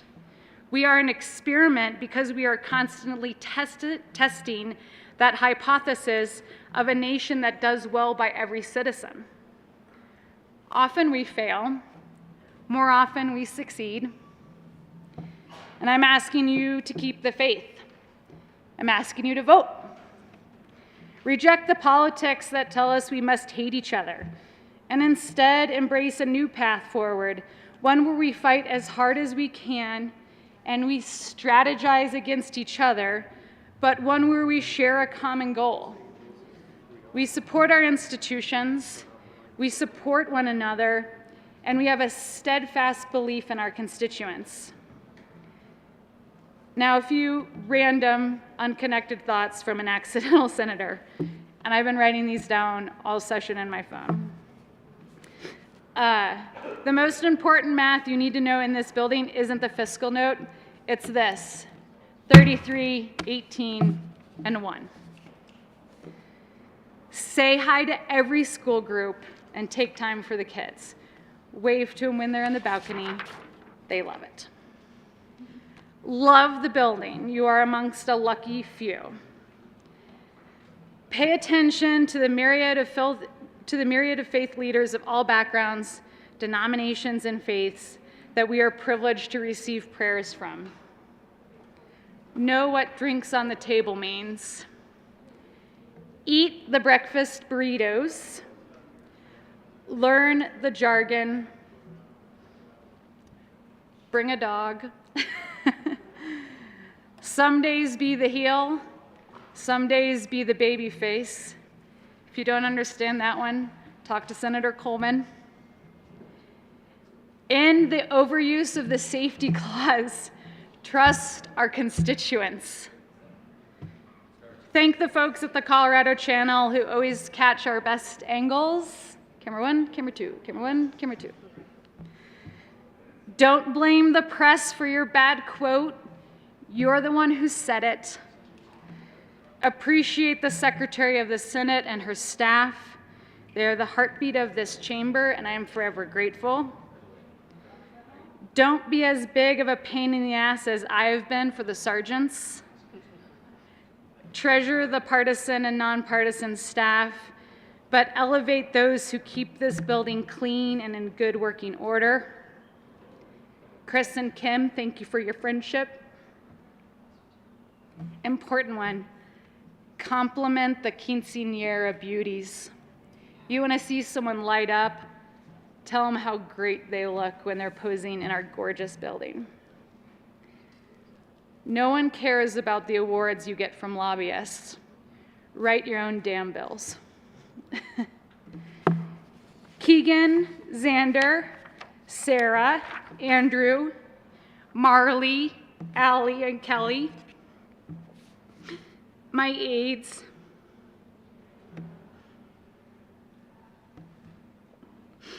you have kept me afloat and made this job possible while setting an incredibly high bar.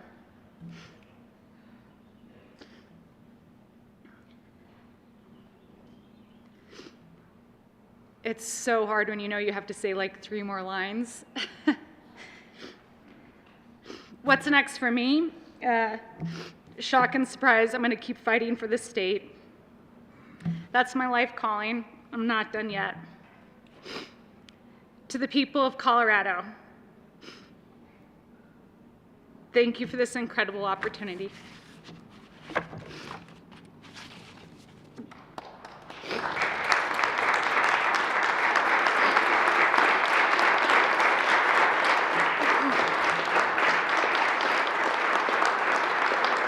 I hated that.